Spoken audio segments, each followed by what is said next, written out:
When a duel is announced between the sons of Duke Vert to determine who will become the next successor and who will be a loser for life, no one believes in our boy. Because before this, he lost every single training duel and was the disgrace of the family. Even Cyan's personal maid suggests that he should just surrender. There's just no way he can win against a genius like Kranz. But our boy simply grips his rapier and locks in. The Duke announces the start of the duel, and Kranz rushes forward, completely sure he'll end it quickly. But to Cyan, his movements are as slow as a snail's. He casually steps aside, making Kranz miss miserably in front of everyone. Furious, Kranz attacks again, but this time Cyan humiliates him even more by knocking the sword out of his hands. Then he strikes his leg so painfully that the loser falls to the ground and starts crying. Now even the Duke is shocked. At this point, Cyan could simply place his sword at his opponent's throat and end the duel, but that won't be enough. In his past life, this bastard Kranz bullied our boy just for fun. So now Cyan makes sure Kranz learns who's the boss here and beats him to a pulp. So who is Cyan? He used to be the strongest assassin, carrying out countless missions to help his brother become emperor. But in the end, his brother grew afraid of his power and killed Cyan with the help of an entire army and a powerful mage. As he lay dying, our guy couldn't believe what a foolish life he had led serving that bastard. Then, in the next moment, he woke up as a child. Shocked, he saw his personal maid pushing him to go train instead of sleeping all day. And now that he's back in the past, he won't serve anyone except himself.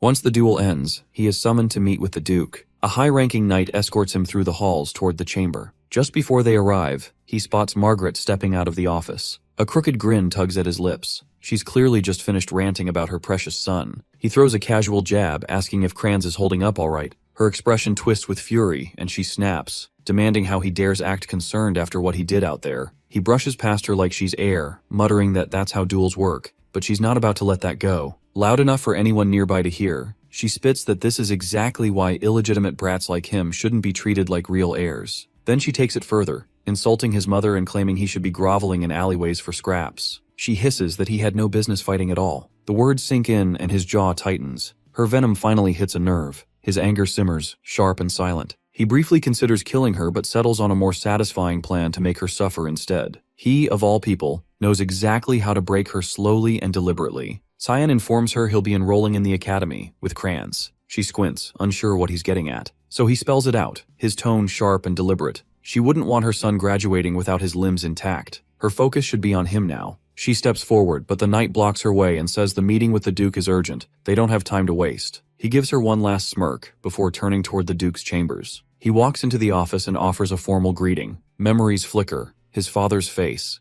And it's been 15 years since they last met in person. The man, Duke Willius Vert, the mighty feudal lord of Velius, defined by many titles, the continent's shield, the hero who held back the demon onslaught for years with sheer magical might. He carried that burden to his last breath during the demon raid. All he ever wanted was peace across the continent. But Cyan sees him differently. A man who chose to live his entire life as a servant of duty, when he had the freedom not to, is nothing but a fool. The Duke skips past greetings and gets straight to business, telling him that the moment Kranz charged, he locked onto the sword's trajectory and dodged. Then he asks how long he's known how to wield a blade like that. Our protagonist replies that he trained on his own every night. The Duke clearly doubts him and says he's never shown the slightest interest in swordsmanship, so why hide such skill? He answers that he didn't want to attract attention. The man finds it odd that he didn't hold back against Kranz and questions whether that level of aggression was really necessary. Cyan says he needed to prove something, that he's better than Kranz, despite their shared bloodline. The Duke breaks into a wide grin, intrigued and excited by what he just heard. He's gone beyond expectations. He tells him he could grow into a powerful and dependable ally for Ashel one day. Cyan freezes at the sound of that name. The idea of supporting someone like Ashel, now that he knows who he truly is absurd. Just like always, the Duke's obsession with Ashel hasn't changed. He grabs his son's hands and says he can ask for anything he wants as a reward. It'll be granted. He takes this chance as the opening shot to destroy everything Ashel's built and asks to be sent to the battlefront. Back in his room, the maid nearly jumps out of her skin when she hears what he's requested. She calls him insane for wanting to go to a place swarming with wicked creatures and demonic monsters. Velius, the western territory of the Ushif Empire, is the only region that qualifies as the true battlefront, and even Lamia Valley is considered the front line. It's a brutal war zone that's been locked in a fight against demons for centuries. Because of that, his father gives him one condition. He has 1 month to become strong enough to be worthy of entering Lamia Valley. He has no clue how much stronger he needs to be to meet that standard, but he knows he has to raise his physical capabilities as high as possible in the meantime. He's still weaker than most kids his age. What he does have is combat intuition carried over from his past life and a faint trace of magic within himself. If he can build up his body, he might actually put it to use, so the training starts now. Alice storms into the room calling his name with fire in her voice. She's already heard the news about his plan to head to the battlefront. She lays into him, accusing him of letting his win against Crayons get to his head. Then she tells him to meet her on the rooftop.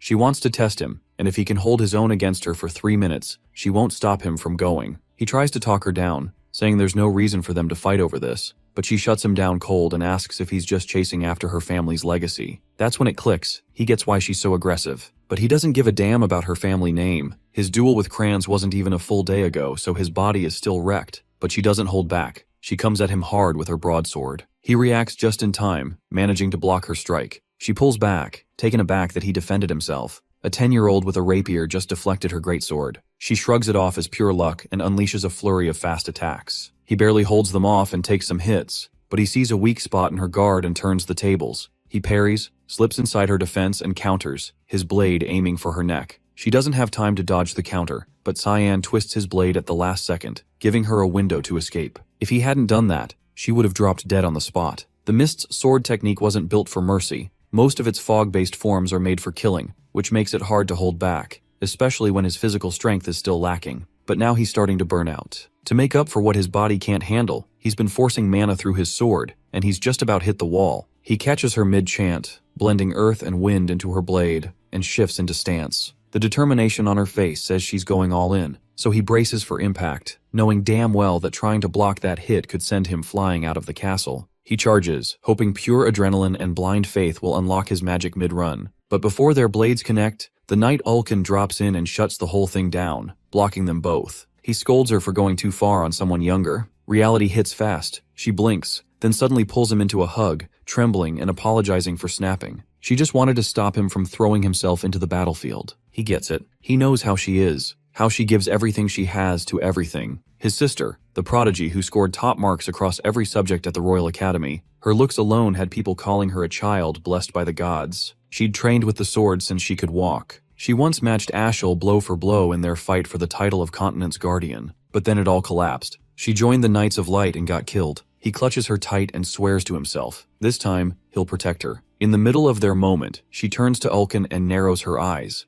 Wasn't he the Duke's personal knight? What's he doing here if the Duke already left for war? The knight says he's just acting under orders, to guard Cyan while the Duke's away. It's supposed to be a quiet mission. No one's meant to know. The younger man had already sensed him back in the Duke's office, but still finds it odd that his father wanted this whole thing kept under wraps. Mid-thought, fatigue hits like a truck and he knocks out in her arms. She smiles softly, thinking to herself, he really is still just a kid. The next morning, she heads back to the academy. He gets to work training his body. He can barely crank out 10 push-ups, still weak, and the need to grow stronger is getting louder every day. For the past 2 weeks, he's been grinding through strength training. No results. He misses the strength he used to have. He needs anything that works. While he's sinking into that pit, the maid walks in with a message. A package from his sister has arrived. Inside is a bottle of hellhound blood, something he'd asked her for, a rare material from Lamea Valley. The blood of a demonic beast, notorious for its horrible stench and burning taste. People say it's poisonous, but from experience he knows better. It gives a permanent boost to mana and physical power. The maid looks horrified and asks if he's really about to drink that stuff. He shrugs and tells her that after surviving her cooking, this is basically tea, then downs the whole thing in one go. The heat and rush of power spread through his system. Then he says he's heading out for a walk. He goes to a spot he remembers clearly from his past life. He's been waiting for 2 weeks to do this, specifically for a moment when Yulkin isn't around to report back. Years ago, Ashel received a divine revelation from Lumendel, the god of light. It spoke of an ancient temple hidden in the mountains. He hadn't believed it then, but the place turned out to be real, a zone where mana gathers in heavy concentration. In this timeline, though, that prophecy hasn't happened yet. He's the only one who knows it exists. He crouches, feeling along the earth, searching for the exact spot where the mana thickens. Then he channels his magic, and the entrance to the temple begins to open. He steps inside the temple and instantly realizes something's off. It doesn't look quite the same as it did before. This place, once a shrine devoted to the god of light Lumendel, had its history erased during the demon god war that wiped everything clean 3 centuries ago. He moves deeper into the ruins, eyes locking onto a glow pulsing from a sword, the temple's core. Back in 999, BF, before Foundation, humanity had finally driven the Demon King's forces out of Velius. The demons had power far beyond human capabilities, but humans found salvation in ancient relics called the God's Weaponry, artifacts that turned the tide.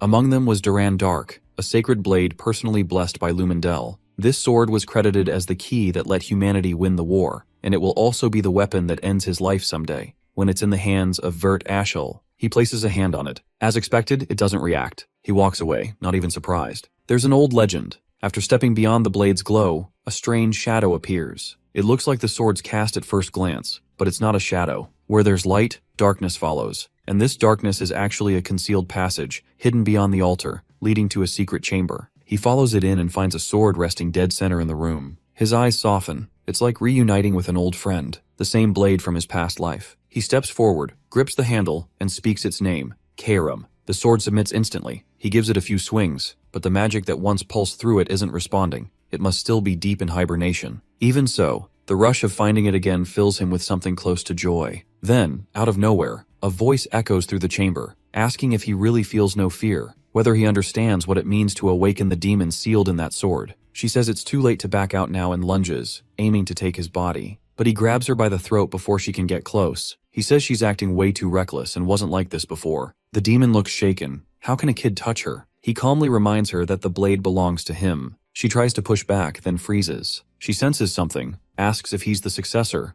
Why does he carry Eru's presence? He repeats himself. He owns this sword. He inherited Eru's legacy, and she should kneel to her new master. She doesn't buy it, calls bullshit, and attacks. He sighs, realizing words won't work. The will of a demonic weapon always ends with it trying to claim the user's body. So he cuts the conversation short, flicks a finger, and slams her skull into the temple floor. He warns that if she doesn't submit now, things will get uglier. She growls, enraged, so he doubles down, pressing her even deeper into the ground to make his point. The pressure works. She breaks and finally calls him master. With that done, he figures it's time to head back. He's already been away too long. Karam practically hums with excitement, eager to breathe open air again after so long underground. She asks his name, curious. When he tells her, she raises an eyebrow. Out of everyone, why would Eru pick a kid she's never even heard of? He answers that he was chosen in a past life. He's already died once. As they walk, he passes Duran Dark, staring at it. He says it'll need to sit tight. Its real owner won't show up for another 2 decades. Karam still isn't convinced about the whole reincarnation thing, so he cuts the hilt off the sacred blade. She asks what the hell he's planning with that. He says it'll make the future a hell of a lot more fun.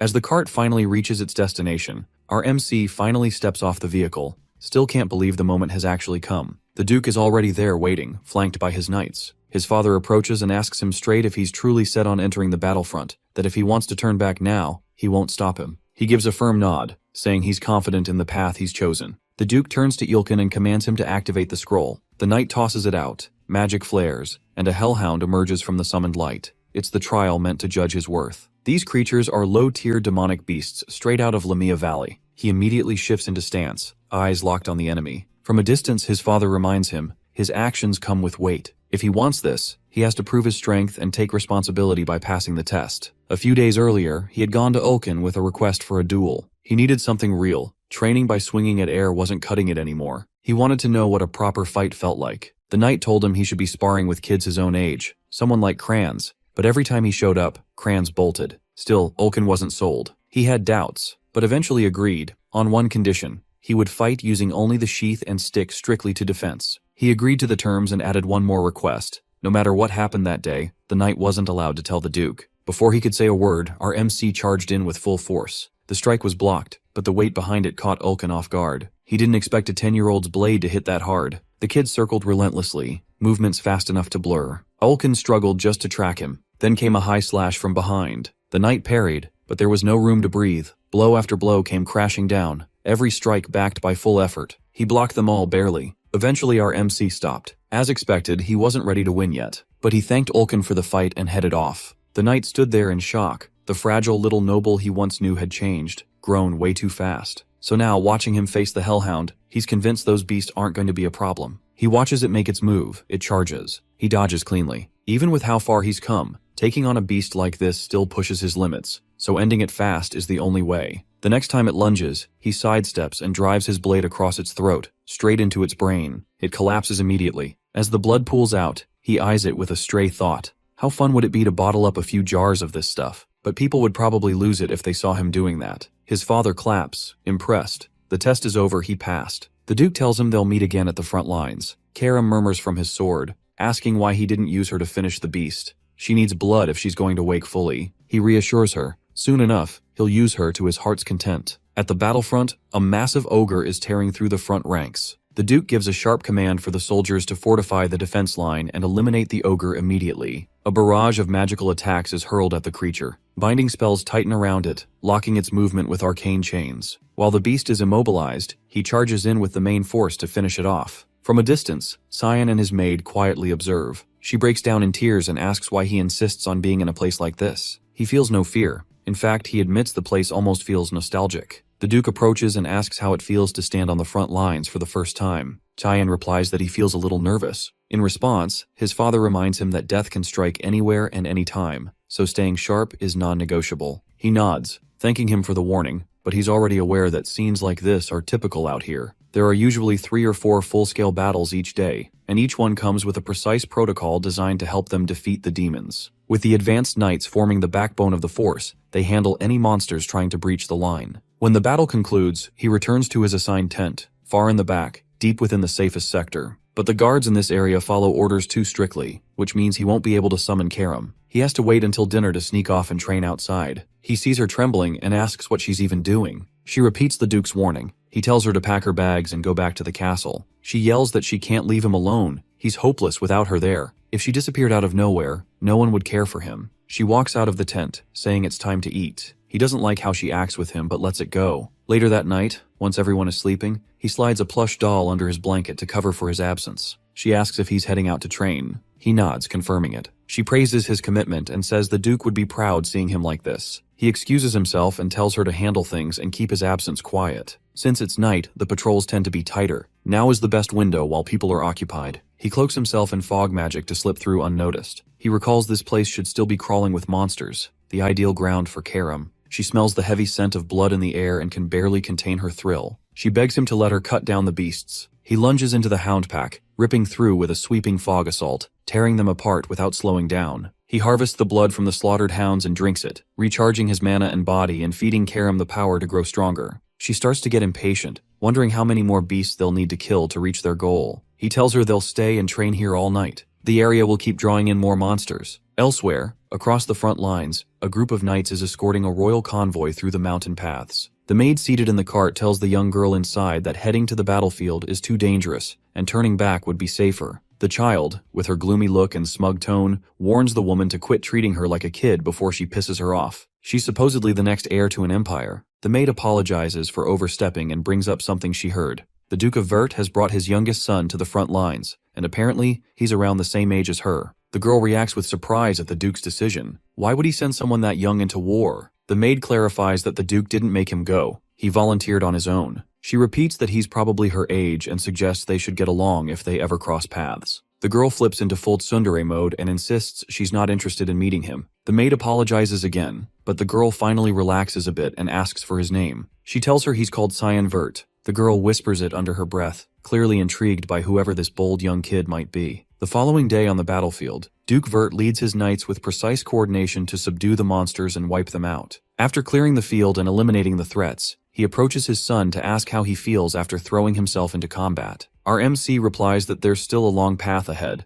but he's eager to walk it. His father, impressed by his courage and resolve despite his age, smiles and says he's proud. He stares at him, surprised. It's the first time he's seen this kind of warmth. Before walking away, the Duke tells him they need a private talk inside his tent the next day. That night, with the camp deep in sleep, he makes his way to the rear zone of the front, like always, to train. But something's off. A death worm appears before him. These creatures usually spawn much deeper in the valley, so finding one here doesn't add up. In his current state, he's struggling to keep up, and Karam urges him to hand control over if he wants to survive. He knows her too well. What she really wants is full access to his body. She keeps pushing, telling him those weak swings won't do anything to a worm that can heal every wound in seconds. He has to one-shot it to end the fight for good. He hears her out. This fight could drag on forever if he keeps going solo. Even though he's consumed an absurd amount of demonic beast blood over the past month, he still feels miles from being truly strong. Letting her take over might be his only option. He steps forward, allowing it. With the 9th form of thick fog, demonic sword manifestation, she unleashes her full speed and strength,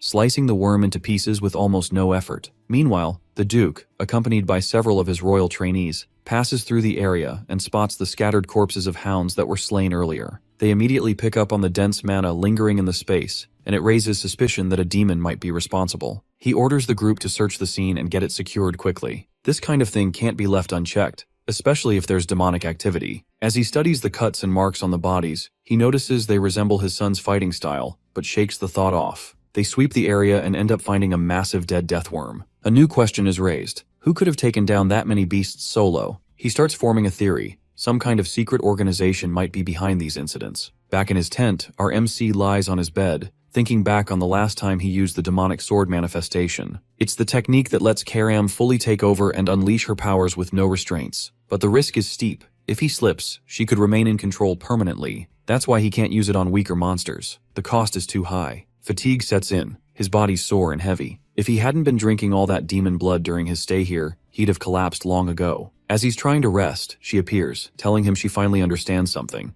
On the inside, he's clearly mature, but his body's still stuck in a kid's form. His instincts, awareness, and fighting skills don't match his age at all. He moves through Lamia Valley like someone who's trained for decades, and the way he uses a sword only adds to that. It's almost like he's had 30 years of experience. And after hearing what he said before about dying, she's now fully convinced. He must have come back from the future. He gives her a tired look and tells her it should have been obvious from the start. She, being the loud beast she is, yells in frustration. But once she calms down, she begins digging into the details of his past death. It must have taken someone damn strong to kill him. Her theory? He was taken down by the wielder of the Duran Dark, either lost in a duel or was betrayed by someone close. She leans toward the second one. He asks how she's so sure. She explains that earlier, she saw him looking at that sword like it meant something to him, like it carried a past. And if that's the case, he's probably out for payback. Her tone shifts, and she growls that if he ever dies or gets defeated again, she'll devour him whole. He knocks her on the head and reminds her who's actually in control, but inside, he's quietly relieved.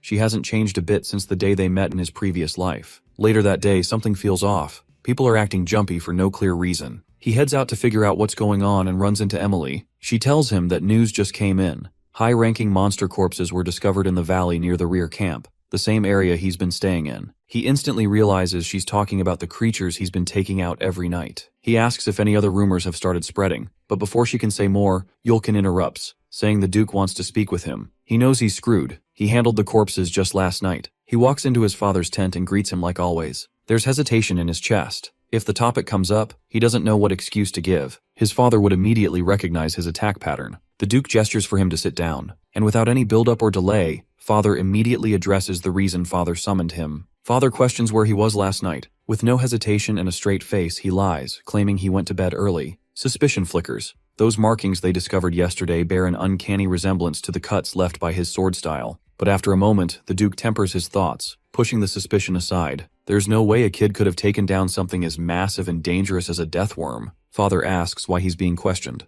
The tone shifts, more serious now, as Father brings up the monster corpses found near the camp. They need to look into it thoroughly, but the one theory Father keeps circling back to is that it might be tied to an old assassin organization known as the Mist. He plays dumb like he's never heard the name before, but the explanation continues. Supposedly, the Mist has existed for centuries. No one knows their motive or ultimate purpose, but they've left a trail of dead nobles in their wake. Their signature? Every kill site is shrouded in black fog. Then one day they just vanished. The last known sighting was 300 years ago. But the troubling part is, the monsters found yesterday were surrounded by that same black fog, the kind linked to Eru, the god of darkness. He's the source of the organization's power and the deity they worship. Based on that alone, the Duke assumes the Mist is behind the Deathworm's slaying and the other recent monster kills. Hearing this, our MC can't help but admire the sharp intuition. Even with the organization having disappeared for centuries, his father pinned the fog back to them instantly. The Duke admits they don't yet understand why the Mist has suddenly reappeared, but regardless, the Empire's higher-ups must be informed. He feels slightly relieved. His father didn't suspect a thing and believed the lie. From that perspective, it makes zero sense for someone his age to be tied to a legendary underground group.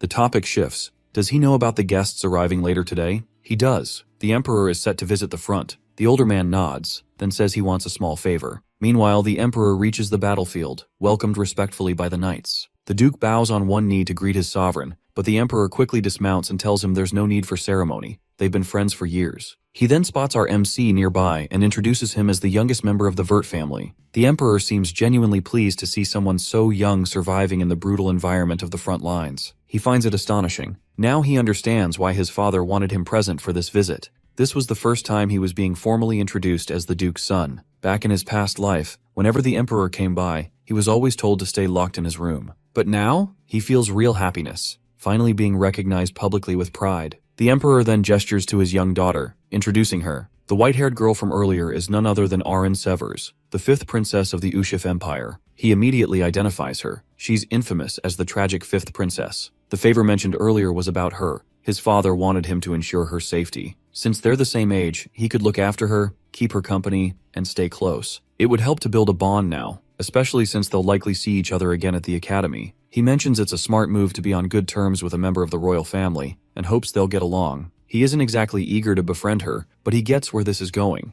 His father wants him to build the kind of bond he himself has with the emperor. Still, that's just not who he is. There's no chance they'd ever actually be friends. For now, though, he has to go along with it. He ends up walking beside her like he was told. She pauses by the river, eyeing it curiously, and asks why the water is red. He tells her it's called the Blood River. Name says it all. When demons get fatally wounded or lose their ability to fight, they instinctively crawl to this river. Eventually, the bodies rot, and the fluids run into the water, staining it red. The idea of a river full of corpse runoff makes her sick. She then asks where exactly the river flows. He enjoys the chance to spook her, saying it heads straight to the demon realm, and if she swims far enough, she might bump into the demon king. Their eyes drift to the sky, where a faint yellow glow appears on the horizon. He explains the light means demonic beasts are closing in. She panics, asking why demons would dare come this close to the camp. Meanwhile, up at the front lines, the Duke starts organizing for battle. He instructs the knights to focus on guarding the Emperor, then tells the rest of the army to shift west with him. The Emperor interrupts, declaring he won't sit back and let others shield him. He hasn't tasted real combat in ages and is itching to dive into the action.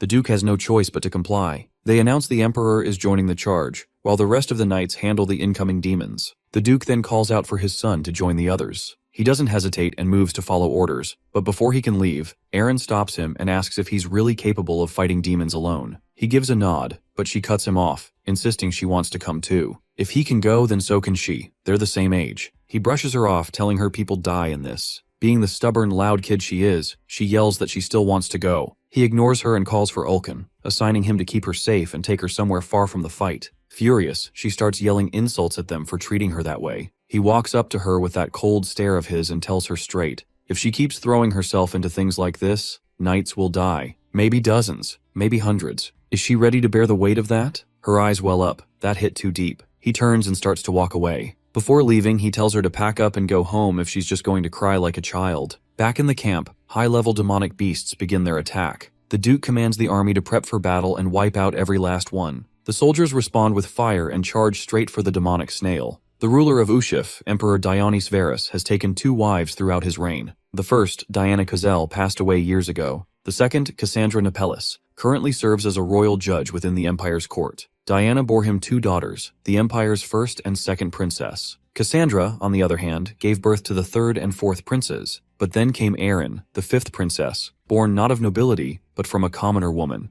A child born out of wedlock, her existence has been treated like a blemish, ostracized and labeled as something unnatural, unworthy of royalty. Still, despite the constant humiliation and social scorn, she never let their judgment define her. She carried herself with the grace and presence expected of any princess, and she dedicated herself with intensity to her academic path. Even so, things eventually spiraled. She was later accused of turning her back on the empire and banished from the royal bloodline. No one knows for sure what became of her, but rumors suggest she caught some incurable illness and died alone on a remote island. That was enough to earn her the nickname, the Tragic Princess. He, for one, believes things could have turned out differently. Always thought she might have stood a chance at a decent life, if only she weren't so caught up in dreams and blind ambition. She drew too much attention. Karam constantly teases him, claiming her story practically mirrors his. Meanwhile, far across the war zone, the Emperor and the Duke have been making significant progress wiping out the monster swarms. Dion channels raw lightning through his body, slicing through the stragglers like they're nothing. He might hold the throne, but he's also earned a reputation as a terrifyingly skilled magic wielder. Creatures like these barely slow him down.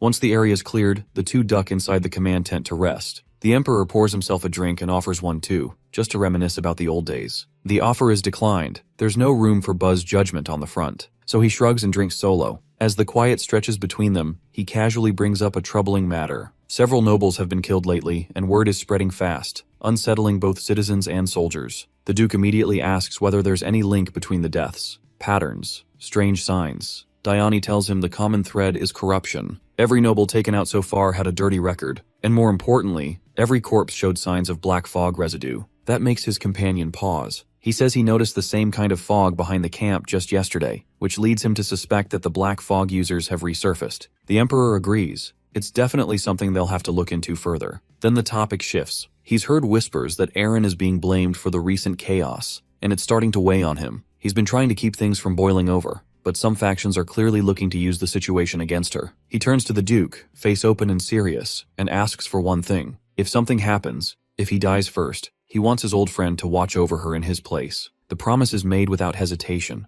The Duke swears on his life to protect her, no matter what. And with that, the conversation draws to a close. Back in another tent, he's catching Emily up on everything that went down while she was away. She seems let down that he barely spent time around the princess. He tells her not to expect too much. She laughs, half serious, and throws out that he'll never get married at this rate. He brushes it off and steps out to return to his usual training. But outside, he runs straight into Eren, standing there soaked from the downpour. She walks into the tent beside him and asks where he's heading next. Before he can answer, she tells him to stay for a moment. There's something she wants to talk about. She asks how long he's been stuck out here. He replies, nearly a month now. Not wasting time, he pushes the real question. Why did she come all the way here just to find him? But whatever she wants to say, she holds back. Emily's intense, almost unhinged gaze behind them makes her too uncomfortable to speak freely. He tells her to give them some space so they can talk privately, but she replies with a sarcastic grin, joking that they should all just have fun together. Once she's out of the way, Eren begins by apologizing, admitting she hasn't been behaving like she should,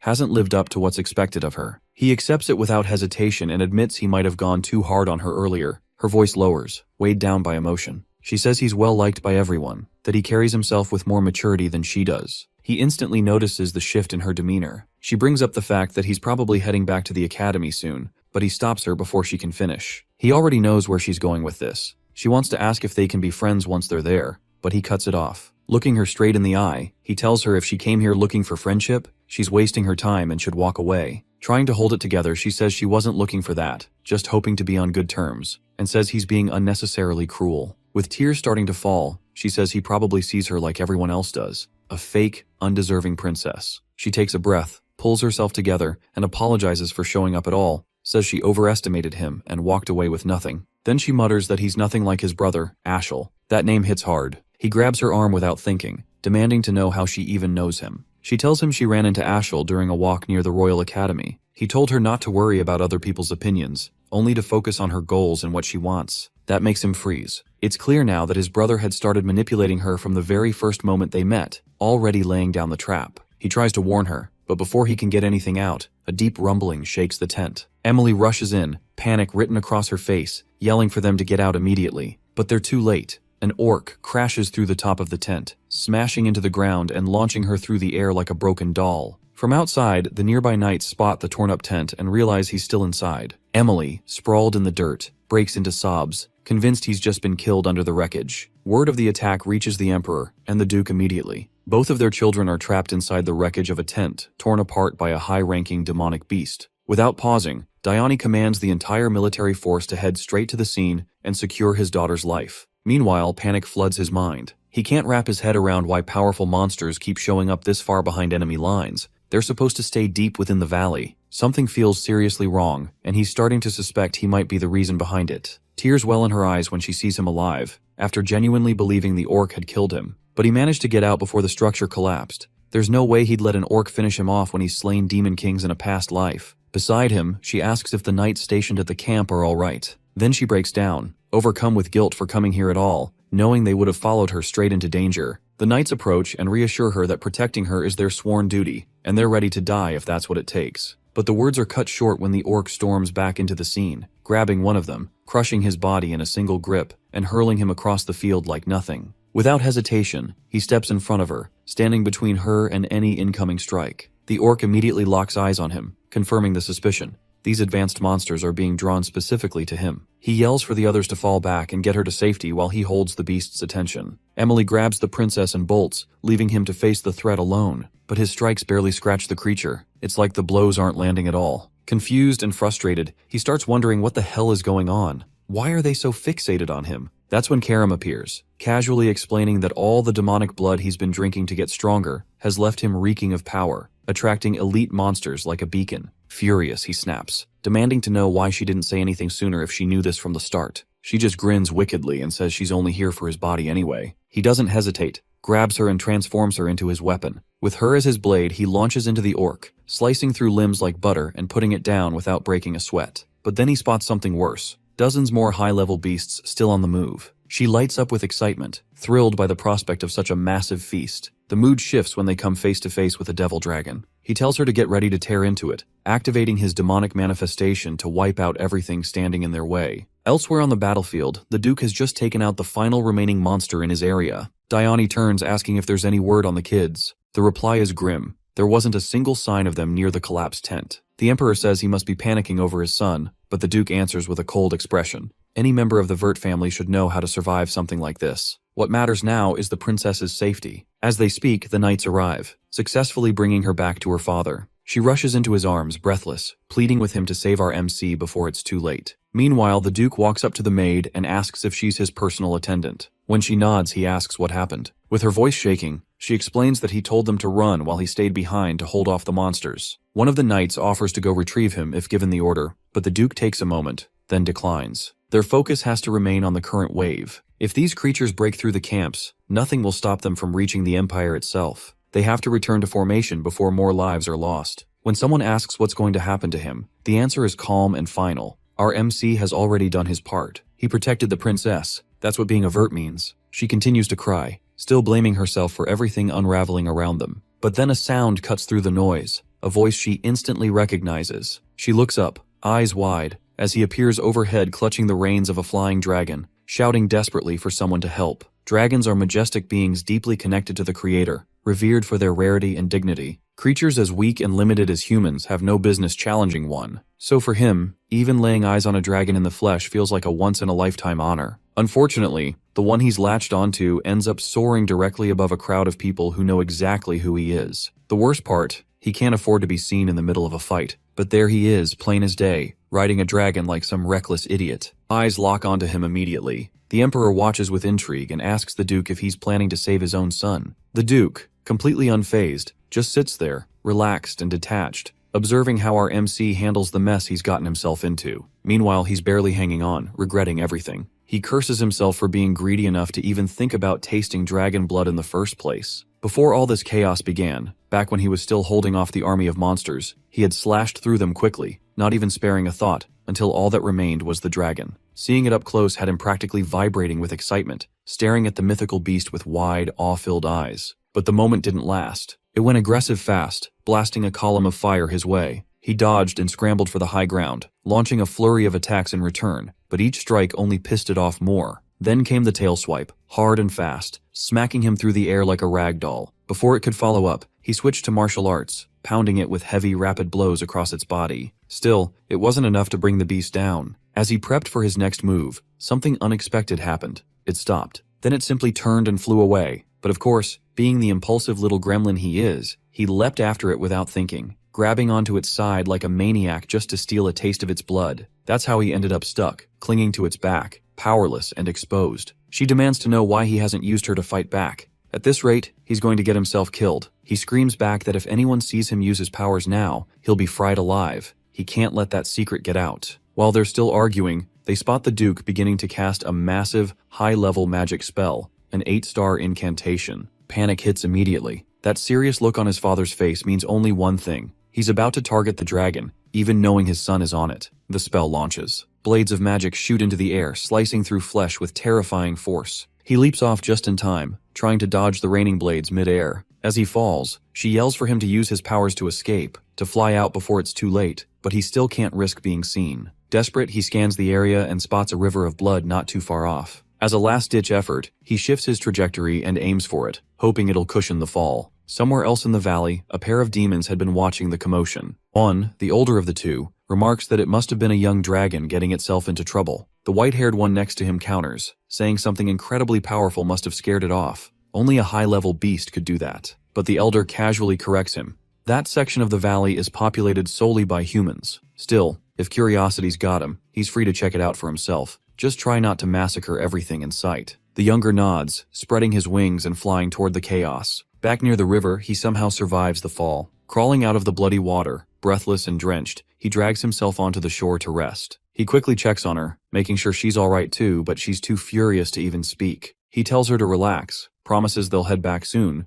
but she snaps at him to be careful. Right now, they're standing in the middle of demon territory. He laughs it off, saying there's no way their luck is that bad. Not enough to run into a powerful demon this late in the day. But right on cue, fate slaps him across the face with a voice he knows far too well. A voice burned into his memory for years. The voice of Valkyrian, the Demon King. In the past, everyone who had ever laid eyes on him said it felt like staring directly at the personification of darkness itself. That very presence now looms before Kyan. Instinctively, he shifts into a defensive stance. With a furious tone, Valkyrian demands to know if he is a human. Too tense and hyper-focused to respond, he keeps his silence. In an instant, the Demon King blinks toward him, clearly extending an invitation to fight. Cyan reacts immediately, slashing with Karam, but only manages to shear off a bit of his hair. Valkyrian appears intrigued, impressed even, by the speed of his movement. Karam quickly asks who the hell he's trying to fight, and Cyan answers with a weighty pause. It's the Demon King. That alone sends her into a panic. She says there's no way he can beat someone of that caliber at his current strength. Now stuck in a dire situation, he realizes he's got no real chance of winning, and even escaping could end with him being caught. He locks up briefly, trying to process what to do, but then Valkyrian surprises him by calmly telling him to relax. He claims he won't lay a finger on a kid like him. He even lies down casually, suggesting they just talk for a bit. Cyan finds this strange and out of character, completely baffled by the Demon King's demeanor. Once again, Valkyrian asks if he's really a human and how he ended up here. He answers that yes, he is, and that he ended up falling into the Blood River, which dragged him all the way to this place. Valkyrian, however, isn't fully convinced. He senses something odd emanating from our MC and asks if this is truly his first time here. Cyan nods, but the other still isn't buying it. He then questions whether our MC has seen him before, to which he firmly denies. That answer, however, does feel genuine enough that Valkyrian believes him. After all, how could a human possibly know him when the latter had never even met a human before? Still, Cyan remains unsure, his mind racing to figure out if this really is the same Valkyrian he remembers from his previous life. He decides to ask why he's even here. The Demon King replies that he sensed an unusual surge of energy from this direction and came to investigate, explaining that as ruler of these lands, it's only natural for him to look after them. Our MC's lack of surprise actually reinforces his suspicions. His unbothered expression makes it seem like he already knows him. Valkyrian continues to talk, clearly thinking aloud, but Cyan isn't really listening. He's too caught up in how wildly different this man is from the version he once knew. If everything unfolds the same way it did in his past life, the demon invasion will begin soon. But looking at him now, he just doesn't seem like the type who would trigger such chaos. If this is his real personality, then something must have gone wrong to alter him. So Cyan takes a risk and asks what he truly wants to achieve as Demon King. Amused by our MC's boldness, he says that all he desires is to ensure safety and prosperity for his people, and if anyone threatens that peace, he won't hesitate to wipe them out. For a split second, Cyan glimpses the real core of Valkyrian, a raw force of evil restrained deep within. Something must have set him off in the past to awaken that beast, and our MC knows he has to prevent it from happening. He warns that soon, either Valkyrian or his empire may face a dire turning point. The Demon King frowns, puzzled by the vagueness, asking what he's getting at. Cyan admits he doesn't know the exact details, but if events spiral, a massive conflict between humans and demons could erupt, and he wants terms to stop it. Valkyrian wonders aloud why he'd want to start a war with humans to begin with. Cyan responds with a plea. No matter what happens, promise never to invade the human lands or declare war. That raises an eyebrow from him, who presses, what's in it for him? Cyan promises that whatever threat comes his way, he'll do all he can to support him. Valkyrian still finds it amusing, but there's something about our MC's courage he respects. He asks for his name, and upon learning it, solemnly vows, as Demon King, that he will never initiate war with the humans or encroach upon their lands, regardless of circumstances. But he warns that Cyan must uphold his end. With that said, he takes off into the sky. Not long after, our MC is spotted by frontline scouts patrolling the river. Word spreads fast. He becomes known as the one who survived the Devil Dragon. Later, back within the abbey near the Velius border, Cyan rests in a hospital bed. Erin sits nearby. With flushed cheeks, she hesitantly gathers her words and asks him if he would be hers. Cyan can't make sense of what's unfolding around her. From the look he gives, she picks up that he clearly doesn't want to go through with it, and it hits her hard. Tears start building as she admits it actually tracks that he'd avoid someone like her, just a useless royal with no power to offer. Her reaction starts to wear on him, her mood, her desperation, the way she's laying it all out. It's beginning to grate. Deep down, he already knows she's got nothing practical to bring to the table, but her emotional mess is tugging at his patience. She quickly brushes her tears away and forces a smile, insisting she just needs to level up, get stronger, become powerful enough that someone like him might finally look her way and accept her presence. She locks in that goal, swearing she'll grow so terrifyingly capable that resisting her won't even be on the table anymore. Just before stepping out, she pauses at the door and throws a quiet thanks his way for not dropping dead on the front lines the other day. Some days later, off in the shadowed edge of the forest's rear border, a man slips through the trees, making sure no one's trailing behind. He pulls a cube from his pack, arcane and faintly glowing. The moment it's exposed, dark chains of cursed magic lash out, locking his limbs in place. A voice cuts in behind him, Cyan's, remarking in disbelief that Reynold Crimson was the rat all along. The smuggler immediately launches into a frantic explanation, rambling about how the cube's no ordinary item. It's packed with enough raw mana to give it near-limitless storage, a design straight out of the Garam Kingdom's mage labs. The assassin yanks the cube away and pulls off his mask, revealing his face and casually reciting his full name like he's reading it off an arrest warrant. Reynold freezes, stunned that Cyan's the one who got the jump on him. He demands to know what brought him out here, but the other man doesn't even acknowledge the question,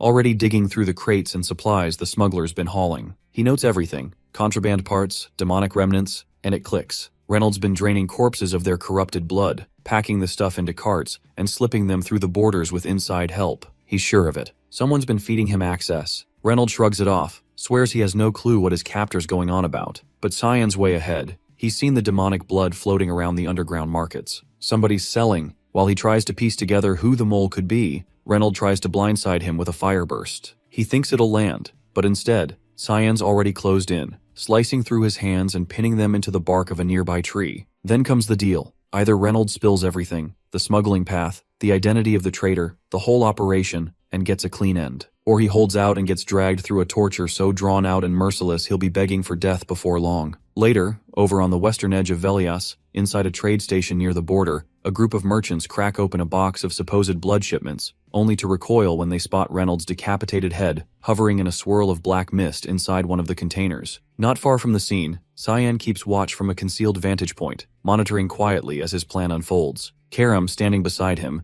questions why he's letting these traitors walk free. He replies flatly, "They just need something to shake them." A warning. He remembers all of this from his last life. Reynold Crimson, deep in bed with Garam's government, had been trafficking corrupted blood right under everyone's nose. Every shipment led back to Garam's mage society, the same people fanatically obsessed with unraveling magic's source and stretching its limits beyond reason. Right now, they're still focused on creating handy tools like the Dimension Cube. But he knows what comes next. Soon they'll push further, start crafting horrors with that blood, twisting magic into something far worse, and he's dead set on stopping that spiral. Karam throws in a jab, mocking him for suddenly doing the Empire a solid after swearing he was done with all that, said he'd live for himself this time. Back in one of the estates owned by the Ushif, Ashel lounges in a room, having just wrapped up some private time with a woman. His attention perks up when she mentions something. Cyan apparently went off to the front lines, and he took their father with him. That's all it takes. Now Ashel's ready to pay his brother a visit. The bastard's been getting on his nerves lately, and he's not letting that slide.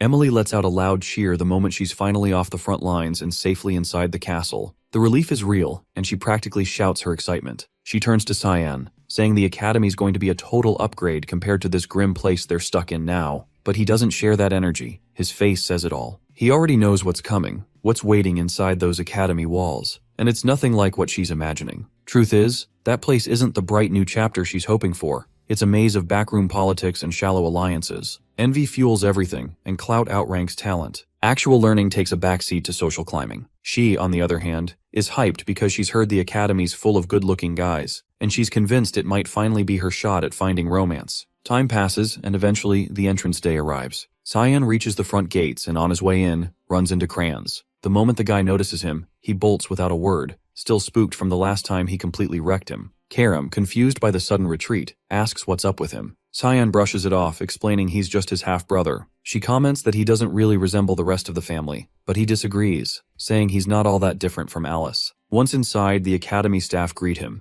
excessively polite, overly respectful, and he clocks something odd. None of them will meet his eye. Their behavior reeks of someone important lurking nearby, probably his father, the Duke, or maybe even his older brother. But he doesn't dwell on it. After grinding non-stop for the past year, he decides to take it as a win. Maybe this is what reward looks like. He moves through the hallway until he reaches his assigned room. Before he even opens the door, a familiar aura cuts through the space. It's strong, unmistakable. Ashel is on the other side. He already knows. And right on cue, as he pushes the door open, there he is, his older brother, standing there with a smug, been a while greeting. Cyan keeps himself in check, trying not to do anything reckless. Ashel comments that he probably doesn't even remember him. It's been years, not since before he entered the academy. That flicks a switch. Cyan snaps, fury rising, and moves to grab Karam for a counterattack, but she intercepts him just in time, urging him not to lose it, reminding him that one wrong move here could get him killed. He listens, barely. Instead, he greets Ashel through clenched teeth, saying he'd never forget his older brother's face. The elder laughs and ruffles his hair, pleased he still remembers. Then he strolls deeper into the room, casually mentioning that he's heard Cyan's gotten way better at fighting this past year,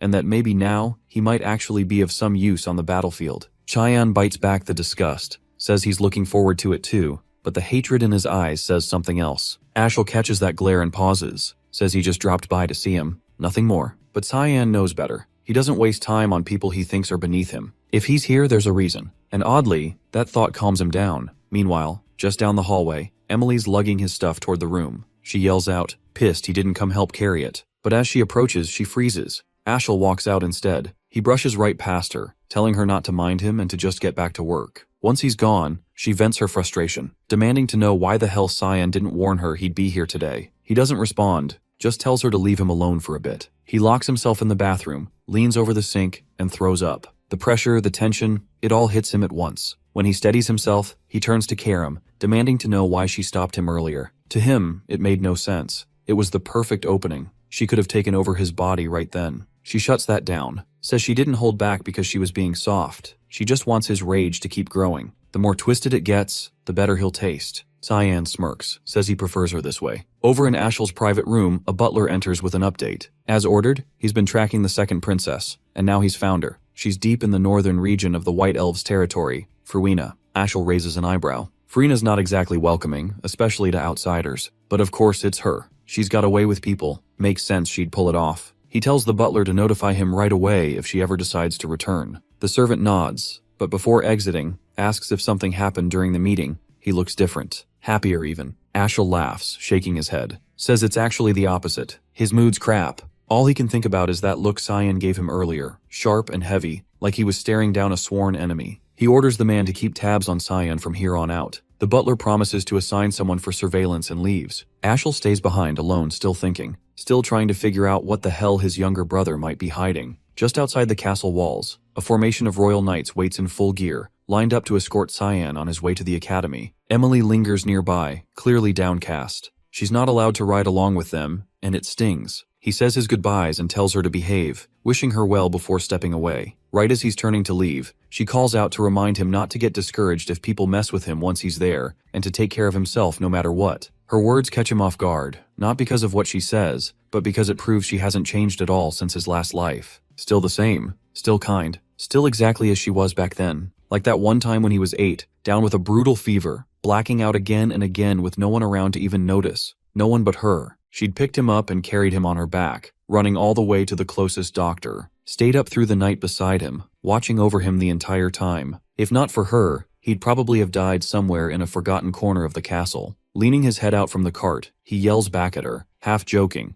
telling her she better behave, or she'll be punished when he returns. She waves after him, eyes glossy with tears but smiling wide. To him, she's never just been a maid. She's someone he holds close, someone who genuinely matters. Once back inside the cart, something starts to feel off. The escort, 6 nights for one person? It doesn't sit right. He starts to suspect there's more to this than a routine trip. Whatever they're planning, it probably won't wait until he reaches the academy. Hours pass before they pull over. One of the knights tells him they'll be camping here for the night. Curious, he asks where exactly they are. They respond vaguely, claiming it's a location in the center of Saffron, and that they should be arriving at the city by morning. But he knows better. The landscape doesn't match, not even close. No forest like this exists near Saffron. Judging from the surroundings, they've dragged him somewhere isolated, deliberately out of reach. He climbs out of the cart and right away the group closes in, surrounded. Calmly, he asks the only thing that matters. Who's pulling the strings? Who's behind this setup? They don't answer. One of them simply tells him the only thing he needs to know is that he's dying today. A knight steps forward and moves to swing at his neck. He sidesteps effortlessly, then takes the man's head clean off in a single counter. Raising his sword, he levels it at the rest and repeats the question.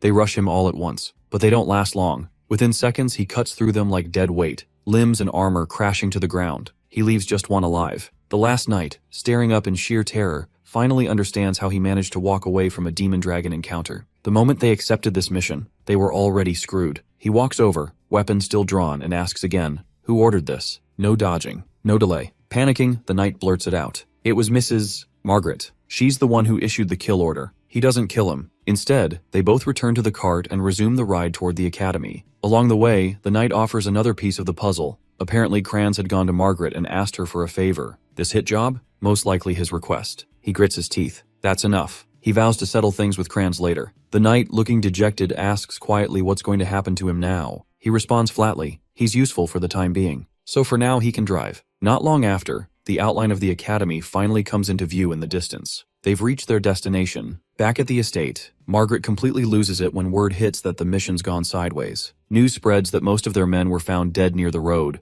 their corpses discarded like trash. Yet somehow Cyan survived, and worse, made it to the academy. Her nerves spike, disbelief setting in. None of this tracks. The butler calmly suggests they may have misjudged his abilities, but the idea that a kid pulled this off doesn't sit right with either of them. He figures there has to be a hidden hand orchestrating this mess. He floats the idea of sending a cleaner to the academy to finish the job. She cuts him off before he can finish. If they try that, he'll go straight for Kranz. She orders a full blackout. No retaliation, no leaks, no word of today's incident. The servant bows out and leaves, but outside the room, Ashel's butler has been eavesdropping the entire time, undetected. It's been 10 days since Kyan and Brian rode out from Saffron. By now, they've probably figured out he's still breathing. That means the road to the Royal Academy is finally safe. But now he has to figure out what the hell to do with Brian after this. Not long after, as he lounges in the back of the cart, soaking in the quiet, the escort gives him the heads up. They've arrived. He glances out and spots the academy building. Nostalgia hits hard. A flood of memories comes rushing in, some good, most crap. He walks in and hands over his credentials at the front desk. A wave of whispers follows, people stunned to hear the name Cyan Vert. He's instructed to head to his dorm and wait there. In 2 days, he's expected to attend the entrance ceremony and elemental assessment. The staff hands him an ornate key paired with a sealed letter. He gives both a once-over, baffled, then stunned when he learns he's been assigned a royal hall, all to himself. No one in his bloodline has ever gotten that honor, so clearly someone's pulling strings. Brian steps inside with him, still trailing along.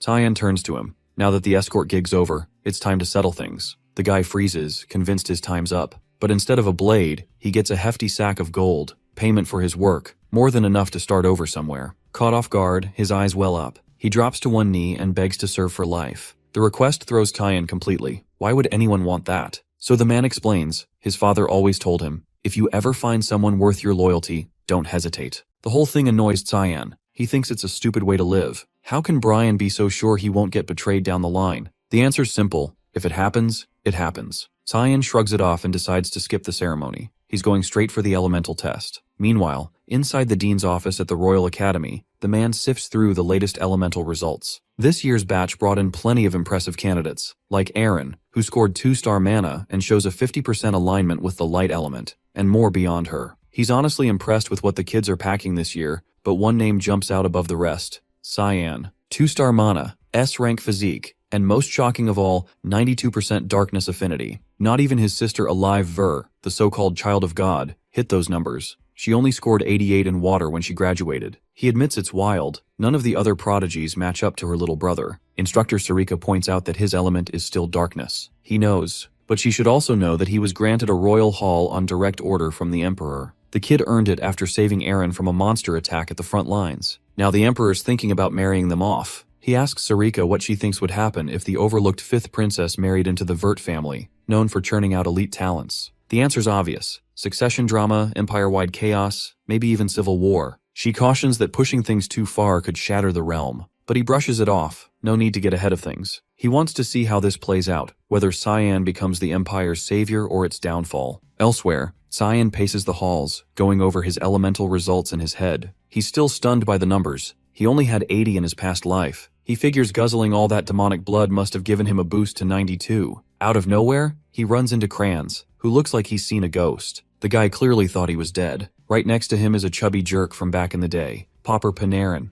another asshole who used to make his life hell, just like Kranz. Cyan practically lights up at the chance to deal with him early. Popper charges forward trying to start something, but doesn't even get the words out. Cyan slams him into the wall with one clean kick before the guy can make a sound. He leaves Popper knocked out cold on the floor, then turns to Kranz, asking for a quick talk. Stepping in close, voice low and smile unsettling, he says flat out, he doesn't give a damn what schemes the guy runs behind the scenes, but if he lays eyes on him again, he's leaving the academy in a wheelchair. Kranz's legs give out. He drops, eyes watering, completely broken. Sion walks off grinning wide, pride practically spilling out of him. Sarika, still lingering on the dean's words, replays the whole conversation in her head. She's now convinced she needs to keep tabs on him, tight ones. Just as she goes to pull a book from the shelf, she notices it's gone. Behind her, his voice breaks the silence. He's holding it, asking if she was searching for this. She whirls around, caught off guard. She didn't sense him get that close. She reminds him students aren't allowed in here and tells him to hand over the book. The second she gets it back, she strikes.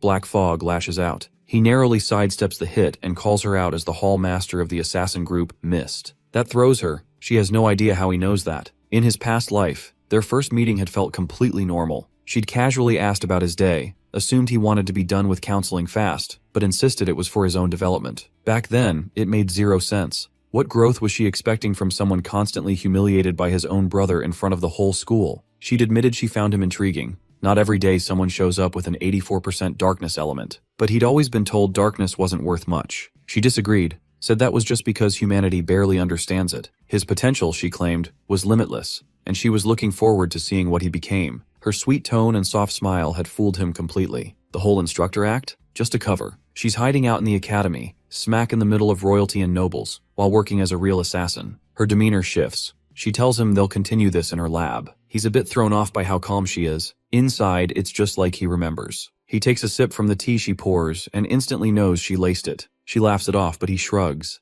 Poison doesn't work on someone who's been chugging demonic blood. He tells her she'll need a better recipe next time. She asks how the hell he knows all this, especially the fact she gets her orders from specific books in the library, the exact spot he went for. Now she's suspicious he might actually be Mist too. He tells her there's no better proof than that. That pisses her off. He brings up how, before he left for Chatan, someone questioned whether one night would be enough. Nobles have been dropping like flies lately. He grins and casually asks when the purification project kicked off. She plays dumb, claiming she has no idea what he's on about, but he calls her bluff, says he's on to the assassinations. She warns he's going to regret running his mouth. They both gear up to fight. Fog thickens around the lab as she suddenly hurls the table at him. He doesn't dodge, just drives his fist straight through the wood, splitting it in two. He tells her he's already shown more than enough to prove who he is. No reason to keep this going. She ignores that and keeps the pressure on. Even if he was part of Mist, she'd know. She's the hallmaster, and she's never seen his face. No way she's letting him walk. He draws Karam, slicing through every strike she throws with clean, quick counters, saying he'll give her all the proof she needs. That's when her eyes land on the weapon, the demonic blade.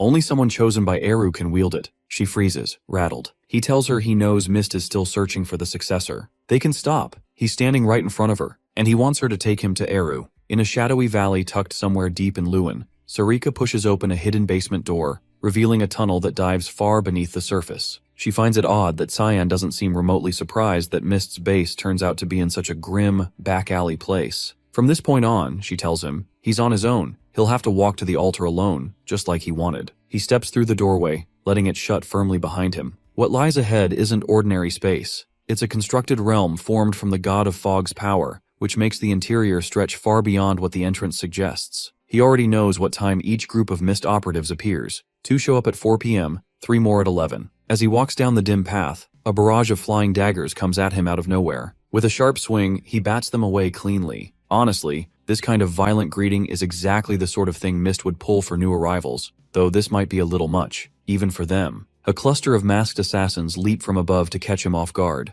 but all they land on is his afterimage. He's already out of range. They throw another round of blades, but he isn't stupid enough to fall for the same gimmick twice. Hell, it didn't even work the first time. This time he swats the daggers back mid-air, sending them straight into the ones who threw them. They pause, clearly impressed by his reaction time and control. Now serious, they spread out and encircle him, ready to strike from every direction. He unleashes his fog magic, Bloodthirst Wave, a special mist-only technique that channels killer intent into a physical force to restrain opponents. The red mist wraps around their bodies, squeezing so tightly they can't even breathe. One by one, they crumple to the floor, passed out. But not all of them. One remains standing, unaffected by the spell. He clocks right away that this one is clearly higher ranked than the others. He gears up to cast Unshakable Roots, something more powerful, but the assassin blitzes in before he can finish, cutting him off. The attacker's mask falls in the scuffle, and it turns out it was Sarika the whole time. She inserted herself into the fight to personally test what he was really capable of. A total combat freak obsessed with powerful mages, she just happens to see him as the perfect target. He knocks her back using Karam,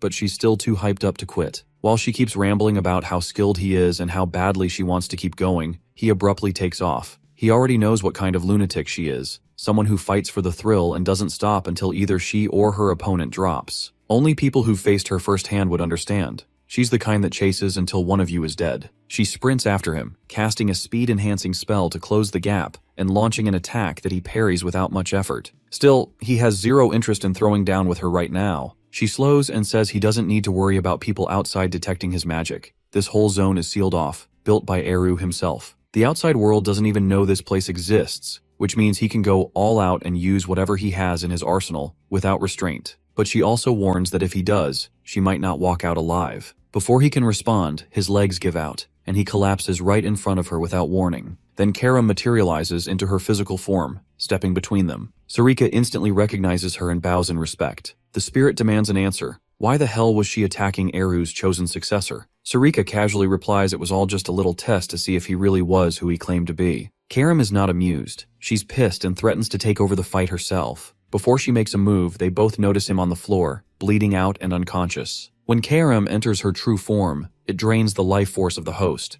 and right now his body isn't built to handle that kind of load. She cradles him in her arms, yelling at him like this is the last thing he needed added to his plate. Sarika, still grinning in that weird, creepy way, interrupts to say she's not going to reject the duel that was offered. He forces himself upright, barely holding steady, and asks why the hell she manifested without warning. Karam tells him to stay out of it and rest. She'll handle this round. Sarika lights up at the idea, thrilled to fight the spirit instead. They square off, and she's clearly loving the threat, acting like a full-blown masochist. Before they can trade blows, Eru's voice cuts through the realm, booming from a portal overhead, ordering them to knock it off and send Cyan to the altar. Finally, things might go as planned. He's about to meet the god of darkness. People from long ago speak of the god of black fog as a heartless force, one who takes lives without pause or reason. They defend it as an act of mercy, twisted in a way only they seem to understand. It was their will, their call, what they claimed to want in the end. They insisted no one else had the right to define right or wrong on their behalf, and if killing was the only option to protect your beliefs, then fine, so be it. Most folks label that mindset insane, totally unhinged, but in truth he has been shielding the vulnerable this whole time, which to Cyan just makes him a deluded fool. He steps through the portal, heading straight for the altar where Eru resides. The moment he arrives, he's asked if he knows who stands before him. He answers without hesitation, Eru, the god of black fog. Even though he's technically the chosen successor, the god has never heard his name before and wants proof, something solid to back the claim. But the fog energy already pulsing inside him says enough on its own. There are only two paths to becoming a successor. Either Eru handpicks you, or the Mist Stone does. Since the god doesn't recognize him, it can only mean the stone chose on its own, especially considering it vanished completely last year, which lines up even more with his identity as the next in line. Eru is honestly impressed that he managed to awaken Karam, let alone control her with such ease. And those eyes, sharp, focused, nothing like a kid's, tell him immediately this boy is from a time and place far removed from his own. Cyan once suspected the god had meddled in his trip through time, but Eru isn't the all-powerful being he used to be. His divine power has been long gone, and Cyan already knows that. Still, he came here hoping for better answers. Eru shrugs it off, saying it's actually worked out well. Less effort for him now that the successor found his own way here. Lazy as ever, just like Cyan remembers. But jokes aside, the god notices something off. His guest didn't come empty-handed. He can feel it, an object giving off a nasty aura. It's the hilt of the holy sword. He questions him. Wasn't the power of the demonic sword enough? Now he wants both? But Cyan has no intention of doing anything with it for now. He just doesn't want the world to remember the blade exists. Let it fade into irrelevance. The way he thinks catches Eru off guard, but he doesn't press further. It's none of his business. Still, tradition is tradition. He has to ask the successor what he intends to do with the power he's about to receive. This isn't the first time Cyan has faced that question. Last time his answer was dumb, live for his brother. That answer got him betrayed, got him killed. What's strange is how no one seemed bothered by it back then.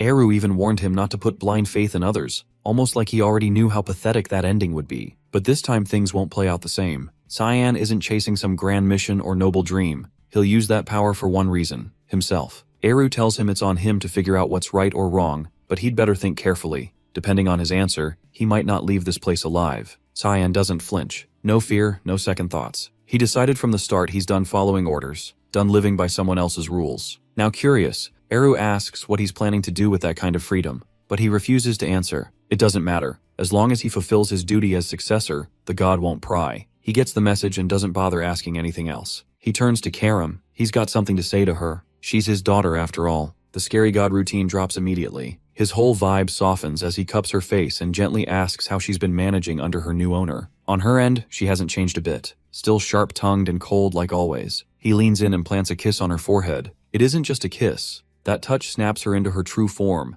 and it doesn't drain any of Tyan's mana this time because Eru gives her a portion of his own life force, allowing her to maintain that body without wearing him out. Then he jokes that she'll need a body if she wants to get freaky with her master. She absolutely loses it, yelling and tearing into him for saying something so disgusting. Honestly, they're kind of perfect for each other. Same chaotic energy. The following day, inside the royal hall, Brian asks what the hell is going on, but Tyan is just as lost, watching it all unfold. At the center of the room, Sarika and Karam stand face to face, tension building with every glare. The sword spirit tries to rile her up, saying it's suspicious how close the constructor and Tyan must be if she's sneaking into his room early in the morning. Sarika doesn't react. She just gives a calm smile and lets it slide. Still, the air thickens like two wild animals sizing each other up before a brawl. Midway through the awkward standoff, he dips, saying he's going for a walk, and leaves Brian stuck between them, right before things finally boil over. Outside, though still within academy grounds, Tyan perches high on a rooftop, quietly observing the students down below. No one can see him. It's his go-to escape spot. His peace doesn't last. The metallic tang of blood hits his nose. Down below, a group of older students are ganging up on a younger kid, beating the hell out of him. One of them brings up doing a little experiment, and the others go along without question. The blonde one forms a glowing sphere of mana and yanks the kid's mouth open. They're about to force-feed it to him. Before he can shove it in, a voice cuts through the air, sharp and clear, telling them to back off. Princess Erin steps forward, aura flaring, calling them out. How could nobles stoop so low and attack the helpless? The ringleader straightens up and introduces himself as Barrett Louis Mill, eldest son of a duke from the Garam kingdom, then asks who the hell she is. She hardens her expression and gives her name with full authority,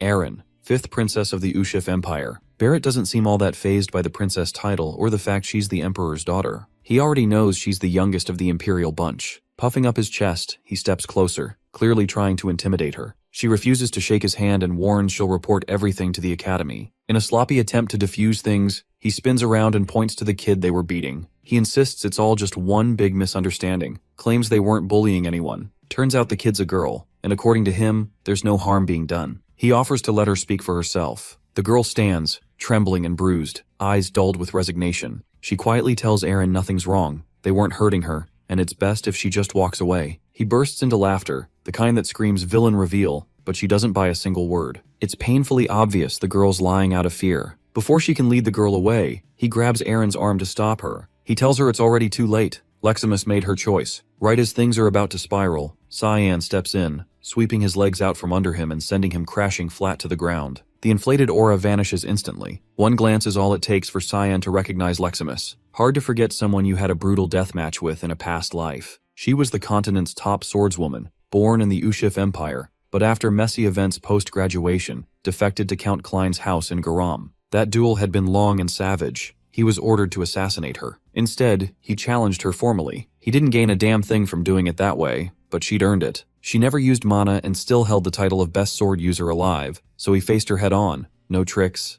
no sneak attacks. Back on his feet, Barrett dusts himself off and locks eyes with Tyan. He knows who he's dealing with. Word spread about a battlefield survivor who even stood toe-to-toe with a dragon. Rather than start a fight, he offers a spot in their game. It's called Mana Marbles, a twisted pastime where you jam mana orbs down someone's throat until their internal mana tears itself apart. They're no threat to Tyan, but he's not in the mood for a fight either, so he cooks up a scare tactic, forming a mana marble in his hand and building it until it balloons to the size of a damn cow, then calmly threatening to force-feed it right back. They take Leximus to the dorms to get checked out. She looks okay on the surface, but she'll need to rest a few days to let her internal injuries mend. Aaron stands beside the bed, proud and unshaken, telling her to take it easy. She assures her this was something they had to do and she doesn't owe them a thing, then teases how those cowards bolted the second Tyan showed up. At the far end of the room, he stays quiet, remembering how tough she really was. Cracked ribs, a concussion, still pushing forward. Exactly what you'd expect from the best swordswoman the continent would ever see. She catches him staring and asks if they've met before. He apologizes, saying no, but it's a lie. Aaron asks where her room is. She wants to walk her back so those guys don't mess with her again. Leximus mentions she lives in the commoner hall. That throws Aaron off. She didn't expect that. She blurts out, "Wait, you're a peasant?" Leximus nods. She got into the academy thanks to instructor Veltain, who promised to cover her fees, but after getting dismissed with no explanation, she's left without support. Cyan suggests she withdraw from the academy entirely. Things aren't going to get better here. Aaron, clearly upset, watches his face. He changes tone, telling her to take Leximus in as a servant, train under her, learn swordsmanship along the way. Leximus blinks, confused. Wait, why is he calling her a girl? She'd thought he didn't know. Turns out no one ever told him. She apologizes for the misunderstanding. She dresses in boyish clothes, keeps her hair short. It's easy to see why people assumed wrong. Aaron is embarrassed but shakes it off. She actually likes the idea. Having Leximus under her wing means no one will dare mess with her again. She can stay in school, study, live comfortably, and train in peace. Leximus thanks her and swears to grow into someone worthy of that protection. She turns to thank Cyan too, but he's already gone, slipped out without a word. He's done enough. Aaron can handle what comes next. And now he finally understands why Leximus abandoned the Empire and defected to its enemy. It was because of Barrett. He was the reason she lost her mana, but now she hasn't lost it. So the question is, how powerful could she become with both sword skill and mana? Maybe strong enough to give even him a hard time. Still, that's a concern for another day. He's just been given his first mission as a member of the Mist. Earlier that morning,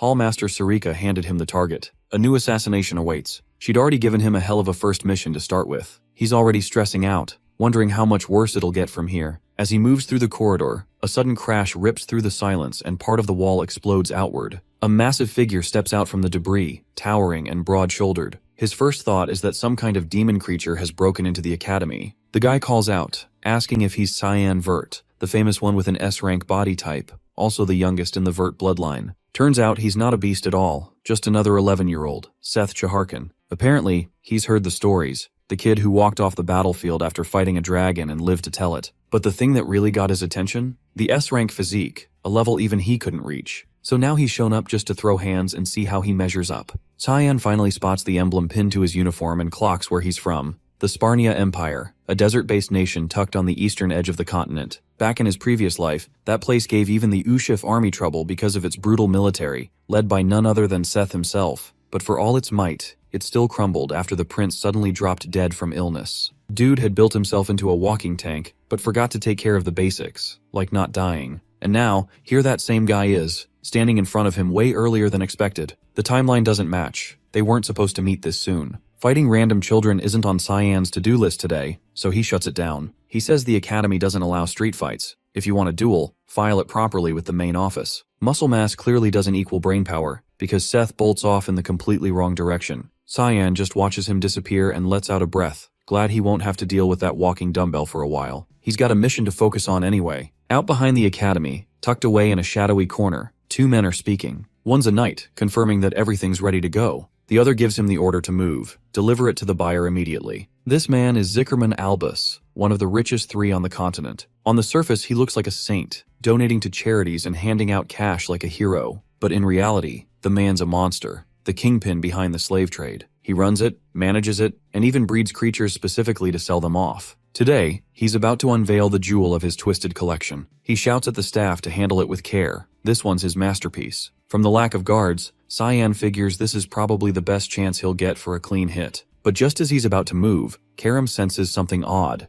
an energy she doesn't recognize. There's something unusual here, something that isn't human. Albus, meanwhile, is too distracted admiring his captives to notice anything wrong. Then it hits. A pressure in the air, and dark mist begins curling through the space. One of his attendants suddenly drops, his head gone in a flash. Before anyone even thinks of reacting, Cyan's already sliced through the rest, silent and precise. In a matter of moments, every last bodyguard inside and out has been dealt with. Albus, now pale and shaking, begs for his life. He pulls out money like it's a shield, offering it desperately. Cyan isn't impressed. He responds by severing the man's hand. For someone who's tortured and trafficked lives, built a business out of breeding and breaking others, death is the only sentence that fits. Still, he gives him 60 seconds to confess, say his piece, and go out without screaming. The man crumples, bawling. He knows how this ends. He starts ranting, saying he was just filling a need. It's the buyers who are the real villains, says the demand's out there, and he's just the supply guy. Cyan isn't moved. That pathetic excuse isn't even worth a reaction. He had a shot at redemption. Now he'll bleed for it. Cyan opens him from the torso down, letting him writhe and slowly slip toward death. He then scans the room, hunting for whatever it was Karam had sensed earlier. She guides him toward one of the cages, where the energy feels different, off. He rips the steel bars away. Inside, a woman lies limp,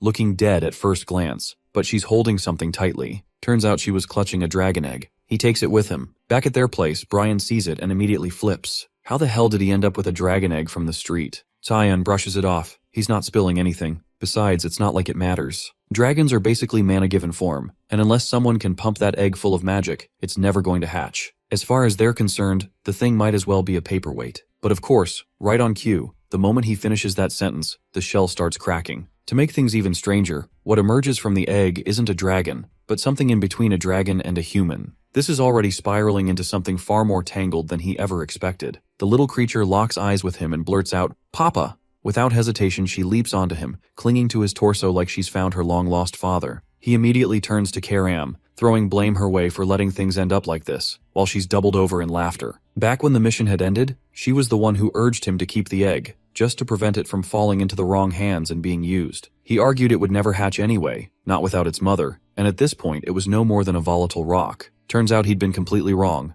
and now they're stuck with a half-dragon kid and all the chaos she brings. The issue isn't just weird, it's massive. Her very existence is dangerous. Being a hybrid of dragon and human, she belongs to neither world. The Academy would purge her the moment they discovered her, just to preempt any potential disaster. As for the dragons, they're fanatics about keeping their lineage pure, and if they learn of her birth, they'll execute anyone involved. He's cornered and doesn't know how to handle her. The risk of sheltering a hybrid is astronomical. Logic tells him the kindest option might be to kill her now, spare her from the grim fate waiting ahead. Karam watches silently as he battles through the dilemma, visibly unsure what his conscience will decide. His hand moves around the girl's neck. His choice is made. He'll eliminate her. But just before he follows through, she opens her eyes and calls him Papa again, arms wrapping tightly around him. Her warmth and a strange foreign emotion sweep over him. He lifts her slowly and takes in the small, bizarre creature clinging to him. Something changes. He decides he'll raise her. With Karam, back in the halls of Vert Castle, Margaret paces in circles, spiraling over what to do about him. If she lets him run free, there's no telling what he might do to her precious spoiled child, Kranz. Her anxious storm is broken when Ashel interrupts, offering to lend an ear if she needs someone to talk to. She quickly dismisses him, brushing it off with an excuse and making a swift exit. Once she's gone, he calls for Kellen and asks for an update. The report says 6 of their knights have turned up dead in the Velius forest. The only survivor appears to be in Lewin, most likely staying close to Cyan. The person who orchestrated the assassination? His mother? The most recent update says he has been taken into a royal hall, but after that, all communication was cut. None of this surprises Ashel, and he's clearly let down that after all this time, they still haven't uncovered anything new. Kellen asks for permission to head to the academy personally. He promises to dig up something concrete. Ashel gives the go-ahead. Find out what Cyan is keeping hidden. Back inside his royal quarters, he's midway through feeding the dragon kid when Sarika barges in. She spots the child and starts questioning him, but he cuts her off and asks why she's even here at this hour. The reason is urgent. Disturbingly so. Seth has filed for an official duel. She's livid that things have escalated to this point. His actions are now drawing far too much attention. He hadn't actually thought Seth would pull it off, but the request went through.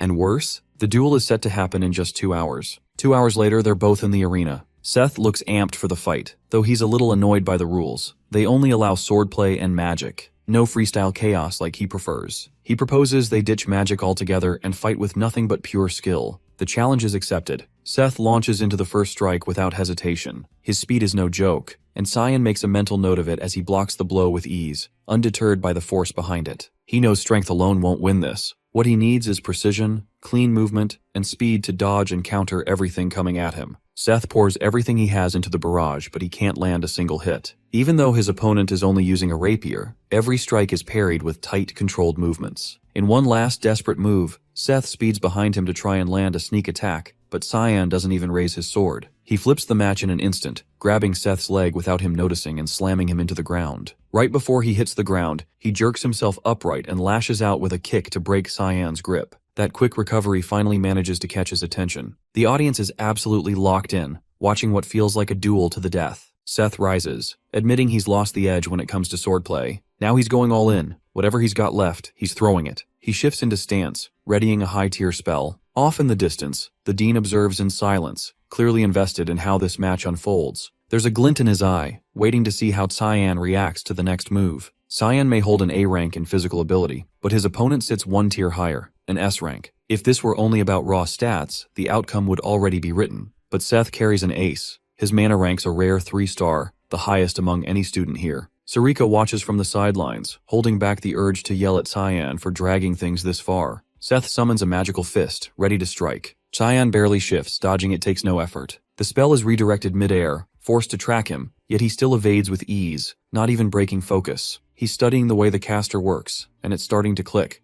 This guy might actually be channeling above his level, possibly a 4-star spell. Pissed, Seth accuses him of cowardice for refusing to meet the blow head-on. He decides to up the ante, this time no dodging. A 4-star sandstorm tears toward him. Cyan, ever the aura cultivator, plants his feet and takes it full on. Elsewhere, Brian is busy keeping the dragon girl occupied. He's had plenty of practice raising his younger siblings, and that experience is suddenly paying off. But before he can process it, she shoots up in size, now able to stand on her own 2 feet. Back at the duel, the advanced spell hits dead center on Cyan. The barrier around the arena strains under the pressure, nearly coming apart. Spectators shout for the dean to step in. It's clearly gone too far. He waves them off, insisting they wait. Cyan activates a technique, siphoning the attack into a single point, the Void Sphere. Within seconds, the entire storm is gone, absorbed completely. Gasps echo. No one expected that, not even the dean. Sarika watches with rising anxiety, worried that move might have blown his cover wide open. A stunned silence falls over the crowd.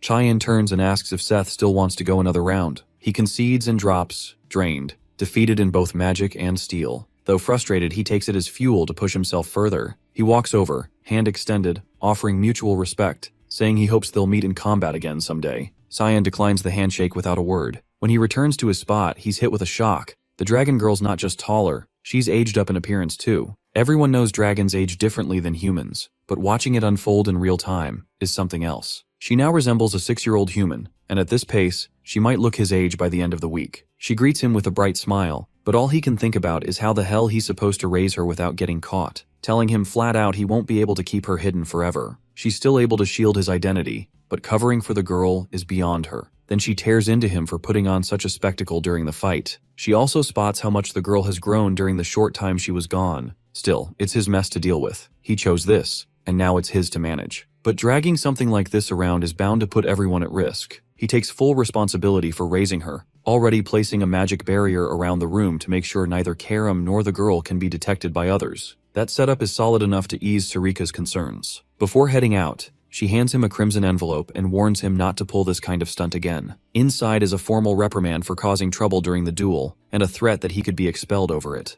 The girl looks up at him, asking innocently if they'll end up living on the streets now. He reassures her with calm certainty. Nothing bad's going to happen. He'll sort things out with the school. He already knows the dean sent it personally, not the admin office, which likely means it's more of a summons than a punishment. In his previous life, he had once gone to that same dean to request entry into the Knights of Light. He had finally decided to follow his father's wishes, surrendering to his brother's commands. The dean hadn't supported the choice. He knew it wasn't a good fit, but he hadn't been able to stop him either. Right before granting entry, the dean had given him a warning, one that proved to be true. Nothing worthwhile would come from chasing that path. Whether he faced consequences or a miserable ending, either way, he'd come out empty. That's the reality of living like someone else's puppet. No matter how things turned out, the resentment would always circle back to his brother. That's what the dean told him the last time they spoke. But now, the situation's changed, and whatever the dean thinks this time, he's about to find out. Brian brings up a suggestion. They need to stop calling the girl Kid, and just give her a name already. Without hesitation, he casually names her Nana. Brian snorts at how basic it sounds, but she lights up at the name, running in circles and repeating Nana Vert, completely delighted. Back in his office, the dean is still mulling over what happened during the duel. He already had high hopes for Cyan, but what he saw today shattered those expectations, absorbing a 4-star spell with a 1-star technique and doing it without breaking a sweat. The kid's raw potential is too massive to ignore. He wants to know exactly how deep that power goes. Kundal Kuzel once trained Emperor Dion himself, and also taught the father of the last empress. He's one of the rare few alive who hold a 9-star mana rank. But after his sister Dana died, he stepped back from the battlefield and focused solely on running the academy. Even so,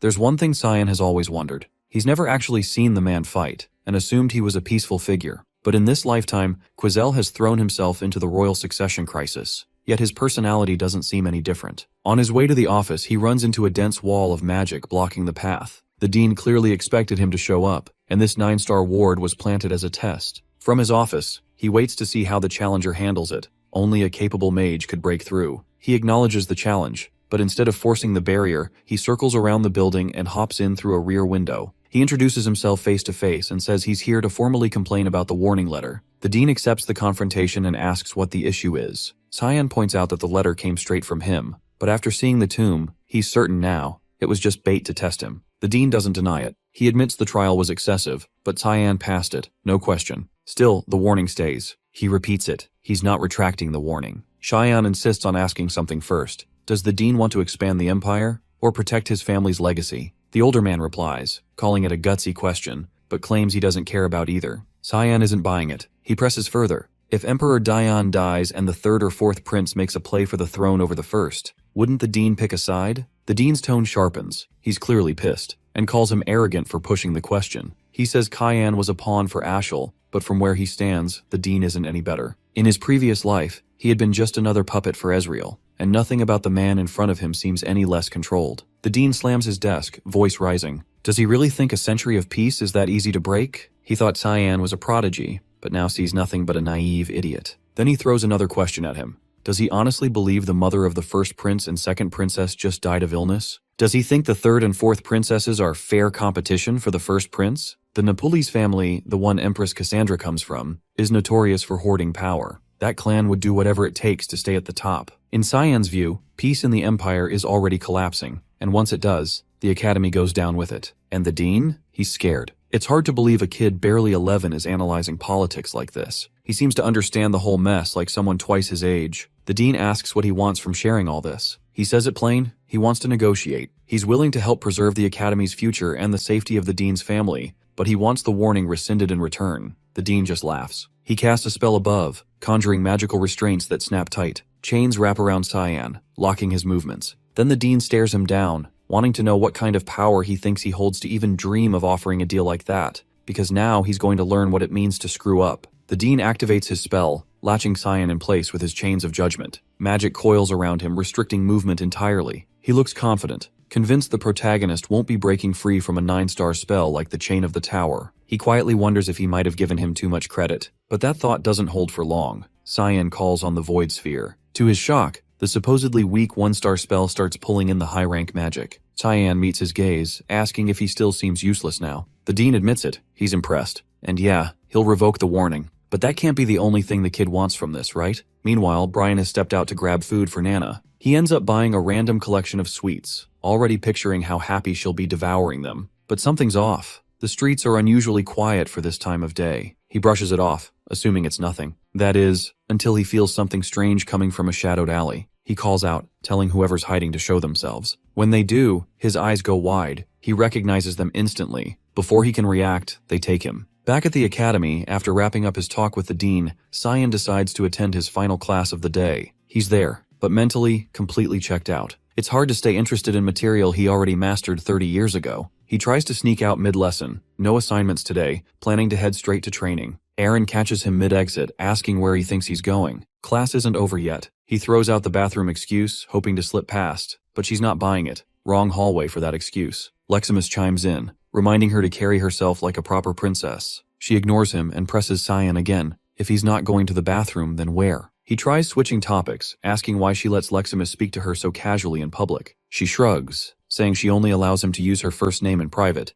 then adds that Cyan should do the same, since they're friends now. He replies that he's just some nobody while she's the Emperor's daughter. She calls him too uptight. Before their exchange can go further, 2 upperclassmen step into view. Aaron freezes when she sees them. One smirks, saying it's been a while. Pavian stands in front with his brother Nerovian beside him. She bows politely, showing deference. Nerovian mocks her, asking why she's running around with peasants she once had chained up. Cyan clocks them immediately, the Neptune brothers, her half-brothers, and they're clearly not fond of her. Then they notice him. He steps forward and introduces himself as Cyan Vert, youngest heir of the Vert family. They nod, saying they'd recognize a duke's son anywhere, and mention they caught his duel earlier. It left an impression. They tell him next time there's a gathering, he should come. Might even become friends. Then Pavian turns back to Aaron, telling her flat out to stay in her lane, drop the arrogance, and remember her place. With that, they leave, dragging her pride along. Leximus looks over, confused, asking if those 2 were really her brothers, and what the hell's wrong with them. She keeps her voice calm, saying they're still family. She can't just abandon blood ties. Cyan disagrees. To them, he says, she's beneath dirt, less than a stranger. Blood or water, it means nothing without power. That's why they treat her like that, because deep down, they're afraid of her. This is just their way of keeping her in check. So she has no reason to hang her head. The words hit harder than she expected. She goes bright red, clearly moved, unable to believe he'd say something that kind to her. He returns to the royal hall and immediately notices something's off. No one's around except Nana. He calls out for Karam and Brian. Only Karam responds. He notices she's in fireball form, hovering. When he asks why, she says it helps conceal her energy whenever she needs to stay hidden, then asks what's so urgent. He says he needs her to track Brian. She pauses, focuses, then says she can smell blood, and it's coming from the direction he went. Elsewhere, Brian is getting slammed around by a group of thugs clearly working under Barrett. The man crouches nearby, sneering that Brian should have listened when they were still playing nice. But now they're done holding back. They're going to cut him up and mail the pieces to Cyan like a present, all because he dared act bold in front of him. Brian just laughs, unshaken, telling him he's still got nothing. That's the last straw. Barrett loses it and gives the order, kill him. Now, they raise their swords, ready to strike, but Cyan cuts in with a sharp question.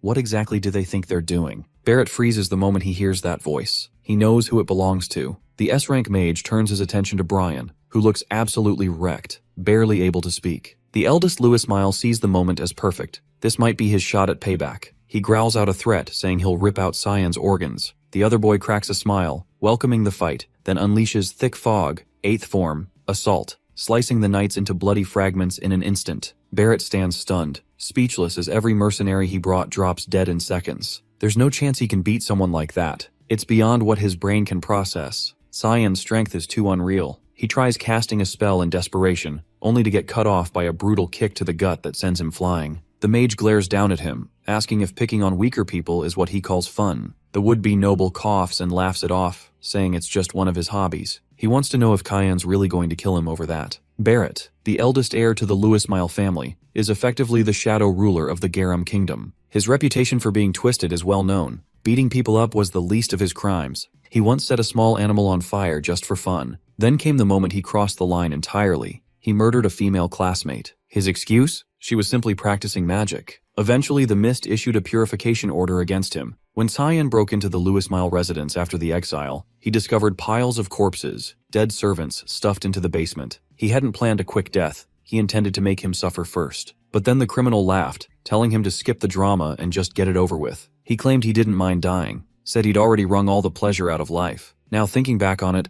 Cyan realizes that killing him like that wouldn't have been punishment. It would have been mercy. Barrett already got what he wanted out of life before dying. Just dying won't ever come close to repaying what he's done. The mage grabs him, pries his mouth open, and begins forming a marble of mana. The Louis Mile heir recognizes what's coming and suddenly panics, begging him to stop. He throws out threats, warning what'll happen if Cyan dares hurt someone from the Garam Kingdom's most powerful bloodline. But before he can finish, the sphere is jammed down his throat and swallowed. The victor tells him it's fine if he wants to hate him, talk trash, curse him, whatever. But there's one thing he'd better not forget. Never lay a hand on someone under his protection. Barrett writhes in agony as the mana marble detonates inside him, permanently shattering his internal mana flow. From a nearby rooftop, Ashel's butler has been watching everything. He's stunned. Cyan's power far exceeds what he expected. He realizes he has to report back to his master immediately, before the mage ruins everything. But he doesn't even get the chance. A cold blade presses against his neck. It's Sarika. She's finally tracked down the stalker who's been tailing her student for days. Meanwhile, Cyan heads over to Brian, checking him for injuries. The injured man apologizes, saying he didn't expect them to gang up on him like that.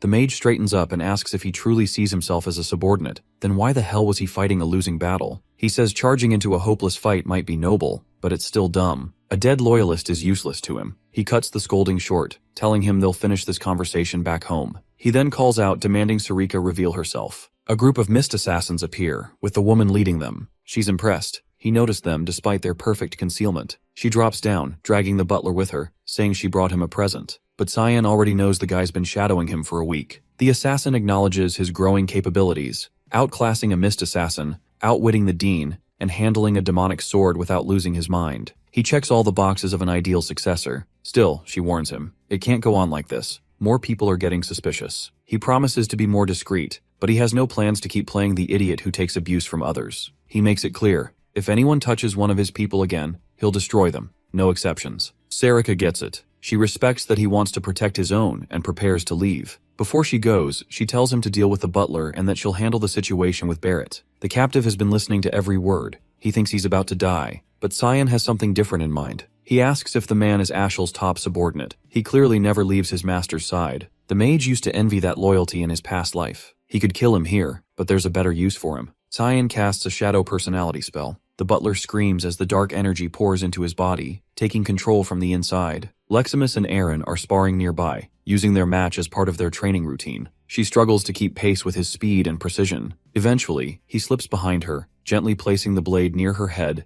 and declaring the match in her favor, still addressing her formally as Your Highness. She yields, accepting the loss, but insists he should drop the title and just use her actual name instead. Elsewhere, they hear Brian groaning through clenched teeth as he trains with Cyan, who's been running him into the ground. He's taking hit after hit but holding up thanks to his high stamina and brute strength. Cyan's already considering he might be a decent asset down the line. He checks if Brian wants to pause for a break. The other boy brushes off the pain, pretending he's still fine and ready to continue. Not that it would have mattered. Cyan would have kept going regardless. He knows there's no telling when someone like Barrett might strike again. Brian needs to be prepared to hold his own. Brian brings up Kellen, asking if he's really alright after the spell was used on him. Cyan tells him not to stress about it. Kellen's with them now. He explains the spell. It hijacks a person's personality and puts them under external control. He's only used it once before, back in his previous life. Cyan questions Kellen directly, asking who he is now. The knight answers without hesitation. He's Kellen Diego, a guardian from Velias, assigned to monitor Cyan. He pushes further,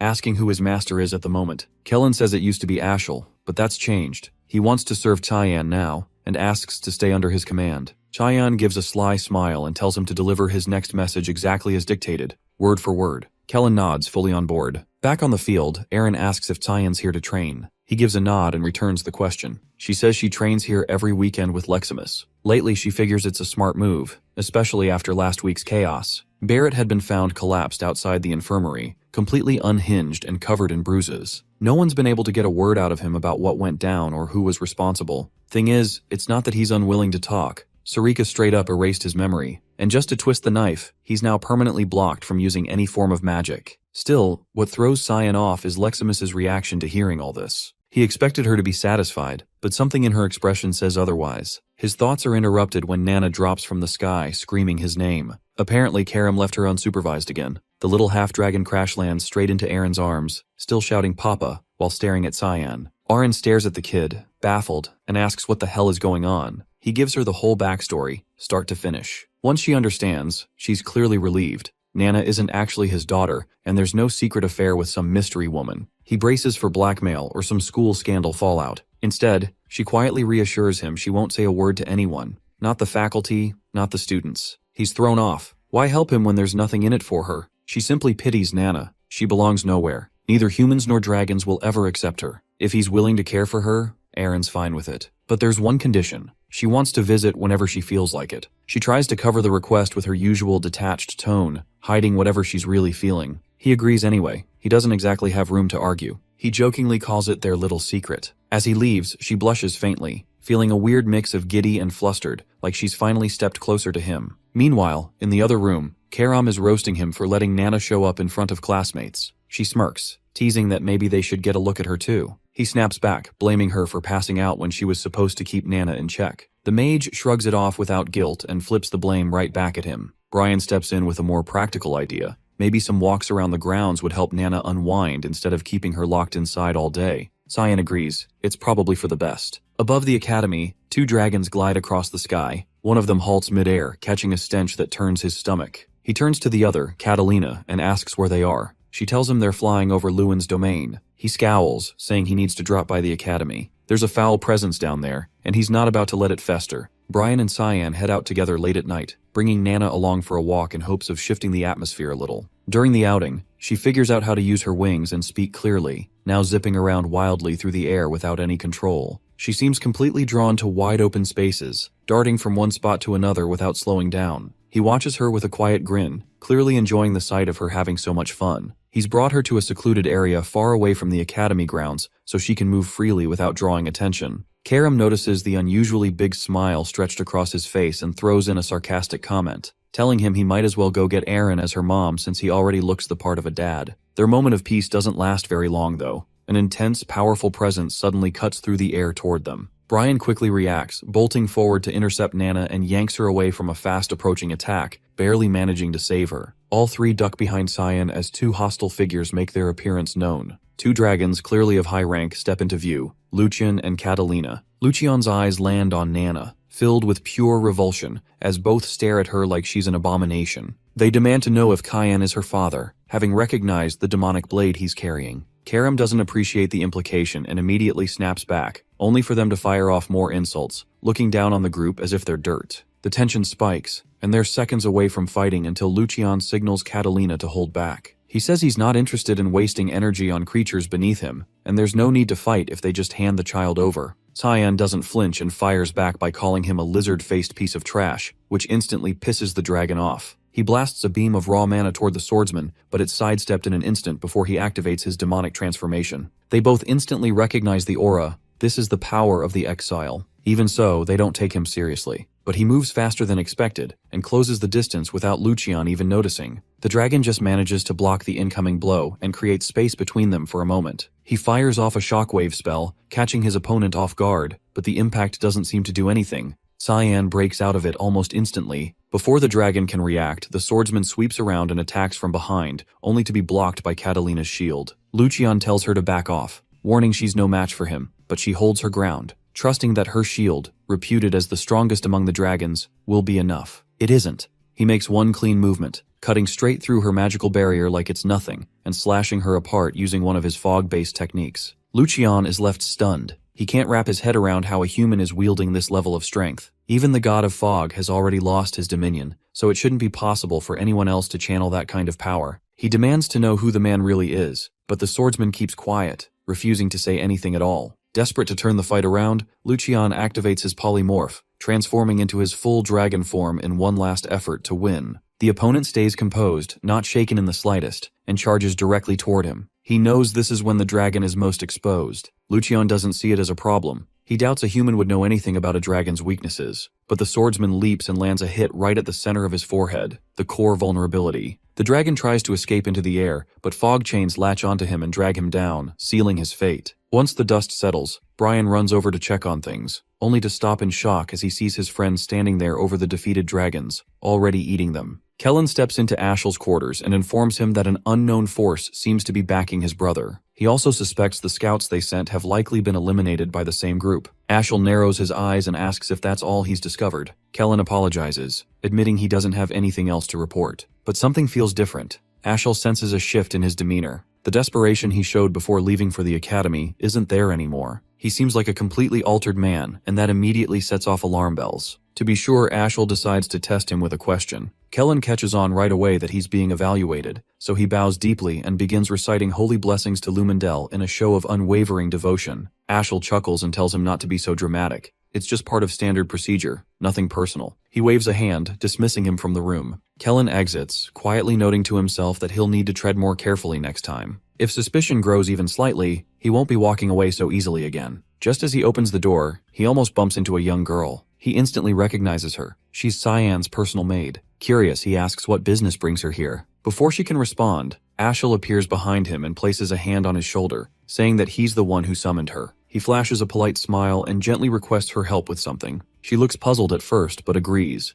ready to assist however she can. Elsewhere, the dragons hold a private emergency meeting. They've realized that Catalina and Lucian have gone completely off the grid. The last trace of their presence was a massive divine power surge recorded near Lewin's borders. After that, nothing, just total silence. What's alarming is that both were above 8-star rank, and their mana cores were shattered. All that remains of the battle site is raw destruction. No bodies, no clear evidence, just overwhelming magical residue. Whoever killed them went through the trouble of wiping every trace clean with magic. That suggests a dark element caster was involved. The only one they know of who could kill both is Kundal Kazeli, but Kundal doesn't possess dark affinity, which leads them to one conclusion. There's someone out there with dark element powers they haven't identified. They already know of Cyan, who's enrolled at the Royal Academy. To them, he's just a teenage boy who happens to wield dark element mana. But now the rumors are piling up. Apparently he survived a clash with a devil dragon. They also suspect he might be tied to the deaths of Reynold and Zykerman, two major players in the slave trade. Both men had been supplying the dragons with human test subjects and magical materials. The leader of the meeting decides they need more information about Cyan. He turns to his granddaughter and tells her to start getting close to him. Back inside the royal dorms, Aaron arrives carrying a pile of sweets for Nana. Cyan stays seated off to the side, watching quietly as the two interact. Despite the peaceful scene, he can't help but stay on edge, worried other dragons might sense Nana again if they aren't careful. He's determined not to let anyone mess with those he considers under his protection. He's already made up his mind to live for himself this time around, and to wreck whatever schemes Ashel has planned. Aaron notices the soft, unguarded smile that crosses his face as he watches them laugh together. She pauses but writes it off as him simply enjoying the moment. Meanwhile, over at the Vert residence garden, Lenal Severus, the first prince, sits with Ashen for a private conversation. It's been some time since they last saw each other. Lenal leans back and asks how long he plans to stay cooped up,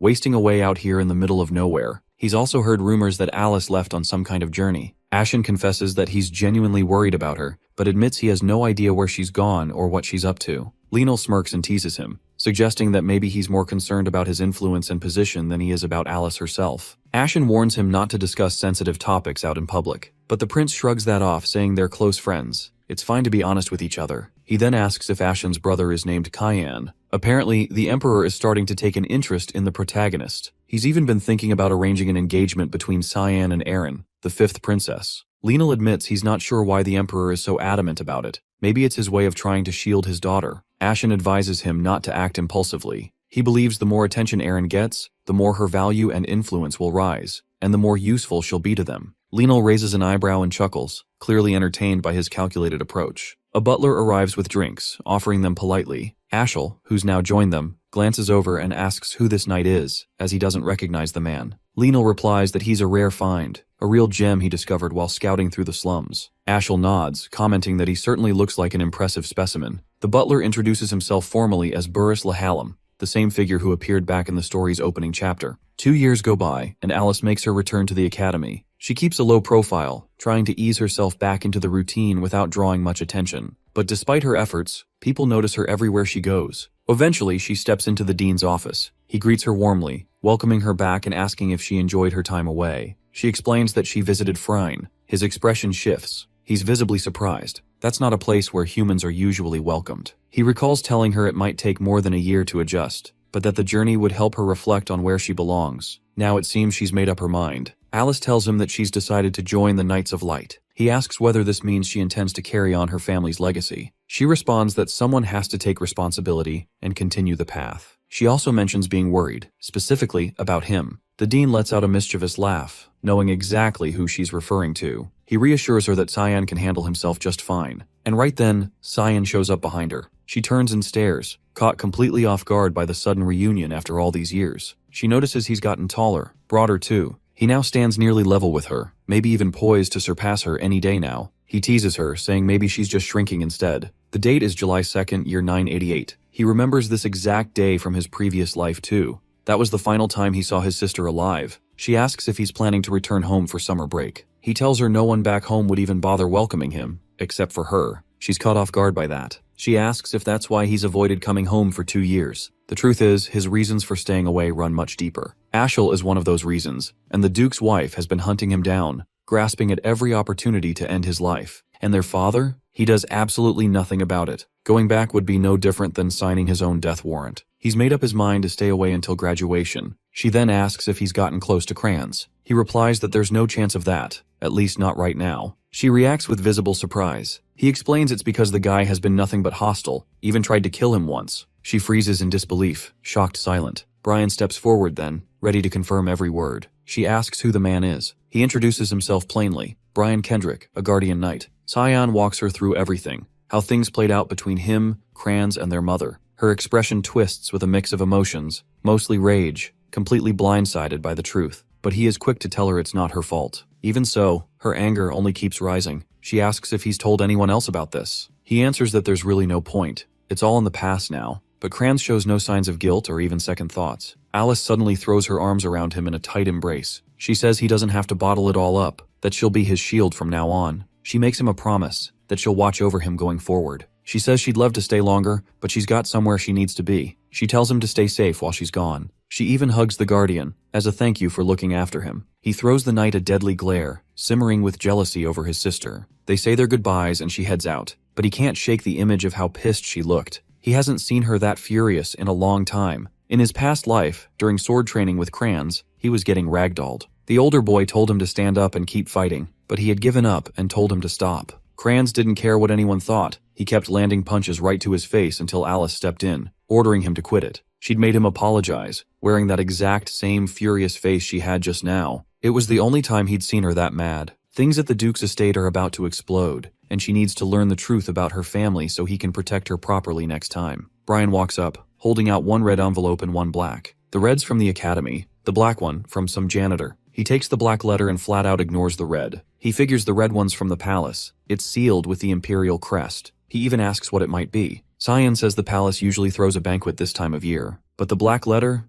That's something far worse. It's an assassination contract targeting the Drenian Nephilis. It had caused major chaos during the banquet back then. Considering the man is the younger brother of the reigning empress, it's no surprise Karam is stunned to hear he's attending, especially since he already has other matters lined up. But when Cyan thinks back, someone else pulled off that mission in his past life, which makes it pretty clear the Hall Master is showing him favor. Karam opens the red letter and finds it's from Princess Erin. She jokes about how he's not a kid anymore, even if he still acts like one. Basically, it's a confession letter disguised with jokes. In response, he activates the demonic sword's curse to give her a light punishment. She just laughs it off. The letter also talks about prep for the upcoming palace trip. Suddenly, the doors slam open. Nana charges in, loudly announcing that she's starving. Everyone turns to look at her, all of them stunned by what they see. She now looks like she's their age. The speed at which she's grown is wild and hard to believe. Meanwhile, back at Vert's castle, Alice storms into the royal hall, every step loaded with fury. She demands to know her mother's whereabouts. One of the servants quietly answers, "She's in her room, sitting there." Alice enters without hesitation. Margaret, her mother, greets her kindly, but she doesn't wait. She walks right up to her and slaps her across the face, with everything she's got. The guards rush in after hearing the screaming, trying to figure out what just happened. Margaret demands to know if her daughter has lost her mind, but Alice fires back that it's her mother who's insane. She accuses her of trying to murder Cyan, causing the woman to freeze for a moment in stunned silence before muttering a question, asking if there's any proof. That was the wrong thing to say. By asking for evidence, she's basically admitted to the crime. Alice snaps at her, furious that she dared to lay a hand on him without even having the courage to deny it properly. She screams at the guards to throw her out. 5 guards lunge toward the princess, but she flips back, dodging the rush, then launches into a barrage of attacks using both water magic and spirit arts, taking them down in seconds. The older woman stands there, wide-eyed, watching her daughter dismantle the guards alone like it was nothing. Alice walks right up and says that Cyan's guardian has come clean. He's confessed everything, including naming her as the one behind the assassination attempt 2 years ago. Even if Cyan has chosen to stay quiet, she won't be able to hide anymore. The accused tries to shift the blame, insisting her daughter shouldn't take the word of a commoner over hers, but Alice doesn't care. She calls her by her full name, sharp and cold, then says she'll inform her father, and once he knows, she'll see what real consequences look like. Alice leaves the dormitory feeling victorious, believing she's finally bested her mother. But the woman only grins behind her, amused by how clueless her daughter still is. Even after all these years, Alice hasn't figured out the truth. The Duke has never cared about Cyan. His only priority has always been Ashel. She barges into her father's office and spills everything she's just found out. But the Duke doesn't look angry. He stays perfectly calm and tells her he already knows about the assassination attempt his wife made. Alice stares in disbelief and says his child almost died. Shouldn't he feel something? He replies bluntly that he doesn't see a problem, so long as Cyan ends up dead. She snaps that 6 knights were surrounding her brother, and he would have been slaughtered if Brian hadn't stepped in. The Duke laughs and corrects her. Brian didn't save him. He's just an errand boy. Now she's truly confused. That would mean Cyan took out all 6 knights by himself. Her father lets out another low chuckle, realizing she doesn't know her brother at all. He hands her a red envelope, an invitation to a royal banquet. He says he won't be attending, and that she should go in his place. Then he casually tells her not to worry about Cyan. He's far stronger than she thinks. Alice leaves the room, but his words keep echoing in her head. Just then, she runs into a girl with white hair, returning from a long absence. She lights up and throws her arms around her, demanding to know where she's been hiding all this time. The newcomer is Cecilia Rain, a high-ranking member of the Knights of Light, and once Alice's maid, mentor, and close friend. She gently cheers her up and invites her to come along to the banquet with her. Meanwhile, Cyan and Brian have already begun their journey to the banquet. Nana is thrilled, staring wide-eyed at all the scenery and wildlife they pass. He reminds her to hide her tail. He doesn't want trouble. She uses magic to disguise both her tail and wings, making it easier to blend in. He asks if she still remembers what he told her. She quickly nods and says she'll introduce herself as his maid, but he doesn't look too convinced she'll manage to stay normal in public. The cart rolls to a halt. They're being blocked by bandits. Cyan glances at Brian and tells him to deal with it. It's nothing major. Without hesitation, the swordsman slices their throats and finishes them off in one clean movement. He's clearly come a long way since their training sessions. With the road clear, he hops back onto the cart and they continue the trip. In the office of the hallmaster, Sarika flips through some papers handed to her by her assistant. The aide comments that this year's banquet has way more attendees than expected. Maybe they should delay the plan. Sarika refuses. The assassination of the Drenian Nephilis needs to happen now. The assistant hesitates and asks why she's so insistent. Sarika flatly states the truth. He's a predator who uses his magic to violate married women. Someone like him shouldn't live another day. And worse, he's also her fiancé. As she sorts through the papers, something catches her attention. A child she recognizes is on the guest list. She's a rare prodigy with perfect elemental affinity, 20% in every category, but her weak body keeps her from attending most classes. She's the granddaughter of the Garam Mage Association's head, Lunav Reaver. She's never made a public appearance before, so why show up now? The assistant says she heard the association leader personally ordered her to attend. That sets Sarika on edge. She's sure something's up.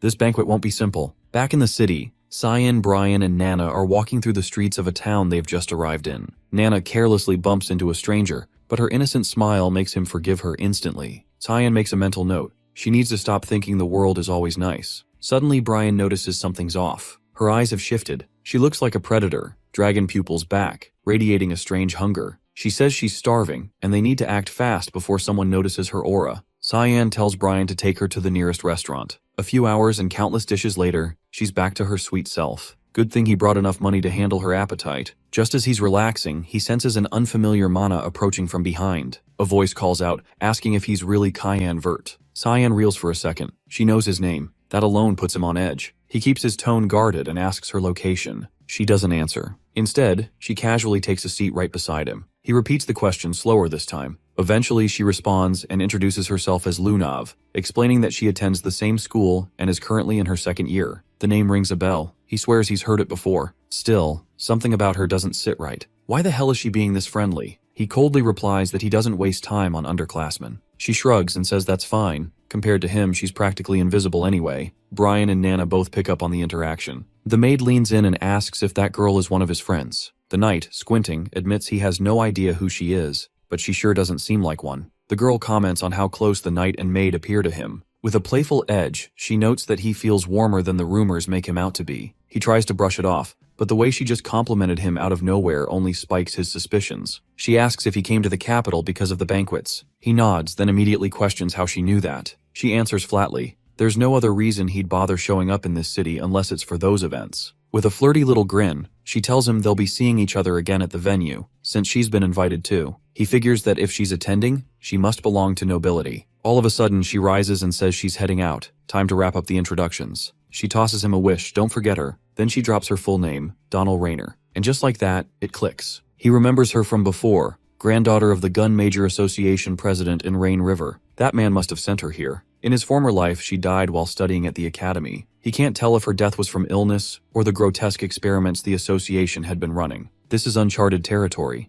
People he hadn't encountered in his past life are suddenly entering his path now, which means the future is in constant motion. And to top it all off, this is happening on Banquet Day, the day history will later remember as the Banquet of Blood. Elsewhere, Erin gets dressed for the occasion. She glances at Luxemius and asks if she looks okay. He reassures her. She looks stunning, more beautiful than ever. Even so, she's not convinced about the outfit and switches into a new dress. Luxemius grins, teasing that Cyan's going to love it. Her cheeks light up, her whole face flushing red, completely flustered. It surprises her that he'll be there tonight, even though she's the one who sent the damn invitation. A maid enters holding an ornate box and presents it to her. It's a necklace, sent by her brother, Lionel, who insists she look her best for her future wedding. She blinks, caught off guard by the gesture, but doesn't dwell on it much. Finally, the banquet arrives. The atmosphere is lively. Crowds pack the place, laughter and chatter flooding the space. Cyan moves through the hall, eyes scanning for his target. So far, no luck. That's when he spots Kellen among the guests and quickly asks whether Ashel is here too. Kellen confirms he's currently with Prince Lewin. But before anything else, he has something urgent to say, urging Cyan to get out of there immediately. He pauses and checks what's going on. Kellen doesn't doubt the intel, but says that if Cyan stays, he and plenty of others could be at serious risk. Ashel had personally warned him to leave the palace before the event began, mentioning he was preparing something. Unexpected. That final piece falls into place. Cyan finally sees the full picture. The one pulling the strings behind the banquet of blood is Ashel himself. Kellen admits he couldn't stand the idea of him getting hurt, so he begged him to leave. But Cyan tells him not to worry, he'll be fine.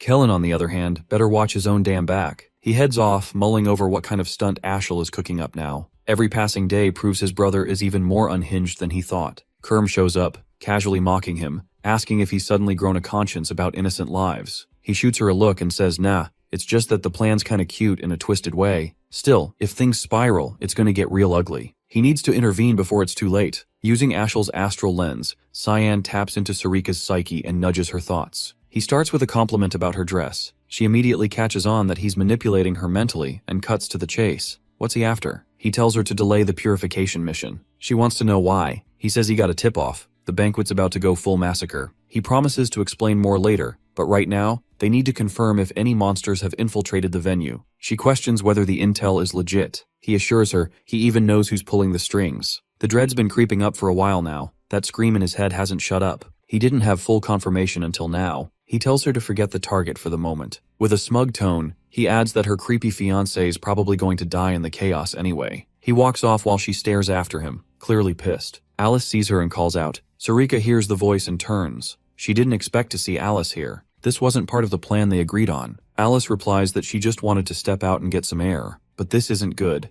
Alice is about to get caught up in the shitstorm. Sarika grows anxious about the mission. Then another voice cuts in, addressing her as Miss Sarika and calling out to Alice too. His tone practically drips with sleaze. And just when things couldn't get more chaotic, the target makes his grand entrance. He introduces himself with a smirk, Drainy and Nephilis. That grin says it all, trouble. Meanwhile, Cyan pulls Brian aside for something critical. The knight perks up, eager to jump in. Cyan can tell he's getting more into this protector role lately, probably the excess dragon blood. He gives him orders to check the palace's underground tunnels. Brian takes off, ready to go. But before Cyan can say anything else, he stops him with a reminder. This isn't a game. The mission matters. Before he finishes, Brian picks up on movement behind him. Cyan immediately senses the presence, but before he can react, the knight leaps into action, assuming danger. He crashes into the figure. Turns out it's Emily. He stammers an apology as she hits the floor, unconscious. While that mess plays out upstairs, someone is already deep inside the palace's lower levels. He performs a ritual, issuing commands. Dozens of armed fighters begin to stir. The room is filled with shadows ready to strike. Inside the banquet hall, Princess Erin stands still, visibly irritated. Cyan and his group are nowhere to be seen. She had gone out of her way to invite them personally. This wasn't the response she expected. Out of nowhere, Lunav approaches, offering a polite greeting and saying it's an honor to meet the princess. Erin turns to her confused and asks for her name. She responds with a proper introduction. A moment later, Erin places her, same academic year, back at the academy. She remarks she could never forget someone that brilliant. With a dignified tone, she welcomes the girl to the event on behalf of the Empire. Lunav seems genuinely moved by the kindness and remarks aloud that Cyan should see how thoughtful the princess is. That catches Erin off guard. She hadn't expected her to know him. Lunav casually mentions they spoke just yesterday. Without meaning to, Erin blurts out the question,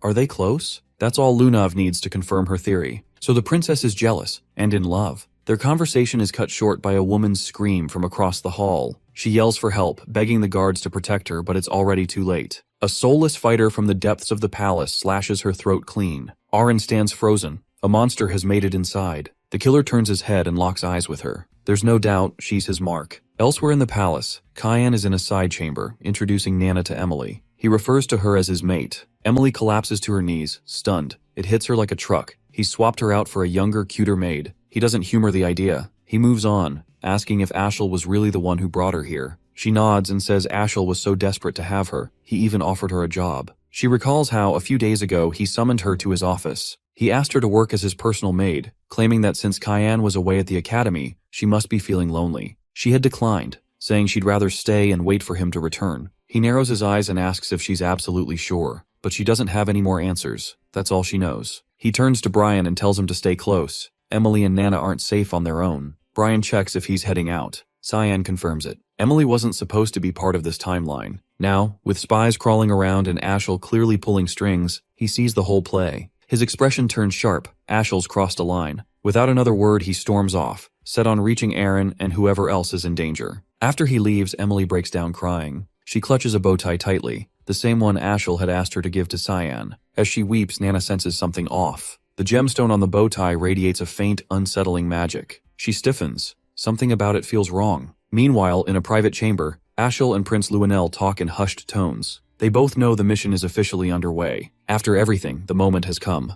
Luenel's gift is about to be delivered. Ashel gives Boris a nod of approval, calling him surprisingly effective. The prince grins and says, "This is only the beginning. Their unit will become even more valuable from here on." They're not just disrupting a party, they plan to tear down this peace-soaked empire and remind it exactly who it needs. Back in the Grand Hall, panic ripples through the crowd as the monster's attack causes chaos. Aren keeps calm, helping direct people toward safety. Lunav urges her to leave while she still can, but she shakes her head. She won't leave until she's made sure everyone else is safe. She insists on staying to help. The creature overwhelms the frontline guards with ease. Then it splits. Identical copies spawn into the room. One clone grabs a guard and rips him apart before he can even scream. While everyone focuses on the copies, a demonic beast breaks through from behind. It tears through half the defense force in seconds. Despair sets in, but a new figure steps in, Sarika. She cuts down one of the beasts with expert precision, immediately commanding the remaining guards to focus on evacuating civilians. Then Alice appears, seamlessly entering the fight. Together, the two begin clearing out the enemies. The head guard tries to pull everyone into a coordinated retreat. Meanwhile, they hold their ground, preparing for the next strike. But to their shock, the creature doesn't even glance at them. Its focus is locked solely on Aren. Just before its tentacle can reach her, a guard throws himself forward and slices it off. He dies instantly. A cluster of tentacles tears through the guard's body, killing him instantly. Aren rushes to catch him, trying to keep him upright, but he's already gone. Tears run down her cheeks as guilt sinks in. She blames herself. Meanwhile, Lunav pushes back the advancing monsters, launching bursts of aqua blast mixed with gusts of wind. She turns over her shoulder and shouts for Aren to get to safety. They'll handle things from here, and she's not letting that captain's death mean nothing. While they beg her to go, the princess stares one last time at the fallen guard. She whispers a promise that his sacrifice will count. The creature's roots are soaked in lethal toxins. Just brushing against them would mean instant death. This shield will block the poison. She commands the survivors to stay alive and fight back. The guards, fired up, charge in. Swords flash as they slash at the enemy, pushing through injuries and exhaustion. Even with her spell, the tide starts turning against them. That's when Alice steps in, releasing a freeze spell to halt the advance. One of the royal guardians pleads with Aren again. She needs to evacuate, but Sarika finally reveals what she's really capable of. Drawing a dagger, she slices through monster after monster with precision. Although she teaches alchemy at the academy, wielding a blade like this risks exposing her true identity, but that's irrelevant now. She shifts to her fog sword technique and slays the towering demonic tree beast. An assassin lunges out of nowhere, catching a guard off guard. The alchemist spins and splits his face in two. She yells to the remaining soldiers. There are still more out there, and they can't lower their guard. Her plan is for Elise to get the princess out while they hold the line. But something itches at her. This still feels wrong. Alice and Aren sprint down a hallway, escaping the chaos. The princess's thoughts swirl. If this girl really is one of the Verts, that would make her Cyan's sister. The thought snaps her back to him. Is he okay? Is he safe? Their train of thought shatters as a skeletal creature drops into their path. The thing doesn't seem lost. It knew exactly where to find them. Alice eyes the monster. Her gut tells her she can't handle it alone. It's a nightcrawler, a high-tier one. They team up, binding it in place with chains and coordination. Hope sparks as reinforcements leap in. Maybe they still have a shot. The nightcrawler swings with a brutal left hook. Lunav leaps in, throwing up a barrier that absorbs the hit. Alice seizes the moment, already on its back. With a smirk, she launches her attack, declaring her name and promising he'll regret ever showing up. The strike lands hard enough to finish him on the spot. Back in the banquet hall, Sarika brings down the last creature with a strike of fog-forged magic. Something nags at her. She walks over to one of the assassins and pulls off its mask. A chill runs through her. They're not living beings. They're corpses, puppets reanimated through dark magic. It's a twisted resurrection technique requiring ridiculous amounts of mana and setup. With this many, it couldn't have been a solo caster. Someone big is behind this. But the why is still a mystery. Elsewhere in the palace, a squad of marionette soldiers descends on the Emperor. He wipes them out easily, but his body gives out. Collapsing, drained, and gasping, he looks up to find Ashel and Luenel already in the room. The Emperor thanks them for their support, unaware they're the ones orchestrating the chaos. Ashel hurries to his side, swearing loyalty. It's all part of the setup to win his trust. Meanwhile, Elise cuts down one more creature and runs into the next chamber, but it's no better in there. More puppet assassins flood in, relentless. They just keep coming. Emily informs Brian that Ashel has given Cyan a bow tie, but he had already left before she could hand it over. Brian finds it odd that Ashel would give him a gift and admits he has a bad feeling about it. She asks if something is wrong. He isn't certain but notes that Ashel has never sent Cyan any presents before. From what he's observed, Cyan harbors a deep-seated grudge against his older brother Astral, far beyond typical sibling rivalry. From across the room, Nana warns Brian that they need to get out immediately. He asks why, but she only replies that something dangerous is approaching. Before they can respond or ask further, a monster bursts through the wall behind them. Brian orders them to flee while he handles the threat, a powerful beast, a behemoth. Meanwhile, Drainian, the target of the purification, runs desperately for his life. The others help evacuate him. He escapes faster than anyone else, but is ambushed at the front doors by a horde of marionette corpses. Fear grips him. His only hope is to survive and return to his sweet, dear mate, whom he has been tormenting and abusing in his absence. He turns to suggest retreating to the back doors, thinking it might be safer, but before he can get a response, a marionette decapitates him in one swift motion. Just as the marionettes prepare to kill more, Alice intervenes with an aqua explosion. Paired with Lunav's freeze spell, they overwhelm and destroy the marionettes. Everyone in the room stares in shock at their display of power, curious about who they are, but there's no time for introductions. The mage warns that the danger isn't over, and urges them to protect Princess Erin. They turn their attention to the princess, checking if she's unharmed. She, however, is more concerned about Lunav's frail condition. Lunav reassures her not to worry and promises to recover quickly. She warns that the next assault will begin soon, and that Erin needs to evacuate. Despite that, the princess can't shake her concern for them. The guards step forward, pledging to shield her. Alice confronts the monsters directly, and commands the guards to use their magic to defend the noble guests. They must hold the line until the battle ends. The Royal Knight's priority is the princess's safety. Alice promises to do everything in her power to stop the monsters, though inwardly she doubts her chances. No matter how many they eliminate, more keep showing up, as if tracking them constantly. It seems they are being tracked through the gemstone given to Erin. Back to Brian, he faces off against the behemoth, doing his best to keep Emily safe and the monster at bay. For such a powerful creature to invade the palace, there must be a deeper plot. Until now, he had Cyan by his side to back him up,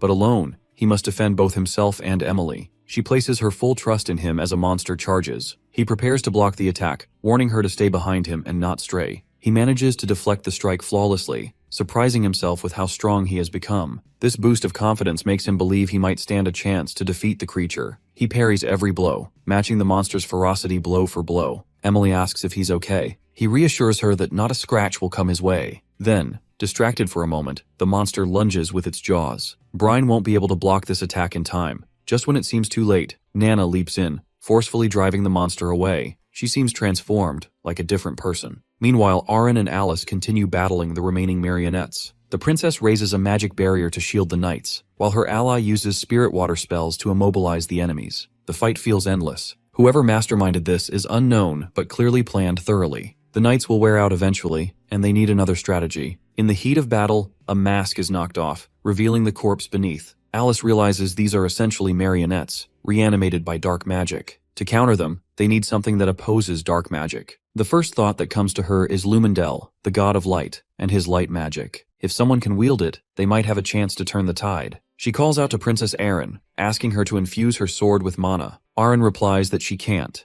Doing so would break the protective spell cast on the knights. The guardian knight consoles her, saying they'll be fine without it. She hesitates but knows they have no choice. She proceeds to bless the sword with the blessing of light. Although combining two mana types is difficult, the princess channels the blessing of light into the blade. Spirit magic flows through the sword as smoothly as water, giving it a tangible mana form. Alice isn't fully confident this will work, but is willing to take the risk. On the other side, Cyan had already eliminated most of the marionettes in his path and quickly realized these enemies were nothing more than puppets and mandrakes. Apparently, he had begun assisting Ashel. This was also when Boris officially became one of Ashel's subordinates. Karim expressed surprise that humans still practiced necromancy-type dark magic, such an ancient and forbidden art. He acknowledged her observation and mentioned there was a particular individual who frequently wielded it. He explained how the use of dazed stones accelerated the monster's strength, and that the mana within those stones attracted beasts. She confirmed she could sense the dazed stone's mana emanating from a specific direction. He urged her that they needed to move faster, warning that the palace was turning into a slaughterhouse,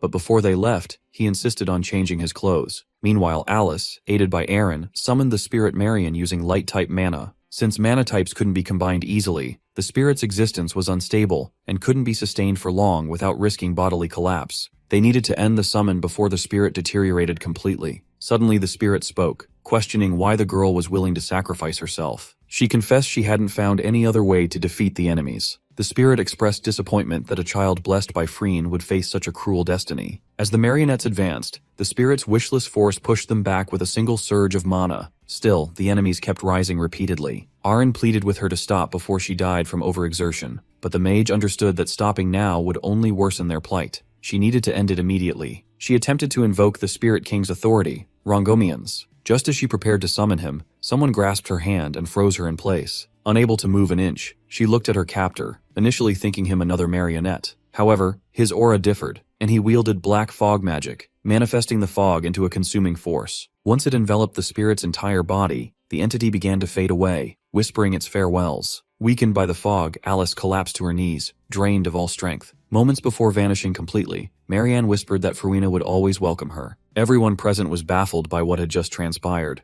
Sushlona explained that the man had blocked the spirit's mana, nullifying its manifestation, and added uncertainty over whether he was even human. The marionette pressed forward to attack again, but Cyan cut through them effortlessly. Although he attacked, if he took even a small step back, all the enemies gravitated toward the princess's group, as if irresistibly drawn. He asked Karam if she sensed any mana around the group. She confirmed feeling demonic mana emanating from Erin's necklace. He requested her help to clear the situation swiftly and cleanly. Using his creation space technique, he enveloped the entire room in a fog domain. Panic erupted as no one knew what lurked inside the fog or what threats might emerge. The marionettes began sinking into the mist, consumed within seconds. In moments, all of them vanished completely, leaving the space silent and empty. It was as if nothing had occurred. Both parties were intrigued and amused, wondering who the masked man could be. Suddenly, Lunav collapsed, unconscious from exhaustion. Cyan appeared behind Orion, attempting to remove her necklace. She sensed a vague familiarity but couldn't place him. He shattered the gemstone that had been attracting the marionettes, but the guards attacked, fearful for the princess's safety. Rather than dodging, his body transformed into fog, dissolving from sight. He reappeared beside Lunav, performing something on her, but Erin counterattacked with her light stinger, also turning him to fog without harm.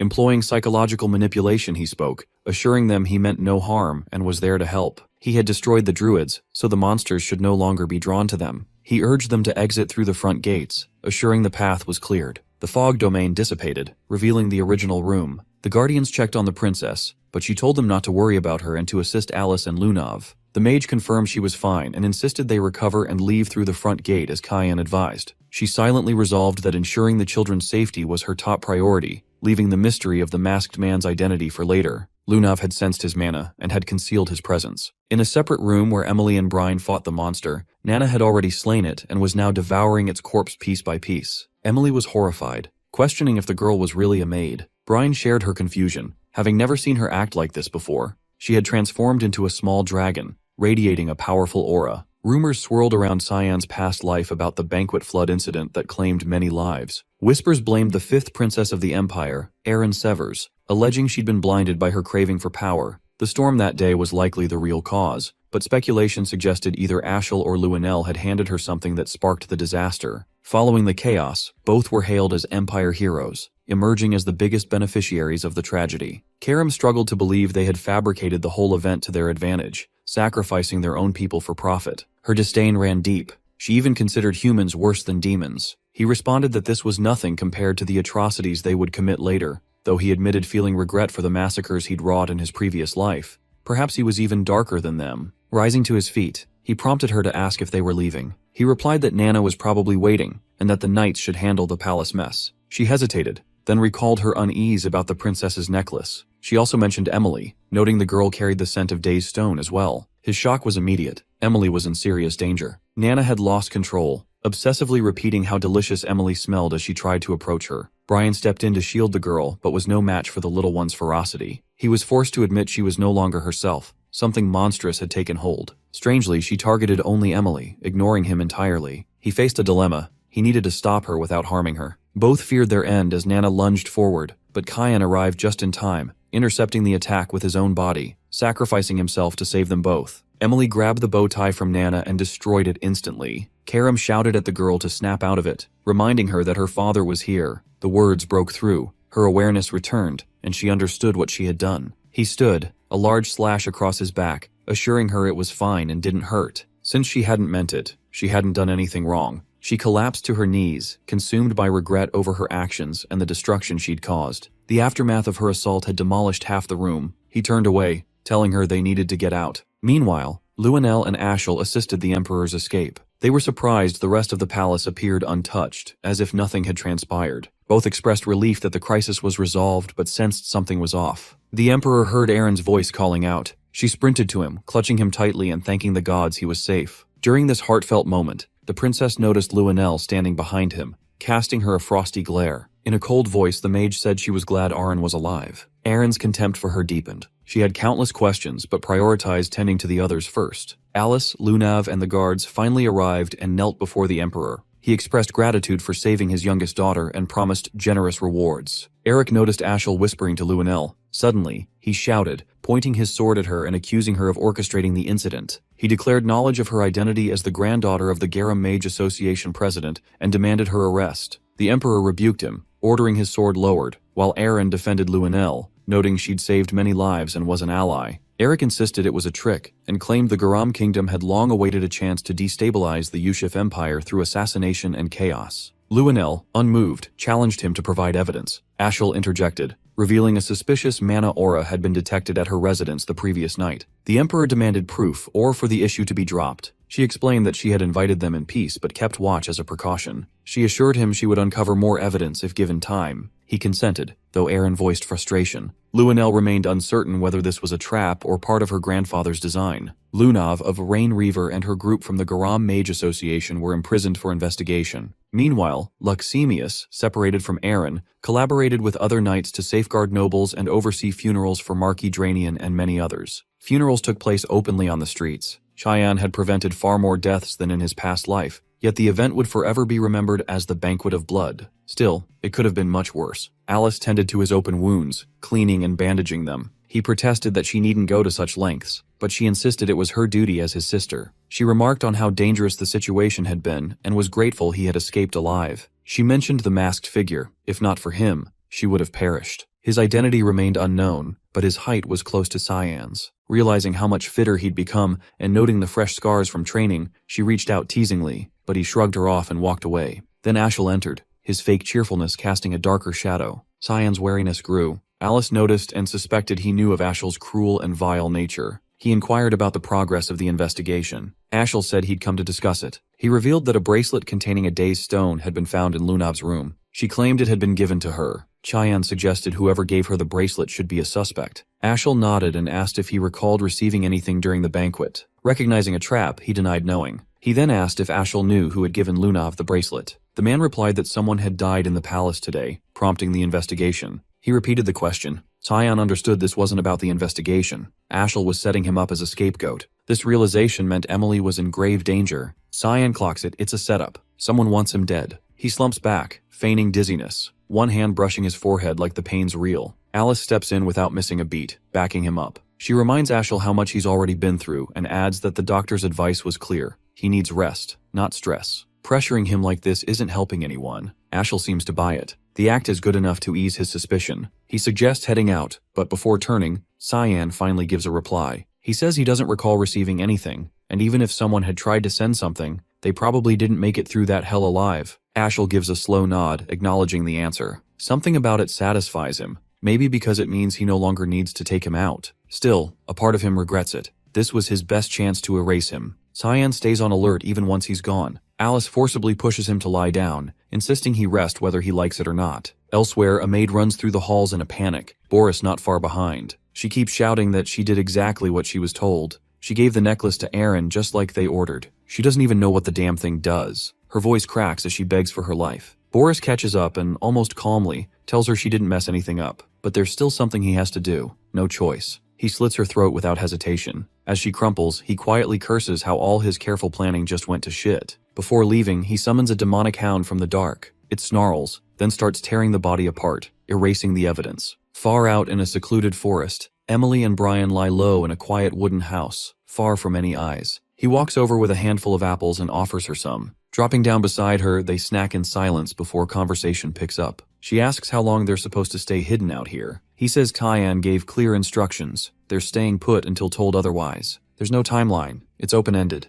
Back in the palace just before their escape, she had handed him a gift, the bow tie Ashel meant for Cyan. He stared at it, then torched it to ash without hesitation. He told her plainly the palace and the Vert estate weren't safe for her anymore. She had to disappear, at least for now. He turned toward Brian and made it clear he had business to handle, so protecting Emily was now his job. Then Cyan crouched in front of Nana, gave her a small pat on the head. With a rare smile, he reassured her he wouldn't be gone for long. Even Brian blinked, caught off guard by the warmth in that smile. Now back on the forest bench, Emily glances over, asking if Nana's alright. He answers she's had a rough stretch, but she's looking better lately. Emily still can't wrap her head around it. She always thought that girl was just a maid. Turns out she's something else entirely. A dragonic hybrid. Emily knows she has to step up, do more. Their eyes meet, and something unspoken passes between them. Together, they quietly make a pact. They'll give Kion everything they've got. Inside the castle, Luenel storms into the throne room, shouting. He rages at Emperor Dion for letting the suspects off so easily. Dion fires back, telling him to lower his damn voice. His decision is final. The prince snaps, dripping contempt. How's he supposed to rule the whole continent with that kind of weakness? What the hell is it about the Garam Empire that scares him so much? A flash of blinding light cuts the air just past his head, shutting him up.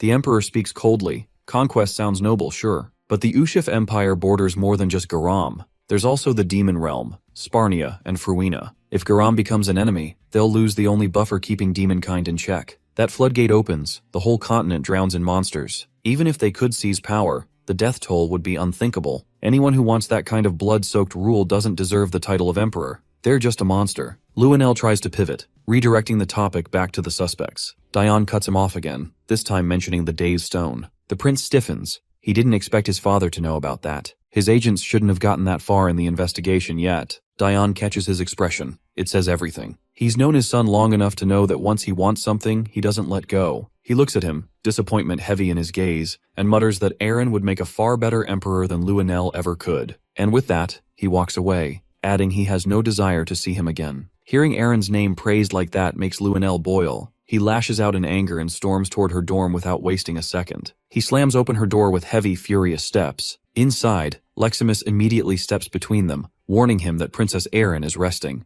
Luenel couldn't care less. He punches the guard straight in the face to shove him aside. Then he turns to his sister. She looks at him and asks, calm but wary, what reason he could possibly have for barging into her room. He gives a crooked, malicious smile. Says he just wants to have a little chat with his dear, sweet sister. Leximus steps forward, firmly reminding Luenel that if he keeps pulling this aggressive crap, the princess will have no choice but to act, even if he is royalty. He doesn't flinch. That same twisted grin spreads wider as he turns to her and casually threatens to wipe out her entire bloodline over a few reckless words. But before it escalates, Eren interrupts, voice steady. She tells him to cut the nonsense and asks why he's really here. Tilting her head slightly, expression unreadable, she asks if there's something specific he's expecting to hear from her. He falters, picking up on the shift. She's not the shaky, submissive girl he used to push around. The silence drags and she answers before he can recover. She hasn't received anything from him. That shakes him more than he'd like to admit. It's as if she already knows. A few hours earlier, she had met with the Emperor. He asked whether Luenel had given her anything recently. She told him no, nothing. Dione revealed that the necklace she'd been seen wearing once contained a Dazed Stone, a forbidden gem from the Black Blood tribe. These stones were used to manipulate outlawed magic. Most despise them now, but rumors claim they can command monsters. Recent intel suggested someone inside the palace had been buying them on the down low. The black market merchant Gilbert and the maid Merlita had been arranging the deals. Both were now dead or missing. Shock flickered across her face. Dione pressed again. Did Luenel gift her the necklace? He had ties to both Gilbert and Merlita. She paused, held her nerve, and said again, she never received anything from him. After thinking it through, she brought up Lunav, asking if the investigation had cleared her name yet. If they already knew who smuggled the stones into the palace, then Lunav shouldn't be considered a suspect anymore. Dione nodded, assuring her he'd leave the girl out of it. Still, Eren couldn't shake the fear that if she exposed Luenel, he might lash out at anyone close to her. She couldn't let anyone else get hurt. Back in her dorm, she repeats her earlier claim. He remains quiet, still thrown off, but doesn't deny it. This was what he came for. Even so, her sharp tone bruises his ego. He threatens to go after Leximus instead. She holds her ground, completely unfazed. She informs him calmly that she has a guest right now, and he should leave. He raises an eyebrow, asking who it could be. From the far end of the room, Cyan steps into view. He's been standing there the whole time, silent, unreadable, not making a sound. He casually says he heard everything. Luenel stares at him, dumbfounded, not sure what's worse, Cyan's stealth or the fact that he didn't notice a damn thing. He scowls, annoyed that the knight's treating the whole thing like it's a joke, but Cyan doesn't react, not even slightly. He moves to stand beside Eren and, unfazed, asks if Luenel plans to come at him next. The prince hesitates. There's been talk that Cyan and Eren might be engaged, and pissing him off would be stupid. He's the son of one of their father's closest allies. What Ashel had said earlier still gnawed at him. A few days ago, He had asked why Ashel was so dead set on eliminating Cyan when their father clearly trusted him. Ashel told him straight. Cyan irritated the hell out of him. He was hiding something big, and the not knowing was driving him insane. Now Luenell gets it. That presence Cyan carries, it's unsettling. He suddenly tones it down, backing off and claiming he was just messing around. Now that the misunderstanding is cleared up, he says he'll be on his way. Cyan finds the whole thing weird. Luenell Severus, the one history once called the Insane Emperor, actually seems reasonable, at least compared to the one from his previous life. Before leaving, the prince glances toward Leximus and gives an apology for the earlier hit. The knight, still stiff from the punch, apologizes back for what he said. Once Luenell's gone, Leximus mutters that he's a piece of crap. He thanks Cyan for showing up, but Cyan shrugs it off, saying Erin handled everything just fine on her own. Without warning, he drops down beside her. She stiffens, cheeks flushing. She points out that he's sitting way too close. He just glances over, unbothered, and asks if he's not allowed to sit there now. The teasing tone flusters her more. She doesn't even try to hide it. Cyan had one goal, make Luenell believe he and Erin were a thing. Now that the bluff worked, the prince wouldn't dare touch her. With that handled, he gets up, ready to leave. Leximus watches him go, visibly confused by how casually he's bowing out. He's done his part. He walks away without looking back, while Erin quietly sinks deeper into her feelings for him. Luenell storms into Ashel's office, slamming a fist against the stone wall. He demands to know how his ally plans to fix the mess. The plan was supposed to be airtight, so why are all their targets still breathing? Even worse, he's lost his father's faith. Ashel was supposed to be the shining hope of the Yushif Empire, and now everything's falling apart. Boris enters, interrupting with a calm tone. He mentions that there's been some progress. He introduces himself and offers a polite greeting. The prince glares, asking where the hell he's been this whole time. Boris explains that Ashel had sent him out on an errand. He also brings news. Emily has vanished. Ashel asks what kind of success he's talking about. Boris pulls a small, glowing pyramid from his coat and holds it up. He says they've underestimated the people closest to Princess Erin. Luenell asks if they're supposed to reflect on that. Boris shakes his head. It's not about reflection. It's about facing the evidence. Inside the crystal, faint traces of mana swirl. Most of it is ordinary. But there's something else. Black fog creeping along the edges. That specific aura belongs to the demonic sword, which means someone in Erin's inner circle is wielding forbidden power. Back in the royal dorms, Emily sets down a steaming platter. Dinner tonight. A monstrous, demonic-looking scorpion. Brian stares at it like it might lunge at him. Meanwhile, Nana and Cyan eat like it's no big deal. Brian pushes his plate away. Cheyenne's already finished, brushing his hands clean as he stands. Emily asks if he can stay longer, maybe eat a bit more. He declines. If he sticks around, Ashel might find him, and that would put all of them in danger. He says he only came to check on them. Emily still can't go back yet, but Brian can handle errands if needed. Cyan quietly assures them that he's stationed people nearby. Right now, this place is safer than anywhere else. He tells them he'll be back later, then heads out. Just as he steps outside, Sarika, the hallmaster, blocks his path. Her voice is laced with sarcasm as she comments on his adorable little family. Then her tone darkens. She wants answers. How did he know about the banquet of blood? Or the death of her fiancé? Everything about him screams foreknowledge. She gives him one warning. His answer will decide what comes next. Depending on what he says, she'll either mark him as an ally or label him a threat. Her voice drops, serious now, as she asks him directly, no more games. Who the hell is he, really? Who is Cyan Vert? There's no way he could have known who her fiancé was, let alone that he died. Cyan tells her straight. Drenian, her fiancé, was bound for purification regardless. It shouldn't matter. She doesn't buy that and suggests he might actually be part of another faction, one that's been spying on them. He stays unfazed and asks her directly, if he were a spy, what kind did she think he was? Her only reply is a dagger hurled at him in a flash. Karam bats it away mid-air, stepping between them and snapping at her for daring to attack her wielder. Sarika holds her ground, not backing down when there's a chance for a real fight. They throw themselves into a clash, sharp and fast. The blade spirit breaks away just enough to ready a technique, then unleashes a dense sphere of black mist straight at her. She narrowly twists out of the way, and everything the attack touches is obliterated behind her. Had it hit, or worse, had she tried to deflect it, she'd be dead on impact. Now she gets it, why Karam stays in sword form so often. It's the only way to keep her strength in check. If she went all out, she could level the whole city. Only another demon lord could go up against that kind of power. Their standoff resets, eyes locked, both poised to strike again, but Cyan cuts in first. He activates demonic control over Karam and shuts the whole thing down. He warns them both that this much noise is going to get them noticed.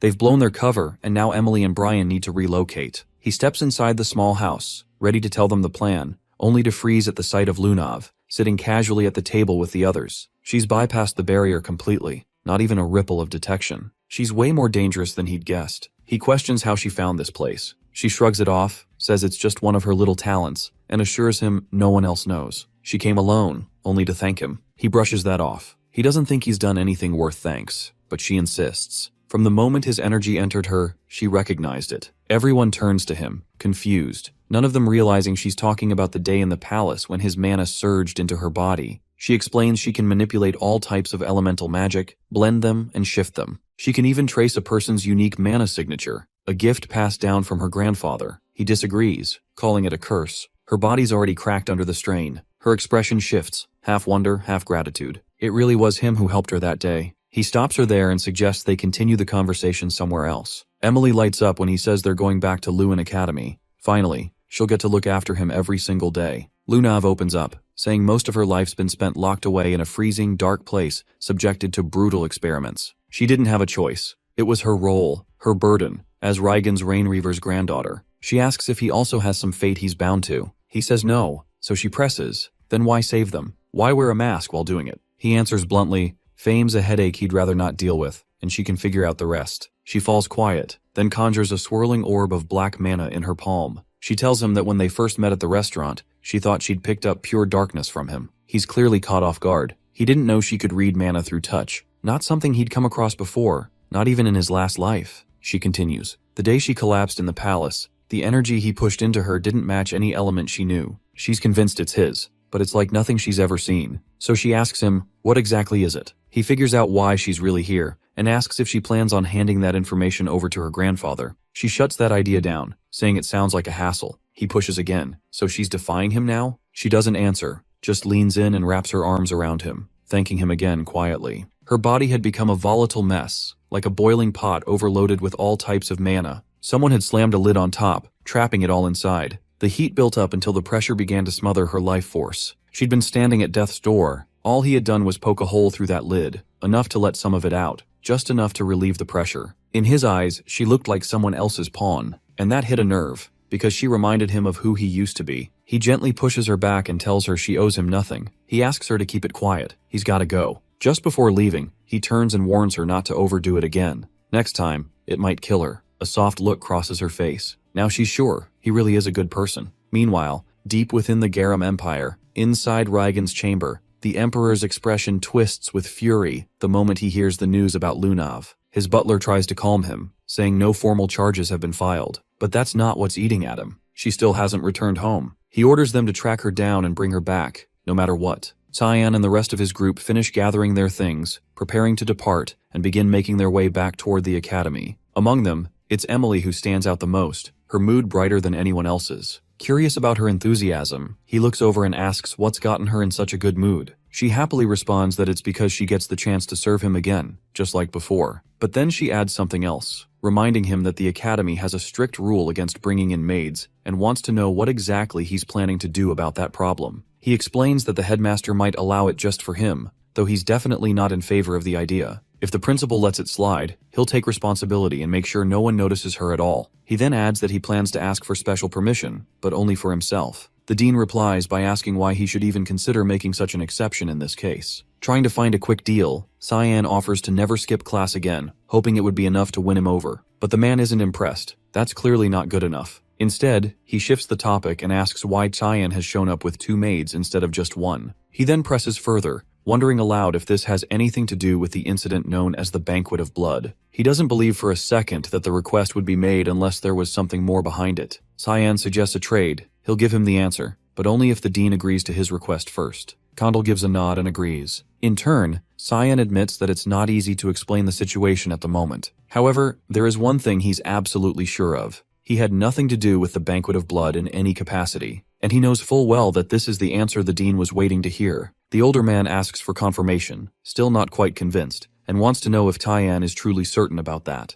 Although his reaction shows skepticism, he doesn't press further. The conversation ends on a relatively positive note. Even so, Cyan can't shake the thought of what might happen if the truth ever came out. If Condal realized that the real person behind the Banquet of Blood was none other than his own grandson, things would fall apart. From what he knows, it couldn't possibly have been Lewinel, too sloppy for something that precise. He's pretty confident it was Ashel who came up with the plan, while Boris likely worked things from the shadows, pulling strings as usual. That's always been the pattern. Ashel runs the front while Boris manages things behind the curtain. Later, when Cyan returns to his dormitory, he's surprised to see someone outside his room doing push-ups on the floor. It's the same guy who challenged him to a duel a few years ago. As soon as he spots him, the guy jumps up and immediately asks for a rematch. Apparently, he's been showing up every single day for the past 2 years doing this routine. Cyan doesn't even acknowledge him. He just walks past and enters his room without a word. Inside, he stops when he sees Brian lying unconscious on the ground. Turning to Emily, he asks what's going on. She calmly explains that Brian passed out after eating some cookies she'd given him earlier. She then offers Cyan one, asking if he'd like to try them too. He immediately shuts her down, telling her not to feed Brian anything again, ever. Dropping onto the couch, he's ready to finally get a moment of rest. But his mind won't quiet, already stressing about what kind of chaos his new group might bring. That's when he notices a white envelope sitting on the table. He asks aloud where it came from. Opening it, the first thing that catches his attention is that it's from Lunav. Before he can get past the first line, she walks through the main door in person, stepping in casually and asking how things have been. Without hesitation, she tells him she's officially run away from home. Meanwhile, not far away beside a quiet lake, two unknown individuals are having a private conversation. One tells the other that guards from the Garam Mage Association are already on their way, so there's no need for concern. He assures them everything has been taken care of. The older man speaks again, saying this is the only option left if they want to stop Reigen's Rainreaver from completely losing control. The woman responds without flinching, telling him not to worry about her having regrets. Even though Lunav was once her student, she feels no guilt over what she's doing. She's revealed to be Mela Aronis, a teacher at Lewin Academy. She tells him plainly she isn't so naive that she'd feel pity for someone like that. She says she'll go to the designated location now and adds that her team should have already reached Lunav by this point. Back with Cyan, he grabs her by the arm and drags her out of the town toward a bench just outside the city. Once they're seated, he demands to know how she managed to bypass the warding spell on the dorm entrances. She tells him she examined the spell's structure using her mana,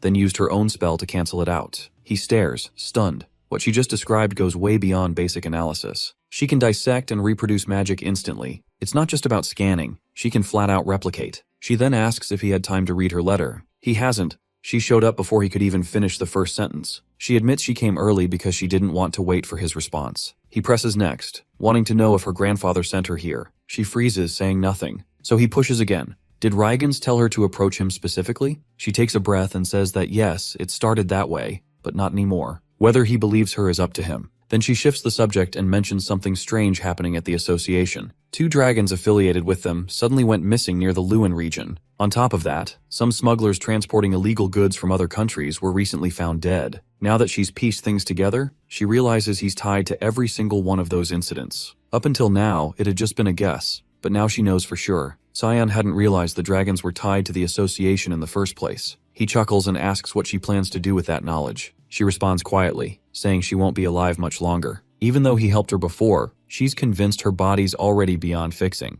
If she's lucky, the best-case scenario is 3 years left to live, all thanks to his help. He doesn't accept that and asks how she can be so calm about dying. He doesn't understand why she isn't reacting or breaking down. She smiles faintly, saying she wishes she was capable of feeling something, anything at all. That irritates him. Getting up, he tells her it's not his problem and she should go back to where she came from. He walks away, saying he's not interested in being dragged into another mess. They part without another word. Kairam shows up beside him, asking if he's really just going to leave her behind like that. He figures that's the best move. He's already sensed the Garam Association lying in wait nearby. Right on cue, a squad of guards in all-white uniforms appears and surrounds Lunav. She watches them close in and mutters that she thought she'd done a better job escaping, saying they showed up way too early. The guards order her to return with them, telling her that her grandfather is looking for her. She narrows her eyes at them, guard rising as suspicion creeps in. Something feels off. She points out that it's always Victor who comes to pick her up, not a bunch of unfamiliar guards. They explain that he's caught up with something important, so they've come to take his place today. That response confirms her doubts. She's never known anyone named Victor in her life, let alone from Garam. Without hesitation, she unleashes a gust of wind, using the brief distraction to bolt away. She manages to break free from their grasp and slip out of sight,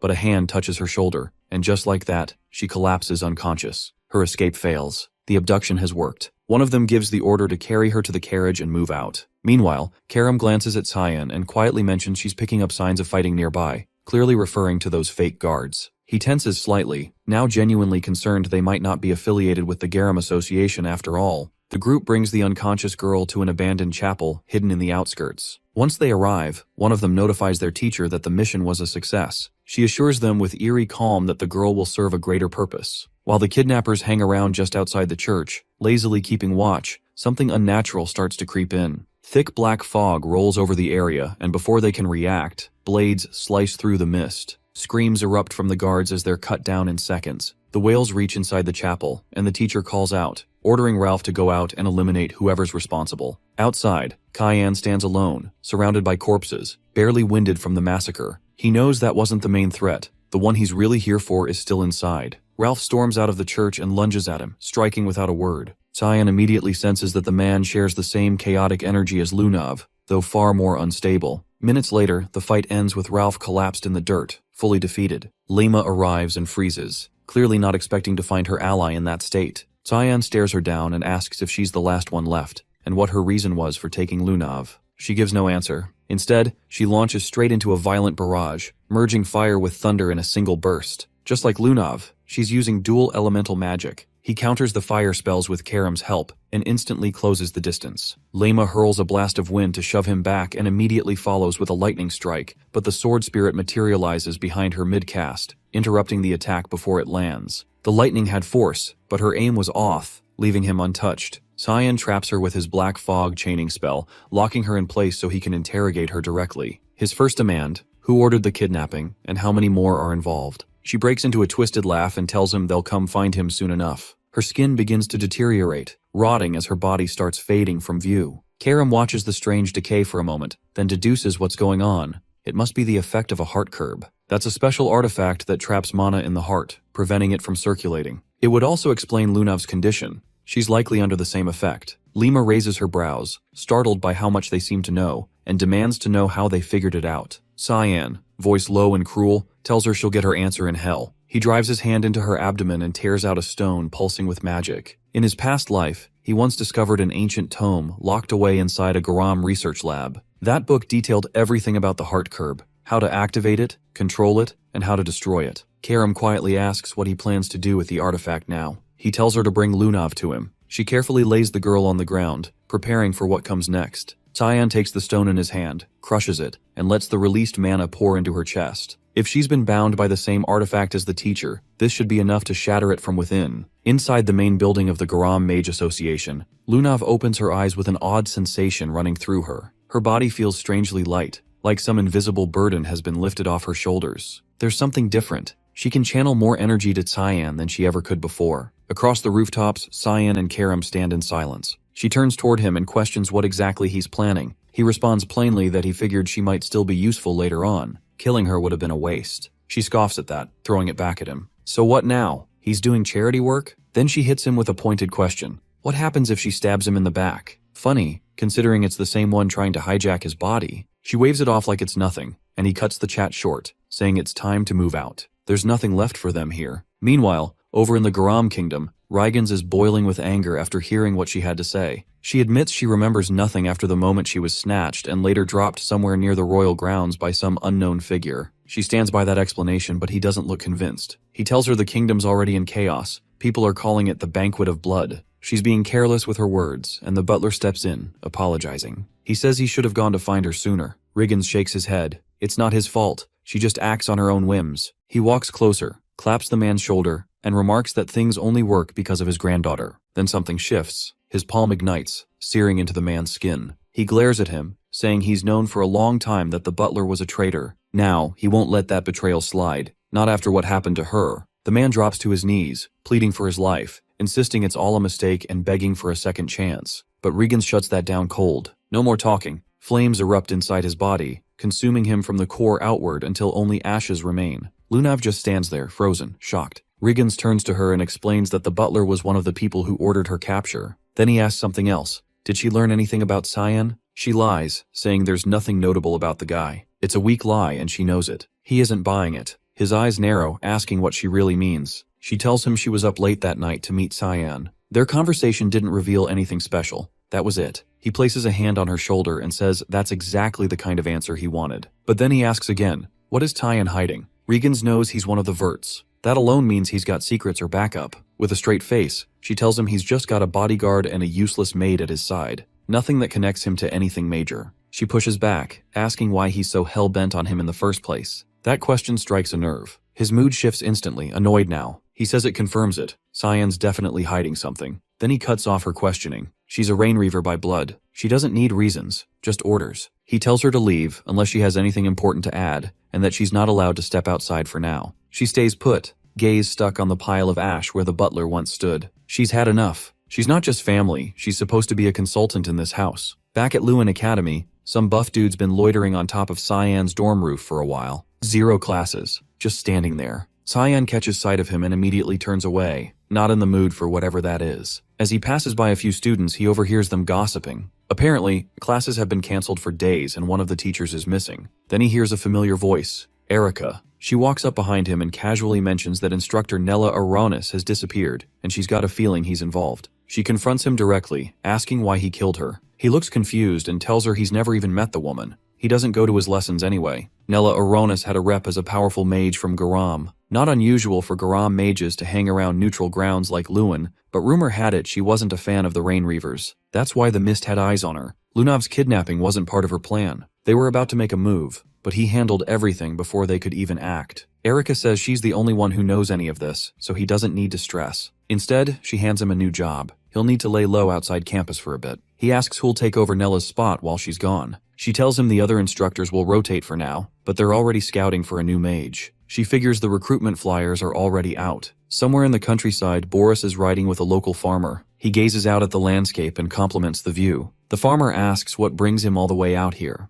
Boris says there's a position he's after. He heard it opened up recently, so he's rushing to apply. The farmer connects the dots quickly. He wants to be the new teacher at Lewin. Back in Cyan's upscale dorm, Emily is sprawled across the couch, practically dying from boredom. Karam isn't thrilled about the overcrowding and tells her to move off her favorite spot. They get into a spat, and she doesn't wait. She forcibly kicks her off the seat. Cyan steps into the room mid-chaos and calls her over. They've got a mission. Emily perks up, begging to go with him. But he tells her she's got a more vital role. Her job, make sure Nana never goes hungry. Ever. At first she's offended. It sounds like the dumbest task imaginable. Then she hears a deep growl from the other side of the room. Nana's already starting to shift, predator instincts kicking in. Emily panics, shoves a cookie into her mouth, and immediately reassures him she's got this. No problem. Feeding duty secured. He reminds her, don't give Brian any food yet. He's still recovering. She tells him she's already cooked and prepped. They're covered. Karam asks where they're headed. He tells her, Southwest Ushif Empire, Lambaster. Lambaster, a city built on blood, corruption, and coin. The strong rise, the weak vanish. Below its surface lies a massive underground arena, echoing with the roars of a bloodthirsty crowd. Tonight's fight? A no-rules deathmatch between two warriors, Zalbard and Zyber. Their size difference is almost absurd, yet both are locked in, focused, and ready to kill. Zalbard makes the first move. One punch from him craters the floor beneath their feet. Zyber dances around it, movements quick and precise, but not quick enough. Zalbard grabs him mid-air, fingers closing around his body, and crushes him with one hand. The crowd goes absolutely feral, screaming his name as the victor. Karam and Cyan make their way through the grimy streets of Lambaster. The place reeks of chaos, with drunks passed out in every corner and the air heavy with rot and lawlessness. Even the demon cringes at how gross and unregulated it all is. He explains that unlike Lewin, which maintains neutrality because of formal treaties, Lambaster is a different beast entirely. It's not neutral by diplomacy, it's just completely ungovernable. While they keep walking, a pack of sleazy men steps into their path, eyeing her and trying to flirt like it's going to go somewhere. It's clear now the city's flooded with lowlifes and criminals. They barely get a sentence out before he tells them to back off. Cut to moments later. Those same guys are face down in the dirt, groaning, already dealt with. They head into a bar attached to a hotel. He tosses a fat coin pouch onto the counter with a thud and asks for the best room they've got.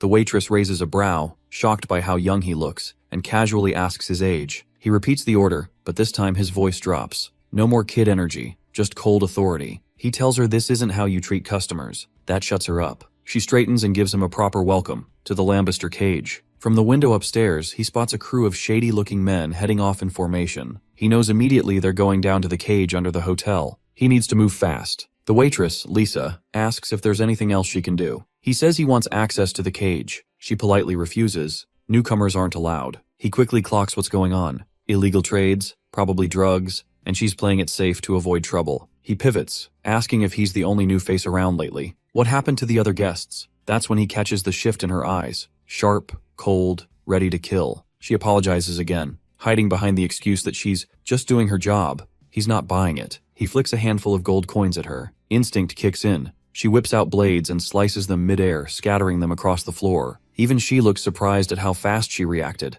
confused that some kid with coins could radiate such intense killing intent. He bends down, picks up a coin, and deadpans that she just ruined him. Then he asks if she just tried to attack him. Lisa scrambles to explain it was a reflex, not an attack, and begs him not to take it the wrong way, but his face hardens. Annoyed now, disgusted, he tells her she has to take responsibility. Backed into a corner, she finally agrees to let him into the cage. She opens a door to the basement and says the staircase will lead him directly to it. She also gives him a VIP token, something reserved for guests in special rooms. If he wears it, it should protect him while he's down there. She still doesn't get why he's so eager to dive into that mess, but warns him to stay out unless he's got more than one life to spare. He ignores her and starts down the stairs. The demon watches him go and asks why he doesn't just order Lisa to drag out the cage's owner, the one who runs the whole underground scene. That's the actual mission. He replies that they don't even know what she looks like. No leads, but they'll have their answers soon. She glances at him suspiciously. He's acting like he knows this place already. He confirms it. He's been here before, in a previous life, back before this whole city went up in flames during the Civil War. She asks just how bad it's going to get. He tells her she'll find out soon enough. The real story behind the Lambester cage. They finally reach the giant door leading to the underground arena and walk straight toward the ring. Elsewhere, the same thugs he flattened earlier are kneeling in front of their boss, reporting in. They explain that some punk kid wiped the floor with them. At first, the leader laughs, thinking they're joking,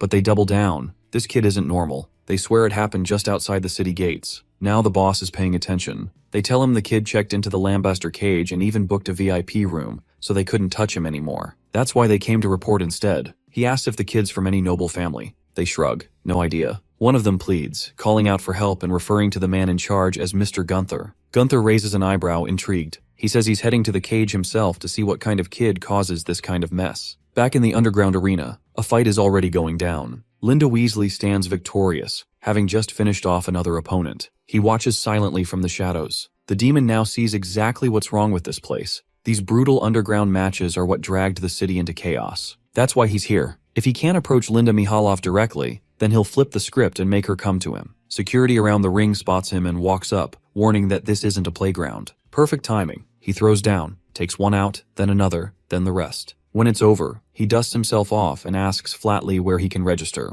not as a spectator, as a fighter. The energy in the arena turns wild as the crowd catches sight of a kid, Cyan, stepping into the ring to square off against Zarbark. Laughter mixes with disbelief, the audience buzzing, hyped that someone actually greenlit a child to fight. Most assume it'll be a total wipeout. The brute's no joke, a walking boulder, half human, half ogre by the looks of him. He casually raises one thick finger to squash the kid like a bug. Cyan launches off the ground, lands right on it, and snaps the finger in half. Then he drives his fist straight into the giant's face, shattering his nose and caving in part of his skull. Zarbark crashes to the floor, dropping to his knees after just one hit. For a few seconds, the crowd doesn't make a sound, frozen by the fact that a literal child just demolished him. Then the silence bursts. Cheers erupt. They chant his alias over and over, Lamai Simon. Karam leans in and asks what name he gave them. He says he can't exactly go around dropping his real one, not with noble blood and a duke for a father. She points out that his face is out in the open, so hiding his name is kind of pointless. He assures her that's covered too. He's got an enchantment running. Nothing to worry about. She catches on quick. That means Lord Fogg's power is backing him. He breaks it down.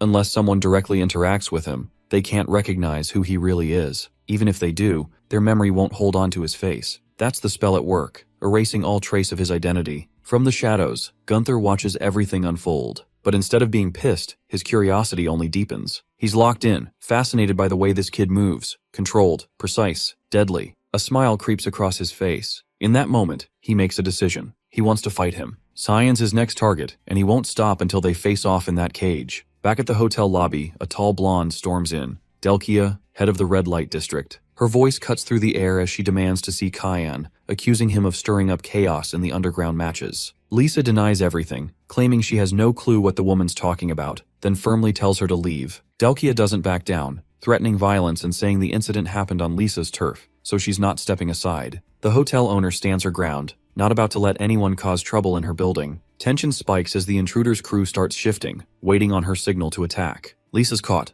torn between protecting Cyan or staying neutral. Then, out of nowhere, he strolls in like nothing's happening. Cool as ever, he casually asks if someone's been looking for him. The room goes still. No one even noticed he was there. He walks straight to Delkia, calmly suggesting they talk directly instead of bothering hotel staff. She turns to face him, and instantly her expression changes. It hits her like a drug. For a second, the world drops away. All she sees is him. She steps closer, takes his hand like it's the most natural thing in the world, and softly asks his name. He answers with the fake one, Lamea Simon. She swoons, completely under, saying it's a bold name for a face like his. Lisa watches from the side, clearly disturbed, muttering a warning to him not to go anywhere near Delkia. He shrugs it off, telling her he's got it handled. The blonde slips him a business card, voice dipping to a flirt-heavy tone. She says she'd like a deeper conversation next time, somewhere private. The card's for her personal lounge in the Room of Pleasures, and she hints at a free service. The offer is as clear as it is shameless. With that, she struts out of the hotel, still under his spell. Once she's gone, Lisa immediately scolds him. She's already heard he stepped into the ring and won.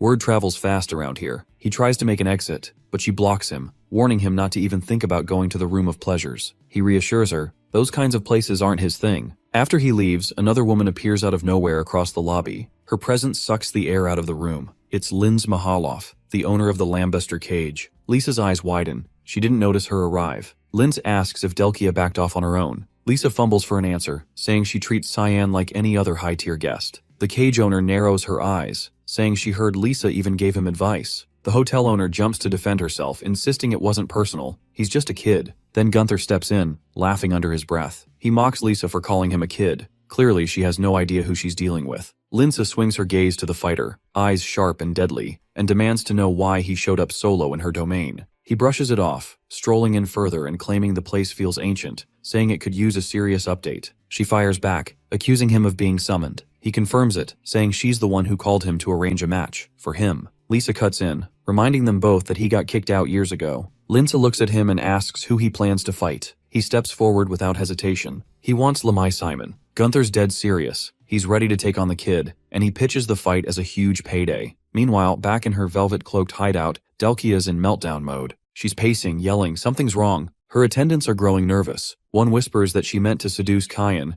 but now she's the one completely undone. The script's been flipped badly. Everyone in the room can tell she's obsessed now. She'll stop at nothing to get him back. Inside, she's been sitting at her desk for hours, trying to sketch his face over and over. But every time she gets close, her mind fogs. She just can't remember what he looked like. She knows she saw him. His features were right there, but they vanish the second she tries to picture them. Frustration turns to desperation. She whispers his name, his fake name, again and again like a prayer.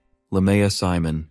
To her, he's already hers, whether he knows it or not. Booze, women, and high-stakes games. The red light districts of Lombasa are notorious for indulging every vice imaginable. Cyan never willingly sets foot in a place like that. He expects trouble, but Delkia proves even more unpredictable than he anticipates. Her reputation for questionable appetites has always circulated in whispers, but he doesn't have time to dig into that now. He needs to investigate other regions for any trace of Linsa. As he cuts through a crowded alleyway, he bumps into a young girl and accidentally knocks her off her feet. She drops what she's carrying and immediately bows her head, apologizing in a panic. He blinks, confused, thinking she is saying sorry when he's the one who ran into her. Crouching down, he helps her gather her things, a bundle of cigarette packs scattered across the dirt, and asks if she is hurt. She shakes her head, still bent in a respectful bow, saying she's fine and thanks him for his mercy. He hands her the scattered packs, eyes narrowing, and wonders if she's selling them. She nods and says they're specialty smokes from the Gru Merchants Union, even offering to sell him one. He declines since he doesn't smoke, and he doesn't recall ever hearing of any Gru merchants. Before she leaves, he asks where she plans to sell the rest. She answers honestly that she'll be in the alleyways just west of the red light sector,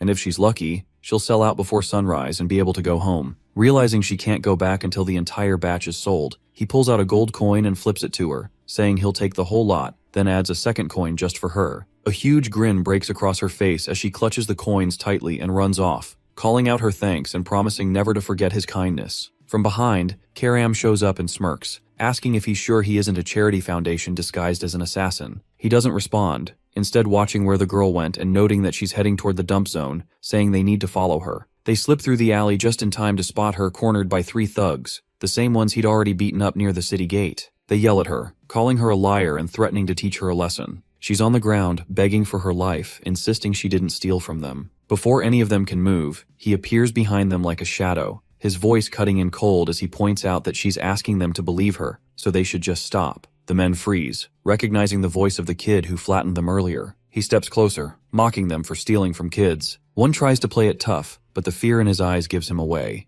In seconds, he sweeps his legs out, stomps one into the dirt, and disables the other two with brutal efficiency. On the ground and whimpering, one asks why he's doing this, and he grabs him by the leg, saying he likes short bursts of torture, especially for creeps like them, before snapping the man's leg. The scream echoes down the alley. He turns back to the girl and gently hands her the coins the thugs dropped, telling her they won't bother her again and to be more careful next time. Before she can thank him, a slow clap breaks through the silence as Gunther steps out from the shadows, grinning and calling it a performance. He turns, tense, wondering if the guy knows him, thinking he shouldn't be recognizable under the spell cloaking his identity. Gunther laughs, saying there's only one guy who fights like that, calling him Lemai Simon and introducing himself as Gunther Lictus, the one who controls this corner of the city. Seeing perfect timing for questions, he figures Gunther may have answers. The man glances at his broken henchmen, scoffs, and mutters that they're trash before casually killing one on the spot without hesitation or regret. The girl recoils in terror, and Tyan flinches, saying it wasn't necessary. Gunther shrugs, wiping blood from his fingers, saying he got carried away and just came back from chatting with Linz Nihiloff to set up a match. The name catches his attention, and without warning he throws a punch. Gunther blocks it, smiling wider. Tyan tightens his stance, feeling the resistance in the block,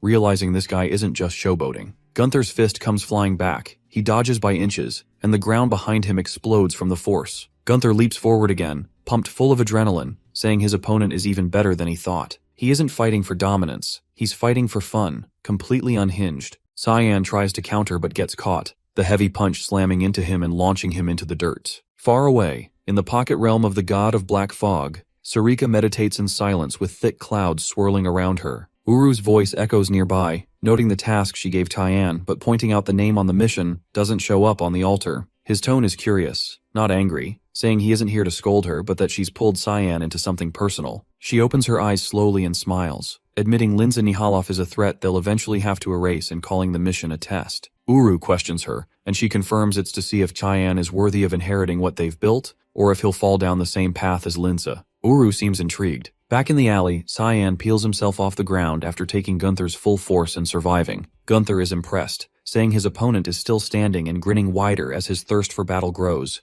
urging them to keep going. He slams a series of heavy blows into Gunther, each one packing more force than the last. The impact sends the man skidding backward again and again, barely able to hold his ground. Mid-combat, Tyan demands to know where Linz Nihiloff is, but the fighter deflects the question, clearly uninterested in discussing her right now. Trying to regain control, he reinforces his arm and launches a strike, but it's sidestepped effortlessly. In that brief exchange, Tyan catches something troubling. His attacks aren't leaving a mark. That arm is tanking the hits, and he's charging forward without even slowing down, ripping through anything in front of him. Tyan realizes he misjudged the guy. Gunther isn't just strong, he's something else entirely. He leaps high, using elevation to create distance, and scanning the man's movements from above. Before either can land the next blow, a voice cuts through the chaos. Lisa's arrived. She tells them both to stand down. Tyan brushes her off, stating it's personal, and she should stay out of it. She ignores him and tells Gunther to back off, saying he's fighting someone marked as a VIP guest. He tries to defend himself, claiming Kyan started it, but she isn't in the mood to entertain excuses. The two of them bicker like siblings caught fighting in the living room while Tyan stays silent, just watching them go back and forth. Eventually, Gunther gives in and walks away, but not without tossing a reminder that he hasn't forgotten about their fight. Once he's gone, Lisa turns to check if Kyan's okay. His expression says enough. He's far from pleased. She immediately apologizes for showing up late and for letting things spiral like that. He studies her for a second, then points out that she looks like someone about to ask for a favor. She's caught off guard, but he already knows. Gunther told him she arranged this fight behind the scenes, reaching out to the owner of the venue to make it happen. Tyan reassures her he doesn't mind fighting, but he wants something in return.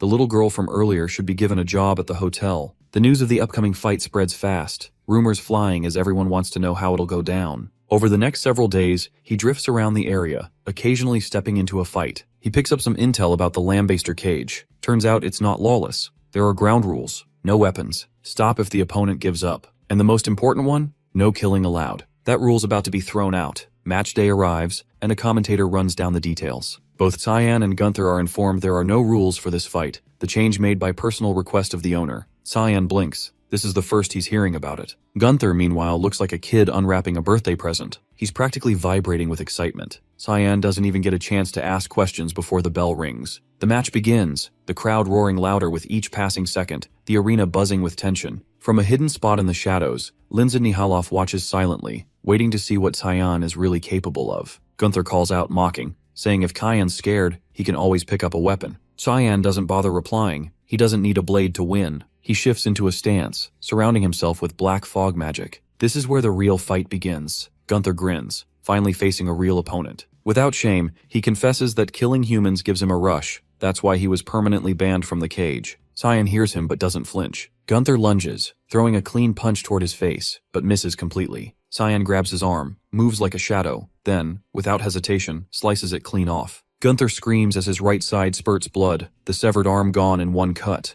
Cyan gives a quiet warning. If he moves too much, the black fog will finish the job. The silence says it all. He knows it's over. Cyan wins. The arena erupts, the crowd chanting his name, electrified by what they just saw. But not everyone's cheering for the same reason. One person watching from the stands isn't focused on the fight. They saw something darker. The black fog from that strike looked too familiar. There's only one conclusion. He carries the demonic sword. After the match, Cyan can't shake the feeling that someone wanted him in the dark about the no-rules twist. He's starting to suspect Linz knows exactly what he's trying to do. As he's deep in thought, the little girl from before walks over holding a beer, grinning ear to ear and saying he looked badass in the ring. She's already started working, serving drinks as an assistant at the bar. He notices her name tag, Louis, and figures that must be her name. He pats her head and tells her to give it her best. Then Lisa calls him over. It's time to debrief. Right away, she apologizes again. He gets to the point, asking why she didn't tell him it would be a no-rules deathmatch. She sucks in a breath and shakes her head. She didn't know either. The change was kept between the owner and Gunther. Cyan exhales slowly. This approach won't work. He needs another route. As he turns to leave, he stops. An old man is standing in the doorway,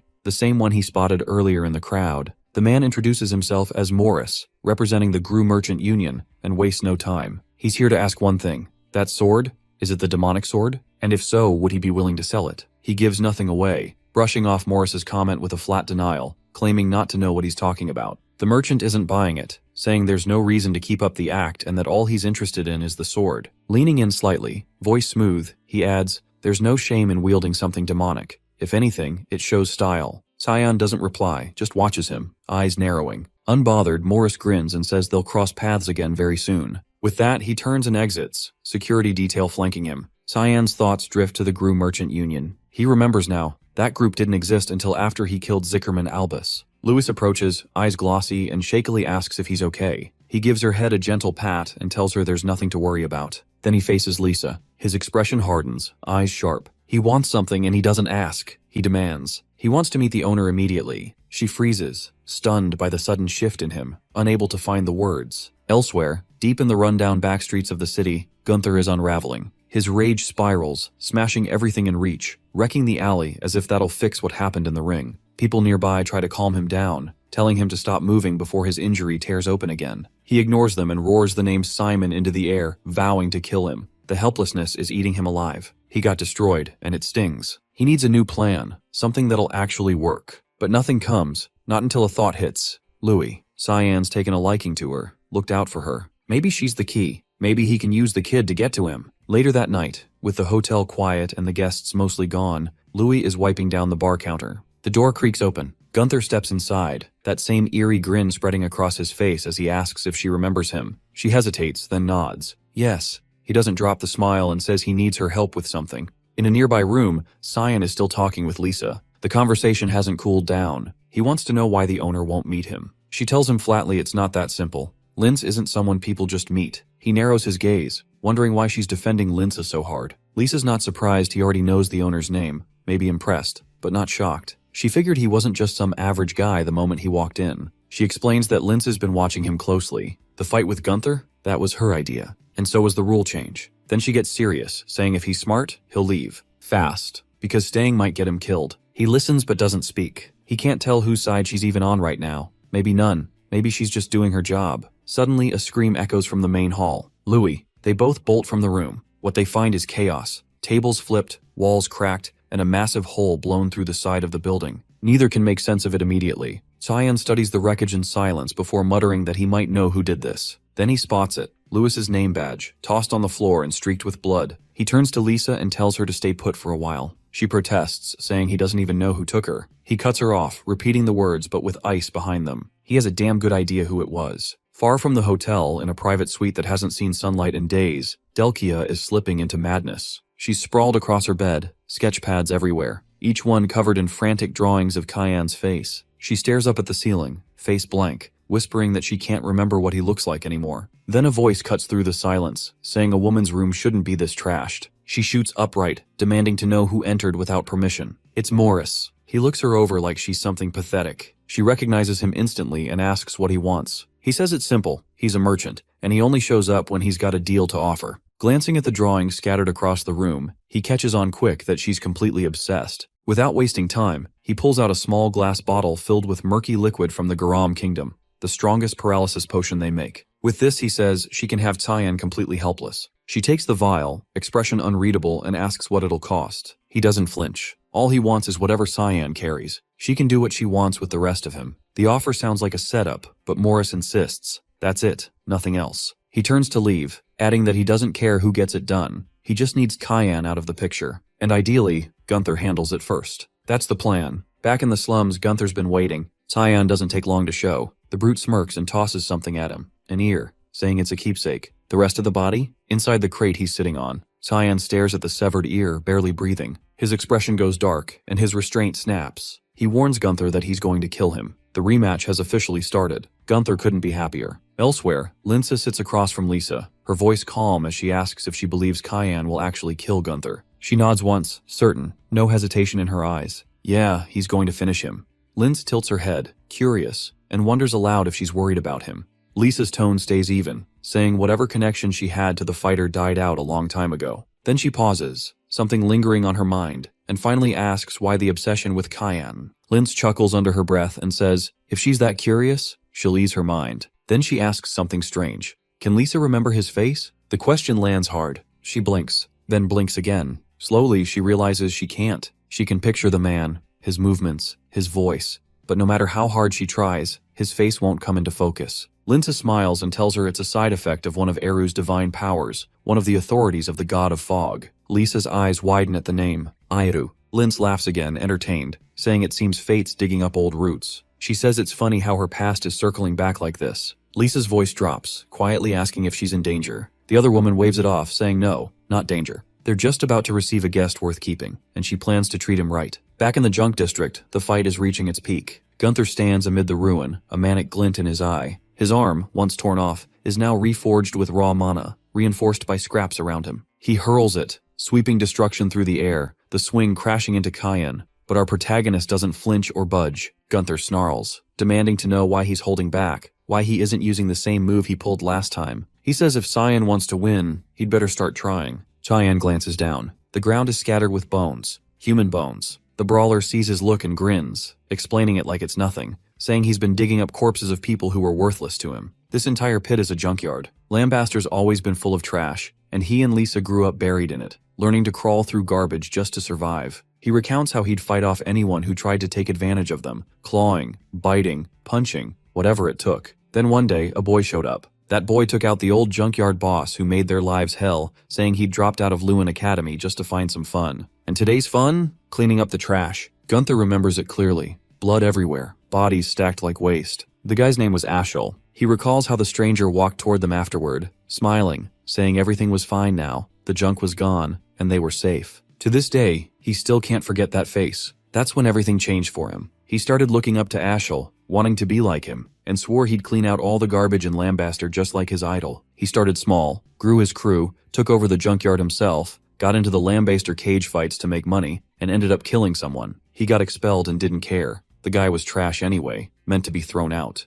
That was the last straw for Lisa, who cut ties. Didn't bother him though. He'd already become one with the trash heap. He repeats the promise he made to himself, to scrape out every last piece of filth in this city. Cyan interrupts, telling him enough to shut up and fight. He points out that the last attack didn't leave a scratch, and if Gunther wants a shot at breaking through, he'd better push harder. The other man doesn't hesitate. This is what he's been waiting for. With a wild grin, he pulls mana from deep within, fusing metal, bone, and debris into a monstrous arm. In one hand something glows. Cyan spots it instantly. An artifact. Old. Dangerous. Gunther smirks and names it. A gravity chamber. He activates the relic, and a field slams down around Cyan, air tightening like a noose as the gravity multiplies 20-fold. He drops slightly, boots sinking into the dirt like the planet itself is trying to crush him, then launches forward while his opponent's stuck. Karam's voice cuts in, offering backup, but Cyan refuses. No need. In the blink of an eye, he tears through the field and reappears right in front of the other man. Gunther barely sees it before the punch lands, sending him airborne and spinning. Cyan jumps after him, promising to shatter every piece of him, everything except the ear. He kicks him mid-air, then finishes with a crushing blow that spikes him into the earth. The impact rattles the entire zone, scrap metal bursting from the ground as dozens of shards pierce his body. He's not getting back up.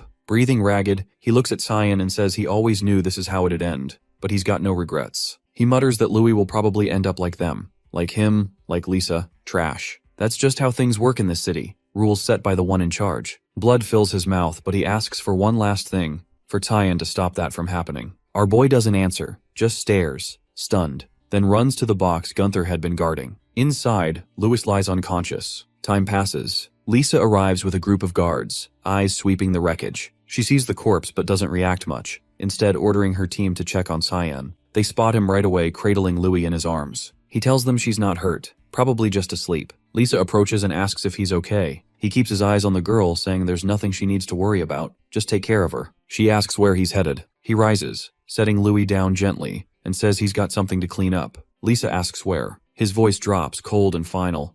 Lambaster. He's already walking. Lambaster is carved into 4 main sectors, with the infamous Lambaster cage planted squarely at its heart. To the west sprawls the junkyard, the commercial hubs stretch eastward, and the entertainment strips occupy the southern slice. The city has no official law enforcement, but there's a loosely kept order managed by the heads of each district, who handle just enough to keep things from falling apart. In the past, Cyan glances at Ashel, questioning how he plans to gain control over a place this chaotic. If this were just a regular state, they could storm in with force, but that option's off the table. Instead, he suggests going solo and taking down the district heads directly. Ashel grins, brushing off the idea, saying there's no need. The city's already on the brink of collapse. Even if they sit back and do nothing, Lambaster will still tear itself apart. They just need to show up at the right moment to claim it. Cyan eyes him, skeptical, wondering how he can be so sure. The reply is simple. He's seen it, and the rot runs deep. That confidence still nags at Cyan to this day. He'd inspected the place back then, and Ashel hadn't been wrong. The decay was real. But this time he isn't here to observe it rot. He's here to rip it out from the roots. He steps into Delkia's den of indulgence and is greeted with a cup of tea. The scent hits him. Sweet mint layered over what's supposed to be black tea. It's not subtle. She's barely hiding the fact that it's laced. Pulling him into a hug, she watches closely, clearly waiting for him to drink. The aroma reminds him of a standard paralysis blend sold in Garam. She thanks him for accepting her invite, promising tonight will be worth his time. In that moment, he confirms she knows he's aware the tea's spiked. He locks eyes with her, finishes the entire cup in one go, then slumps over, pretending to pass out. A crooked smile stretches across her face. Finally, she's got him. Now he belongs to her. Meanwhile, in the commercial district at Gru Merchant Union, Morris receives word that the trap worked. A potter informs him a message just came in from the entertainment quarter. He lights up with satisfaction, though irritation lingers. Wasting the gravity chamber on Nanterre left a bitter aftertaste. He went through hell to get that from the Garam Association, but with Cyan captured, the demonic sword is as good as his. One of his guards warns things are going a little too smoothly, suggesting they check the place early. Morris approves but warns them to keep their hands to themselves. Even though they're just doing their job, their eagerness annoys him. He suspects they're after the sword too. Instead of waiting, he hitches a ride in his cart and heads there himself. Pushing open the door to Delkia's chamber, he finds her lounging on the main bed, Cyan unconscious beside her. She teases that he's early and asks if he couldn't hold back a bit longer. She was just about to start the fun. He shrugs her off, saying he doesn't care about the body. It's the sword he wants. She replies coolly that she's already removed it from Cyan. That gets his blood racing, and he urges her to hurry and hand it over. She tells him not to rush, then yanks a rope. What he sees next sends a jolt through him. Bodies, all stuffed and propped up, clutter the room. At the center lies another Delkia, bloodied, beaten, unconscious. He's stunned. The first one peels off her disguise. It's Karam, the living embodiment of the demonic sword he's been obsessed with. The sight still shakes him. He hasn't gotten used to the sword taking human form. A voice rises behind him. Cyan. He says Morris knows too much to walk away. Panic flashes across the merchant's face as he calls for the Shadow Assassin Squad, but a fist drives into his throat before he can finish. If he's so eager to see his men, Cyan says, he can meet them the hard way. Creation space flares to life, unleashing the fog swamp technique. Black shadows swirl around Morris, creeping up as they begin devouring him alive. Cyan calmly tells him he knows about the artifacts given to Gunther, and the paralysis mix passed to Delkia. The man stammers, begging for mercy, and swearing he'll never pull anything like this again. But once the fog swamp takes hold, there's no crawling back. The shadows drag his body into a limitless sea, drowning him alongside his guards. With Morris erased, only Delkia remains. Sarika steps up, offering to handle her so Cayenne can go. He warns her not to overdo it. She smirks, saying there's no need to worry, then strides over and glares down at the woman, accusing her of laying filthy hands on her master. Sarika announces she knows Delkia is fully conscious and better get ready, because she's going to slice her into 1,000 pieces. The pleas come fast, but Sarika doesn't buy them. She slams her fist into her face, shattering her nose. Cyan steps out of the chamber. Halfway through the hallway, a ripple in the air shifts and he senses a familiar mana. An instant later, the surroundings twist and he finds himself in a different space. It's the fog doom technique, only this time someone else is using it. A voice cuts through the fog, mocking his stunned expression. She introduces herself. Linza Nialoff, one of Lambaster's district heads. The name stops him cold. This is the one he was supposed to purify, and it turns out she's part of the mist. She materializes in front of him, casually noting Sarika must have missed her. He thanks her, saying it saves him the trouble of hunting her down. As far as he's concerned, she's just another backstabber. He cracks a smile, saying he's not in the mood to fight, but danger spikes as he catches an attack just in time and knocks it away. What really stuns him, though, is that Lisa from the front desk is here, and she's siding with Linza. She goes in for an attack, but Cyan blocks every strike, keeping her blows at bay with sharp precision, and tells her to step aside. He states plainly that his objective is Linza, and she's not even supposed to be involved in this situation, but she isn't responding, forcing his hand. Left with no other option, he activates a hidden spell called Bloodthirst Wave, blasting her back and freezing her in place momentarily. He finds it genuinely impressive that she's able to take the hit without collapsing. Whoever trained her clearly did an outstanding job. It takes serious discipline to withstand that spell. Suddenly, she reappears behind him and speaks, saying he could have ended her just now. She asks why he didn't go through with it. He ignores the bait and questions how long she's planning to hide in this damn fog. She starts laughing like a maniac, amused, saying she's curious about Sarika's so-called disciple and wants to see how he stacks up against Lisa, the one she personally trained. He furrows his brow, genuinely confused how she even knows that much about Sarika, and wonders aloud what kind of relationship they had. She gives him a playful nudge and tells him he should be worrying about something else. The mage is now preparing a heavy-hitting spell, one strong enough to require a full wash afterward. Dozens of blades materialize and shoot toward him, but he dodges all of them, moving like wind through thread. Lisa follows up with a leaping strike from above, and in a cold, cutting voice, tells him she's cut off all ties with Gunther, but he still needs to pay for ripping away the final piece of her bloodline. He locks onto her eyes and immediately spots it. Her mind's been tampered with. Looks like someone implanted a shadow-based persona using a memory shard and layered it with rage. Closing in on him like this, though, that was her first and last mistake. He seizes her by the neck, completely freezing her movement, and then with a swift, deliberate motion, knocks her out clean with a hit to the head. The moment she drops, it's just him and Linza, standing alone in this artificial fog dimension. He calls out to her, asking her to quit hiding. She steps forward, laughing, and says he should have figured it out by now. This fog isn't just around them, it's a domain formed from her own will. He says it's surprising enough to find out she's part of the mist, but what really makes it worse is that she's both a traitor and a damn thief. She tilts her head and casually asks what exactly he's accusing her of stealing. He points straight at her hand and calls her out. That ring she was wearing earlier is an Antbari artifact, a tool that absorbs basically anything, whether that's raw mana or divine energy. She used it to fake her identity as a mist. He smirks,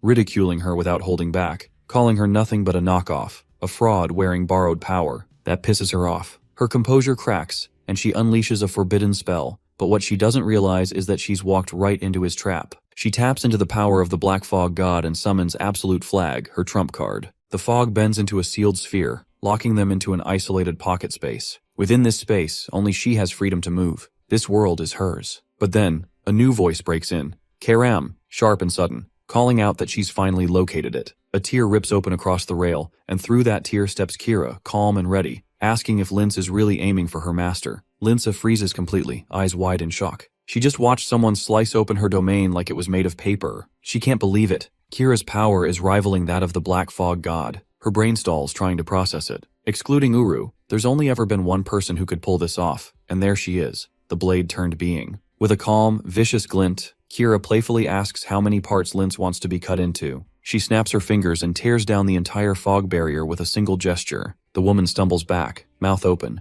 reeling from how casually Kira just walked in, yelling that there's no possible way this brat is the true heir. She insists it's impossible. 300 years and now some random kid shows up? No way. The demon leans in, speaking in a sharp whisper, asking what her deal is. He gives her a look and mutters that she's just throwing a tantrum. Karen boils over, rage spiking. She calls him a child again and follows it up by calling him a fake successor before dashing forward, ready to strike. He doesn't flinch. He grabs Kira, shifting her into weapon form instantly, and with a grin, comments that she's way too sloppy to ever pass as a decent assassin. Both of them activate a high-grade fog skill, Russian Fogstorm, and their weapons crash violently. But even in that clash, Linz has no real power to push back. He asks if she still doubts that he's the real one chosen. He says fine, if she still won't accept it, he'll just show her the real deal. As she stumbles, trying to regain her stance, he unleashes one of his highest-tier fog techniques. A massive orb of dense, churning black energy begins forming. The spell is called Adamant. The mana charges spiraling violently. Before she can even get a breath, the sphere launches toward her. Flashback, years earlier, at the Temple of Black Fog, Sarika looks at her and asks if she's really going to walk away now. The woman replies that she's sick of waiting for a successor who may never appear. She turns her back and asks if Sarika plans to kill her. The priestess calmly denies it, saying there are far worse people in the world, and no reason to kill her yet. Still, the second she senses the fog has corrupted her soul, she'll eliminate her without hesitation, and when that time comes, she'll also reclaim every piece of stolen gear she took. The woman shrugs, almost smug,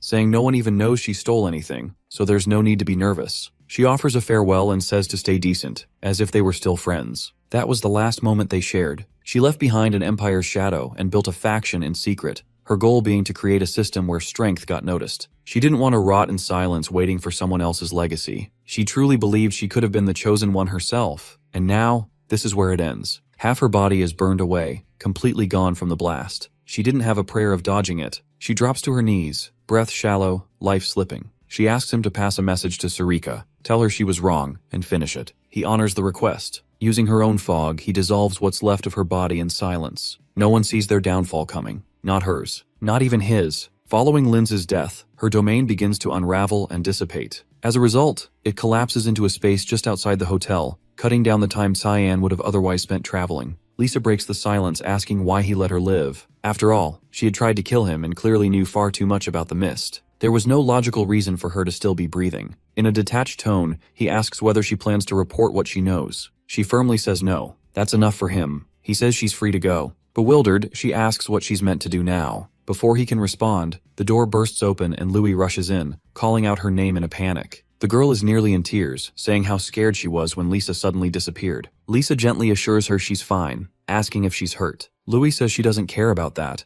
She just doesn't want to be left alone again. Lisa had been the kindest person she had ever met, and she begs her not to vanish again. Cheyenne tells her she's just found her new role. The district of Forva has no managers left, so she should take over and make sure Louis grows up better than either she or Gunther ever did. Lisa silently nods in understanding. He bends down and pats Louis on the head, telling her to listen to Lisa's guidance. Louis then asks if he's leaving. He confirms, saying he has to check out. Lisa follows with a question. Will he come back? He answers with a maybe, but deep down, he hopes he never has to witness what he saw in that place again. He heads back to the Fog Temple to follow up on Sarika's mission regarding Linz. When he arrives, she seems surprised that he managed to purify Linz Nialof. She asks whether it was difficult. He gives a dry response, stating she already knew how hard that mission was. Sarika nods and notes that he seems to have some questions. He asks about her past connection to Linz and whether she was ever part of the Mist. She confirms they trained together but left when she disagreed with where the Mist was heading. She even took the Hallmaster's ring with her, something passed down through the Order. Cyan pulls the very ring out of his pocket. She tells him it was supposed to be hers,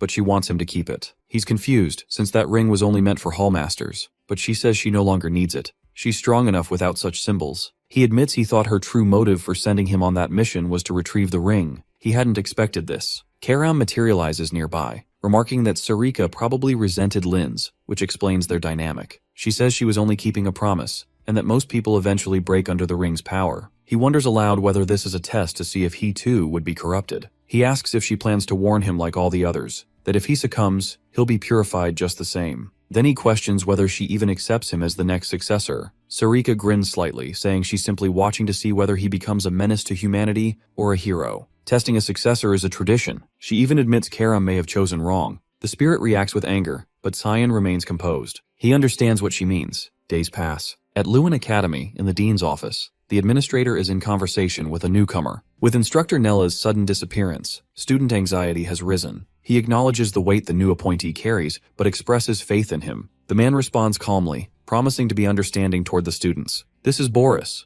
the newly appointed substitute instructor. Once the meeting wraps up, he excuses himself to tour the academy, but the dean watches him go, sensing something odd in his demeanor. A moment later, Sarika enters the office, apologizing for being late. She was responding to the dean's earlier summons. Boris greets her, introducing himself formally. As he speaks, she immediately senses his ominous aura and the unmistakable stench of blood clinging to him. He radiates danger. The dean mentions that Boris comes from the capital and privately asks her to keep watch over him. Though polite and skilled, there's something unsettling about him. She agrees. That level of blood on someone can't be washed off. It clings, thick and permanent, like the scent of death walking in a man's skin. Later that day, inside the academy, a large assembly of guards has formed, standing in organized lines. The sheer number is staggering. Even Aaron is taken aback. She had heard the guard force had expanded since the banquets of blood, but this is excessive, overwhelming even. Suddenly, a voice calls out to her. She turns and recognizes Lunav, who approaches with a warm smile. They walk together, chatting.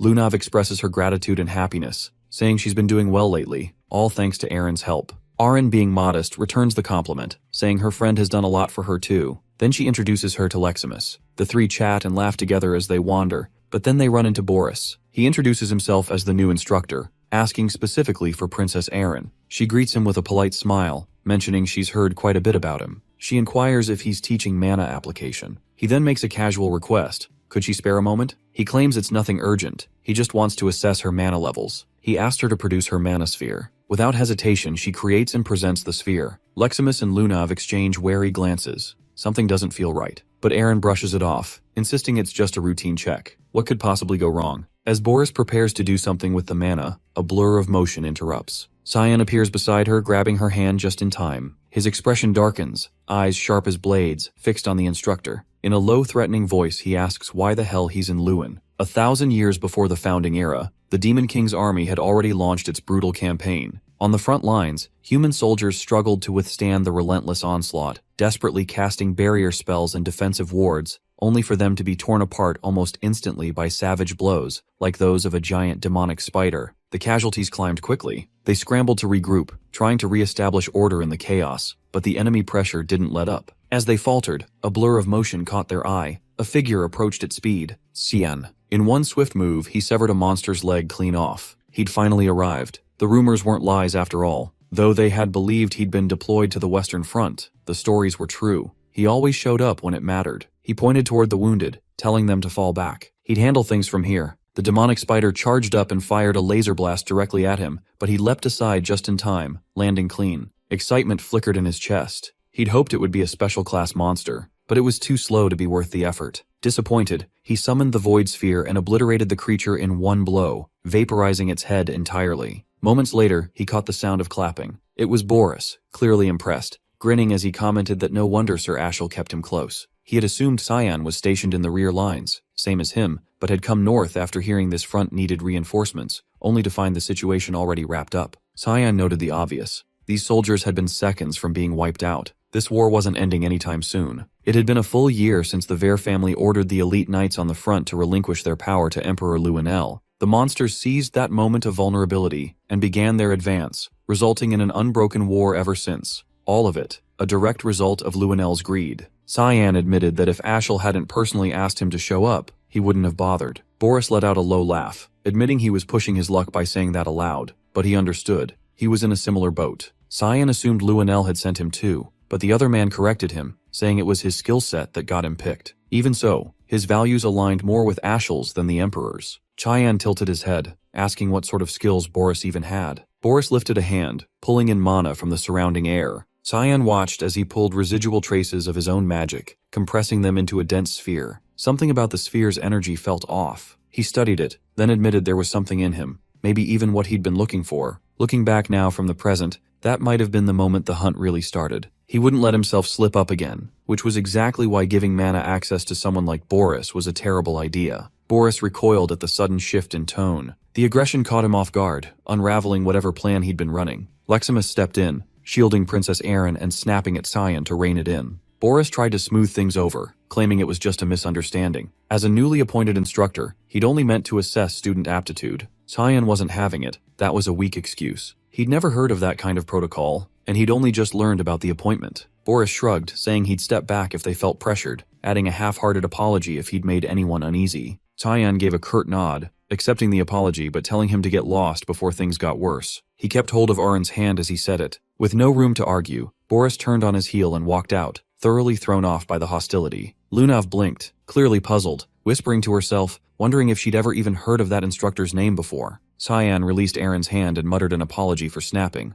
but she brushed it off, saying she understood and trusted he was on her side. Her cheeks lit up mid-sentence, and flustered, she grabbed Leximus's hand and bolted, muttering something about urgent business. Once they were gone, Lunav turned to him and asked if he knew Boris personally. He said not really, just barely. That surprised her. She'd never seen the guy before. He cut her off, warning her clearly, "Don't dig into him. Don't approach him. Stay the hell away." Later, back in his dorm, Cyan cast a candy waterfall spell, thanking Emily and Brian for holding things down while he'd been out. Brian perked up, but Emily looked annoyed, complaining that he kept interfering with her cooking. He smirked, teasing that he thought she liked being cooked for. She shot back that it felt like her job had been yanked out from under her. He turned toward Brian. Training time. They headed to the academy's practice field, but they were late. Someone else had beaten them there. Leximus was already mid-drill, her claymore nearly as tall as she was, moving like it weighed nothing. Taeyeon wasn't shocked, impressed, sure, but not surprised. She was bound to be called the continent's top swordsman one day. He grabbed a wooden practice sword and told her to show what she'd learned. She paused, confused by the challenge. He rose to his feet and gave her a slight nod.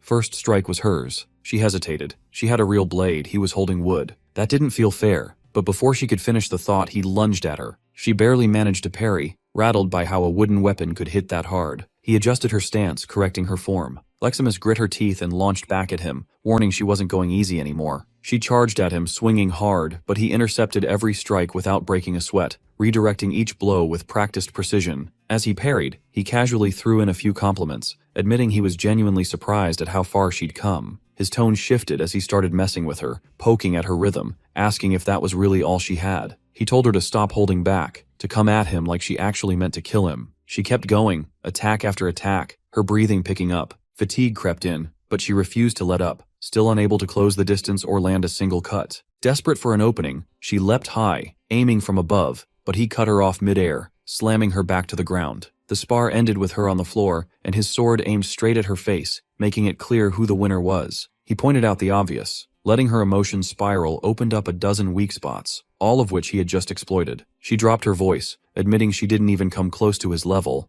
then quietly muttered how nice it must be to have that kind of strength. He reassured her right away, saying she had skill, real, rare skill. Not everyone could handle that kind of sword, especially not as smoothly as she did. She was doing something even veteran knights still struggled with. If she kept up at this pace, he honestly believed no one was going to be able to match her in a duel. She blushed a little, caught off guard by the praise, especially after getting wrecked like that. He shifted the subject, asking Brian to start training with her from now on, then paused, thinking for a second. Of course she was confused. He explained, a little awkwardly, that regardless of her current ability, he had other matters to handle and couldn't train Brian himself right now, so he was leaving him in her care temporarily. She nodded, saying she'd bring a wooden sword next time so they could get to work. Brian piped up, asking where Cyan was headed. He just said there was somewhere he needed to be. Leximus looked more than fired up to get into the next session. As Cyan walked away, that eerie sensation he'd felt earlier still lingered, creeping around the edges of his awareness. Then he spotted her, Lunav, standing dead center on academy grounds beneath the night sky, unmoving. He walked closer and realized she was watching Boris's tower,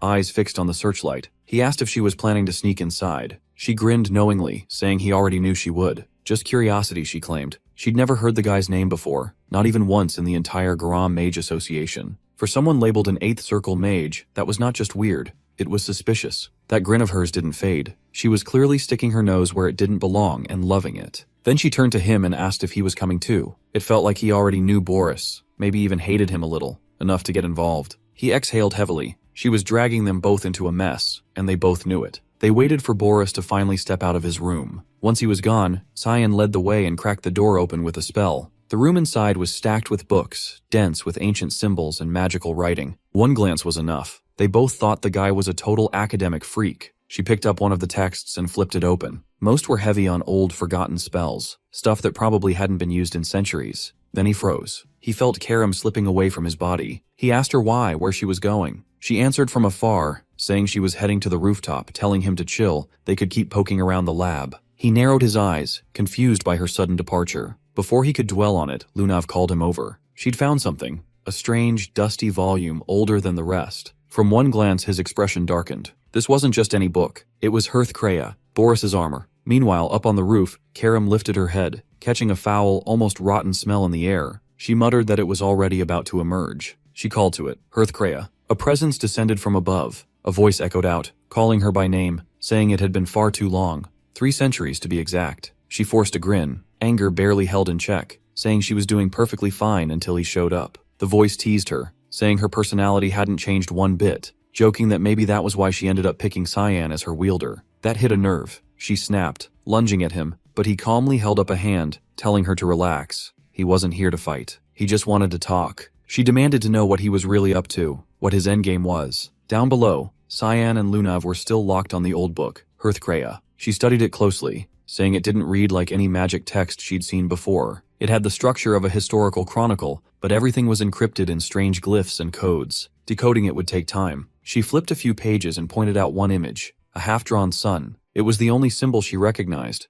but even that looked off, unfinished. She asked what he thought it meant. A sun, trailing darkness behind it. His face shifted immediately. He slammed the book shut and told her they had to destroy it now. That book was the core of everything, the banquets of blood, and all the disasters that followed. But before they could move, a voice cut in from behind. Boris. Calm. Cold. Cyan hadn't even noticed him coming, too caught up in the book's danger. Boris casually took it back, holding it in his hand like it was nothing, saying he'd been debating whether to drop by, but now they'd saved him the trouble. He called it an interesting coincidence, but spying, that's where the fun stopped. He lifted a hand and cast a spell, blasting Lunav clean through the window. He apologized, sounding almost sincere, saying Cyan didn't need to worry. She was fine. He'd only sent her back to her dorm. Now that they were alone, he said they should talk. He'd been curious about Cyan, about the version the world saw and the one hidden underneath. Cyan clenched his fists. This was bad. He wanted Boris dead right now. But Hearthcrea complicated everything. The timing was awful. Karam was still gone.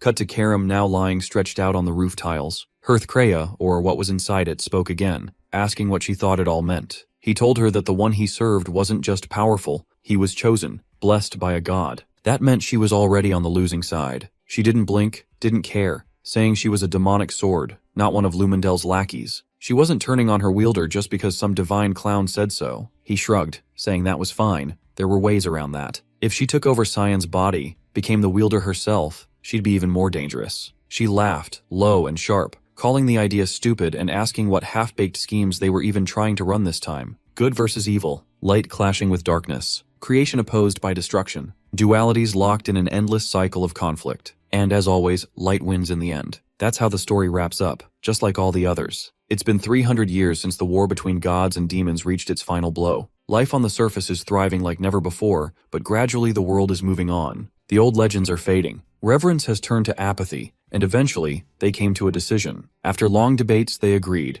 Maybe what the world needed again was darkness. Darkness to make the light shine brighter. Karam scoffs at the reasoning. So what? She takes control of Cyan's body and goes berserk, and then Hearthcrea and Lumendel show up to end her and be crowned the new heroes? That's the plan? He nods, grinning, saying that's exactly it. She doesn't take it well, swiping at his face with disgust and calling his whole pitch complete bullshit. Hearthcrea sighs, clearly disappointed. He figured a demonic sword's fate was to one day possess its wielder and asks if she's changed somehow. Her temper flares. She snaps that they were the ones who labeled them evil in the first place. They never once tried to understand. They just handled their own crises and dumped the rest on others. He had hoped talking to her would be as smooth as it was with Eru, but clearly not. So he says farewell and vanishes into the night. She stays there for a beat, rethinking everything he said, and her resentment for Eru only deepens. Back inside the lab, Boris offers Cyan a cup of tea. He doesn't bother responding, cutting straight to it and asking why the man said he was so interested in him. The teacher chuckles, saying it's only natural for someone in his position to take an interest in his students. Cyan raises an eyebrow.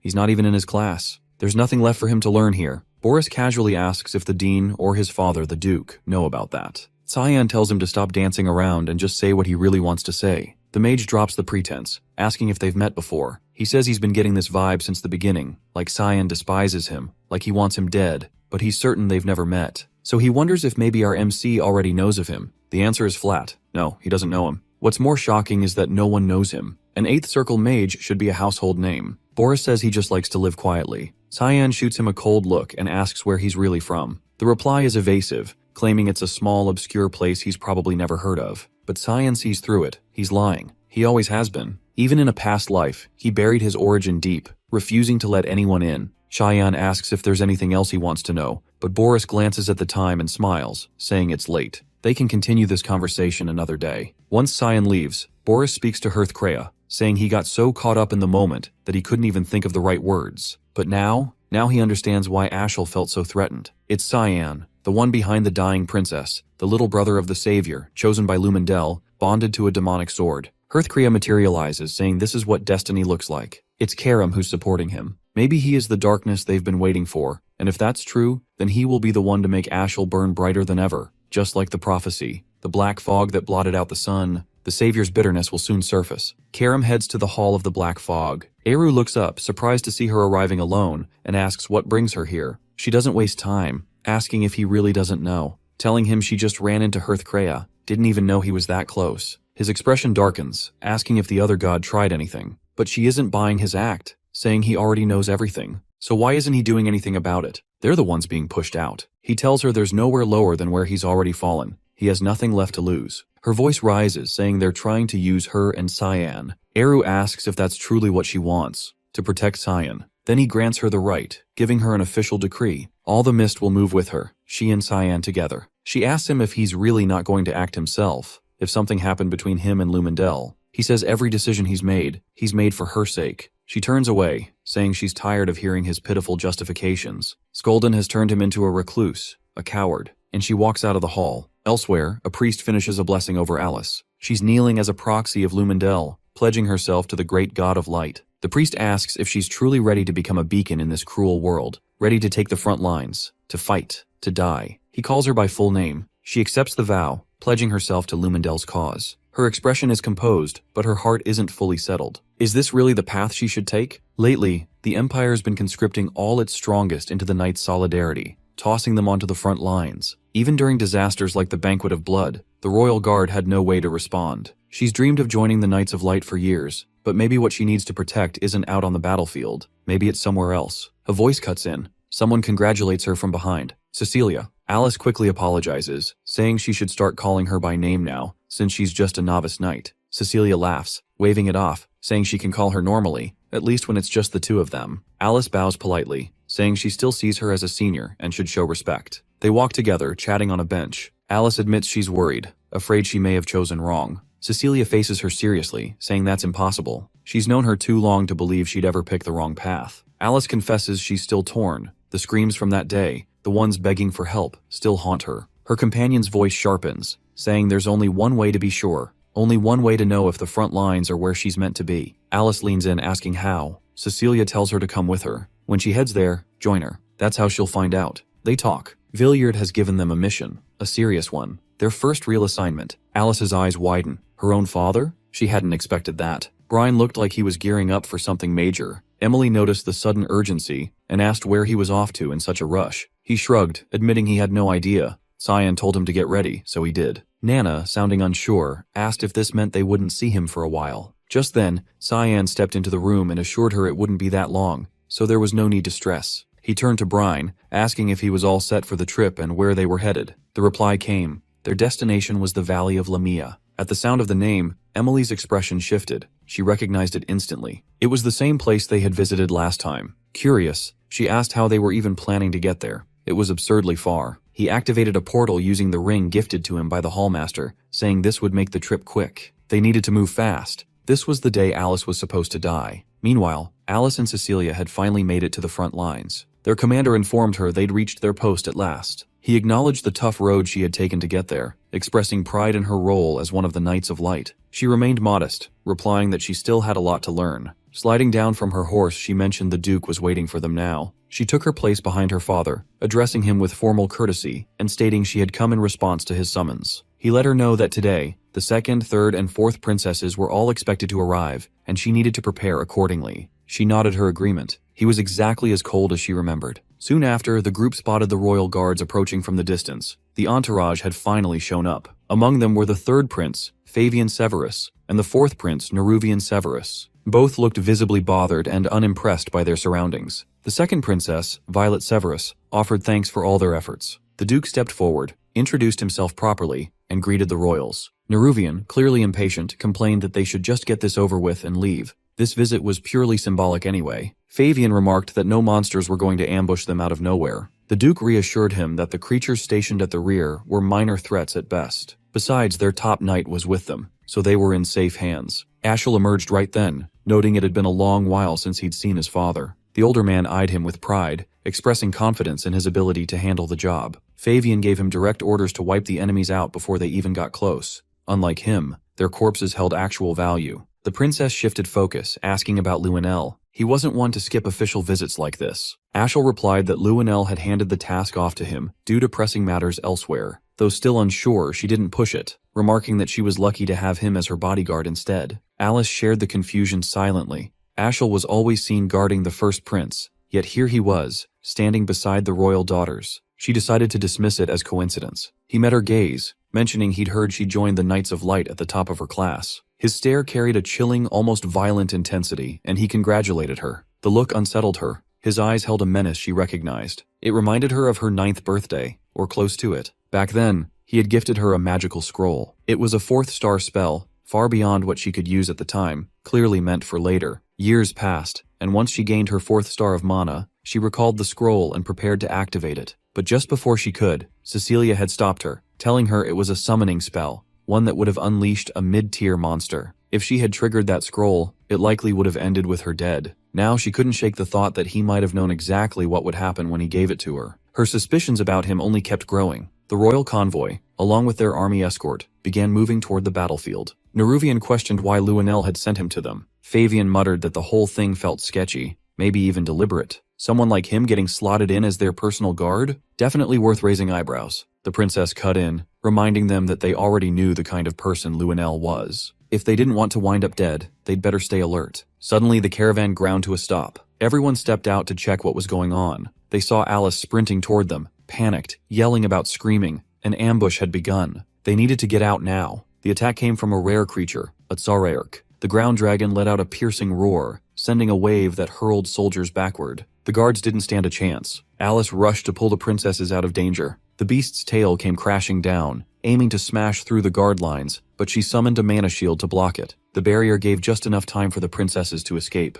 She couldn't believe it. How had a high-level monster ended up this deep into their secured territory? Something wasn't right. Down in the dirt, the princess heard Ashel speak up, vowing to protect them and urging them to come closer. And that's when it hit her. This whole ambush might have been part of his plan, a way to kill them under the cover of chaos. Right then, Cecilia arrived, launching her Wind Blossom spell to drive the monster back briefly. Alice grabbed the princess's hand, trying to lead her to safety. Something felt horribly off. Back when he looked at Violet, there had been real bloodlust behind his eyes. She glanced back and saw him standing next to the dragon like he belonged there. She shouted his name, telling him to watch out. A barrier flared up around Ashel, launching the monster backward with force. He clicked his tongue in irritation after noticing that both the princess and Alice had already slipped away. The creature lunged again, but he, now visibly pissed, leapt into the air and struck it down in a single blow. Elsewhere, Violet, Alice, and Cecilia were sprinting toward a safer zone. Suddenly, Violet stumbled and collapsed onto the ground. Alice rushed to her, checking frantically if she was all right, offering a hand and asking if something was wrong.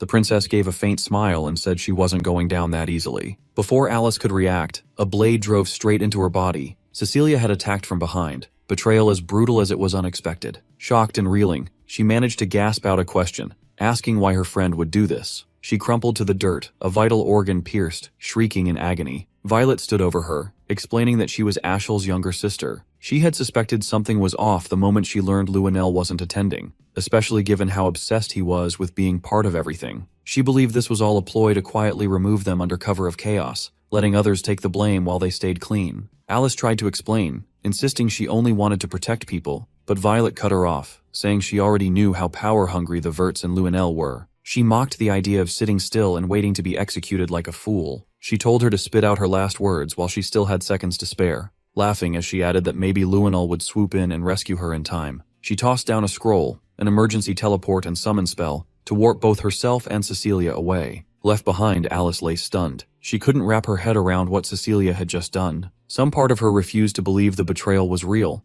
Maybe it was mind control. Maybe there was another reason. Tears slid down her face at the thought that her closest friend had turned against her. She glanced around. The area was crawling with monsters. Forcing herself to rise, she whispered that she had to pull it together. This wasn't where she was going to die. She had to survive, and she needed to know why her friend had done this. Blood seeped from her wound, and she used it to enchant a spell, turning it into razor-sharp blades. Meanwhile, Violet and Cecilia reappeared inside a secured safe house. The princess looked much more at ease now. Cecilia was quiet, clearly trying to mentally erase any trace of Alice or their shared past. Violet asked why she'd spared her. There had been plenty of chances to finish her off. She reminded her that the order had been to kill, not let her go. Cecilia calmly replied that Alice wouldn't last long anyway. The monsters would finish the job for them. Back in the field, Alice was holding her own, fending off the creatures with what little strength she had left, but her body kept giving out. She kept thinking, what the hell was she supposed to report to the knights? No one would believe that Princess Violet had tried to kill her. She shook it off and focused on survival. Escape came first. Then she turned and saw it, a lava salamander. Not just any beast, but a top-tier monster. If she didn't get out now, she was toast. The salamander began charging a fiery blast straight at her. Her body wouldn't even twitch. Right before it unleashed the attack, Cyan materialized, slicing through the creature mid-charge with rushing fog sword. The beast hit the ground hard, molten lava bursting from its body on impact. Brian rushed in, catching her mid-collapse and helping her escape to safety. She looked up at him, realizing that if he was here, Cyan had to be nearby. Suddenly, her salamander-affected arm got hit. The two of them ducked behind a rock as lava exploded around them. Before the flames could reach, Karam appeared, summoning a lava wall to shield them. She shouted at Cyan to take out the rest of the monsters. Alice was still stunned by the events, unable to process everything that had just gone down. He leapt forward and unleashed Void Sphere, wiping out all remaining threats in one strike. Once the chaos had cleared, she stepped toward him. She'd suspected the truth for a while now, but seeing it confirmed in front of her hit hard. She reached for the mask and pulled it away. Her eyes welled up. She saw his face. Brian stayed focused, hands glowing faintly as he tried to seal up the gash on Alice's side, while Cyan crouched nearby, attempting to walk her through the truth behind everything. He explained that Cecilia hadn't been acting on her own. She had been planted by Princess Violet from the start. She muttered that she hadn't realized until just now, and admitted bitterly it made her feel like an idiot. Even so, she still intended to move forward with her plan, to erase her family's legacy, no matter what. He cut in, telling her none of this was on her. The blame sat squarely on Cecilia, Violet, and Ashel. She blinked in shock, asking if Ashel had really been the one pulling the strings behind all this, and whether Cyan knew something about it. After all, this whole mess traced back to their father. He didn't hesitate. He was sure Ashel had pushed the idea onto their father, and she knew just how far he was willing to go when it came to him.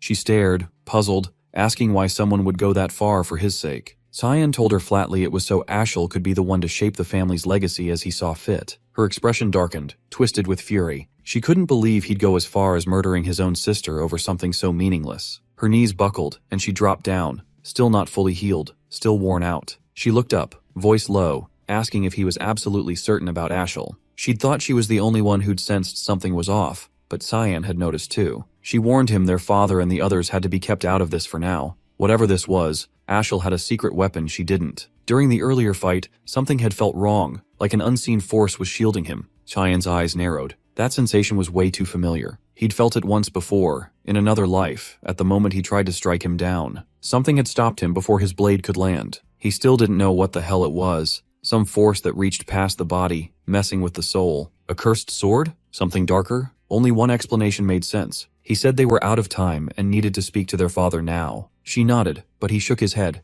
Their father wouldn't believe them. Not a chance, she pleaded, saying if they both came forward without delay, maybe he'd actually listen. His tone shifted, serious now. He told her to trust him. If she acted recklessly and things went sideways, the entire Knights of Light could turn on them. In his last life, Ashel had always been the Golden One. Everyone had adored him, looked up to him like he was sent from the heavens. Even Cyan had once followed him without question. People treated him like a messiah, never doubting a word he spoke. But looking back now, Cyan couldn't help but think something about that had always felt off. The way Ashel had been adored, it wasn't just admiration, it was worship. And if some still questioned him, they never said a thing. Even their father, an emperor who died chasing his own dreams and fears, had trusted Ashel completely, not a shred of doubt. Cyan had clung to that trust too, right until the end. When the betrayal hit, he'd felt nothing but rage. And one nagging question kept digging into his mind. What the hell made everyone believe in Ashel so blindly? But the answer had always been right there. It was him. Cyan said it aloud. Ashel had become an untouchable icon, carrying the divine authority of the most revered god in human history. He was the chosen one, humanity's supposed savior. Meanwhile, on the rear end of the battlefield, the royal guards had formed a shaky perimeter around the princesses, trying to keep them safe. The girls stood frozen, shaken to their cores, unsure what to do as the ground rumbled beneath them. A massive earth dragon lunged forward, claws raised to strike. Then Ashel appeared, cutting in just in time to shield them. The dragon launched another strike, but he raised the shield of judgment, blocking the blast for everyone behind him. Then, in a blur, he shot toward its face and split its skull in one swift blow. The beast crumpled dead. He asked if everyone was all right. Cheers erupted,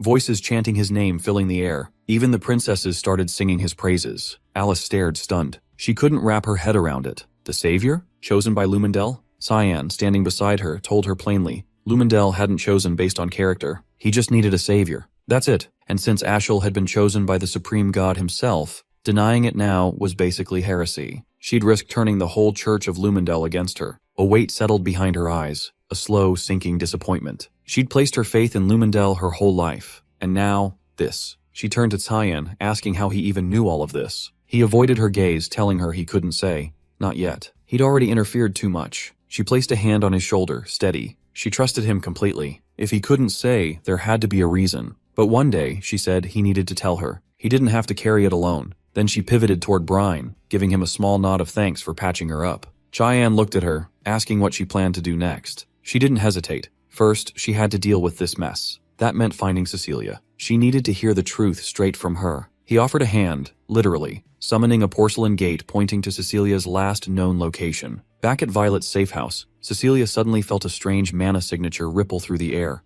Someone was getting close. Violet scoffed. No one else knew about this place. They didn't even have time to blink before a blade whirled through the air, narrowly missing the princess's throat. Cecilia's eyes widened. She knew that sword. It was Alice's. While that played out elsewhere, Ashel arrived at the last known location of Alice and Cecilia. He picked up the remnants of a magic scroll and immediately suspected it had been used for teleportation. Without wasting time, he told the soldiers nearby to sweep the area and check if any shelter was close. One of the guards called out, motioning toward something, and brought up a question. Would Princess Violet be all right? They all turned to see a corridor littered with what used to be salamanders, now ripped to shreds. He issued a sharp order to secure both princesses without delay, then took off to investigate whatever had done this. Over at the safe house, Cecilia had been tailing Cyan for quite a while now. At first, she'd assumed he'd be incredibly skilled. His mana pressure and killing intent had been off the charts. But in the end, he was just a kid. Still, something felt off, like someone else was backing him up. To close the distance, she cast a spell that flung her forward, aiming to catch and strike him directly. But just before contact, he vanished right out of her range, slipping past her blade like smoke. She barked out a question, asking where the hell he'd learned to move like that. Nothing from her world matched it. He didn't respond, not a single sound. She pressed on, demanding to know about the sword and whether he'd saved Alice, but again, nothing. He stood there, wordless. Frustrated, she amped up her speed, attacking in bursts, slicing in from all sides as she circled him. She thought to herself that only a handful in the Knight's Order could keep pace with her, and this kid was managing it.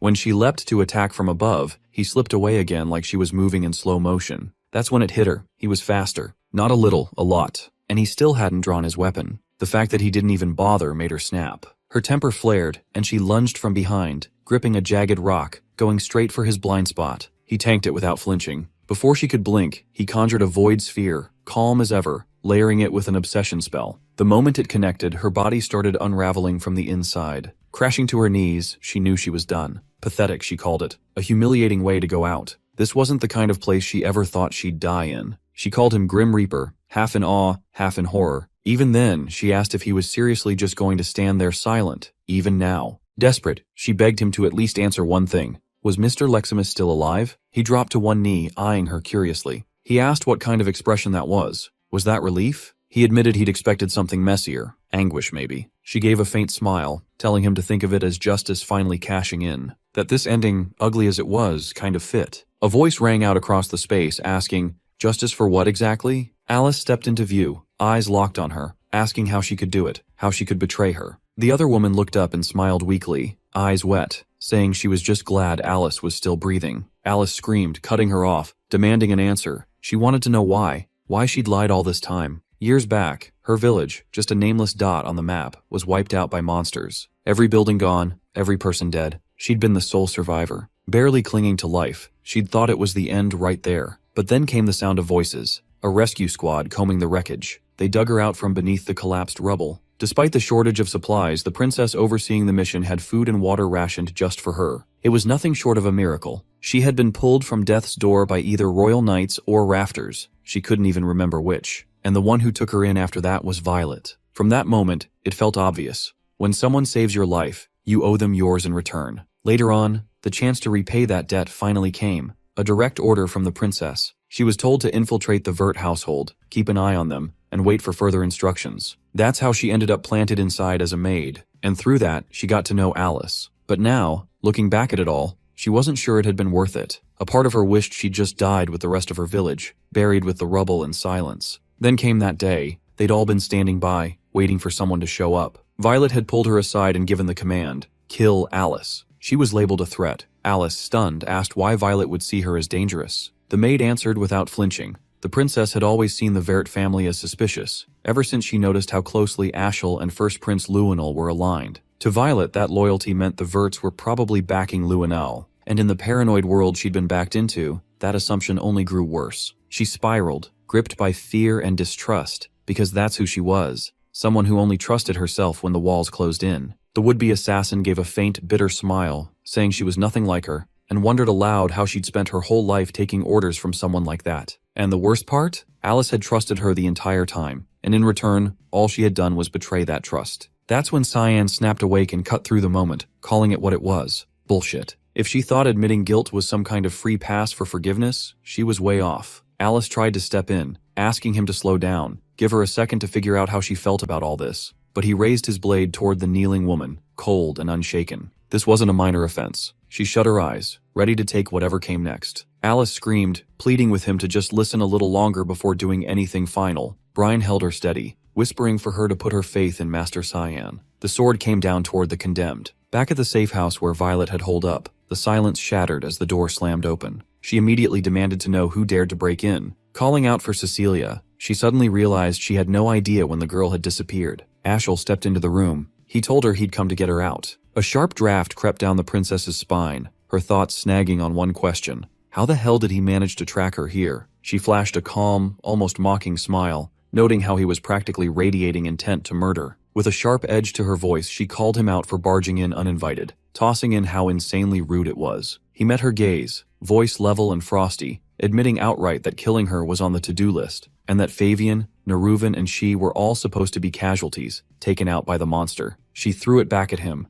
There was no way in hell he could walk away from something like that without consequences. Her hand went for a teleport scroll, but he shredded it mid-move, coldly stating that he wasn't finished here. She asked if he was seriously planning to carry that scheme all the way through. He answered with a shrug of uncertainty. Maybe, maybe not. Her eyes scanned the room, and that's when she spotted Cecilia's blade jammed into the wall. He demanded to know where his sister was. She hit him with it. She killed her. She admitted she wasn't entirely convinced the girl was working with Luinen, but blood was blood, and that was enough. Still, no regrets. Then she flipped the question back. What now? Was he here to avenge her? He shut that down, saying he was rethinking the whole strategy altogether. He commented on her composure, how she was keeping it together while dealing with threats she didn't fully trust. Cutting off loose ends like that was a smart call, and he was honestly impressed. She wasn't like Prince Luenol, not even close. That rattled her. She stared, wide-eyed, unsure how he could talk about his own sister like it meant nothing, unsure what his angle even was. He stepped in closer, saying the whole thing was doomed anyway. He planned to report to Luenol and tell him straight up.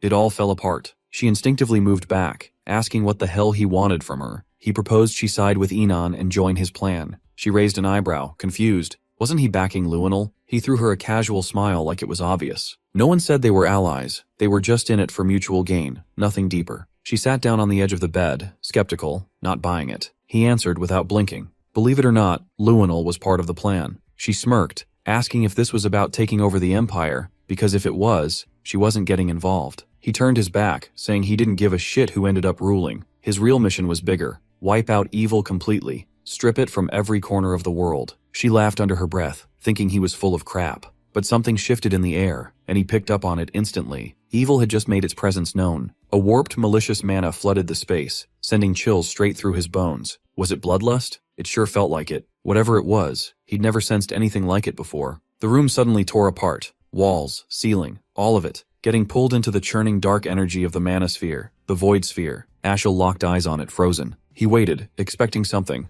anything, but Cyan didn't hesitate. He launched forward and struck. The other man reacted just in time, redirecting the blow at the last second. He demanded to know who Cyan was. The swordsman responded without blinking. He was the evil Ashel had been chasing, and also the one who'd bring his end. Their blades crashed together, the two of them clashing hard, ricocheting across the space with such force it sent shockwaves, even catching the princess in the crossfire. Ashel threw up a mana barrier around her, shielding her from the fight, and moved her away from the destruction as the safe house started to tear apart. The next hit sent him flying, thrown far off course. She called out, checking if he was okay, but he was barely keeping pace. Cyan's pressure was relentless. He pushed back with a full-force attack, loaded with adamant energy, and hurled it toward his opponent. Ashel followed up with an Escalon incantation, slicing the manosphere clean in two. The split protected them both, briefly. Cyan teleported behind him in a blur, catching him off guard. No time to counter, no chance to dodge. He went for a finishing blow, but right before the sword connected, a glowing shield activated and blocked it. Karam let out a guttural scream,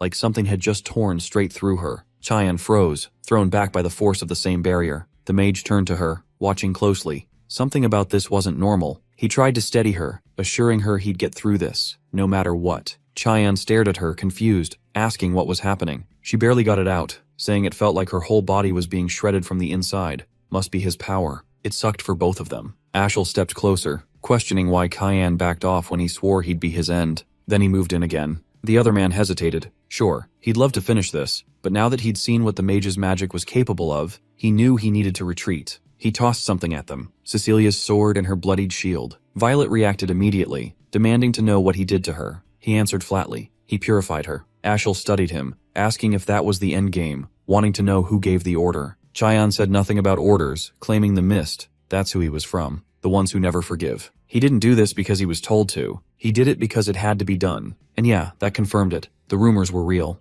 The mist was back. Before Ashel could respond, Cyan faded, his body breaking into air and vanishing like vapor. The mage's expression darkened, something heavier settling in. The realization hit. The mist had been sabotaging him from the beginning. Later, far from the battlefield, Karam was still curled up in pain. She admitted it. She honestly thought she'd die back there. Cyan asked if it still hurt that much. She nodded, struggling through the words, saying it was the worst pain she'd ever felt. Even if they wanted to take him down, they couldn't touch him. And this was way more tangled than she ever imagined. He said there might be a way through. Then he revealed it, Durandark's elemental stone, the purity of the gods. It was just a theory, but he believed this could give them a shot. She grabbed his hand, pleading with him not to do it. She knew the risk. This could kill him. He knew too. It was dangerous as hell, but it was the only viable path. He had people to protect, and he refused to repeat the mistakes of his past. If the enemy's strength was absurd, then he'd just have to become absurdly strong too. After a while, Cecilia finally prepared to depart. Before leaving, Alice handed her a small token,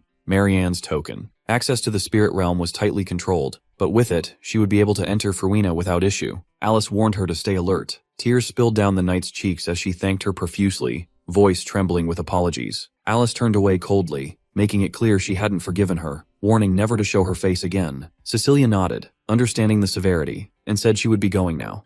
Without another word, she left immediately. Nearby, Cyan and Karam had observed everything. The demon asked if he was certain it was okay to just let her walk away like that, insisting it would be better to kill her now. He responded that in his past life, he had already ended her. Reflecting on it, he realized it wasn't necessary. She was already shattered by the guilt of killing his sister. This time he had eased some of that burden. He was confident she would repay this debt eventually. Hours earlier, when he struck her, he had only wounded her shoulder. He remarked that she had died once just now, but he spared her life, warning he would collect his due later and instructing her to stay hidden until summoned. She remained puzzled about why he spared her instead of finishing her off immediately, as if he could see the future. It felt like he foresaw a moment when she could make amends, and if that time arrived, she vowed to pay him back with her life. Karam kept watching him, asking if he was unwell or something, noting how unexpectedly soft he had become lately. Alice approached, and Karam asked if she had already sent the knight off. She nodded, crediting her for it. Alice apologized for being late, but thanked the demon for saving her previously. She thought quietly that maybe she could get along with the demonic sword. Perhaps it wasn't so bad after all. She laughed softly and asked if Karam was close with Cyan. The demon denied it, explaining their bond was more like master and subject. She fixed Alice with a serious look, warning that his body belonged to her, so Alice shouldn't try to take it away. That instantly killed any hope Alice had of getting along with her. At the academy, Dean Kendall received a message from Cecilia. She explained she had uncovered answers to all her questions, and decided to leave the Knights of Light. Their path had strayed, the people they protected weren't the right ones, and the household's will was corrupted. Even her father was letting it happen. She promised to visit soon, wanting to discuss many things, especially concerning her brother Ashel and Prince Luanal, and said she would explain more in person. The dean thought privately that both families were a mess, but she was still as concerned about her brother as ever. He vowed to at least pretend to care about Ashel, since she had asked him to. Turning around, he apologized to Boris for keeping him waiting so long and asked how life at the academy was going. Boris replied that he was slowly adapting. The teen wasted no time, asking why he had called him and expressing curiosity about when Boris would admit he worked for his grandson, Prince Luanal, and whether there was a reason he had been hiding it. Boris smiled, saying he wasn't hiding anything. It simply didn't relate to his work there. The teen leaned in, serious, asking what purpose he actually had there. Boris answered that he was searching for someone. When pressed if he had found that person yet, he confidently claimed he believed he had. Kundal interrupted, telling him to stop and warning that if the person Boris was after was Cyan, he should give up whatever he was planning. Kundal's aura darkened ominously. Boris felt the threat but respected his determination. Afterward, he retreated to a secluded spot to write a message, noting he hadn't expected such a reaction from Kundal and commenting that Cyan had impressive connections, becoming more intriguing by the minute. He sent the scroll skyward. Hithkria asked what the plan was now, warning that if another human got involved, things would get harder. Boris assured him he knew, and there was no need to worry. Hithkria cautioned that Karam wasn't like him. She had a physical form. Boris comforted him, saying he just needed to sever her connections first, and that it was under control. Suddenly, Hallmaster Sarika answered his summons, asking why he wanted to meet. Boris thanked her for coming. She replied she had wanted to meet him as well. Rising, he mentioned he wanted to ask about Cyan,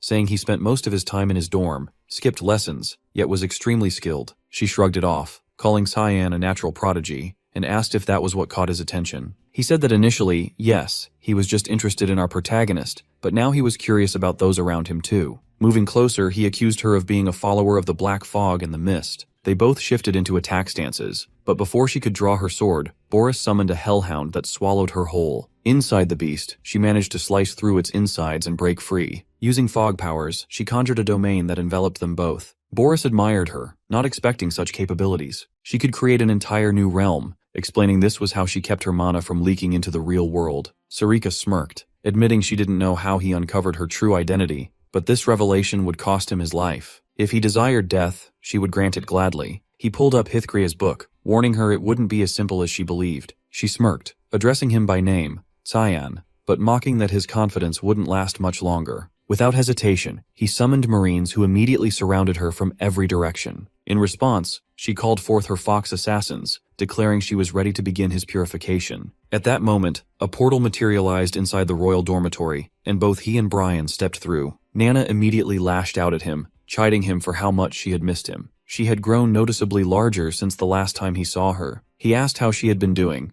and she replied she had been training diligently with Sarika, just like he had instructed her to. Over the past weeks, she had been honing her skills under the woman's tutelage. About a week ago, he had requested Sarika train Nana to control her emotional breakdowns, emphasizing that the banquets of blood must never happen again. Nana had held up remarkably well, having slain countless monsters during her training. He patted her head, acknowledging how tough that must have been for Sarika, who was known as the best at managing instincts. She kept hugging him tightly, adding there would be no training today because Sarika had other plans. He inquired what those plans were. Karam stepped forward and revealed it was purification. Sarika had been ordered to purify Boris. He asked what she meant by that. Karam explained that since Boris was an instructor, Sarika, being one herself, should have easy access to him. He was confused as to why she would take such action, and questioned whether Karam realized the opponent they were facing. She sarcastically asked if he meant the scripture, mocking him and claiming neither Sarika nor Mist could handle that. He exhaled in relief, confirming she was aware of the decree, then asked when she intended to tell him. She laughed, saying she didn't think it was necessary. He quickly gathered his belongings, stating there was no time for rest or delay. His bloodline was the real danger here. He instructed Brian to handle things in his absence, and the man reassured him not to worry. Brian asked if they should stay put or leave, and he told him to take Nana and Emily to her new screens. Brian questioned if he was going to leave the girl behind or bring her along, but he patted her head,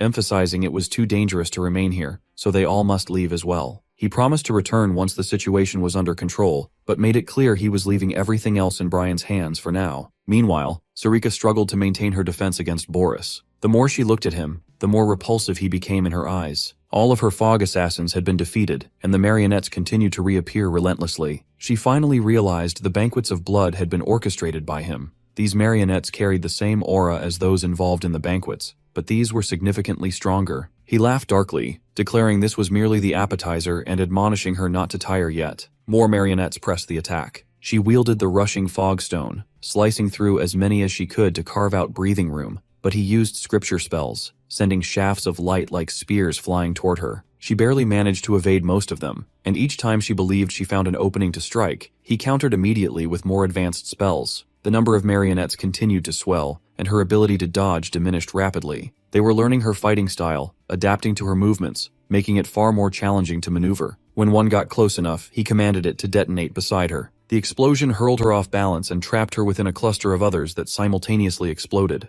Exhausted and weakened, she left herself open for an attack. He called upon the scripture to summon a massive warhammer and launched it directly at her. The hammer crashed into Sarika, driving her deep into the ground and shattering everything beneath. She lay there looking beaten while Boris mocked from above. Murmuring quietly to herself, she finally understood. The marionettes could track an opponent's mana. These weren't ordinary puppets. She guessed his spellbook was the source of his power, something extraordinary given the mana she sensed. It had to be a divine weapon. He applauded her sharp battle instincts and extensive knowledge with a dry laugh, then shrugged it off, summoning a fresh wave of marionettes to assault her. Still, she refused to surrender. Rising instantly, she gathered mana and unleashed a secret fog technique called the expansion. Her shadow grew, twisting into a demonic form, the mammon of greed. He froze, stunned by the sight, unable to grasp how she pulled this off. The mana he sensed from her before had vanished entirely. What new kind of mana was she tapping into? The demon swung a massive arm, crushing countless marionettes in its path. The puppets scrambled onto its body, trying to attack, but it sprouted more spikes, shredding them and absorbing their energy. He found himself at a loss.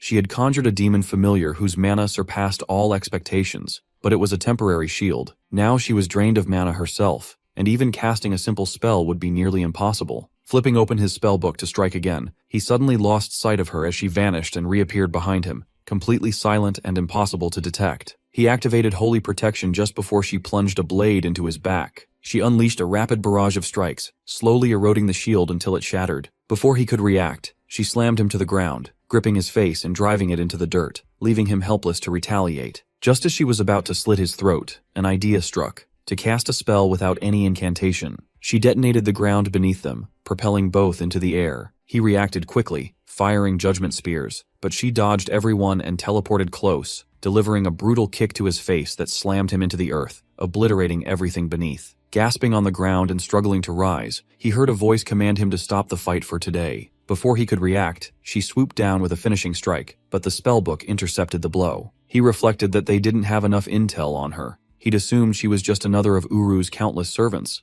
but with skills like hers, she was likely a high-ranking officer. In his current condition, he stood no chance. She snapped into a defensive stance and noticed black blood trickling from his mouth. She recognized it as the infamous black blood of the tribe once thought extinct. He grinned, admitting this was why he avoided spilling his own. She finally realized the marionettes from the banquet were formed from blood and a tasting stone. The Black Blood tribe had originally created both, and he was the one who massacred them. He didn't deny it, confessing he'd been found out and that continuing his work would be difficult from here on. Launching another attack, she aimed to finish him for good, but as he tried to teleport away, the Mammon Summon remained firmly behind. She and the demon combined their assault on his protection, but even together they couldn't break through, until a portal tore open inside the domain. Surprised that anyone could interfere here, she watched as Cyan leapt through, slicing the protection open and creating an opening for their next assault. The shield abruptly shattered into pieces as Karam materialized, her lips curling into a smile while she watched Hearthcrea struggling to regain his breath. He demanded to know how she tracked him down, and what her purpose was here. She let out a sharp laugh, saying she could smell it,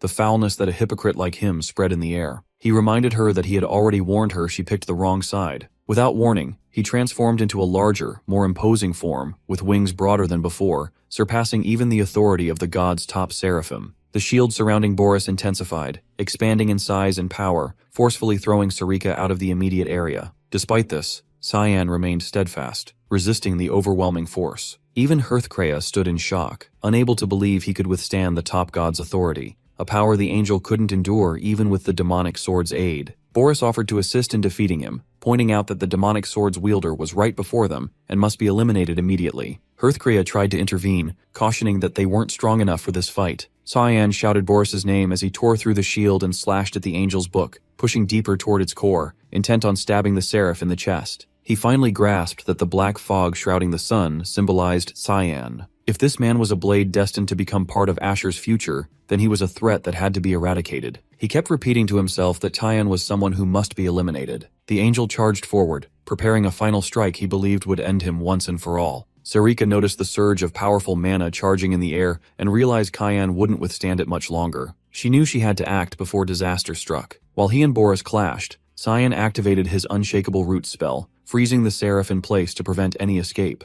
Boris countered by summoning a hellhound, aiming to devour him, but at the last moment, Sarika arrived just in time to rescue him, unleashing the secret technique called Unified Demonic Human Form. Moments later, a massive explosion erupted, shattering the entire domain around them. She remained unsurprised, sensing that this was the overwhelming force of a god's power weapon. Because they escaped, the purification mission had failed. Cyan rose to his feet, questioning why she had intervened, and she told him she had saved his life. He bent down to pick up Karam, asking if she was all right. She stayed silent for a few seconds, then said she needed some rest for a while. He knew she had probably experienced the pain directly, but had managed to endure it regardless. He promised himself that when the real battle came, he would have no choice but to use that weapon. At Brno, Commerce City near Lewin, Alice moved through the crowd searching for someone until she finally spotted the Academy's dean. She had doubted he would appear, but here he was. They found a cafe to talk somewhere more private. He mentioned it had been a long time since he left the academy, and she replied she was equally surprised, given he rarely left the school grounds. He explained it was because of the letter she had sent.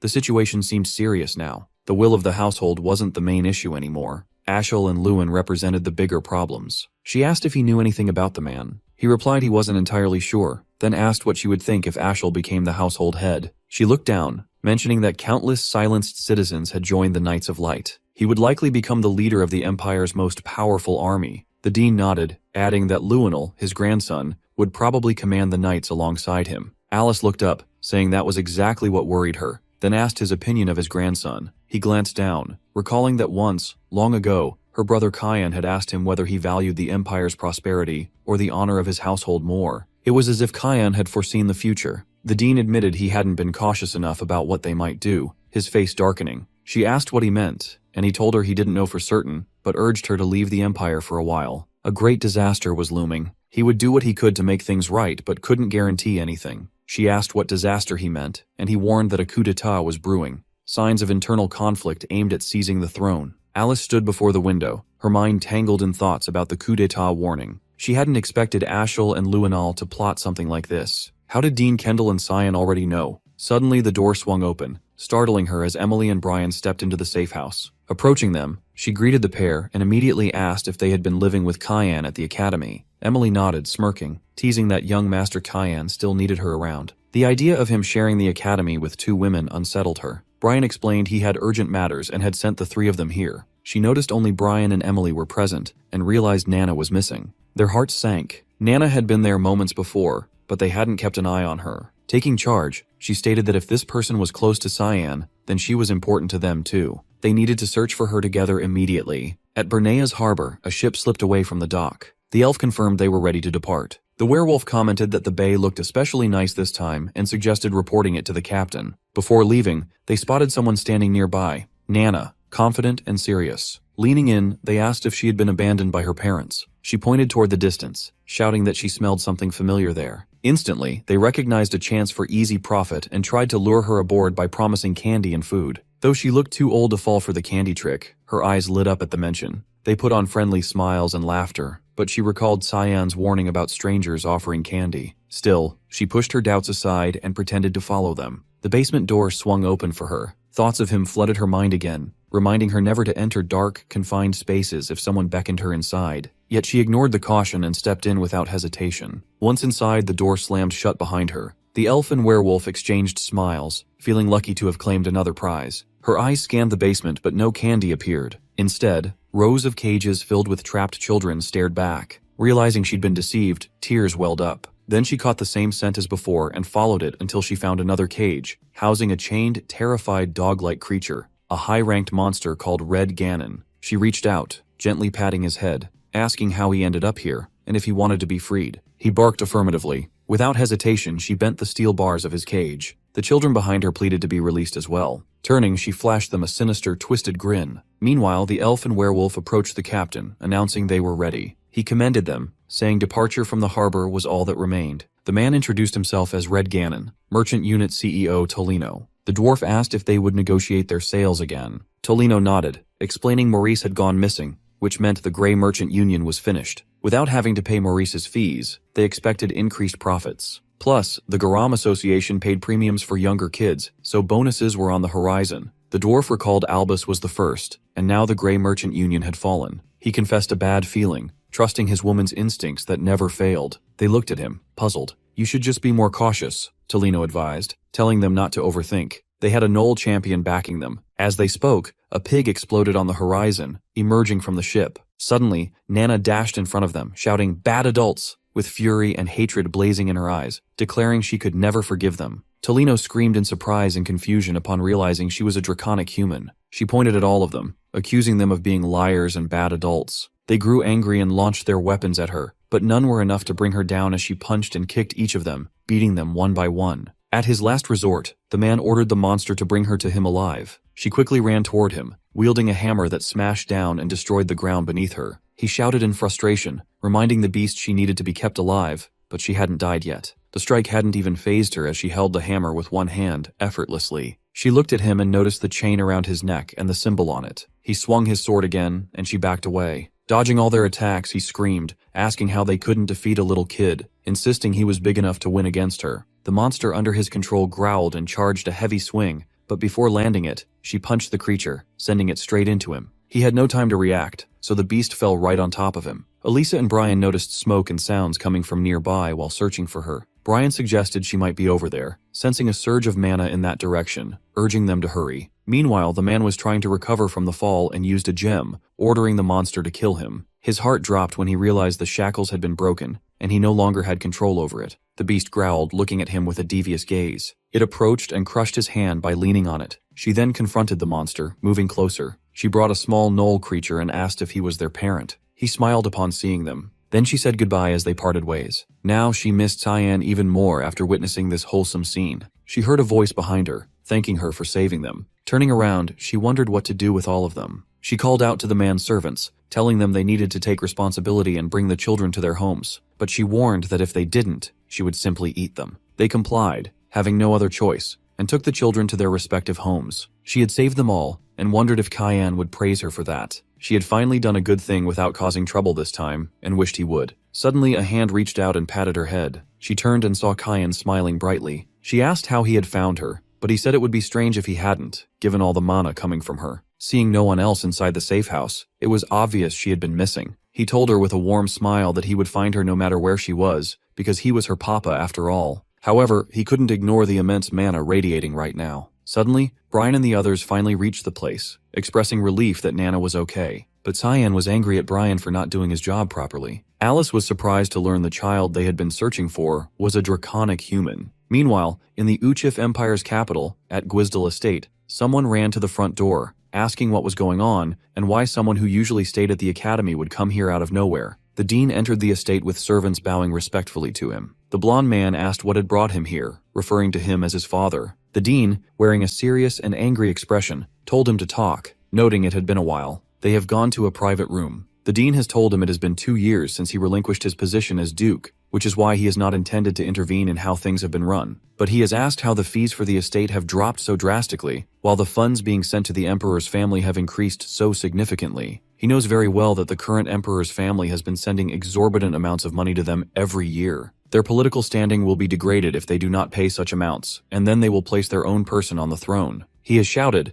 asking if he does not want Luenal to become the emperor. The dean has slammed the table, saying that it is enough, and asking if he really believes Luenal has the qualities of an emperor. The man has answered that it does not matter as long as it is someone from the Quizel family. The dean has told him it is just like when he married his own sister off to the emperor, but he will say no more and orders that all support to Luenal be cut off. Rising from his seat, he says he will be heading to the palace. Meanwhile, Velius from the Third Estate has been standing by his coffee table, reading a letter. They have finally found the owner of the demonic sword. Although he has been setting plans each time, he is worried they would be ruined once again. Alice's sudden resignation from the knighthood has been unexpected, but he has held a stronger claim when it comes to inheriting the dukedom, which has been good news in that sense. Her eyes, full of resentment, suggest she probably knows something, and that has been starting to get on his nerves. Suddenly, a teleportation circle has appeared beside him, and Boris Lehelm has stepped out, greeting him formally. Ashel has gotten up, asking what this is about and if this is the true appearance of the Black Blood tribe. Boris has apologized for it, saying he had not meant to reveal this form of himself. Ashel has asked who has done this to him, and the other man, with a frustrated expression, has told him that his brother Kyan has driven him to this point. Ashel has grown angry and frustrated when he has heard that name. Boris has said that at the same time he has been able to achieve his goal and has pulled out some marble-like mana, saying it is the mana of the demonic sword he found during the Banquet of Blood. Now that the owner of the demonic sword has been found, Ashel should finally understand that Cyan is the one and has been ruining all of his plans. He has expressed disappointment at being completely unaware of it until now. Boris has admitted he wanted to eliminate Cyan but was not powerful enough. He has urged Ashel to step in, saying he has fought Cyan before and knows it will not be easy, but believes he can do it. Still, he warns it is not the time yet. Since the followers of the Black Fog are with Cyan, the situation has become difficult to predict. Ashel has asked if there is a plan, and Boris has told him to follow the prophecy. The saying will guide him to where the sword is, to where the Holy Sword lies. He needs to find the Holy Sword to Durandark. Kellen has been surprised to hear mention of the sword, and has felt the need to report this to Cyan immediately, but before he can move,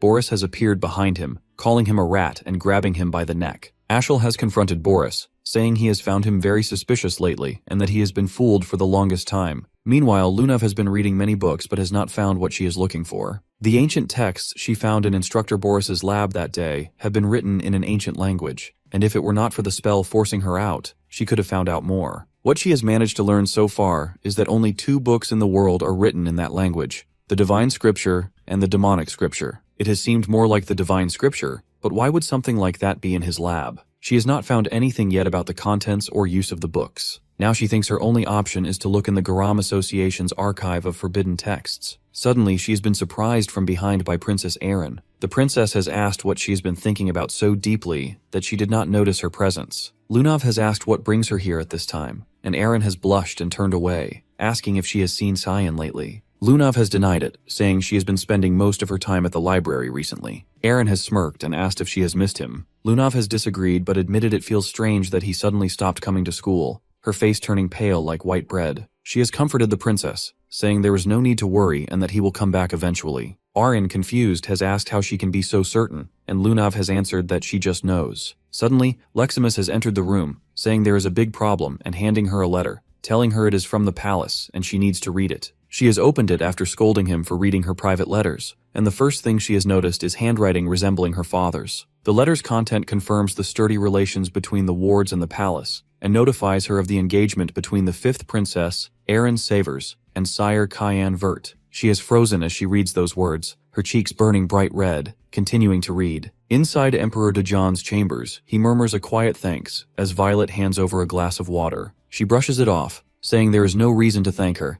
and that looking after him is the least she can do, considering she is his daughter. He waves off her concern, calling it nothing serious, just a common cold. She wishes he would get better soon, saying it stings to see him like this, clearly suffering. He gives her another small reassurance not to stress over it. Then, without a knock or a word of warning, the teen barges into the room. He greets the Emperor and introduces himself without hesitation. Violet quickly rises to her feet, excusing herself so they can speak in private. The Dean takes a moment, noting how unwell his host truly looks. Cheeks sunken, frame withered, more bones than body. The Emperor acknowledges it, admitting he feels ashamed to receive an honored guest in such a deteriorated state. The visitor asks how long his condition has been this bad, and the ruler replies it started out feeling like a cold, but has not gotten better in the slightest. With a somber expression, the Dean says he regrets not coming sooner. The Emperor leans forward, guessing the real reason for the visit, saying he has only ever shown up when the Empire is standing at the edge of disaster. He locks eyes with him, expression sharpening, and asks if this is about Luinal, already seeming to know what is going on.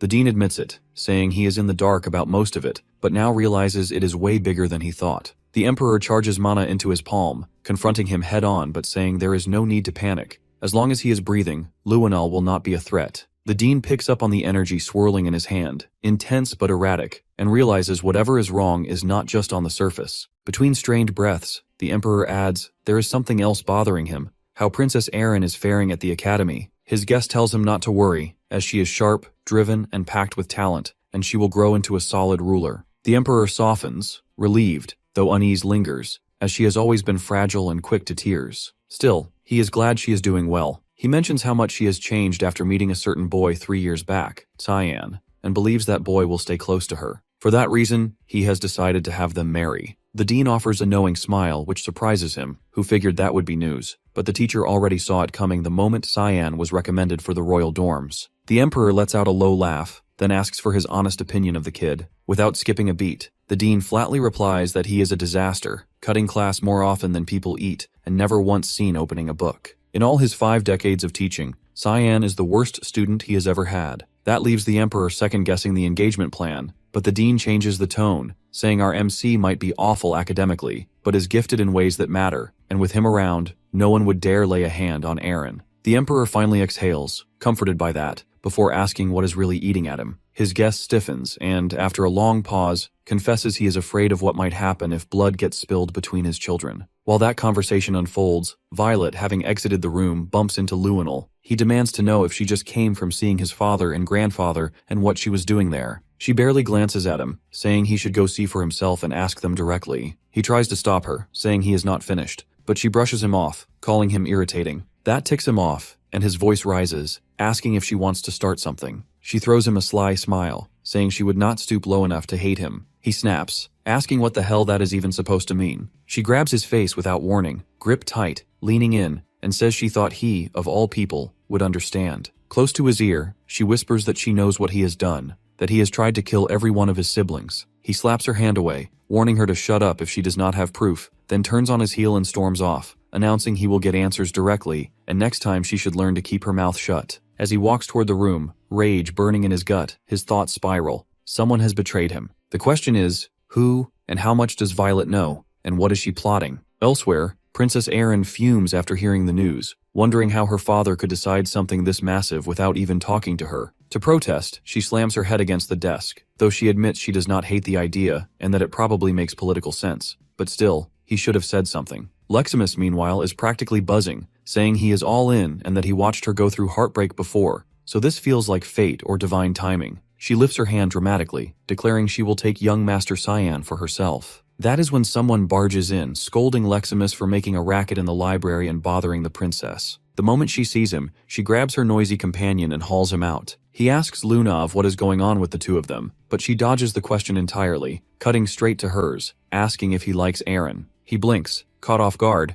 and immediately denies it, saying mentally he is in his 40s while she is still a kid. So hell no, that would be gross. She smirks but says nothing. He notices a pile of books spread out over the table and asks what they are for. She explains she is digging into clues from the scripture they spotted in Instructor Boris's lab, which turns out to be written in some ancient dialect. He tells her she probably will not find much here, and if she really wants to learn more about the Holy Scripture, she will have to check the archive of forbidden texts. He points at one of the books, asking if she has read that one. She flips it open and says it is just a travel journal. He draws her attention to a specific line and quotes it, "A mountain packed with sand trees, where demons defeated in the divine war lie buried." Then he asks if she has any idea which mountain it might be. She blushes, admitting she does not know, and asks what that has to do with the scriptures. Cyan's expression hardens as he tells her he is not searching for the holy texts at all. He is after the demonic ones, the Lemi Haram. She looks at him, stunned, mind-spinning, unable to grasp how he knows the titles of both the holy and demonic scriptures. Those names are supposed to be tightly held secrets, known only to a select inner circle within the Garam Mage Association. She quickly says she doesn't know anything about it,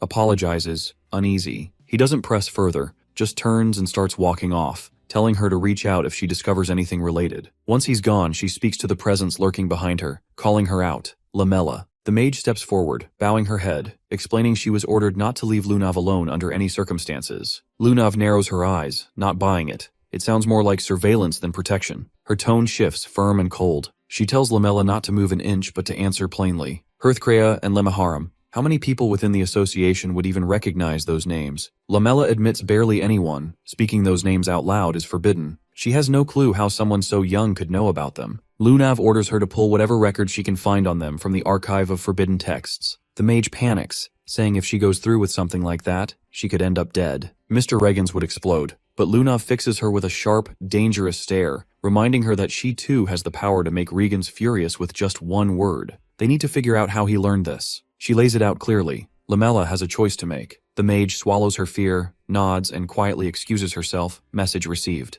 Lunav turns her focus back to him, planning to question him herself. Whatever he's hiding, she needs to get closer to find out. Sometime later, he walks alone, still mulling over the cryptic phrase, a mountain full of trees and sand. He thought maybe Lunav would have a clue, but it turns out she didn't. Guess he's on his own for this one. Then a voice breaks his thoughts. Someone beside him comments he looks like he's got a storm brewing in his head. It's Seth, offering to listen, saying he's a man of high empathy and emotional depth. His whole look has changed, more polished, more socially acceptable. Cheyenne stares, thinking this must be it. Seth's finally lost his damn mind. He tries to leave. He doesn't have time for this right now. Seth's all brawn, no brain, not exactly what he needs at the moment. Then something clicks. Seth's from the desert. He stops, turns back, and asks if he's ever come across the phrase, mountain full of trees and sand, or the name Lemiharam. Seth laughs, saying it's been a long time since he heard that name. That was the first opponent who ever made him taste defeat. He was just 6 when it happened. He had wandered into some nameless ruins chasing strength. Back then, he didn't have the bulk or the skill.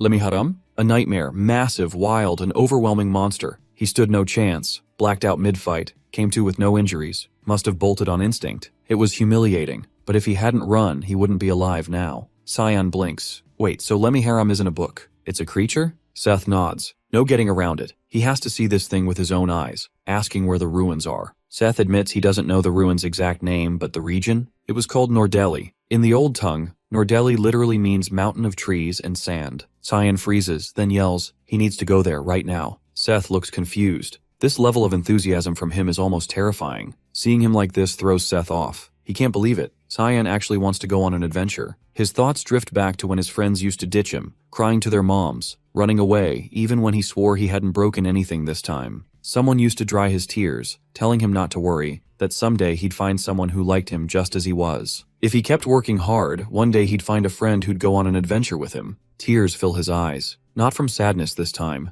This is that moment. Without hesitation, he agrees, then dashes off, literally breaking through a wall to get packed. While everyone else was caught up in the moment, they didn't notice Lunav. She'd been listening to them the entire time, from the very beginning. Sion returns to his quarters. Brian steps forward, handing him a sealed letter. It's from the palace. He opens it, skims the contents, and right there at the top, it hits him. He's been officially engaged to Princess Erin. So that's what Lunav meant when she asked if he loved her. He sighs. Great, another headache to add to the pile. He'll deal with it later. He grabs a change of clothes, preparing for the journey with Seth. As he does, he tells the others to keep an eye on Nana while he's away. Nana's calm, not even worried. Her only question, does this mean she's finally getting a mom? Brian nearly chokes, yelling, wait, is he really planning to defy a direct order from the Emperor? Sion doesn't sugarcoat it. He says where this road leads, there's no happy ending waiting. He'll either be hunted down for life or executed, either for blasphemy or for killing the Empire's last shred of hope. He won't drag Erin into that kind of ending. Then, without another word, he shuts the door behind him. Gone. Emily's voice trembles. She feels awful, knowing he's carrying this alone.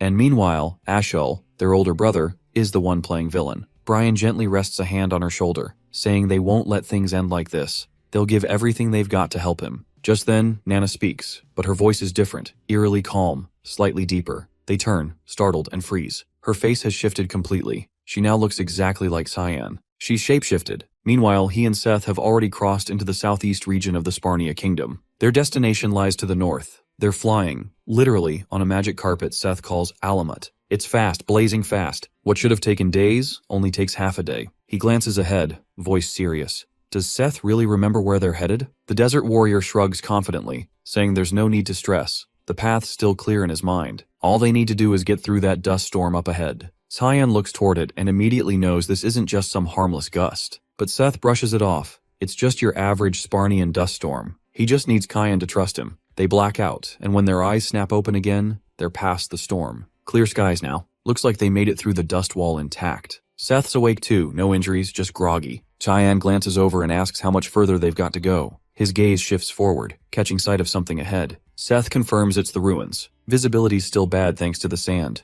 but the place is massive. He mentions the mage is likely the first outsider to ever set foot here, besides himself. Cyan questions that, side-eyes him, not buying it. Says he's picking up traces. Too many people. They weren't first. Tiny figures start moving through the haze. Men riding camels and weaving around the ruins, clearly scoping the place. They murmur about heading in and staying sharp. The group halts at an entrance, some sort of door covered in old inscriptions. The pair hang back, watching from a distance. Cyan leans toward him, wondering aloud who these guys might be and saying they should stay on alert. Before he even finishes, Seth breaks into a sprint, diving straight in. The strangers dodge cleanly, unfazed, demanding to know who the hell he is. He stands tall, states his title, Prince of Sparnia, then flips it, asking who they are and what they're doing here. As tension spikes, he blurts out that he's not alone and points toward Cyan's position. They freeze at the name, asking if he's actually present. There's recognition. They clock who both of them are. Now that they know these two are aware of the ruins, they say there's no way they can be allowed to leave. One of them channels energy into his weapon,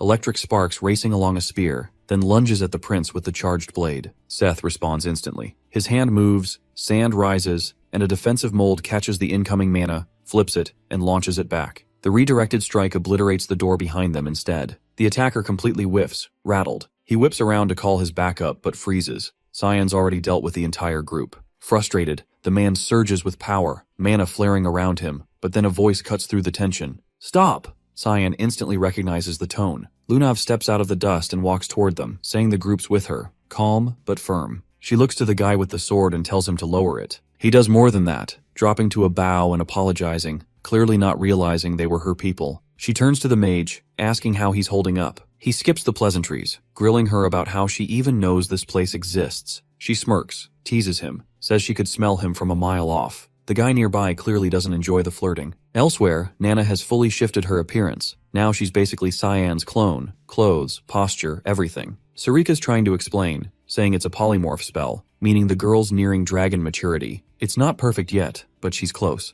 Dragons usually use it to disguise their true forms. She adds that Nana's likely never even seen a fully grown dragon, so her reference points are limited. Sarika looks around, wondering aloud where Cyan disappeared to. Brian shrugs, having no clue. She leaves Ned behind and pulls the door shut. Brian finally spots the mage, muttering that covering for him is starting to be a full-time job. Back at the ruins, Lunav says she wants to explore the interior with Cyan. Karen instantly pushes back, saying it's way too risky. She counters, saying these guys are terrified. No one's ever come out alive from inside, so she suggests they stick together. Karen argues back, pointing out that every person here is over 7 stars in mana power. They're not ordinary, and she needs to trust that. Seth raises his hand, casually mentioning he's already been inside and made it back. Everyone freezes. No way they believe that. He doubles down, saying he's serious and offering to guide them in. Mentions there's a swarm of lizardmen guarding the entrance. Cyan perks up at that. Lizardmen? He hears they've already smashed through the front gate. Suddenly, a giant foot stomps into frame. More follow. Dozens of lizardmen swarm the ruins, charging straight at them.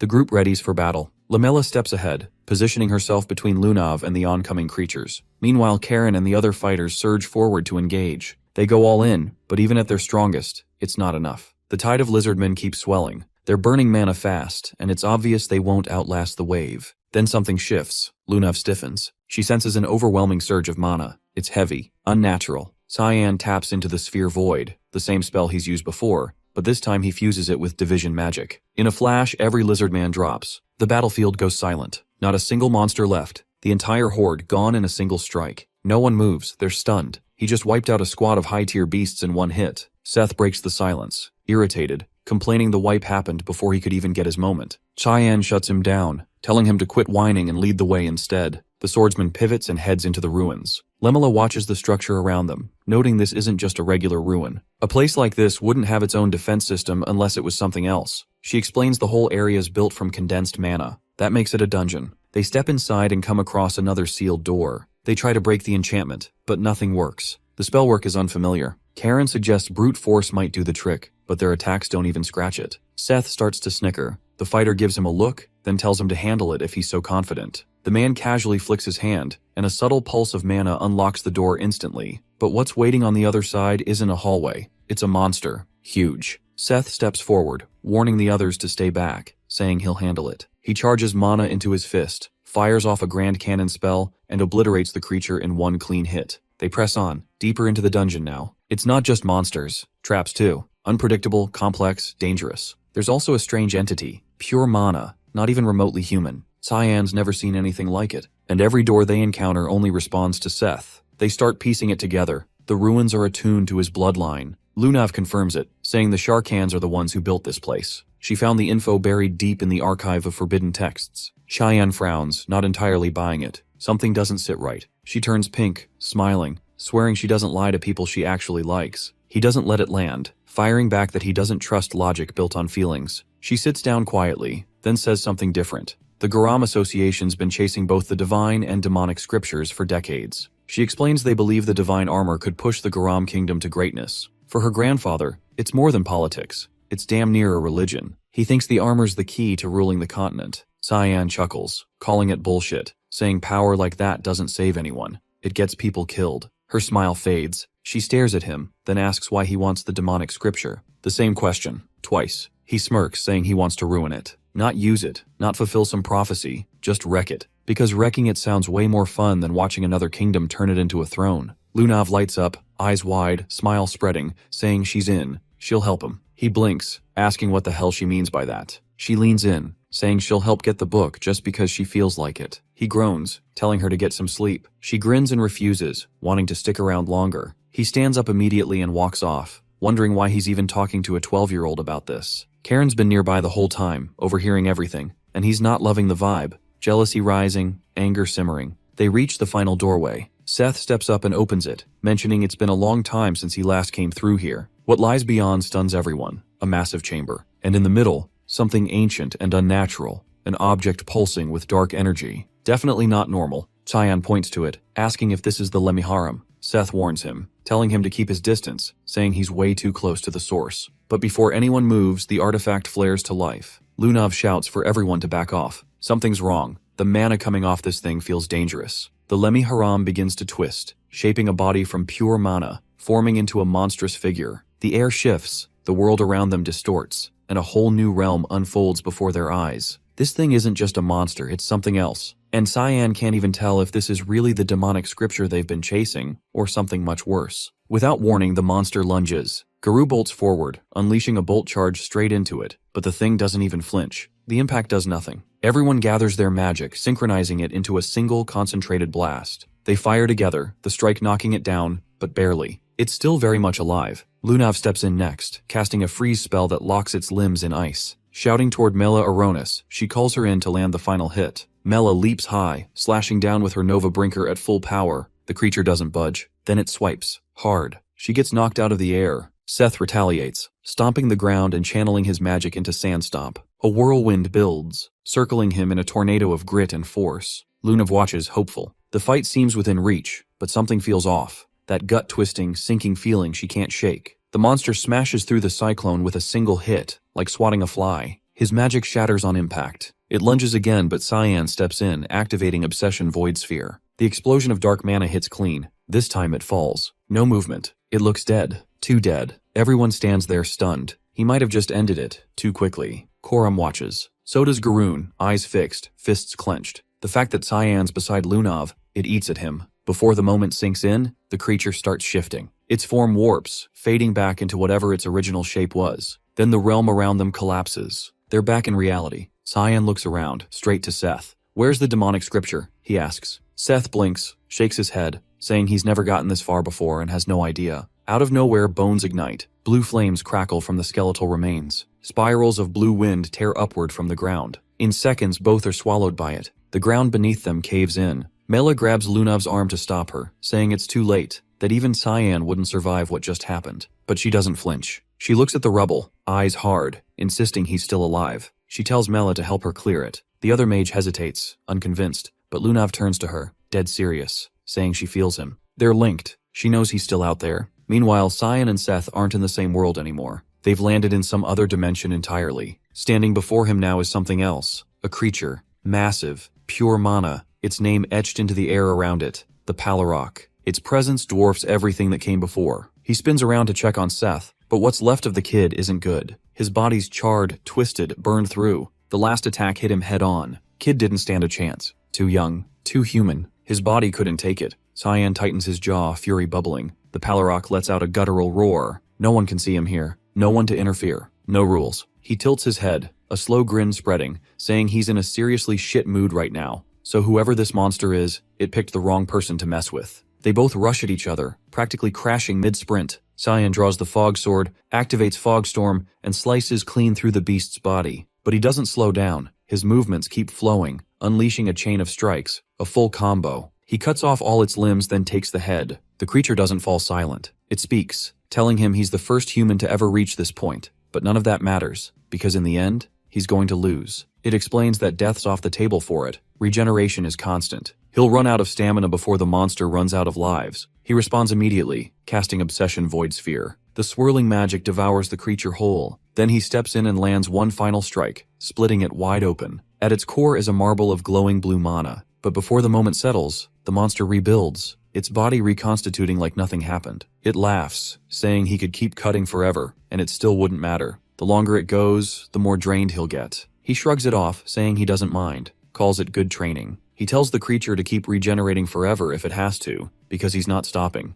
Above them, back in the rubble, Lunav and Lamella are still digging, trying to find where Cayenne and Seth fell. Lunav notes that if there's some kind of magic barrier keeping the ruin intact, they're stuck. Nothing they do from the outside will help. She quietly wishes Seth was with them again. Karen approaches, checking on her, asking if she's hurt. He tells her he's found a way out, that they should move while they still can. But she doesn't budge, says she's staying. Period. He blinks, asking what she's even saying. The whole place is about to come down. They've got minutes, maybe less. She turns toward him, firm, unreadable. Cyan's trapped. She's not leaving. If he's going to bail, fine. He can go. Karen snaps, saying there's no way anyone could survive getting buried under that. She answers without hesitation that Cyan's not dying that easy. His voice rises, screaming now. Why is she so obsessed with him? Did she ever care about them? He brings up Azra Moore, Candle, all of them, dead, right in front of him. And now what? She's going to throw their lives away too. He offers to escort her out, saying he served her faithfully for years, and if she was going to fall for anyone, it should have been him,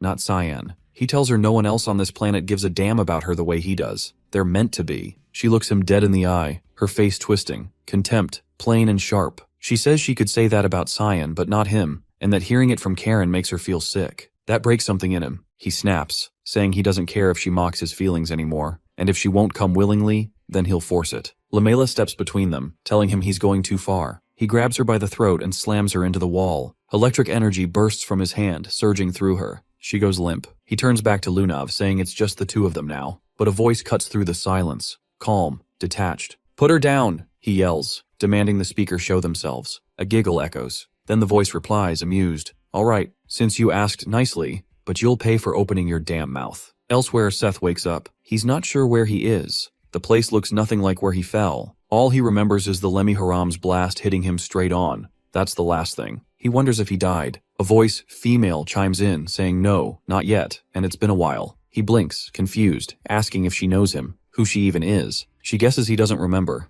It's been years. Apparently she saved his life once. She waves it off, saying it's fine, she's not here for him anyway. What she really wants is our MC traveling with him. She cups his face, saying she needs his body just one more time, then leans in and kisses him. His eyes flash open. His body, now reanimated, rises. Back in the other realm, Cyan is still locked in combat. Every technique he's ever learned, he's using it. The creature now isn't laughing. It's begging, telling him to stop. He doesn't. He strikes again. More slashes, tearing the monster apart, again exposing the mana marble. But this time he doesn't waste a second. He casts Void Sphere, then overlays it with Obsession, slicing the marble in two. The monster lets out a final scream, then dissolves completely. What's left turns to sand. Nothing more. A single slip of paper flutters out from the dust. He catches it and unfolds it, realizing it's only a fragment of the demonic scriptures. He mutters under his breath, all that effort for just a piece? If Karen were conscious, she would have known. But she's still down, burnt out from that last fight against the bullies, stuck in a coma with no end in sight. He glances around, asking himself why he's still trapped here. The dimension should have collapsed. The vessel's gone. But then he feels something. A bloodlust, razor sharp. He spins. Seth lunges at him. He dodges just in time, but the energy coming off Seth is wrong. Completely wrong. Something seriously off. Meanwhile, the voice speaking to Karen and Luna finally takes shape, condensing into a shadowy figure. Its form pulses with darkness. It tells them it had no intention of getting in the middle of anything, but then Karen tried to hurt that girl. Both freeze, caught off guard. The entity adds that if the swordsman doesn't have a damn good reason, he'll just kill him outright. The atmosphere shifts, heavier than before. Crushing. This energy isn't like the other one. This must be the real Lamiran. Thinking he might still have a chance, Karen reaches for his sword, but doesn't even get it loose. Lamiran clocks the movement instantly, irritation flashing in his eyes. With a flick of magic, he seizes the man's arm and twists it. Bone cracks. He mutters how impolite it is to answer words with violence. Then he snaps his fingers. The limb detonates, blood and bone exploding midair. The swordsman collapses, groaning. But the shadow's not done. He summons a colossal hand of magic and slams it into him, pinning him to the wall like an insect. He asks again, wanting to hear his excuse, but Karen can only whimper, pleading, begging for his life. Lemihran doesn't even blink. He casts Gigant Ixia. The massive spell crushes the man's body completely, ending it. Once it's over, the shadow turns, eyes landing on Lunav. He asks where she's planning on going. She gives a small bow, thanking him, then asks tentatively if he's the Mihran and what he plans to do with her now. He leans forward, saying he's just here to observe. The answer stumps her. She hesitates. He studies her, stepping in closer. His gaze narrows on her chest, pointing out faint traces of heart curb lingering in her aura. But someone else, someone with mana close to his, removed it. And that's why she felt familiar. He's sure now, it's that black-haired guy buried beneath the ruins. She confirms. Cyan? His interest sharpens. He asks if she's close to him. She turns the question around, asking if he's okay. Lemiran assures her he's fine, probably chatting with the spirit who owns this whole dungeon. Then he pivots toward Lamela's crumpled body, asking if it's really alright to let her die like that.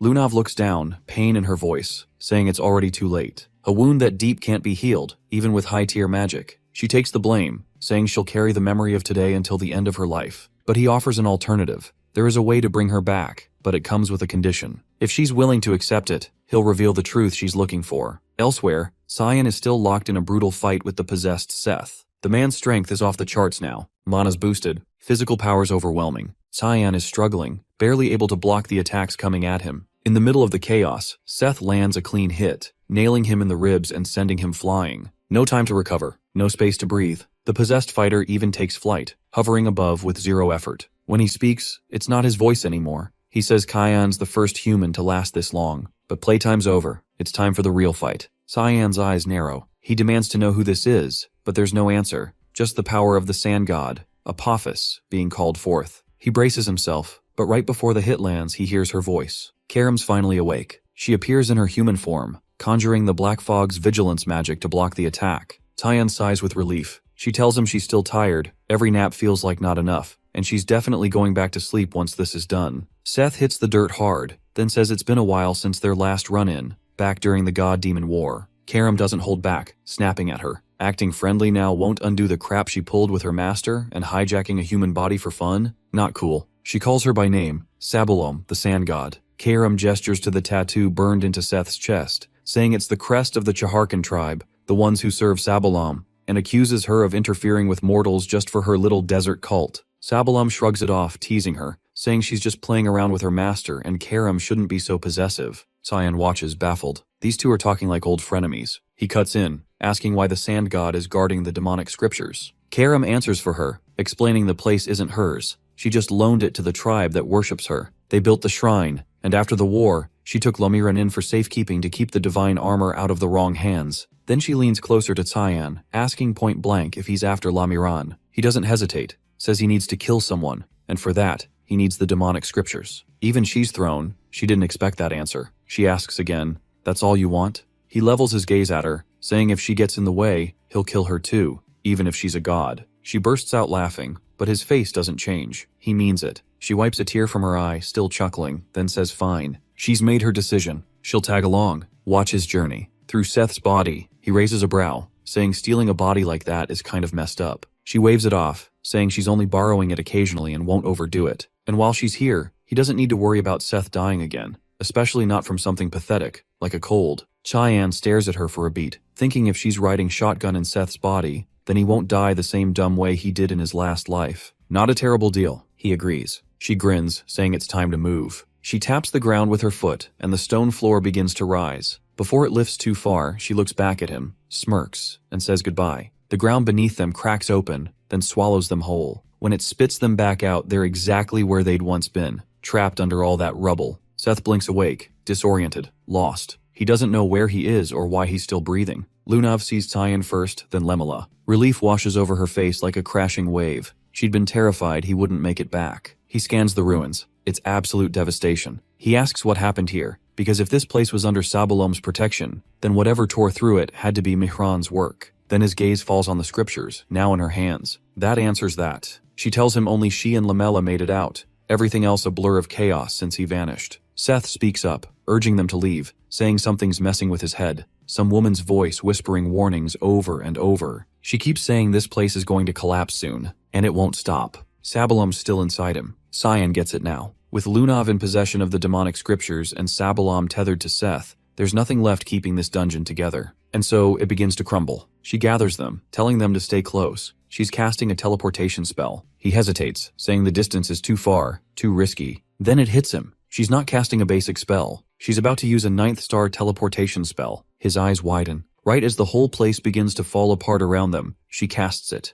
A second later they're gone, and safe. Elsewhere, Nana is deep in her own training. She's been practicing her morphing magic, transforming herself into Cyan. No horns, no wings, no tail. A perfect match, down to the exact way he stands, blinks, breathes. Hours later, she walks into class. Everyone turns in surprise. Cyan? Here? But it's not him. It's her, giddy, living out her dream. She's curious what her dad's life feels like, picturing him spending his days surrounded by loyal friends and passionate teachers. Leximus and Aaron look her way. Leximus tilts his head, asking if she's good. Aaron doesn't say much, but she feels the weight of the engagement talk looming. As she strolls through the academy halls, she feels completely alive. It's a thrill to live beyond the window pane, to walk, to talk, to be him. No one suspects a thing. But before she can make it back to class, Sarika steps in, arms crossed, eyes narrowed. She asks what Nana thinks she's doing, wondering if she really believes it's okay to be out here like this. Nana freezes, busted. If the dean saw her, she'd be exposed, punished. Tears prick her eyes. She starts to cry, afraid, cornered. Before Sarika pushes it further, Aaron steps in, saying she needs a word. It's not the best timing, not even close, but Nana sees the out. She grabs Aaron's hand and pulls her away fast, saying they need to talk, now, in her room.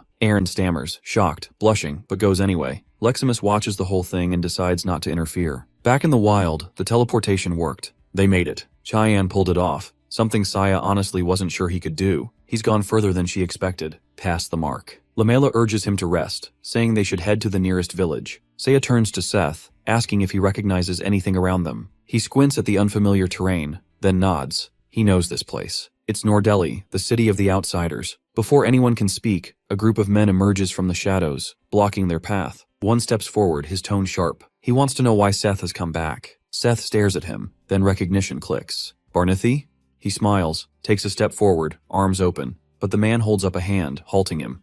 No warmth, no reunion. It's been 6 years. 6 years since he vanished. And in that time, these people have rebuilt, piece by painful piece. Barnithy says if Seth feels any shred of guilt, he needs to turn back. This piece, they bled for it. Don't ruin it now. Seth reels at the words, clearly stunned, and blurts out if they hadn't been tight before. Barnithy gestures toward one of the men nearby, asking if he recognizes him. He squints, puzzled, then gives a slow shake of his head. He's got no idea who's standing there. Barnithy snaps, yelling that the guy is his son. Back when Seth was younger, he knocked out one of the kid's teeth just because he wanted another shot at training. He brushes it off, claiming it was just kids messing around. But underneath, he knows the truth. He never got married, not with all the lives that were lost. But that's not even close to the worst damage he's done. He's made a habit out of wrecking village wells. He's smashed through buildings like it's a sport. No rhyme, no reason. Instead of walking through doors like a normal person, he punches through the walls around them. Cyan doesn't look surprised. She's heard it all before. He's always been a pain since day one, the royal chaos magnet. Barnithy pleads, begging him to stay far, far away from their lands. Then, right in front of them, his body shifts, new tattoos snaking across his skin like fire. A voice cuts through the air. It's Sabalam, the sand goddess, stepping in. She refuses to watch this go down in silence, saying it's personal. He's her mess to deal with, and she won't let them rough him up. Barnithy fires back, asking what the hell she's even talking about. Sabalam introduces herself plainly, the one who treads the desert, the one who unleashed storms, the one who brought collapse with her. As she speaks, she takes form, merging into a humanoid shape, and makes a request. She wants the two of them to stay in the village. She accepts their offer. Cheyenne rolls her eyes. She's clearly done with all this divine drama. When the goddess finally vanishes, Seth looks like he's seen a ghost. He asks if they heard her too. Cyan nods, deadpan. Because of Sabalam, they're sticking around. Barnithy and his crew drop to their knees, throwing out apologies toward the sky, begging for her mercy. Elsewhere, Leximus shuts a door gently, feeling hopeful that today might actually turn out all right. She wishes Aaron a good time with Cyan.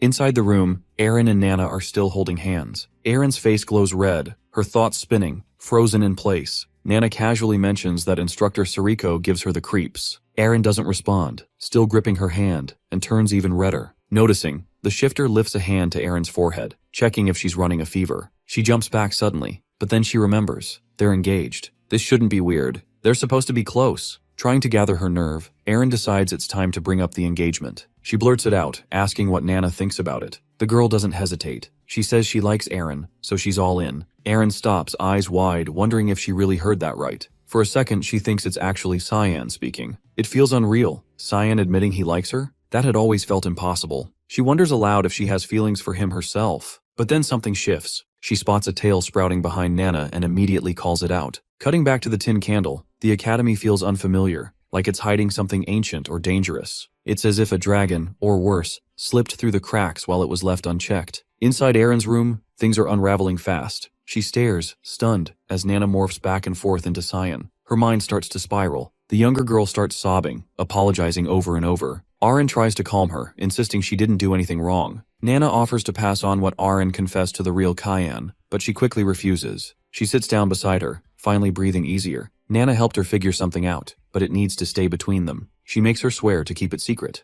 Then she asks her to shift back into Cyan one more time. Nana nods and transforms. After a quiet pause, Erin's face flushes bright pink as she stammers out the words, she likes him. She's finally admitted it to herself. Since the moment they met, her heart's been his. But she's also sure she's just been dragging him down this whole time. Still, she's been trying, pushing herself to change. Tears spill from her eyes as she pleads with him not to vanish again without a word. She begs him to stay. Once she's wiped her face clean, she tells Nana never to breathe a word of this to Cyan. But the girl isn't listening. She's staring out the window, murmuring that something's coming. Something big. Something powerful. Meanwhile, Leximus throws herself in front of the dean, desperately trying to block him from entering Erin's room. She says Erin's in the middle of something important. He couldn't care less. He tells her to move, then casts a spell to shove her out of his way. He hits the door with another spell and forces it open. Erin screams, demanding to know why the hell he's barging in. She says she was having a private talk with her fiancé, no less. The dean calmly tells her to step aside, adding that whoever she's speaking to isn't actually Cyan. She quickly tells Nana to run. Whoever this guy is, they're way outmatched. The shifter tries to bolt,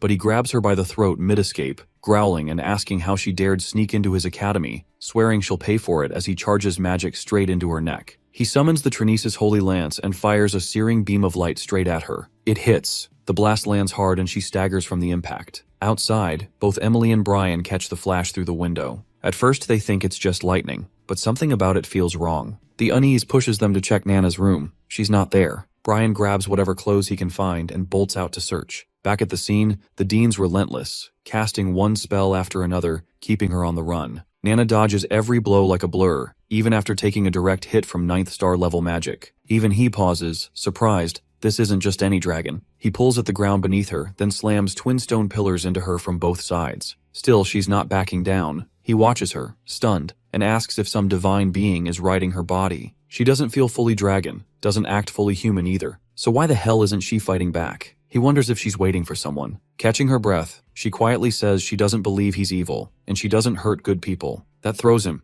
How can she tell? She says she can smell it. She can tell who's kind just by the way they carry their scent. Her teacher told her, only fight when it's time to teach bad people a lesson. He presses, wanting to know who this teacher is, asking if it was them who dragged something as unclean as her into the academy. That word hits her like a slap. Her eyes darken and her body begins to shift, scales spreading, posture changing. She's going full dragon. He reacts instantly, casting Star Judgment with lethal intent, shouting that he won't let her live. She catches the blast mid-air, flings it back like it's nothing, but he's already teleported.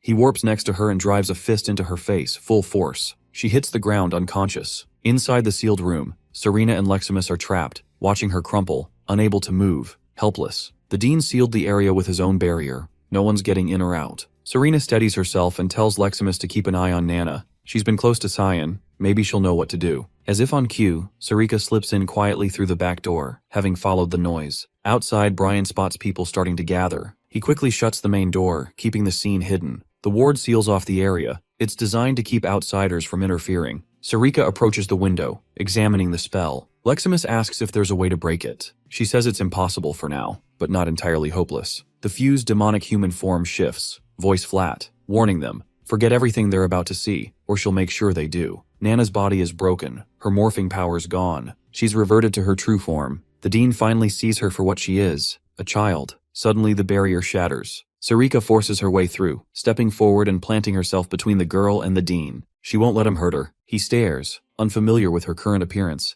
and demands to know the connection to the half-dragon. She says it plainly. Nana is her student, and she'll take full responsibility for what happened. His tone shifts, cold, decisive. He tells her this isn't about responsibility. She needs to move. He's ending this now. Nana rises weakly, voice trembling, apologizing. She swears she's not a bad kid and begs him not to punish Sarika. Tears stream down her cheeks as she cries out. He looks at her. For a moment, she reminds him of his daughter. He turns away, rain pounding harder outside. He says she's clearly hurt and needs healing, then tells Sarika to bring her to his office when it's done. The mentor shifts back to her regular form and thanks him. He warns her not to be grateful yet. They'll be discussing the consequences soon. Meanwhile, somewhere else entirely, the crowd roars. Seth is officially crowned, now worshipped as the vessel of the goddess Sabalom. Cheers erupt around him. Seth stares blankly, confused by the crowd's cheers and the fact that he's dressed in makeup and women's clothes. Barnithi steps up, beaming, saying he always had faith in him, that he knew this day would eventually arrive. Seth's expression twists into frustration. He yanks at the outfit, ripping it apart, yelling for them to stop with this ridiculous charade. Cyan watches the whole thing unfold from a distance, lips curled in amusement.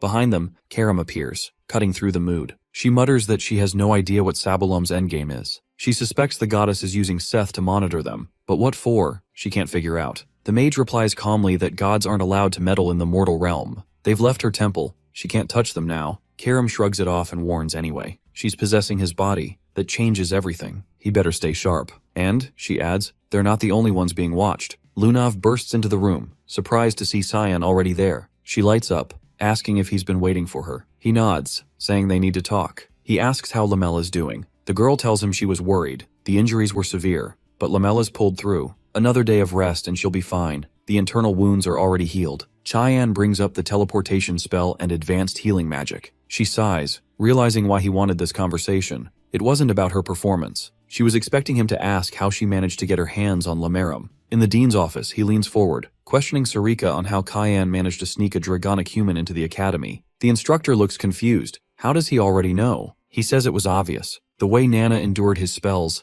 only someone like Cyan could handle someone that powerful. She asks, unsure what he plans to do. He says he needs to talk to Cyan, though he already knows how that'll end. Cyan will sweet-talk his way through, and the dean will end up giving him free rein. Sarika starts to say she'll take full responsibility as his instructor, but he cuts her off, asking if that means she's planning to resign. He moves on, stating coldly that good and evil are already defined by the world, and what's evil is always tied to the ominous, something she should stay away from. Sure, she might carry that darkness inside her, but she was trying to protect someone. She may believe that side of her is who she truly is, but it doesn't matter. She's with the mists now, and that's still better than pretending to be pure. She blinks, surprised by his words. He turns away, saying the Empire's headed for disaster. He tried to stop it, did what he could, but fate doesn't care. As he walks away, he rests a hand on her shoulder. When the moment comes, she needs to step up and do what she's meant to do here at the academy. He leaves her standing there, stunned and unsure what to make of his warning. This looming catastrophe, this mysterious role. But just before stepping out, he turns back to ask one last question.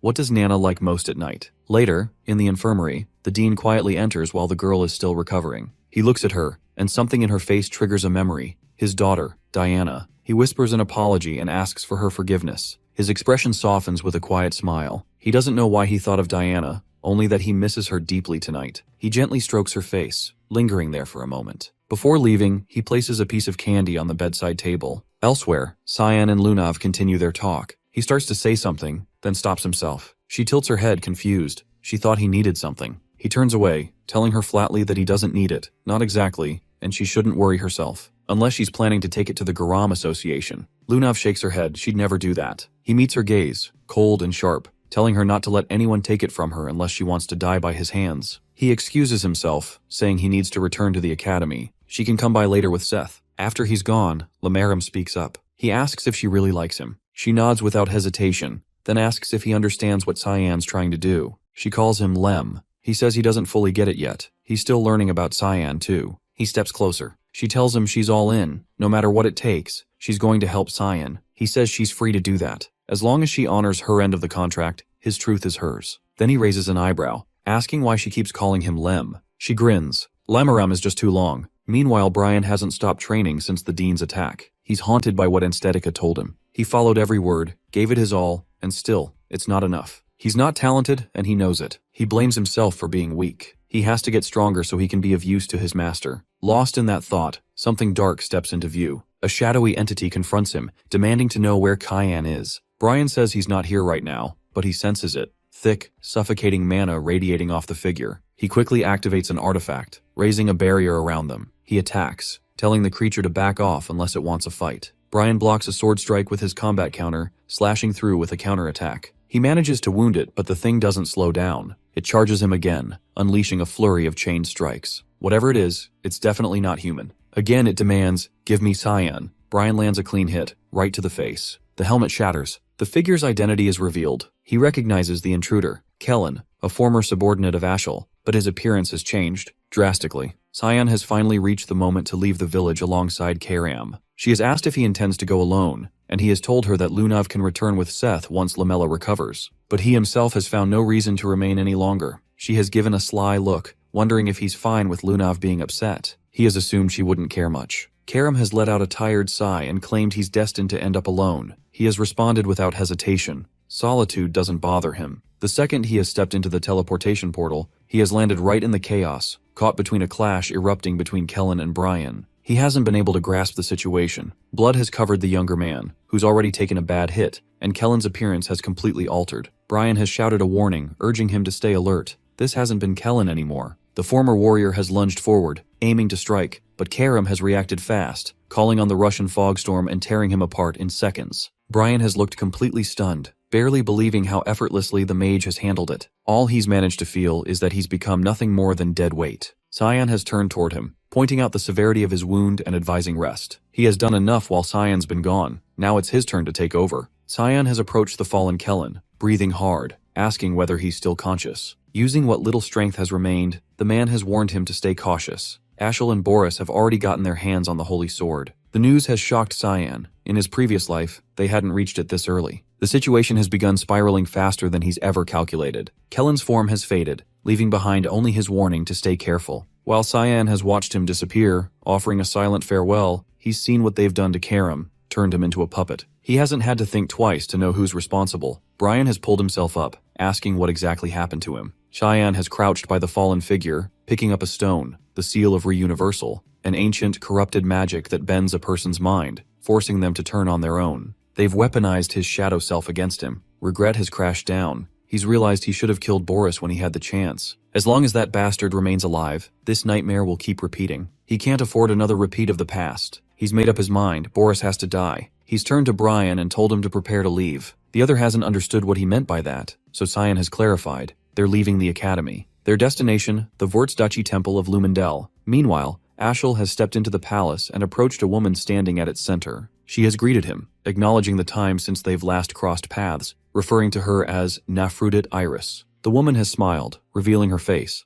noting how rarely he's used that name anymore. With a puzzled tone, she has asked if he hasn't come with Prince Luanal. Ashel has kept it simple. He hasn't been involved in that anymore. She has smirked in amusement, teasing that the rumors surrounding Prince Violet must hold some truth. He hasn't taken the bait and instead brought up the revelation she's apparently received. Her laughter has echoed as she confirmed it. The holy sword rests on the hill where the scenery of the Guardian can be seen. She has speculated that this scenery must be linked to the estate of the continent's guardians, which is why she's wanted to meet him. She's believed no one else would know its most likely location better than he does. He's admitted he's had a guess. Still, a question has nagged at him. Why has it been located so close? She has stepped nearer, saying that the truth doesn't always lie far off. That's what Lamenter's love has felt like. At the same time, Cyan has faced the dean, presenting a stone and asking if he's recognized it. The older man has immediately identified it. Cyan has explained that he's discovered it inside the academy, but before he's finished, the dean has cut him off, assuming he's tangled himself in more trouble again, dabbling with forbidden magic. Without giving him a moment, the dean has also asked how long he's planned to hide a dragon in his room. The realization has hit Cyan. He's completely busted.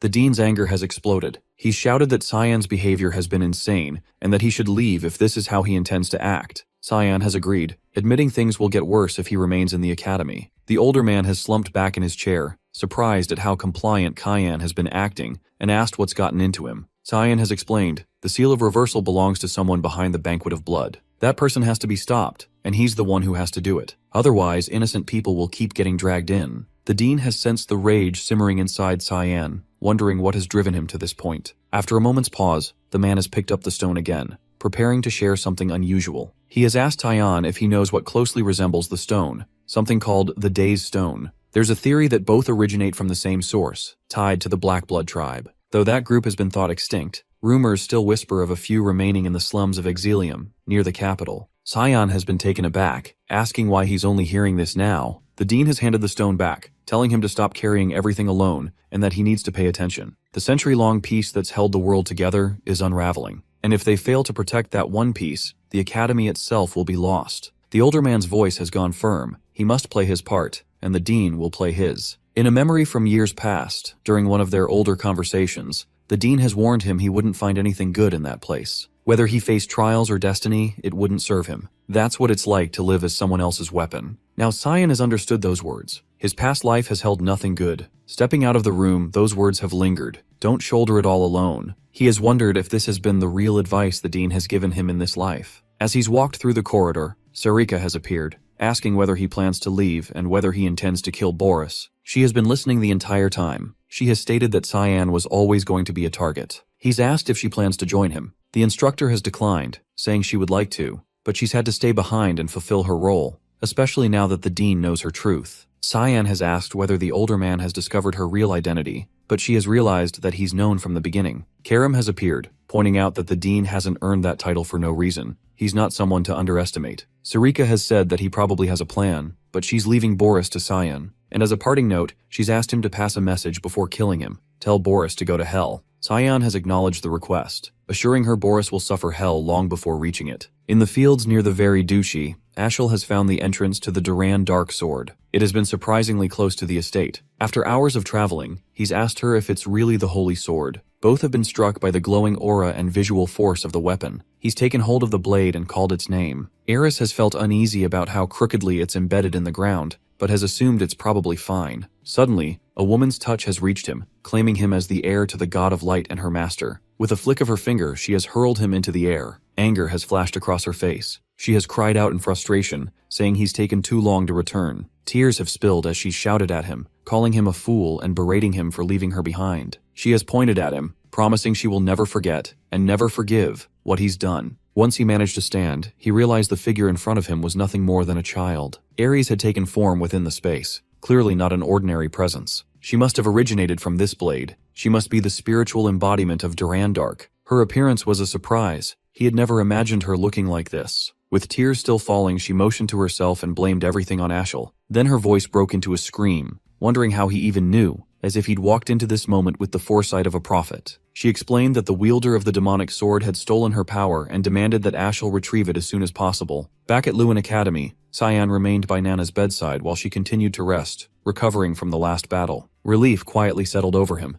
She hadn't been hurt too severely. She had survived an encounter with the most powerful mage on the continent, and that fact alone left him astonished. She had reached a point where she no longer relied on him. While he reflected, Brian entered the room, his first words apologetic. Chian looked at him with confusion, but the knight confessed that he'd felt like a disappointment, never good enough to call himself his guardian. The young mage fixed him with a plain look and told him to do better. Rising from the chair, he said there was a destination he needed to reach. Brian asked where he was headed, and Cyan mentioned a location on the outskirts of Lewin, leaving the rest for Master Sarika to explain. He instructed the knight to go on ahead. He'd catch up later. The shift in Brian was instant. He lit up with energy and determination, ready to take on whatever came. Just before leaving, Cyan turned back to acknowledge him. If it hadn't been for Brian, Nana wouldn't have grown the way she had. That much was beyond even his reach. He told the knight he'd done well, then walked out. Down the hallway, Emily rushed after him, holding a lunchbox and a strange monster-themed hood. She called out, saying she'd packed him food, but he had already disappeared from view. Elsewhere, within the Northern Asians' quarters,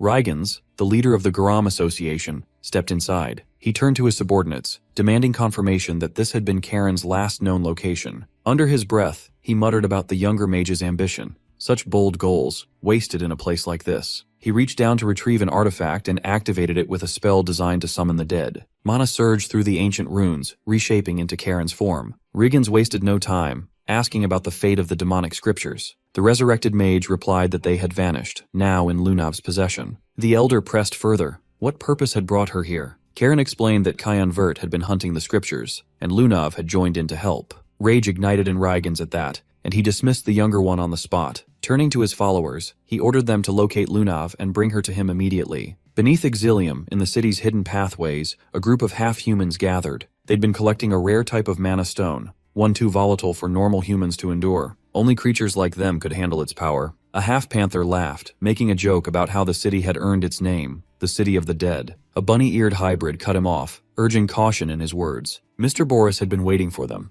Before any of them had a chance to react, Cyan emerged and instantly took down the four-armed one. The others snapped into position, preparing to retaliate, but he sliced through the flames with precision. Their caution turned into full-on defense, but he summoned the fog storm again, cutting straight through the half-panther. Only the bunny remained standing. Cyan stepped toward her, asking for the one he was looking for. She recognized him instantly, Cyan Vert. In panic, she triggered a massive fire burst, destroying the entire space in an instant and blasting him back. Far from the chaos, Lunav sensed a sharp jolt. Something had gone wrong with Cyan. Carmilla and Seth noticed and asked what had happened, but she brushed it off, claiming it was nothing. Seth, trying to shift the mood, showed off his enchanted rug. He explained that it was Lunav, the name passed down with the rug through generations of the Shahar Khan family, the Arawats. It could take them to the academy in a matter of seconds, but the young woman had already carried one of her own, meaning they had had no need to share. Lamella added that the artifact belonged to the Garam Association, a group known for gathering rare magical items, so objects like the Arawats were common in her world. Lunav urged them to speed up, pushing to reach the academy faster. Worry tightened in her chest.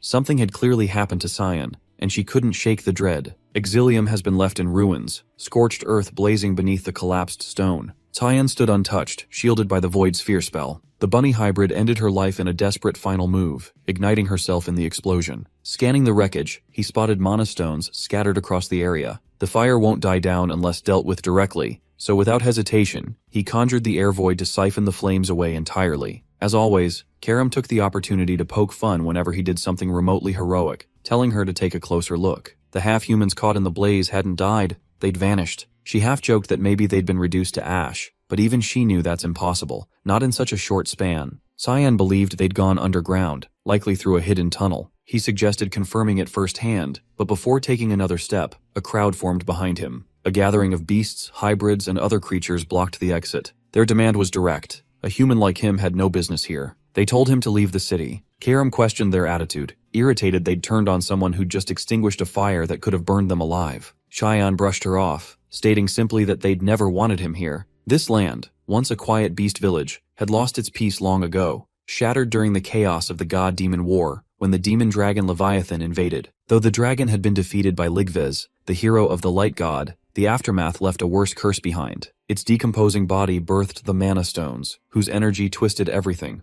Residual power turned Exilium into an abandoned wasteland. The aroma of that mana mutated those left behind, birthing beast hybrids like the ones now in front of him. They survived by mining the very stones that cursed them, all while harboring bitterness toward the humans who cast them aside. One of the half-humans stepped forward, trying to force him out by violence. Karam casually suggested wiping them all out, but she decided it wasn't worth the effort. Too much work, too little payoff. They left instead. Not far off, the bunny hybrid handed the mana stones over to the panther. None of them had perished, not even the four-armed one, who regenerated, his neck fully restored. If not for Boris's enchanted bow, they wouldn't have survived the earlier battle. The mage materialized then, asking whether his involvement had caused them harm, and informing them that Cyan had reached the area too, apologizing for the chaos. They dismissed his concern, saying there was no need. In their eyes, he'd been the aggressor, attacking first. They hadn't realized who they were dealing with until it was too late. As far as they were concerned, Cyan was no match. Boris feigned guilt, but they encouraged him,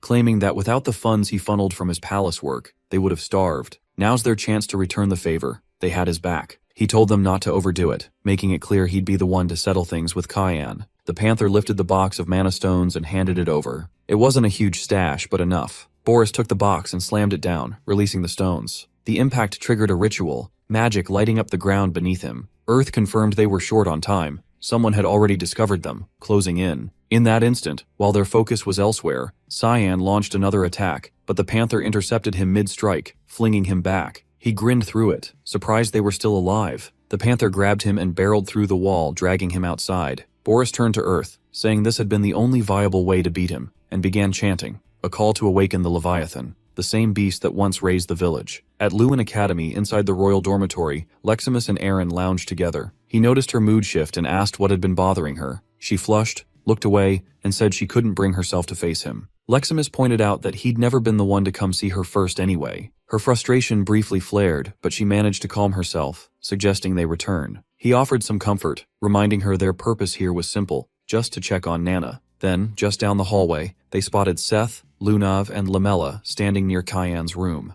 Aaron asked if they were also here to find him. They nodded but explained he hadn't returned. She tried to reassure herself, convinced he'd come back. He was never good at sharing how he felt, not with words. But this time it was different. His presence, his scent, everything about him had vanished. She began to worry he wouldn't return at all. Aaron ignored him and asked Lunav whether she had any idea where he might have gone. She replied that it needed further investigation, ordering Seth to search the academy for any leads, then sending Lamella to the Garum Mage Association to gather updates. Aaron decided to return to the palace to gather intelligence. Before leaving, Lamaharam approached Lunav, warning the search wouldn't be simple. Every trace had been erased so completely that even Kyan couldn't be tracked anymore. Aaron and Leximus raced toward the palace, urgency pounding in her steps. She couldn't shake the gut feeling that he might vanish forever if she didn't act. She refused to let it happen, vowing to find him before it was too late. Meanwhile, back in Exilium, Cyan engaged the beast hybrids. He started to suspect that Boris had twisted their mutation, no longer a curse, but a power they could wield. No matter how many blows he landed, their bodies regenerated each time. He accused them of being nothing more than puppets, yet somehow they moved with purpose, with free will. The Panther grinned, remarking that a human like him could never grasp what it truly means to exist as a monster, or to survive in their world. Brian has been packing the last of his belongings, preparing for departure. He expressed relief that the safe house is nearly secure. Emily praised his efforts, telling him he'd done well, but then hesitated,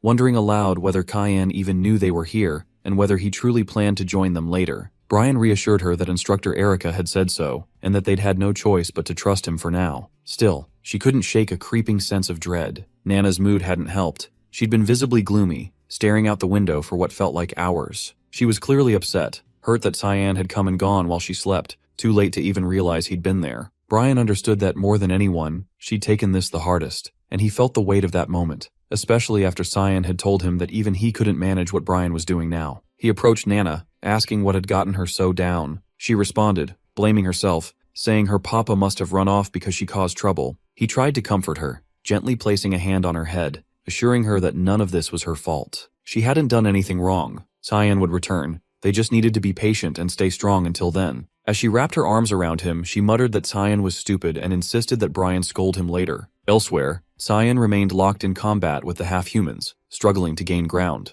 They threw everything they had in a desperate attempt to slow him down. The bunny hybrid hurled a Sangu grenade, erupting into a violent blast of fire. She assumed there was no way he could dodge in time, but he reacted instantly, swinging Karam and unraveling the magic. Shock spread among them as they realized someone so young had mastered techniques of a swordmaster. The four-armed hybrid issued the command to strike from all directions, insisting he must have a blind spot somewhere. They were told not to let him counter. Karam observed their movements and pointed out the obvious. They were all following identical attack patterns. Cyan recognized it too and moved to exploit it. He activated the Thick Fog 8th form, Assault, dashing through them and cutting down his attackers. Just before he reached the four-armed one, the bunny launched a flaming arrow at him, warning him to stay sharp. He summoned the Void Sphere to absorb the flames effortlessly. The Panther came at him from behind, but he evaded the ambush and appeared behind it instead. In one swift motion, he unleashed Fogstorm, slicing the creature apart. He then decapitated the four-armed hybrid and dashed toward the bunny, splitting her cleanly in half. At last, they grasped the truth. They had stood no chance. The power gap was impossible to bridge. Even so, their bodies began to regenerate, limbs and heads returning. They told him that defeating him was never the goal. Cyan demanded an explanation. If winning wasn't the plan, why start the fight at all? The Panther, still grinning, confessed it had all been to stall for time. Suddenly the ground trembled beneath them. He felt the surge of dark mana, a storm of pressure rising from beneath. The ritual Boris had been crafting had finally reached completion. The dragon stirred, and as the sky darkened, Cyan realized the unthinkable. Boris had actually brought Leviathan back, reanimated as a puppet. Karam recognized the beast too, stunned to see it again. Cyan knew immediately that if that dragon ran wild in this era, the consequences would be catastrophic. He decided he wouldn't allow it. The Leviathan awakened in full, and atop its massive form, Boris took control. The first thing the dragon did was snap its jaws shut around the Panther hybrid, devouring him in a single, brutal motion. The others dropped to their knees, paralyzed by disbelief. None had expected this betrayal. Even Cyan paused, stunned by the sheer brutality. Karam leaned in to explain that it hadn't merely consumed the hybrid, it had used him as a mana sacrifice to amplify its power. He asked why such a creature would need sacrifices at all. Karam guessed that it was likely still recovering damage inflicted by the divine scriptures. The bunny screamed, horrified by what Boris had done, insisting this wasn't part of the deal. He responded with a smile twisted in madness, claiming it was all for the greater good, even as he laughed maniacally through the explanation.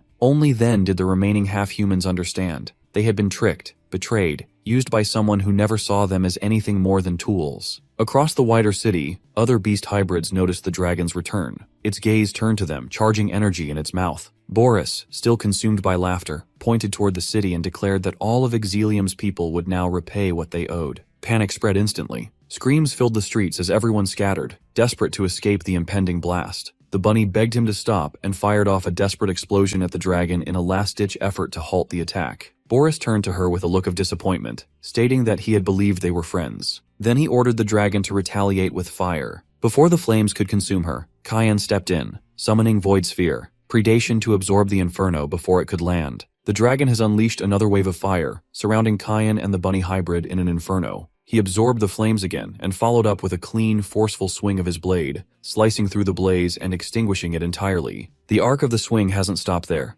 It reached the dragon's body and knocked the beast to the ground. Boris stood frozen, stunned that such power had come from what looks like nothing more than a dagger. Earth Decree corrected him, explaining that this energy has never originated from the weapon itself. Cyan altered the form of the blade through his own force, the initial transformation, nirvana of repentance. Launching into the air, he closed in on the dragon. The guy tried to intercept him by activating Flashing Rain, sending a volley of rapid strikes, but Cyan redirected each attack without effort. Following through with another swing, he cut clean through the dragon's arm. The massive limb fell toward the citizens of Exilium, leaving them no time to react, but Cyan quickly initiated the 8 fluttering pearls, slicing the arm into scattered fragments mid-fall to protect the city below. Boris only laughed, brushing off the concern for others and claiming that Cyan is destined to become the next offering in the ritual. The dragon drew in a long, deliberate breath, charging another ominous blast, but Cyan's shield returned to his side. Bracing himself, he engaged a fortified rising fog, neutralizing the magic with a single decisive strike, and hitting the dragon in the process. He then leapt straight to the dragon's head, arriving before Boris could even notice. Cyan confronted him, revealing how long he had waited for this chance.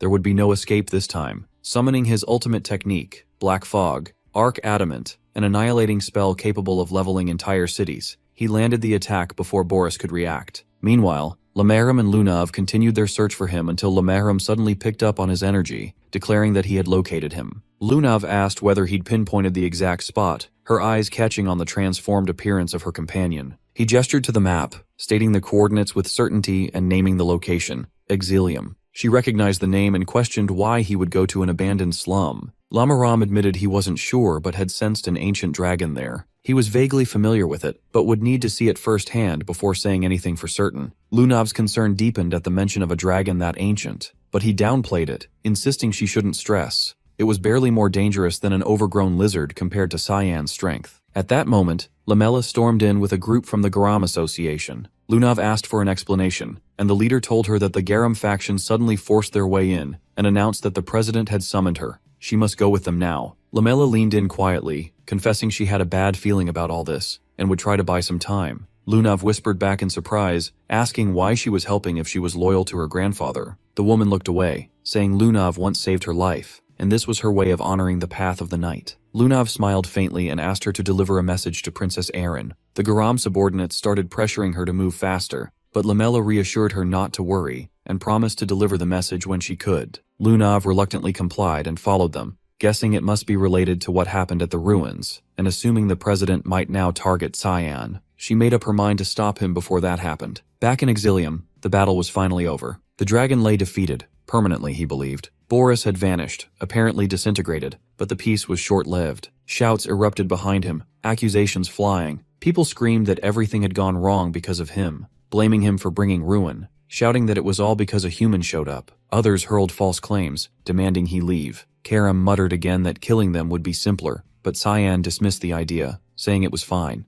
This way, his wait wouldn't have to stretch on as long. Hours passed before word reached Luinal Severus. When he heard of Boris's death, fury took over. He cursed the man, calling him a useless bastard, shouting that he rescued him from the gutter and reshaped him into someone closer to human, only for him to die without paying back the debt. Then Ashel stepped into the room, asking if Luinal had sent for him and what he wanted. The Emperor erupted, screaming that Boris was gone and Exilium was ruined. Ashel responded calmly. He had already known. Luinal demanded to know why Ashel hadn't come to him the moment he found out, but the other coolly replied that he had business elsewhere. something more pressing than Luinal, and now he was confident he knew who caused the downfall. The Emperor frowned, puzzled how Ashel could know, but the mage dodged the question and told him to prepare for departure. Their next stop was Luin Academy, and he was already making arrangements. Luinal asked who they were going to see, but Ashel told him to wait and promised to explain on the road. Humiliation settled in. Luinal realized that Ashel held the reins, and he was the one being pulled along. Elsewhere, Boris turned out to be alive, barely. Dragging himself across the ground, broken and gasping, he soon lost his strength and collapsed. Cursing his luck, he mumbled that resurrecting the dragon was a failure and admitted his shame. Had the plan worked, he could have healed himself.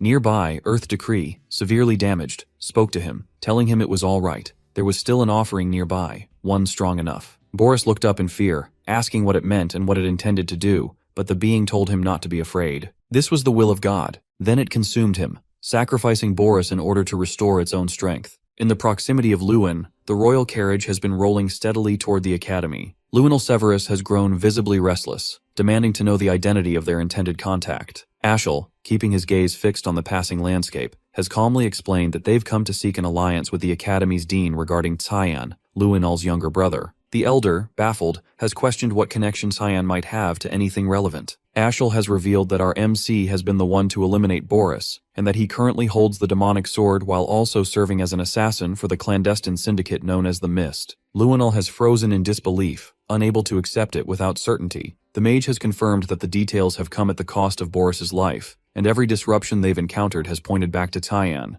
The realization has finally settled in. He has played them all along. Ashel has added that a bounty has already been issued, and he's confident the academy has become aware by now. The elder, disturbed, has asked for clarification on the bounty. With a slight grin, Ashel has stated that Cyan has been tied to the banquets of blood and labeled as the mastermind behind an assassination network. Their crimes can all be pinned on him cleanly. Though the mage has claimed that turning against his brother brings him sorrow, he's convinced that eliminating him has become necessary for both justice and continental stability. This, he said, is simply divine will, an unavoidable path laid out by the god of light. Elsewhere, Lunav has entered a chamber where her grandfather has been waiting. She's demanded to know why he's come all the way to Luan. Reagan, taken aback by her lack of hesitation, has wasted no time and accused her of accompanying Cyan to the Nortelli ruins and assisting in the theft of the demonic scriptures. She's denied any involvement. The elder, enraged, has accused her of shielding our MC and unleashed a gravitational spell to pin her down. Despite the crushing pressure, she has stood firm, challenging the baseless assumption. Her resistance has surprised him. She's endured mana intensity far beyond his expectation. He's reminded her of her future within the Garam Association, warning her not to be ruled by sentiment. He has then amplified the gravity, forcing her closer to the floor, but she's had enough. She has cast the spell away and declared that he won't extract anything from her. He's hesitated for a beat before snapping his fingers, triggering an enchantment. Tendrils of magic have erupted from the walls, ensnaring her. He's declared that she won't even get the chance to regret this. She's asked whether he intends to kill her, but Regan has insisted that the association's future can't be discarded. Strange glyphs have flared along his arms, runes of Narasha. She's recognized his attempt to fracture her mind. The elder has vowed to erase the memories he finds useless, hoping to resurrect the version of her he once preferred. Meanwhile, Ashel has been stationed outside Cyan's royal quarters. He's sensed our MC's presence along with his allies. Turning to the Holy Sword, he has asked whether she can trace his location. She studied the sealed door and declared it wiped clean. Someone has purged every trace. Her mood has soured at the knowledge that this has been the residence of the one who insulted her, and she's promised quiet retribution. The mage, conceding that the interrogation strategy has failed, has reminded her that palace troops have already been dispatched. It's now a waiting game. She, skeptical, has muttered her distrust in humans and dismissed the delay as his problem to deal with. Elsewhere within the academy, the dean has just finished reading a sealed letter, muttering to himself about the complexity of the situation. Without warning, Luinel has barged into the room. The dean has greeted him with a cold stare. The visitor, unsettled, has accused him of harboring resentment, denying any friendliness between them. The dean has responded calmly, but Luinel has persisted, blaming him for cutting off Kizel's funding and poisoning his father's perception of him. The elder has refuted it again, claiming he only sought to prevent bloodshed. Fury has crept into Luinel's voice. He insists that others, Violet, Fabian, Nerovian, and Aaron, are all clawing for the throne and would stop at nothing to secure it. The dean has dismissed him as pathetic, telling him that the throne belongs only to those who've matured enough to lead, not to those who grasp for it. He's turned away, reminding the young man of his father's efforts to maintain peace and urging him not to unravel it. Luinel, with a bitter grin, has scoffed at the idea. He's pointed to the dean, accusing him of hypocrisy for raising a demon under his roof, and demanded Cyan's location. Before the dean could respond, Erin has entered the chamber, startled to see Luenell present. She's admitted she had only come to inquire about our MC. The prince has rudely dismissed her, but the dean has promptly ordered him to leave, reminding him that she had requested this audience first. The younger man has protested his rank, furious over being made to wait. The dean has attempted to mediate, but the argument has escalated until Ashel has walked in and announced that the dorm has been found completely vacant. He's declared that Cyan now poses a threat to the Empire, and urged the dean to cooperate. Aaron, horrified, has asked what he meant. The mage has explained that our MC has been implicated in the Banquets of Blood and the Exilium disaster, backed by a web of eyewitness testimony. He has turned to the dean again, asking whether the palace has sent him a letter. The elder has confirmed it with a grim nod. Aaron has burst into tears, unable to reconcile the accusations with what she's known of Cyan, insisting he could never commit such disgraceful acts. Ashel has informed her that a bounty now weighs on his name. Beyond the academy's reach, in a quiet outskirt village, a crowd has assembled around a worn-out wall displaying a freshly tacked-up poster. The youngest heir of House Hertz has become the subject of gossip, whispers of crimes, and speculation on whether he might show up here next. As the crowd has dispersed, Cyan has stepped forward to collect the poster himself. Karam, standing nearby, has commented that the portrait does him more justice than real life, and asked whether he's pleased with the outcome. Our MC has let out a wry smirk and said that he is. Now, Ashel will come chasing him, craving the Empire's most expensive bounty, just in time to try and play the hero. In the snowy plains of Rowena, Alice hears Cecilia urgently calling out to her. Cecilia rushes over and shows her something shocking, a report claiming that Cyan is the one behind the Banquet of Blood. After seeing this, Alice can't believe it. Moreover, Alice insists that Cyan would never do something like that, to which Cecilia explains that she saw the news while patrolling and doesn't know what they should do. Alice realizes this is probably why Cyan told her to leave earlier. He must have known something bad was coming. Instead of panicking, Alice tells Cecilia that they should focus on their training, to which Cecilia is surprised by Alice's calm response. But Alice explains that even though she's not completely sure, she trusts that Cyan will handle things in his own way. Right now, she believes it's more important for her to become stronger, so she can be ready to help him when the time comes. Marion, who's nearby, praises Alice's determination and tells her to continue training. Alice agrees and goes back to her practice. On the other hand, Lunav finds herself trapped by the grandfather, who's trying to rip Cyan away from her mind. Lunav's grandfather warns that resisting will only make things more painful, to which Lunav cries out, refusing to let Cyan be taken from her. Suddenly, something strange happens, and the surroundings shift into another realm. The grandfather is shocked. A powerful figure, Lem, appears and warns him that he has entered a forbidden territory. Lem radiates dark mana and reveals the terrifying power of the demonic scriptures, Lemiharum. The grandfather realizes Lunav had these demonic scriptures all along. After that, Lem calls him an inferior being and tells him to choke on the truth he was so desperate to uncover. And Lunav finally gets out of his grandfather's control, and he sits down on the floor, accepting his defeat. Lunav questions whether Lem caused this, but Lem accuses Lunav of planning it from the beginning, which Lunav doesn't deny. Instead, Lunav thanks Lem and says it's time to go help Cyan. As they prepare to leave, someone calls out to Lunav. After this, Lem stares coldly and asks what they're looking at, standing at Lunav's head. In a safe house on the outskirts of Lewin, Brian shows a wanted poster with Cyan's face on it and warns that royal knights are swarming the streets, searching for him. Also, Brian insists Cyan has been framed, and Nana echoes his concern. Tension rises as Brian prepares his sword, declaring he made an oath to protect Cyan and Nana with his life. Nana joins him, ready to fight. Suddenly, there's a knock. A girl hesitates, then opens the door, and Cyan stands there calmly. Everyone is overwhelmed with relief. Brian tears up and Nana runs to Cyan, calling him Papa. After that, Cyan tells them to keep quiet because he had been really worried. Cyan confirms he's not guilty and says he won't bother explaining himself and warns that this place isn't safe anymore because Ashel now has the Holy Sword, and it won't take long before he finds their location. Cyan says the only option now is to hide inside his other dimension because the entire Empire is turning into his enemy. Brian, emotional and firm, declares his loyalty will never shake and promises to protect Cyan no matter what path he walks, to which Cyan accepts it, though the girl thinks Brian gets too serious sometimes, and Nana urges him to hurry. With that, Cyan turns to Lem. Now that the distractions are out of the way, Lem smirks, ready to go wild, but Cyan reminds him there's something specific he needs to do. Lem seems thrilled that whatever it is, it sounds exciting. Lunav's grandfather fumes in frustration after learning the truth that he always believed Cyan had the demonic scriptures, but to find out they were with Lunav all along shocks him deeply. A subordinate rushes in, apologizing for returning without the others, and explains that everyone else was defeated by Lunav herself. The old man angrily realizes that Lunav completely outsmarted them. The subordinate anxiously asks what their next move should be, to which the grandfather thinks that Lunav now has the scriptures, and if they continue chasing Cyan, they'll inevitably run into Lunav. Meanwhile, the scene shifts to a quiet night near a tall building. Cyan stands boldly under the moonlight, facing a group of soldiers who came to capture him. Suddenly Cyan speaks out, almost taunting them, and calls for their attention, acknowledging their presence with a smirk. Then, with absolute confidence, he challenges them, telling them to catch him if they can. The academy feels strangely quiet now, almost as if something important is missing.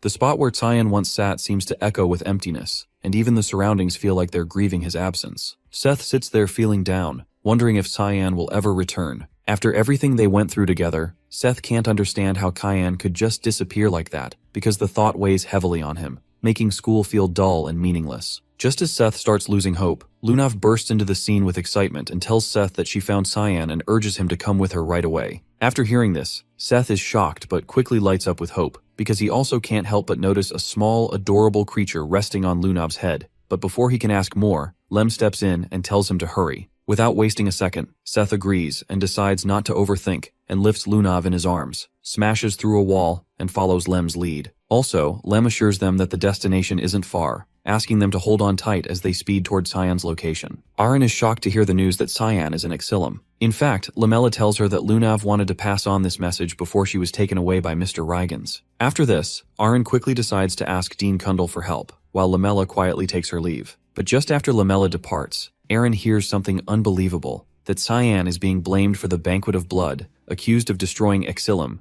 and even being labeled as a member of Mist, a dark organization tied to the evil Black Fog. Aaron feels crushed because she realizes she truly didn't know much about Cyan at all, and now everything seems like a lie. All her training, all her effort to grow strong enough to stand by his side suddenly feels meaningless. Indeed, Cyan seems far out of reach now, like he's in a place of darkness where someone like her can never follow. The helplessness makes her feel even worse, and despite being a princess, Aaron feels completely useless. Just then, her grandfather Dean Kundal questions her gently, asking how much of the news she actually believes, to which Aaron, holding back tears, says firmly that she doesn't believe any of it, because Cyan has always supported Aaron and always been kind. Aaron knows deep down Cyan could never do something like that. Dean Kundal gives her a nod that if that's what she believes, then there's no time to waste, and they need to move quickly. Elsewhere at the same time, Cyan is surrounded by a crowd of enemies and challenges them all at once, clearly unimpressed by their movements. Redbeck, the Academy's top student known for his exceptional stamina and mana ranks, steps forward and believes he can finally bring Cyan down and unleashes his most powerful attack, Dragon Spear, in a dramatic display of fire and strength. Everyone watching expects this to end the chase, but Cyan defeats Redbeck with ease. The onlookers are stunned, unable to believe how quickly their strongest fighter was taken down. Cyan sees no reason to stick around if that was their best, and starts preparing something far more dangerous, the opening of the gates to hell. Elsewhere, Aaron flies through the sky, determined not to leave Cyan alone any longer because she's ready to fight beside him. Meanwhile, the battlefield turns chaotic, reinforcements are being sent to Square B, and soldiers are running in all directions. Amid the disorder, Karam keeps the enemies occupied. Cyan, watching from a distance, thinks she's doing a great job and decides to make use of this distraction. While everyone is focused on her, Cyan quietly moves toward the base, knowing that Ashel should have arrived there by now. Also, Ashel Virt gets cursed as a hypocrite. Suddenly, Riggins appears and commends Cyan's sharp reflexes. After seeing him, Cyan is unsure of who this man is, to which Reigans states that while Cyan may not know him, he knows Cyan very well. After that, Reigans introduces himself as Reigans Rainreaver, the president of the Garam Association. Cyan, keeping his guard up, asks what business Reigans has in the Ushif Empire and what he wants from him,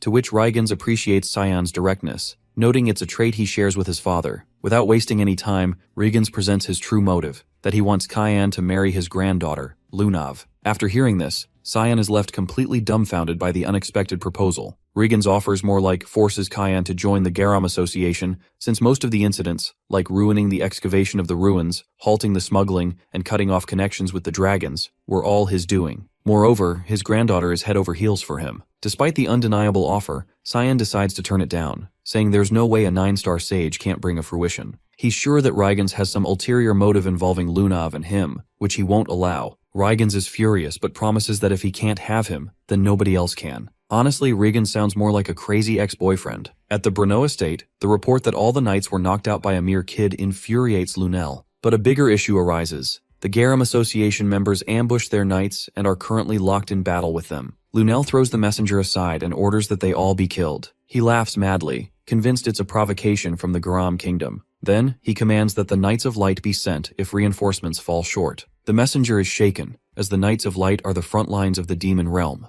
But Lunel doesn't care, he's already made the arrangements. Hearing that, the messenger loses his composure, saying it's practically a declaration of war. Lunel then locks eyes with Aaron and directly asks if they're there to ruin his plan. Aaron holds out a paper in front of his face. A direct order from the king stating that Lewin Academy will assist in searching for her fiancé. Lunel grows furious and demands that Aaron prove the document's legitimacy. The old man accompanying Aaron intervenes, assuring Lunel that he was sent to support her since the king's health continues to deteriorate. This only enrages Lunel further when he realizes the king gave him no orders. The old man then sternly questions why Lunel is trying to start a war with the Garam kingdom. In response, Lunel instantly orders his knights to attack, accusing them of blasphemy. But the old man uses his barrier magic to defend himself and angrily tells Lunel to stop acting like a brat. He's shocked that Lunel insists on fighting him. After all, he's his grandfather. Lunel's reason is simple. Why is his grandfather trying to stop him? The old man answers that he can't stand by and watch him sabotage himself any longer. Before Lunel can act, the grandfather takes Aaron and teleports away. He guides Aaron to a location far from the Lord's estate. There, his granddaughter reveals that the royal decree was fake all along, astonishing him. As they make their escape, she asks why he's helping her. His answer is simple. He wants to see the future of the boy who keeps pissing him off. Meanwhile, a man is stuck on a building when Seth and Lunav arrive at the scene.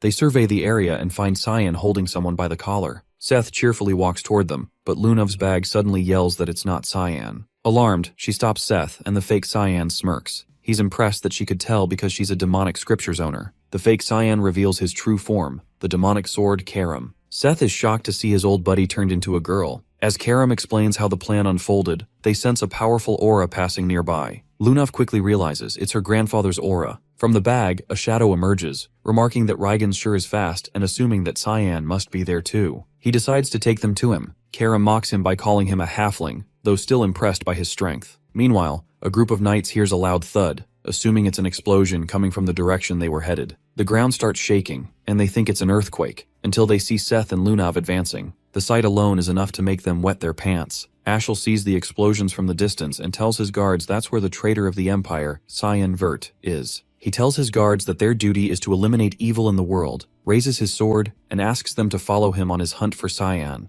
The knights cheer for him in unison and follow him behind. The Holy Sword reminds the successor that he needs the powers back to fulfill his duties. Some guards gossip that rallying the knights against his own brother is what can be expected from a Vert. His fellow tries to warn him that someone might hear, but the guard insists that there are already enough rumors. He explains that the rumors say this battle won't end in Brno and they'll be charging into the palace next. The guard hopes the rumors are false, but his fellow shows him around to see how ominous all the other knights are. Meanwhile, our protagonist pins the fighters into the wall. Those watching him are shocked to see his demonic energy. He hurries them to came at him. The fighters feel insulted, but right then, Reigens flies in. He now understands why his enemy is so important to Lunav and realizes that he can't let him live. Reigens summons the meteor. Everyone around sees the 9-star spell and runs for their lives while our hero stands fearlessly. Cyan stands staring at the spell coming down. He now understands how evil his opponent is, seeing him not care about his subordinates. As the meteor rains down, the people run for their lives but stumble into Seth. He pushes them all away with the tornado, and Lunav walks in, hurrying him to get to their friend.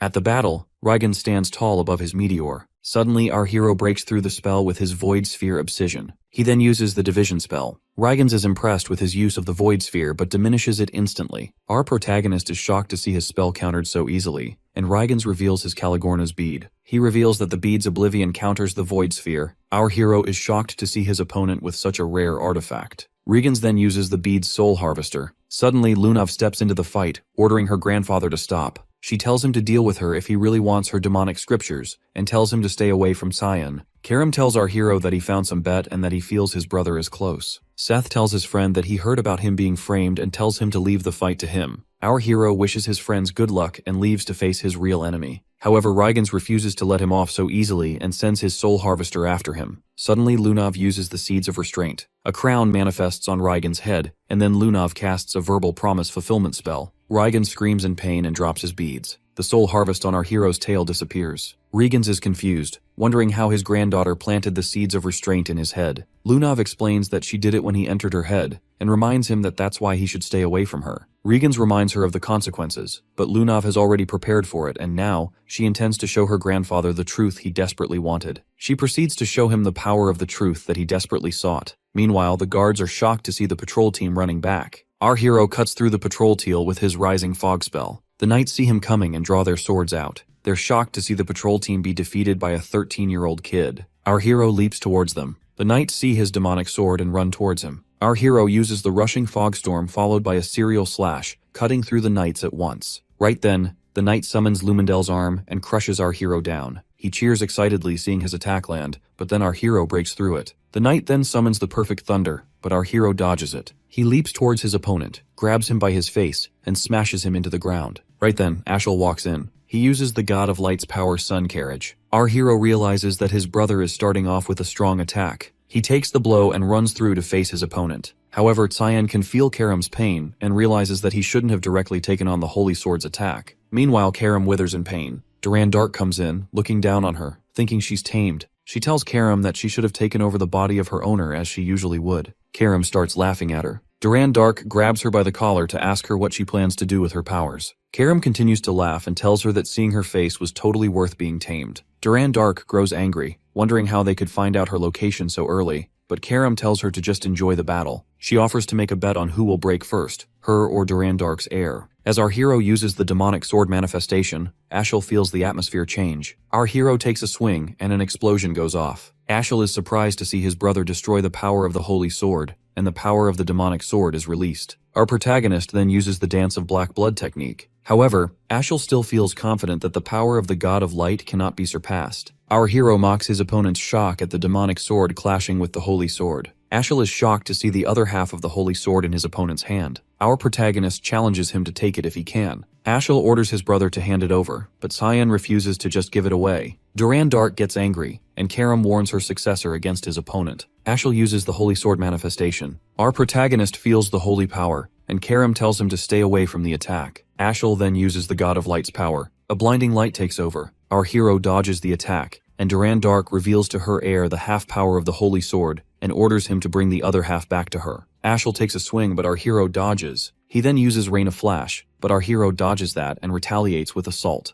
As the two enemies continue to block and attack each other, our hero can feel his sword crumble. Karam assures him that she can endure, and that even if she dies, she will take Duran Dark down with her. However, our hero knows it's a hopeless bluff because he heard those words in his past life too. When they were against the Demon King, Karam assured him to take care of his opponent, and that day, he lost Karam. Our protagonist refuses to repeat his past mistakes. He knows he needs to look for attack opportunities while dodging his opponent's attacks. Ashel attacks again, and seeing his brother dodge it, he realizes that his sword is at its limit. He takes another swing, and Duran Dark reminds Karam about their bet on who will break first. Meanwhile, the knights see the fight from the distance and realize that they can't interfere at this power level. They ask the other knights if they are going to intervene, but the knights don't answer. Instead, they all jump into the battlefield. Ashel lands a blow against his opponent, but our hero blocks it with his sword. Our hero uses his Void Sphere division to hold off the knights. He struggles to keep Boris's knights back. As the two continue to fight, Ashel asks his brother if he still wants to keep fighting, reminding him that he can't win. Our protagonist assures him he's perfectly fine and calls his opponent arrogant. Ashel summons his power and asks for the other half of the power back. He then summons the Holy Lance of Lu and lands multiple attacks against our hero. Meanwhile, the knights are impressed by Ashel's ability to fight. Luenel believes that it's not enough and orders them to use the Light Ray of Divine Punishment. The guards worry that it'll put Ashel in danger too, but Luenel orders them to do it.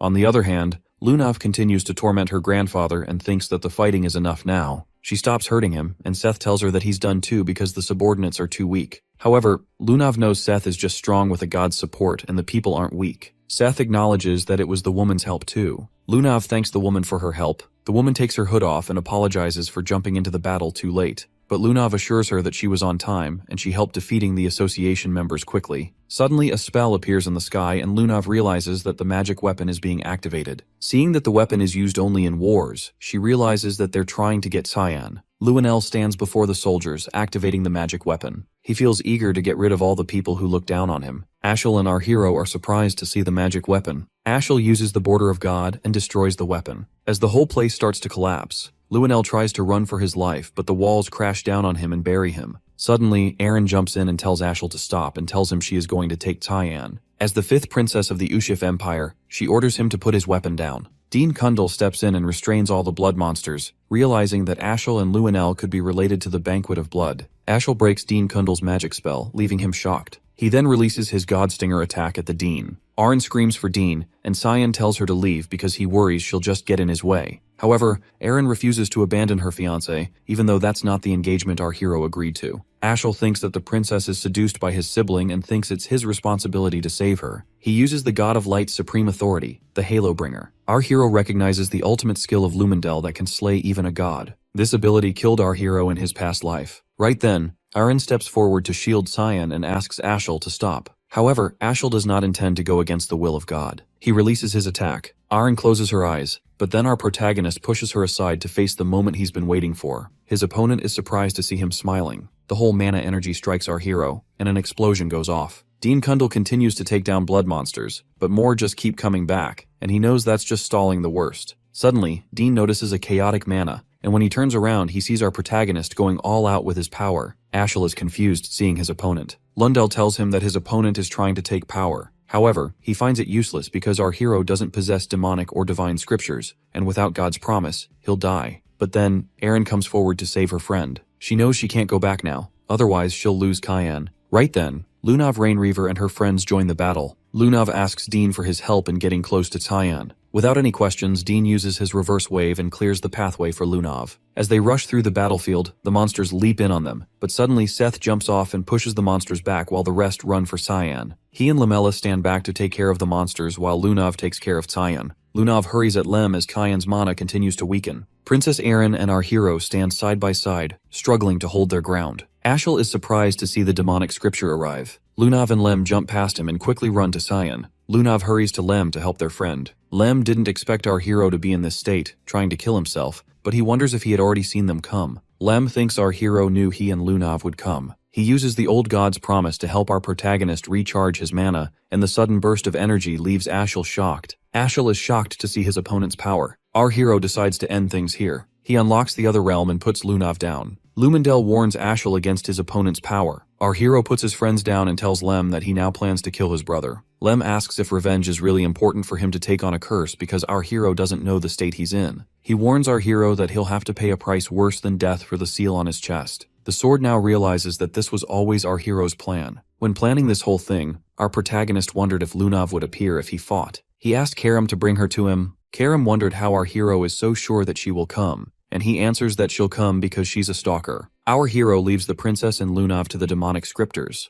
Lem realizes that the prophecy has come true as he watches the pawns fight each other. As our hero raises his demonic sword, he feels something different about his opponent. He realizes that Ashel's powerful god can no longer protect him. Meanwhile, Lamella uses her glare slash to cut through the demonic monsters. She's surprised to see that the monsters have stopped regenerating, which makes them realize their link has been cut off. Dean Kundal walks in, thinking that the monster's power source must have disappeared, and feels glad to see his students okay. However, Seth came to help his friend during his exams, and Dean suspended him for 2 months. Lamella sees the portal to the other realm, thinking that it's the cause for the destruction. She wonders if something can be done about it. The Dean takes a closer look and sees Eren and Lunav passed out. He rushes to them and finds them okay. He heals them with his magic, wondering if they were sent to the other realm on purpose. Dean Kundal realizes that Cyan must have created this realm and wonders what is going on. On the other hand, Ashel is surprised to see himself bleeding. Lundell warns him that his opponent can even devour light now, and he might die for underestimating his opponent.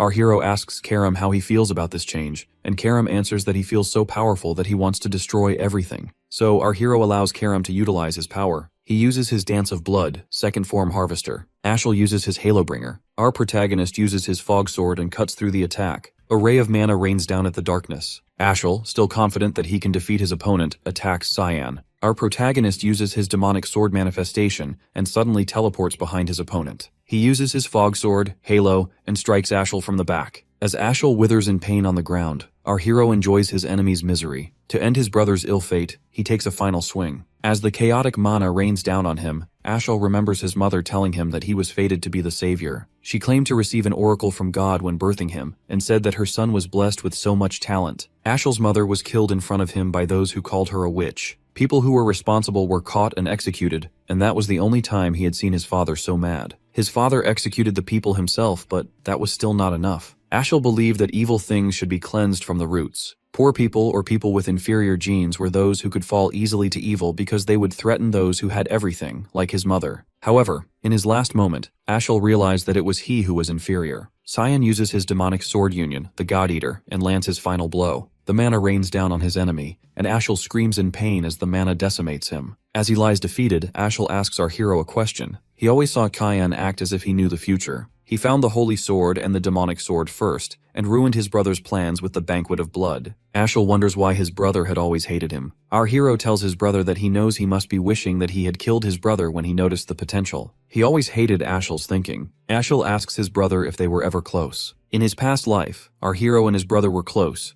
but Ashel threw it all away. Cyan walks away thinking that it's over. But then, the holy sword speaks up. The demonic sword tells our hero that he made a huge mistake by using the demonic scriptures to take the sword's power and warns him that a worse pain will rain down on him. Meanwhile, a man in the hood tells Nana that the dark fog has swallowed the light. Nana tries to fight Brian for her father's safety. The hooded man sees them ignore him like our hero always does. Nana attacks Brian, insisting that she has to go to help her papa. Brian tries to convince her to wait, reminding her that the young master was worried about them. Right then, a woman walks in and tells Nana to sit down. Nana calmly sits down, and the woman tells them again that the black fog has swallowed the light. She knows that there might be a reason why Nana is so aggressive and decides to take her to go check up on our hero. On the other hand, the holy sword destroys the other realm. Karam feels that the power is too much and starts to lose his form. Our hero tells Karam to return to the sword. He feels something strange about the seal. The other realm starts to disappear, and suddenly, huge light explosions come down from the sky. From the light emerge the Giants of Light, and they take our hero along with them. Auron slowly gains consciousness and sees our protagonist being taken away. This was the last memory of our hero that she had. The Giants of Light disappeared fast, and Prince Lunel and Ashel were also missing.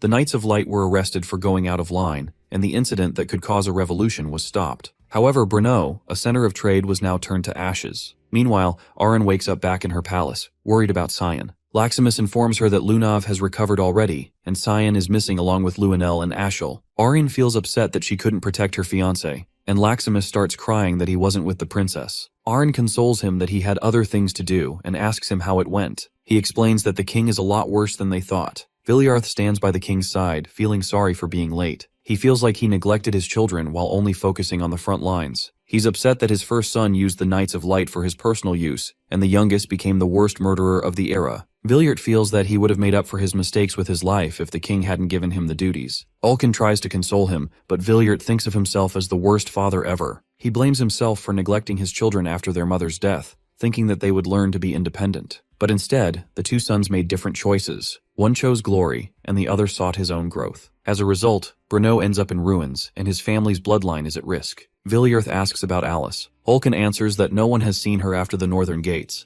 and Kraz has gotten into religion and become a monk. Right then, Violet walks in, thanking Ulkin and Viliarth for their service to the king, and tells them that she's brought medicine for him, hoping that the king recovers soon. But the king doesn't seem to show any results. Viliart is impressed by Violet bringing her father's medicine by herself. She pretends to care for the king, wishing for his quick recovery. But after Viliarth and Ulkin leave her alone, she makes the king drink her so-called medicine to put him to sleep forever and rule the empire herself. It turns out that she killed Luenel first. At the battlefield, Luenel was heavily injured, feeling humiliated that they couldn't even kill one kid. Violet tells the guards to look for the injured in the area. He sees her and screams for help. Violet walks up to him and tells him that she has to clean up her brother's mess. Luenel orders her to take him to the palace to get treatment, but Violet refuses to do that. Instead, she plans to clean up after killing him and just tell everyone she couldn't find his corpse. Luenel screams helplessly, but the guards obey her call and kill him on the spot. Back at the palace, Viliarth and Ulkin are both suspicious of Violet's medicine. Ulkin finds her medicine's color and the bottle's shape similar to the elixir Marchand's Sanctification, but he finds the mana very similar to what he felt in the demonic realm. Viliart orders Ulkin to keep an eye on Violet, and strictly tells him to make reports no matter how busy it gets at the front lines. He refuses to let Aaron's security be at risk. After the incident in Brno that killed so many people, everyone worked together to reconstruct the estate. Prince Luenel and Ashel were reported missing, and there were so many rumors of what happened. However, people remember it a bit differently. They believe that Luenel and Ashel died trying to stop Cyan, who went crazy from an evil power. The people saw the battle clearly. They saw how pathetic Ashel looked with the heavenly wings, and how the demon called Cyan took him down. At the end, Cyan brought down the rage of the heavens and met his death at the hands of the Divine's missionaries. To stabilize the chaos in the Empire, Violet took over the throne in her father's place, who had grown too weak. Everyone could agree on that decision thanks to Violet's charity work. Auron knew a different story than that, but she chose to stay quiet because she believed that her silence was the only way to protect our hero, whom she believed was still alive. At the Lewin Academy Great Hall, Erin chooses the magical text as her path. Sarika hands over the diploma to Erin and announces her graduation from Lewin Academy. Dean Kundal is surprised to see that Erin chose the magical text instead of the sword or wand. It's been 3 years since the incident, and Princess Erin has been searching for clues on the Giants of Light. Kundal explains that the Giants of Light are called Nephilim, and they are missionaries of light sent by Lumendel. Sarika is confused, wondering why Lumendel would intervene directly, and Dean has no clue why. There are no records that can tell whether Nephilim are gods or humans. Kundal tells Sarika that Erin has still decided to stay in the academy because of Kyan and asks if he's okay. Meanwhile, Auron visits Lunav.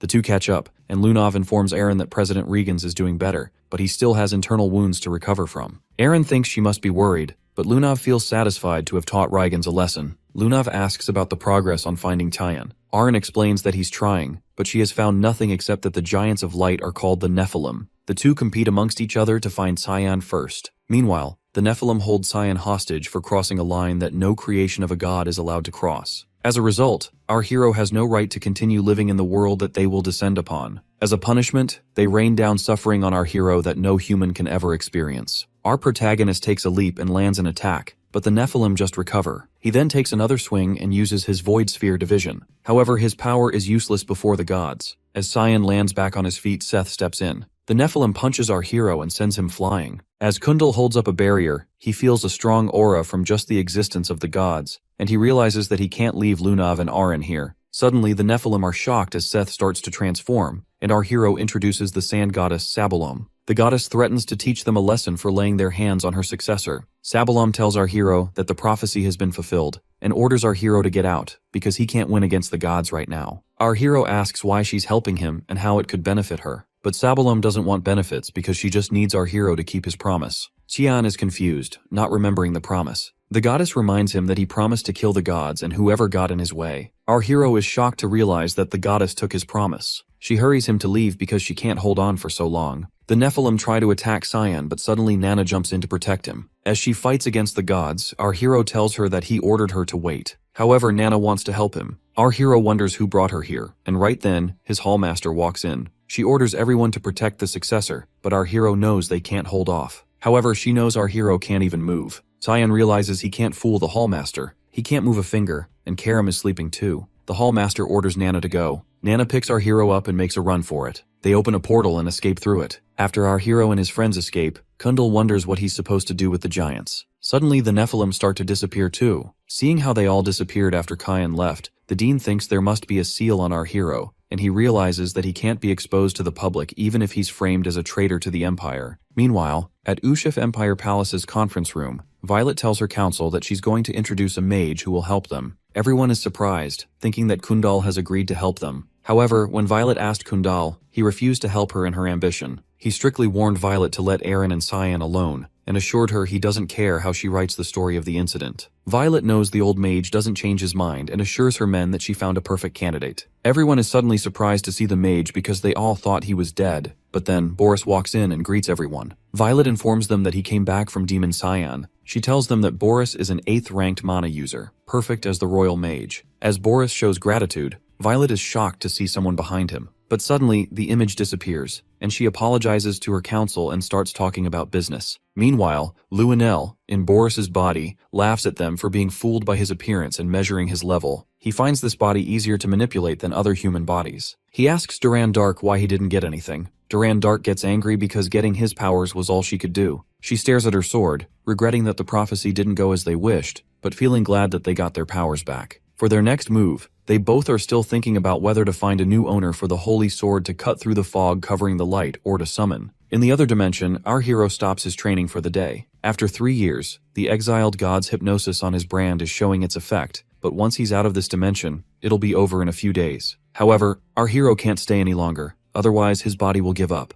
The exiled god asks what he intends to do because if he leaves, the Nephilim will return again. Our protagonist plans to kill the great god Lumendel. However, Karam reminds our hero that he should be planning something like that after defeating the god in exile. He agrees that our hero couldn't even defeat the exiled god in 3 years. The beings he fought in the past life were at best superhumans, and what he plans to face are those who can oppose gods, and for that, the powers of an exiled god are not enough to face them all. Our protagonist realizes that the exiled god is giving real advice and asks for suggestions. The exiled god suggests a path using a spell passed down since ancient times. He continues throwing knives at the map and after a while, finally lands on the right spot. He tells his cheers excitedly and tells his heir to accept the prophecy with gratitude. Meanwhile, Dean Kundal tells Sarika to take care of Aaron because she has been locked up in her room for 3 years and collecting ancient tomes. He worries that she might end up finding Cyan. Sarika knocks at the door. Aaron answers the door. Sarika greets her and tells her she assumed Leximus would answer the door. Aaron tells her that Leximus is off to another chore and asks why she's here. Sarika tells her that she's come to offer her help,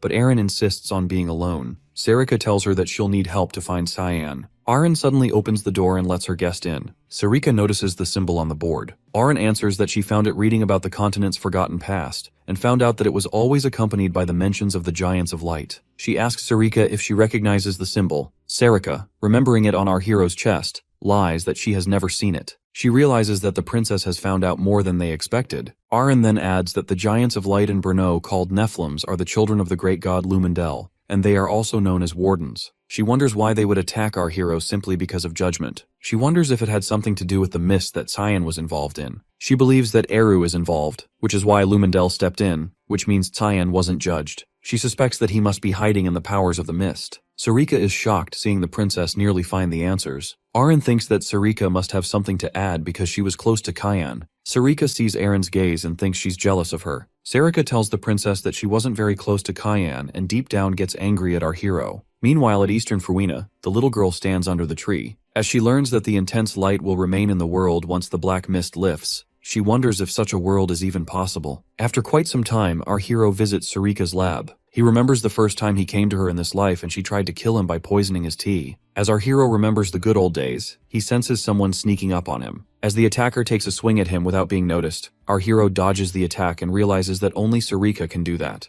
Our hero and his hallmaster give each other a violent greeting, and Sarika decides to test out his improvements during the 3 years he spent away. Our protagonist plays along and uses his void sphere division. The giant spheres destroy everything in the room. Sarika warns him to be careful with his mentor's lab and takes a swing at him. Our hero retaliates and the two attacks collide. Lunav in her room feels our hero's presence, and Lem confirms her doubt. After 3 years, it is finally time, and Lunav feels eager to meet Cyan. However, her excitement makes even the demon scripture scared of her. Kundal feels the disturbance in his office, and he too realizes that our hero has returned. Seeing the mess around her lab makes Sarika realize that her disciple has really improved. She confronts our hero for the destruction of her lab, but he protests that she started it. She then asks if Eru permitted him to come out. Our protagonist answers that he just left because Eru's powers keep the seal hidden for a day. He explains that he's been roaming around all day and tells her that he got tired of hiding. The sky slowly lightens up, and Sarika stares silently at our hero for a moment. She gets angry at him for coming out and forces him to go back and pushes him back into the portal. Sarika gives Cyan a beating for leaving the zone while Eru watches. He gets tired of seeing them create a mess and tells them to stop. But Sarika yells at him to shut up too and blames him for not keeping Cyan back. Eru feels his authority as God Shatter. Our hero speaks up that he now realizes that he can't stay outside for more than a day. Sarika sees the seal heal back up and realizes that it can be covered. However, since it's a powerful god seal, the effect only lasts for a day. Sarika gets close to our hero and tells him that he's almost a man now. Karam gets angry and punches her in the face for flirting with him. Right then, Iru gives our hero the oracle and tells him to go to the eastern lands, Fruina, to find the prophet who awaits him. Our protagonist ignores his call, remembering the blind darts he kept throwing at the wall. Right then, Eru shoots him, shocking Sarika. Eru tells our hero that he couldn't completely cover the seal as he was 3 years ago, but now he has fulfilled the conditions. Now, the cover should last for 2 weeks, which still isn't enough to go to Fruina, but it's better than a day. He reminds Cyan that his death will come again once the 2 weeks are up, and tells him to find the prophet to change his fate. Seeing Eru's authoritative voice, our hero now actually sees him as a god. However, that pisses him off. Meanwhile, in the Luan Eastern region, a guard feels eager to go home, and the other man tells him to not complain so much. He reminds the young guard that it's for the good of the Garam Association. The young guard says that not a soul comes here ever since the incident with President Reigans, but the old man reminds him that they can't ignore the vast magic network system and risk the resources falling into the hands of Ushif or other forces. Suddenly, they see our hero standing in front of them, asking for the warp gate. The guards realize that their opponent is not an ordinary person and draw their swords out. The guard considers letting his hidden powers out and tells our hero that he's responsible for his fate next. However, a moment later, the guards are knocked out and our protagonist walks in through the gate. The warp gate is an artifact that Reigen's Rainreaver often used. It will be our hero's first time in this life to see it. It's his only way to go to Fruina and back in just 2 weeks. Karam feels the mana leaking from the artifact. Our protagonist explains that something like this didn't exist 3 centuries ago. If an energy source with concentrated mana provides energy, then the mana paths made with runes complete the spell. Karam is impressed with humans' ability to find shortcuts. Our hero sets his destination to north of Fruina. The warp gate opens the gate and a gate opens. Our hero opens the door and sees Fruina on the other end of it. Our protagonist walks through the gate and asks Karam if he's ever been to Fruina. Karam explains that he's been here before with her past owner. Suddenly, they both smell blood, and our hero gets ready for action. Meanwhile, the guards report the intruder at the gate and tell their boss that the intruder was covering his face, but an ominous mist covered him all around. The boss asks the guards how the invader smelled, confusing the guards. She then asks where the warp gate was connected to, and the guards answer that it was connected to Eastern Fruina's northern gates. She tells them that she knows who it is and goes to visit the warp gate. However, in Fruina, our hero sees the dead bodies everywhere, and he wonders why the holy knights and white elves would have fought. Karam accepts that Eru gave them a right oracle, and our hero feels like the cause of the battle is the place in front of him. Our protagonist walks into the cave. Karam warns him to not get lost in the layout. After walking straight in a while, our hero still ends up back at the entrance. He realizes that he doesn't feel any mana either. Karam realizes that it's sorcery because it's the elves' territory. Our hero picks up some rocks and throws them at the wall to check. The rocks hit the wall, revealing the location. Our hero takes his fog sword and hits it at the ruins, revealing the actual path. With the path revealed, our hero can now feel the mana, but he feels something strange about it. Karam explains that it's a divine tree where the past begins at the roots and the future concludes in the leaves. The tree is where everything regarding the world is recorded. Back at the tree, the elf kid realizes that the barrier is broken, which only means that its guards have been killed. She takes the knife to protect others and places it against her throat. Suddenly, our hero breaks her knife with a blow and asks her to explain why the humans are after this place. The elf kid walks down from the tree and walks up to our hero, making him wonder what she wants from him. She grabs his hand and tells him that he's going to die soon. Our protagonist is surprised to see her recognize him. She explains that she's the divine tree's prophet, Hastia, and asks him if he's here by following the oracle. Our hero is shocked and realizes that the humans are after this place because they want Hastia's prophecy powers to know the future. Meanwhile, the Saintess's direct affiliate guard knight, Mihan Harcelis, reaches Fruina. He sees the guards and the enemies all dead and orders his men to tell everyone that it's safe. Seeing the blood everywhere, he tries to keep his armor clean,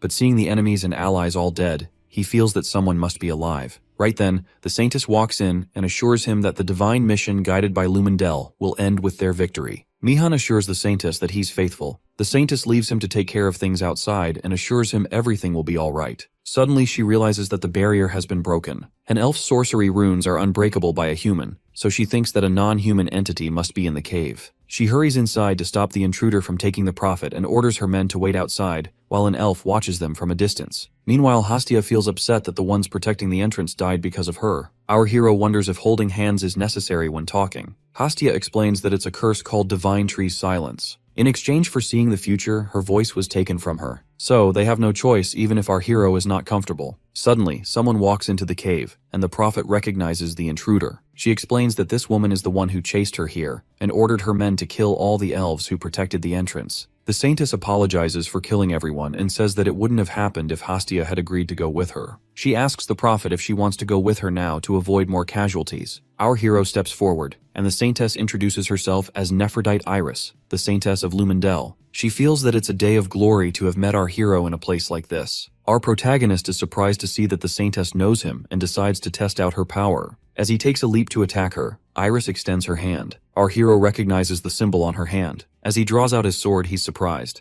Karam thinks the seal is activating early, but then he realizes that it's not his seal, but that Iris has the same one on her hand. The Saintess summons the emissaries of light to take away the dark fog. The Nephilim attack our hero, and while they fight, the Saintess grabs Hastia to take her away. She now realizes that they need to touch in order to talk. Suddenly Hastia is surprised to see that the Saintess is an elf, and asks why she's betraying her own kind. Iris tells her that she wants her prophecy powers. Our hero falls to his knees after the battle, and Karam informs him that the Saintess took Hastia. The light emissaries stand above him. Our protagonist gets angry for having his plans ruined. He takes a swing and breaks their shield apart, and instead of dying an easy death, he decides to fight the Nephilim. Meanwhile, Iris walks out with the elf prophet. Hastia asks her if the prophecy power is really worth so much that she's willing to kill her own people and warns her that she'll lose her voice. However, the Saintess remains true to Lumendel's mission. Hastia then tells her that she's going to die. The Saintess thinks she's trying to get him scared, but the elf kid explains that it's a prophecy, a future she saw. Suddenly, Iris hears someone scream at the end of the cave. She runs to find Mihan struggling.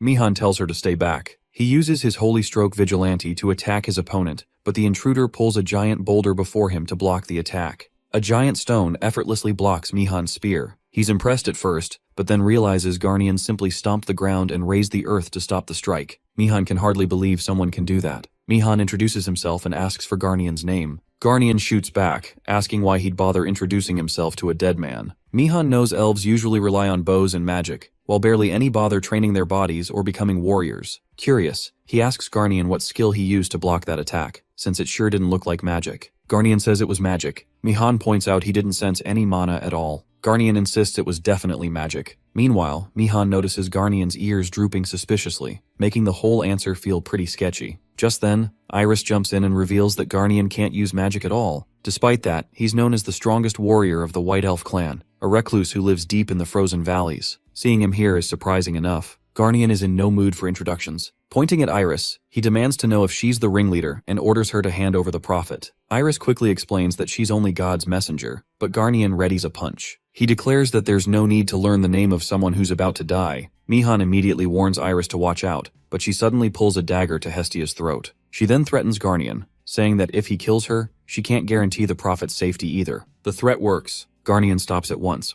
Burning with rage, he snaps his own dagger in half and calls the situation pointless. The threat didn't work. Mihan can only stare in shock. Garnian just crushed solid steel with nothing but raw strength. With a cold glare, Garnian warns Iris that she's going to die regardless. Iris starts sweating heavily under the pressure. Hestia then asks what she's waiting for instead of running away. Iris loosens her grip and takes off. As she runs, she tells Mihan to handle things here while she goes to request reinforcements from Lord Rumendel. Mihan is shocked as she is not going for reinforcements. She's running away in pure panic. Garnian says the same thing, and Mihan immediately snaps back that he already knows, so he can stop repeating it. Then Mihan boldly steps forward. He declares that he doesn't need reinforcements because he wants to challenge the strongest warrior of the White Elf clan. He starts introducing himself as the strongest spear of the Knights of Light and a disciple of Grandmaster Duke Wallace. Unfortunately, Garnian couldn't care less. Before Mihan can finish his grand introduction, Garnian drives a fist straight into his stomach. Mihan can only curse his luck as he's attacked mid-speech. The punch launches him high into the air, cutting the introduction short in the most painful way possible. With Mihan out of the way, the savage elf turns toward the supposed ringleader and orders Iris to stop right there. Iris is drenched in sweat. Mihan, a man who was full of confidence, didn't even last a moment against this monster. Then she crashes right into our boy, who happens to be chasing after her. Casually carrying the severed head of a Nephilim, he asks why she's always in such a hurry. That only makes Iris panic more. She quickly asks what happened to the Nephilim and wonders if Cyan really defeated God's sentry. Cyan apologizes, but says he never believed it was a real Nephilim to begin with. Now Iris is sweating even harder. She asks how her Nephilim could possibly be fake. Cyan explains that if it was real, it was an incredibly poor imitation. Its equipment broke far too easily, and it couldn't even regenerate after losing its head. He then suggests that if she's going to copy something, she should at least do a better job.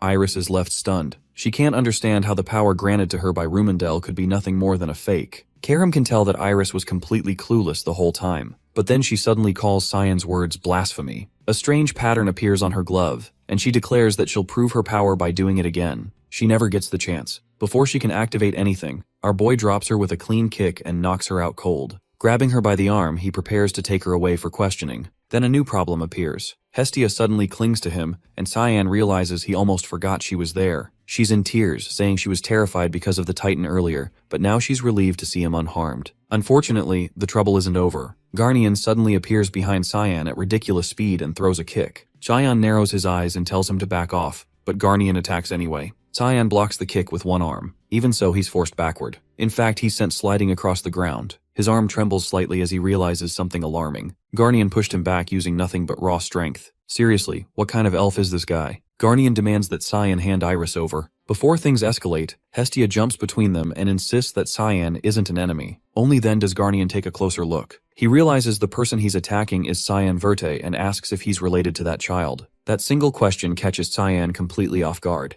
Cyan wonders if this muscle dude just hinted at his big sister Alice. Later, in the elf town, an elderly elf introduces himself as Elfuis. Elfu thanks our boy and welcomes him to the town. He tells our boy to make himself comfortable here, but the way Hestia is glued to our hero's hand, our guy suspects the invitation was meant for her. He asks Hestia what's up with that clinging, and she drops the bomb that he literally has to touch her to hear her speak. Garnian suddenly butts in just to call our boy rude. Our assassin immediately turns to Garnian and asks how he can hear Hestia. Garnian then reveals he received a blessing of foresight from Hestia, which makes him superior to Cyan. Elfu steps in to cool things down, saying Elder Garnian might sound rough, but it's his way of welcoming Cyan. Our buddy clearly isn't buying that, so Elfu respectfully adds that outsiders almost never show up in Elfland, so Cyan can understand the bluntness. Our guy asks about the Saintess. Elfu says he will ask why she stabbed them in the back. Scene cuts to two guards outside a massive cell. Inside, the Saintess sits chained. Elfu walks up and skips betrayal, asking about Cyan Verte. He wants to know why Cyan showed up against her. The Saintess answers with silence. Meanwhile, in the restroom, Karam senses something is off. She asks our boy why he let Elfu meet the Saintess first. My guy shrugs and adds that the Saintess, a key figure of the Night of Light, is a white elf, so it only makes sense her own kind gets the first look. Karam shifts back to human form and pushes the unease. She flops onto his master and casually drops a bomb.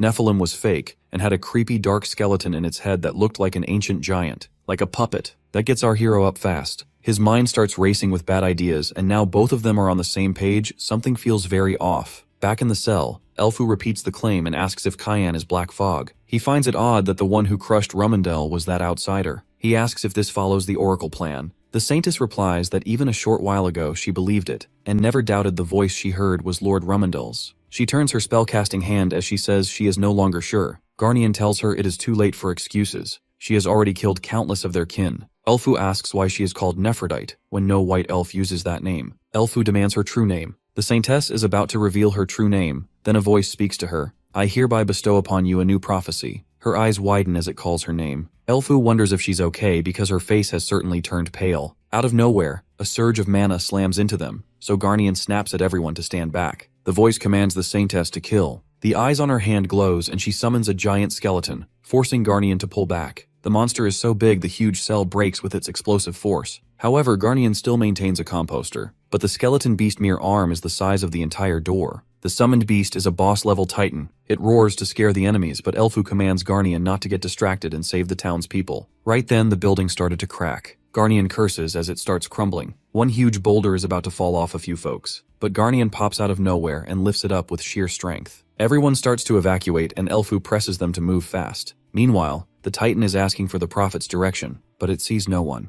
It plans to destroy the whole place to force her to come out. Before he begins, a fog blade slices its head in one sonic strike. Then an attack of 8 fluttering petals completely subdued the Titan, and of course, it's Cyan. He made a boss look like it was spawned by mistake. Historia feels the building shake and runs outside, sensing a huge surge of mana. She freezes at the sight of an ancient giant barely functioning and wonders what happened to Sir Cyan. Meanwhile, our lad is fully convinced the Saintess will not summon that useless Titan again. Karam points out that summoning a beast in such a tight space is basically suicide. Our boy wonders if the Saintess is even alive, then realizes she is since he can still feel that nasty holy power. Karam questions what could push her this far, and our boy says she just wanted the Prophet that badly. Karam then adds that if she went this extreme, even risking her own life, someone must be pulling the strings. So our boy heads straight to the Saintess and asks if it is the same bastard they are thinking of. When she does not answer, he nudges her to get up and realizes she is still alive. She barely opens her eyes. Our hero leans in and tells her to speak and name the bastard who gave her that fake giant. Answer him and he will make her death less painful. She finally says her real name, Neria. Our hero just scoffs like who even asked for that. The Saintess goes on. 100 years ago, she was a prophet candidate chosen by the divine tree. She believed she wanted it more than anyone, but failed in the end. That failure broke her, so she left the frozen land and wandered. She got tricked and sold as a slave again and again, and kept running until she met a group of armored men, the Holy Knights of Rumendel. Around then, she started hearing divine prophecies, and became a saintess after a blessing appeared on her hand. Our boy calls it all fake. Just a setup to sell some holy dream and stretch her life like a tool. He grabs her hair and says he only cares about the voice she hears. That shocks her. He tells her that voice is no oracle.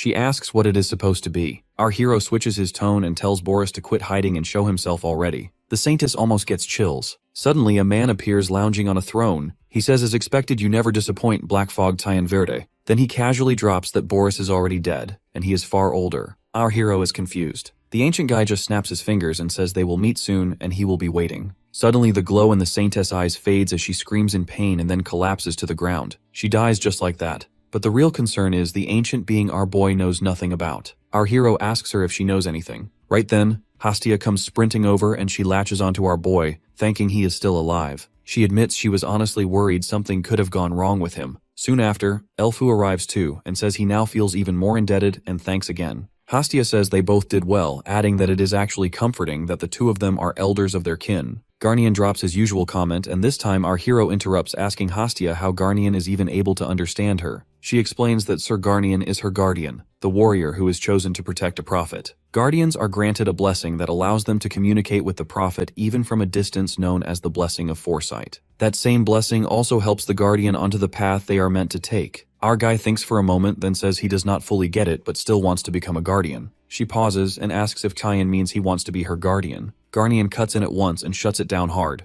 Chayan fires back, asking who he is to decide when it should be the prophet's call. Garnian says this is not something a human decides on a whim. Our guy just stares at him. Garnian tells him to come along, done arguing. Even Elfu quietly says it is better to follow stubborn Garnian. As our guy follows him, they end up at a frozen lake tucked in the middle of the mountains. Garnian tells him this is where he trained, guided by the blessing of foresight. The test is simple: beat him. Our boy scoffs and calls it easy, saying no matter the rules, he is still winning. Garnian gets irritated and moves in instantly, attacking without hesitation. Just as he closes the distance, our boy shifts back. He leans his body just enough to slip past the strike. One hand touches the ice for balance, and in the same motion, he drives his leg straight into Garnian's gut. Garnian takes the hit and feels the pain, but still pulls back for a punch. Our boy quickly realizes this guy just absorbed that kick. In the very next moment, Garnian's punch crashes down and shatters the ice, but it hits nothing. Our boy is already gone. The frozen lake cracks. Garnian is left sweating, realizing Tyan dodged it clean. What he does not realize yet is that Cyan is already above him, ready to drop the next hit. Cyan deliberately throws a lighter punch at Garnian's face, though it still smashes the ground apart with explosive force. Garnian asks if Cyan pulled that punch on purpose, figuring a direct hit would have straight up killed him.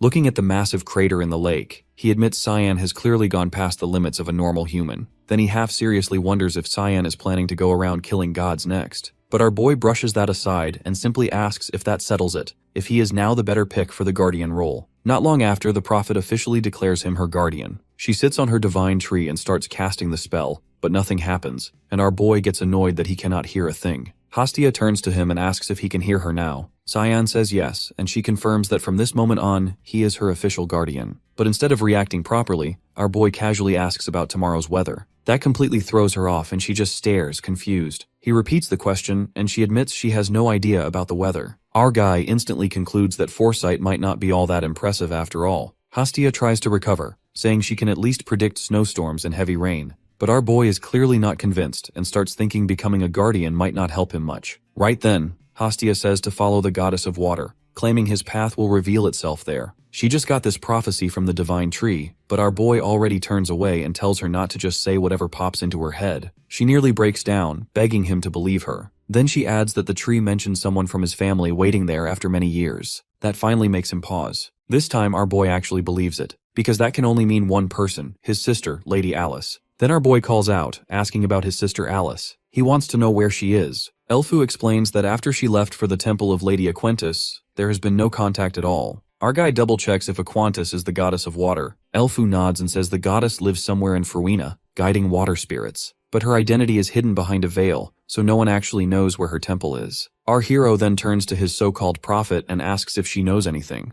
As expected, she just stands there blank again. Cyan straight up calls her useless, and that immediately pushes her into tears. Karam says she knows the location. When he asks for details, she just tells him to follow her. Our boy narrows his eyes, already wondering what she is up to. Still, he says his farewells to the elves and leaves with her while Hastia can only watch him go. As they walk, he glances back and sees the elf town slowly vanish under camouflage magic. Karam says they've reached the spot, and our guy feels the temple is oddly similar to where Karam was sealed. Anyway, he placed his hand and the stones started to shake. They start to join in until a fancy door gets into shape right in the middle of nowhere. Right then, Hastia comes, yelling for our boy to stay. She tells him they need to stick together, and she needs something to confirm. Karam appears in her human form and goes straight to scare this lil prophet. Hastia started weeping and shaking in horror, wondering if this scary lady is the true form of a demon blade. Karam makes even menacing faces to scare her away. Meanwhile, our boy just reaches the door, leaving them behind. They immediately beg him to wait and run behind him. Inside the maze, the paths twist endlessly until Hastia says to follow the water to find the way. Cyan doubts her, so she insists she is a prophet, which only reminds him she cannot even predict the weather. While they argue, Karam just stands there like a glitched NPC since she cannot hear Hastia at all. They reach the waterfall and it is way bigger than expected. The entrance sits on the other side, but there is still no path across.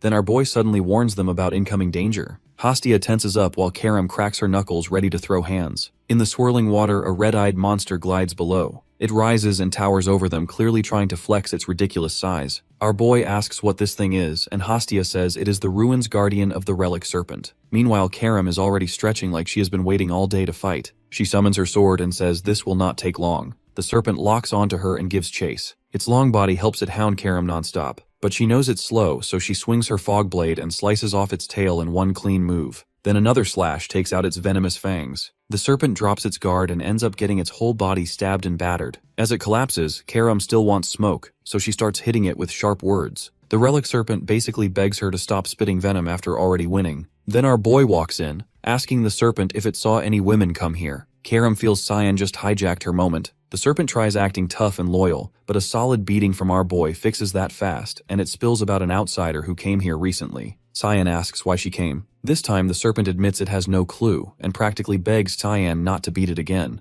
Our hero beats it anyway, making Hastia see him as her ultimate guardian. When Cyan goes to threaten the poor thing again, a voice cuts him off. It's her guardian asking how he even found a place no human should reach. Hastia speaks up, calling her Lady Marianne. The name makes our guy think he might have just run into someone rare and actually worth the hype. Marianne steps forward and says it's her first time meeting Cyan, but wonders why he feels familiar. All our boy knows is she's the elemental dragon of Fruina, ruler of spirits and the strongest of the ancient dragons. My guy knows she's wrong since they already met in his past life when he entered Fruina searching for Karam. She kicked Cyan out back then. He still remembers her exact words and honestly didn't expect to see her again. While Marianne and Hastia greet each other, Karam starts shaking. Our hero wonders what just happened, but she steadies herself and points at Marianne, telling our boy the reason she brought him here is to kill her. The blade is trembling with rage, so Marianne asks Karam if she hasn't grown at all, and if she's really doomed to repeat the same mistake. Cyan wonders how these two even know each other, and maybe Karam should explain before swinging at anyone. Marianne doesn't wait and moves in to educate Karam. With a lazy flick of 2 fingers, she drops mountain-like pressure on our hero's arm. She praises his endurance, but my guy shuts her up instantly. He couldn't care less about her. He's busy humbling Karam. Marianne is caught off guard since our boy isn't fazed by her divine energy at all. Hastia quickly apologizes, saying his guardian is only here looking for Lady Alice. The moment she hears Alice's name,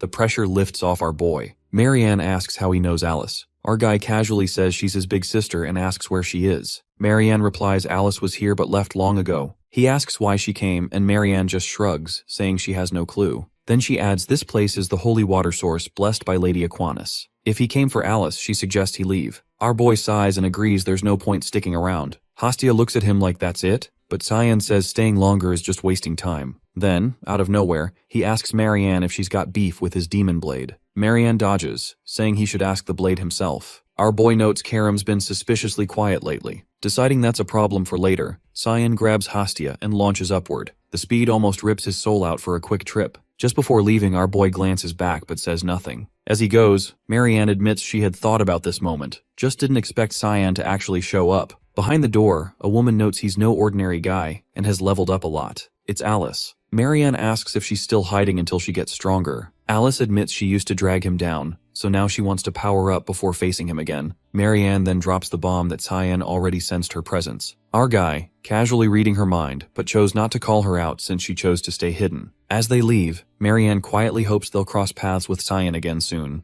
As Alice steps into the pure water, she pleads to Lady Aquinas, already bracing herself to take in that power. From a distance, Mariana and her relic serpent watch, stunned that Alice is pushing far past human limits after just a couple months here. It says the water in this temple holds the essence of the first water the goddess gifted with her own hands. If Alice fully takes it in, she'll inherit the power of the water goddess and become her incarnation. But it won't be easy for a human body to endure any further. No matter how much Mariana supports her, Alice can't just ignore her body's limits. Still, Mariana helps however she can. Her serpent then asks if she is acquainted with the demon blade. Mariana admits she killed Karam's former master. Back to our boy, he wonders why his blade is still quiet after sensing Mariana. He casually hurls it at the door and nearly kills Hastia, who was sneaking a peek at him. He asks what she's doing here. The poor prophet says she was just checking if he's okay. Our guy almost snaps, wondering why a tiny pipsqueak like her is worried about him. She says she saw Tyan's future with her foresight. Our hero instantly asks about tomorrow's weather, and she's blank as usual. Not impressed, he tells the little prophet to go take a nap. But Hastia is dead serious, saying she saw a giant clashing with Kyan in battle. Cut to Eru, casually sipping coffee while Sarika worries, clearly jealous of that lazy vibe. But Eru figures this chill attitude is exactly what makes a god a deity. She sighs and says he used perception manipulation on Cyan's brand, but if he's even a little late, things could go wrong fast. Eru smirks, saying she still doesn't trust Cyan that easily. She says it's way too soon to let their guard down.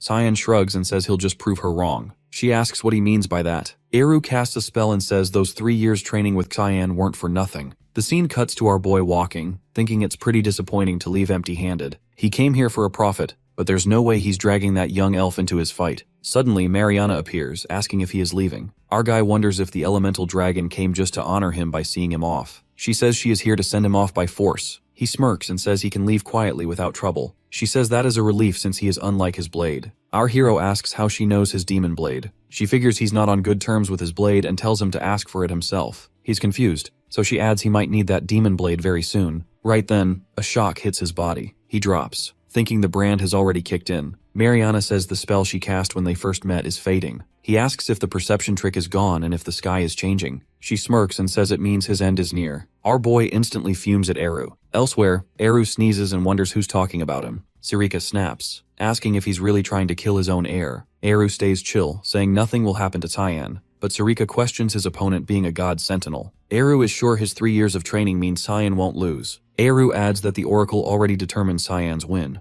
Meanwhile, my guy is struggling with the giant's relentless assault. Our hero is in big trouble as his blade isn't backing him up, and he needs to rely on his human fighting abilities. The giant swings a ground-shattering strike. Our hero uses mist movement to dodge it and uses a rage fog storm on the giant's arm. Our assassin sees no damage to the enemy, then he barely manages to avoid a surprise spear attack. Our buddy accepts the fact that without Karam's full power, he can't even budge the giants. He wonders if it is really an insurmountable wall for a human. But then something clicks in his mind. Among the giants, our guy almost looks like an ant that could be crushed by Mariana's overwhelming force. She says Tyan can never surpass the supreme god as a human. She asks our boy if he has any last words. Our black fog turns the blade toward himself. Mariana gets confused. Cyan, knowing if he can't surpass them as a human, decides to give up on being human. And that's exactly what Karam wanted this whole time. Mariana gets it. Cyan is entrusting his body to the demon blade. It's too late to figure that out as our black fog already stabs himself with the blade. Hastia gets chills and senses something happened to Cyan, which takes over his body. Cut to the heated combat ground, the 3 giants already positioned tight. We see Karam enjoy her first breath in Cyan's body. The next second, a powerful strike hits one giant, giving it no time to move. One giant goes down just like that. She loves the taste of this brute strength. The other 2 giants take defensive positions. Karam evolves way above her expectations, and it's all thanks to our black fog.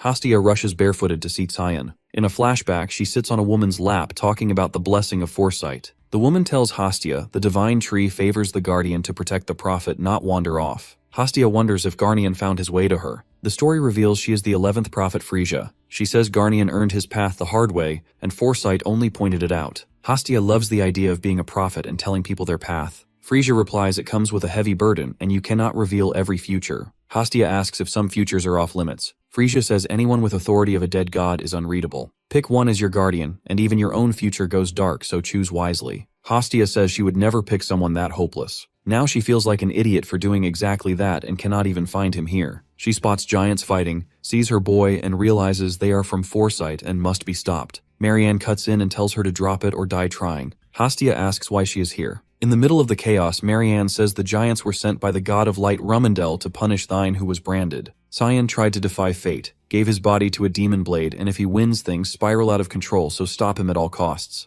Hastia suggests helping Cyan. Marianne calls it foolish as the foresight she got from the divine tree belongs to the goddess of water. Joining now means the water goddess meddles in the light god's execution. She asks if Hastia can bear that risk since it could ruin Frisia and her kin. Hastia lets go of Marianne's hand and Marianne says she made the right call, leaving it to fate. Back in combat, Karam unleashes a fury of strikes. Second giant drops and one is left. Karam knows the drill. She taps the authority of the god of black fog with arch adamant and hurls an energy spear. It rips through the last Nephilim and wipes it out. Karam flexes, then remembers some unfinished business and shoots Marianne a look. Hastia calls it foolish and blocks the Karam attack with a water barrier. Marianne tells her to stay out of it. Hastia tone flips and she hushes Marianne, saying she needs a word with the demon blade alone. Marianne hears Lady Aquinas in her voice. Karam strains against the goddess of water until she tells her enough. Karam shifts into Karam, her real body, as she realizes it is Aquinas. The water goddess says thrashing around will not fix the past. Karam tells her to stay out of it. She has every reason to want revenge. Aquinas tries to cool her down, saying her current master would never die that easily. She presses her forehead against Karam and says she will tell her about the path. After some time, Cyan opens his eyes and sees cute little Hastia. Before he asks, she tells him he felt unconscious fighting the giants, and Marianne moved him here. Our boy lies unconscious for almost half a day. All he remembers is handing over his body to Karam and nothing else. Now when he sees his blade, there is no response from it again, which starts to annoy him.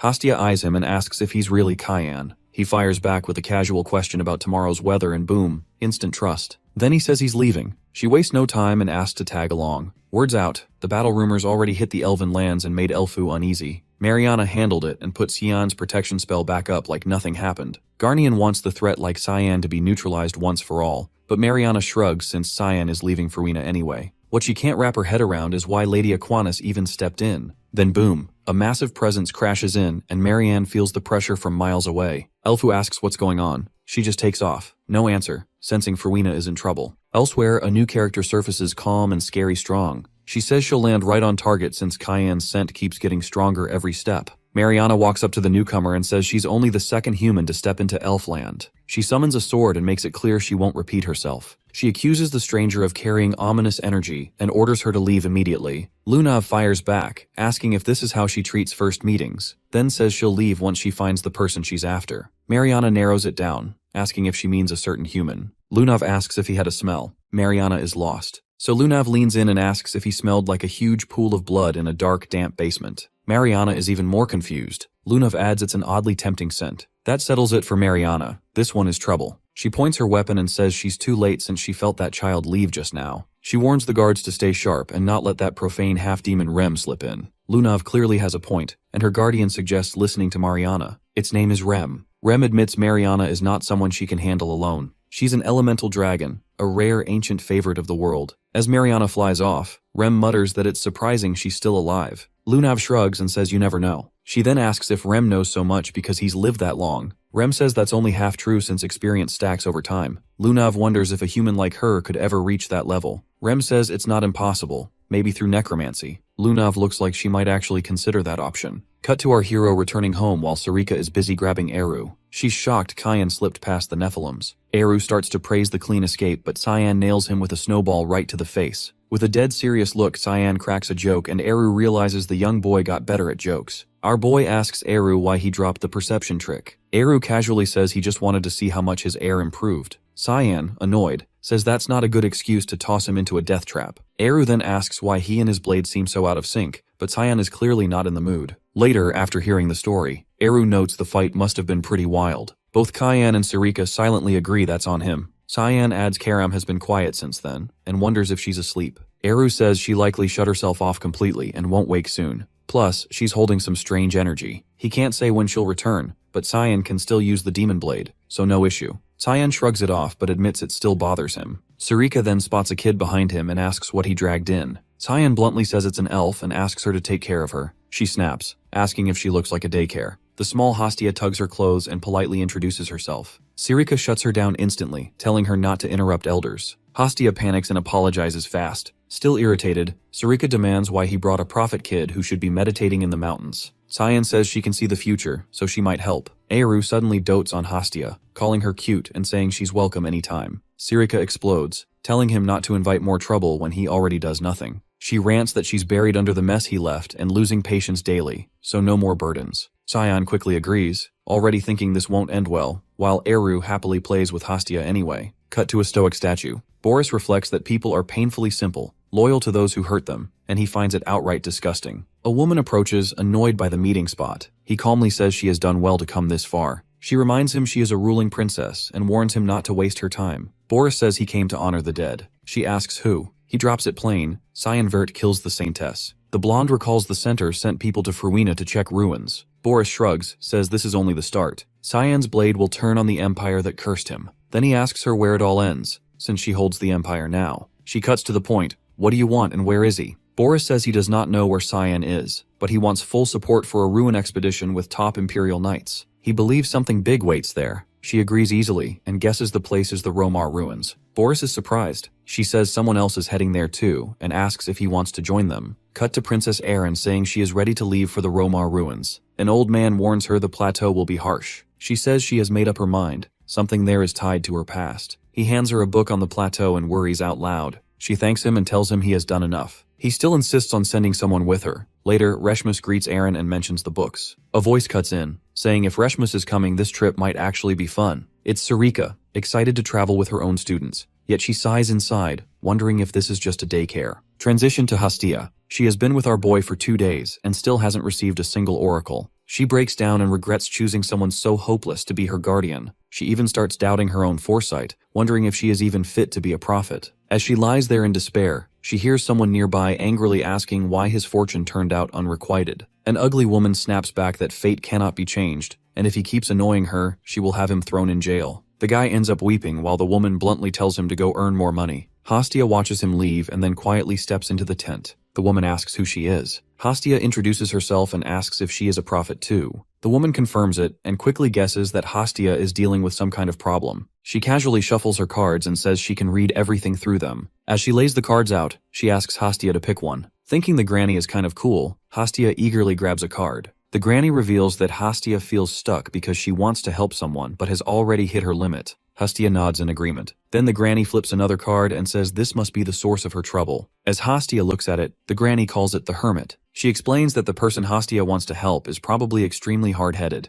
Hastia could not agree more as she quietly thinks about tomorrow's weather. She suddenly grabs the old lady's hand and passionately asks her to teach her this prophetic technique. The woman is clearly caught off guard by the request. Cut to Erin. Reshmus asks if she is really okay with Sarika joining the journey. Arin replies that Sarika is close to Cyan, so she should be useful. She also suspects the Chancellor placed Sarika there to keep an eye on things. Reshmus then brings up another issue. Arin asks what she means. Reshmus explains there has been someone tailing them for the past few days and asks if she should deal with it. Arin raises her voice and tells the person to come out before her guard forces them to. The man hiding behind a tree freezes. As Reshmus reaches for her sword, he quickly steps out and says he will cooperate, so please lower the blade. Erin recognizes him as Sir Gale. Gale admits Erin is sharp and tries to explain he holds no personal grudge and only wants forgiveness. Erin hears nothing but excuses and bluntly states that she knows he works for Princess Violette. Gale already expected her to see through him, so he shrugs it off as a misunderstanding. In the next moment, Reshmus is right in front of him, sword raised with a clear warning.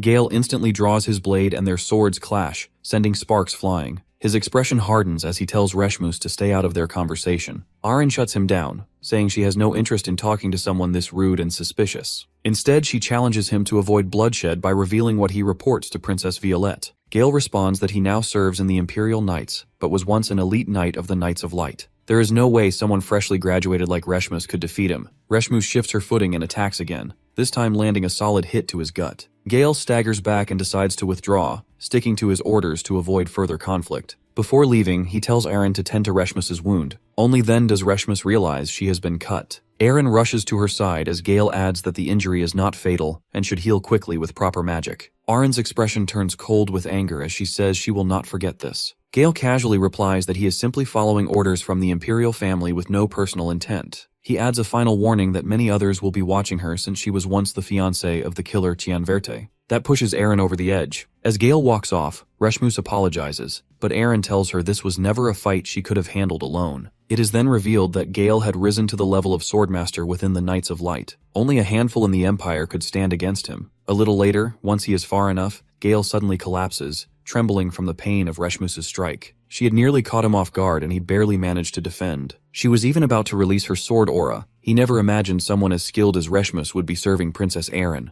As he struggles back to his feet to report this, our assassin silently appears right behind him. He turns, sensing something behind him, but it is already too late. Our assassin has moved first and struck, leaving him wounded. Gale does not know if his opponent is an Imperial assassin, but he feels far beyond his level, and every instinct in him screams the man's movement and timing are deadly precise. Gale reacts fast and activates Predator of the Abyss, lunging forward in a desperate counter. but our boy meets him head-on with Fogblade Flash. The clash is instant and decisive. Gale's skill is completely erased, and in the next moment he sees his own arm, cleanly sliced off. While Gale cries in pain, our hero asks him why a loyal vassal of Duke Vert is working for Violette. Gale asks how Cyan knows him, but that's not what our boy. He removes his mask and demands an answer. Gale is shocked to see him, and our hero coldly says his reply will decide if he dies in pain or not. We come back in time where our guy fights the top knights of Garam. They were furious since he killed their Count Pyron, but pulling off one Fogblade Stormwrap takes care of them. Still, our guy is getting annoyed by their increasing numbers and the fact he's got no reinforcement. Suddenly, a phantom beast leaps onto an opponent. It's actually Gale who showed up with reinforcement to back our guy up. The enemy realizes they get surrounded. Gale orders his men to kill without mercy. Back then, Gale was one of the rare knights who could wield the blade. A straight-up prodigy in both swordplay and summoning magic. He was also among the few disciples Yulkin personally trained from a young age. So seeing someone like him serving Princess Violette, our hero can't help but ask why he bailed. Gale feels oddly honored that the youngest master of House Verta actually acknowledged him. Then Gale drops it. His so-called betrayal was just orders from Duke Verte, our hero's own father. Cut to the Garam Council's main hall. Old Garam asks how long he was out of it. Lunav says over 3 years. He chuckles, clearly proud his granddaughter handled everything without him. Lunav takes over the council and suggests Grandpa should rest more. He asks if she came all the way from Fruina when there's a council assembly today. She says she had her guard knight, Ramella, stand in as her proxy, and she's already dismissed all the chief scholars Garam knew, so it's not really Garam's council anymore. Garam is oddly proud of her and starts laughing. She asks why he messed with Cyan. Garam replies he wanted Cyan to marry his granddaughter, but he refused. Lunav almost loses her sanity, but Garam clears it up, saying with Cyan he could have taken over the entire continent. Now he believes she can control Cyan with Grandpa's intervention. Lunav just glares at him, which reminds him of something interesting. He asks if she's been gathering information on necromancy. She says that's the real reason she came and asks for a proper book on it. Garam tells her all books on necromancy were burned out of fear of its return. Lunav isn't buying Garam's story, so Garam warns her that the end of necromancy brings only chaos, even death for the wielder. She then shows her own power, making it clear Garam has nothing to worry about as long as she stands with him. Garam likes the answer and brings up Grimoire. He keeps books long thought lost and dares she has not read any here. He brings a book and hands it over to her. It's a necromancy book. He says he once thought of leaving her the whole library someday, but this is not early inheritance, since she is the type to get whatever sparks her curiosity. Lunav agrees and says she would have gotten it sooner or later even without his help. Dean Kundal turns serious. He warns her not to be consumed by that curiosity and not to end up like her father. Then he tells her she has what she wants and should leave so he can rest. The scene shifts to the Empire's secret lab, where someone suddenly rushes in with alarming news. When Murray demands an explanation, the man reveals that the bastard has appeared once again,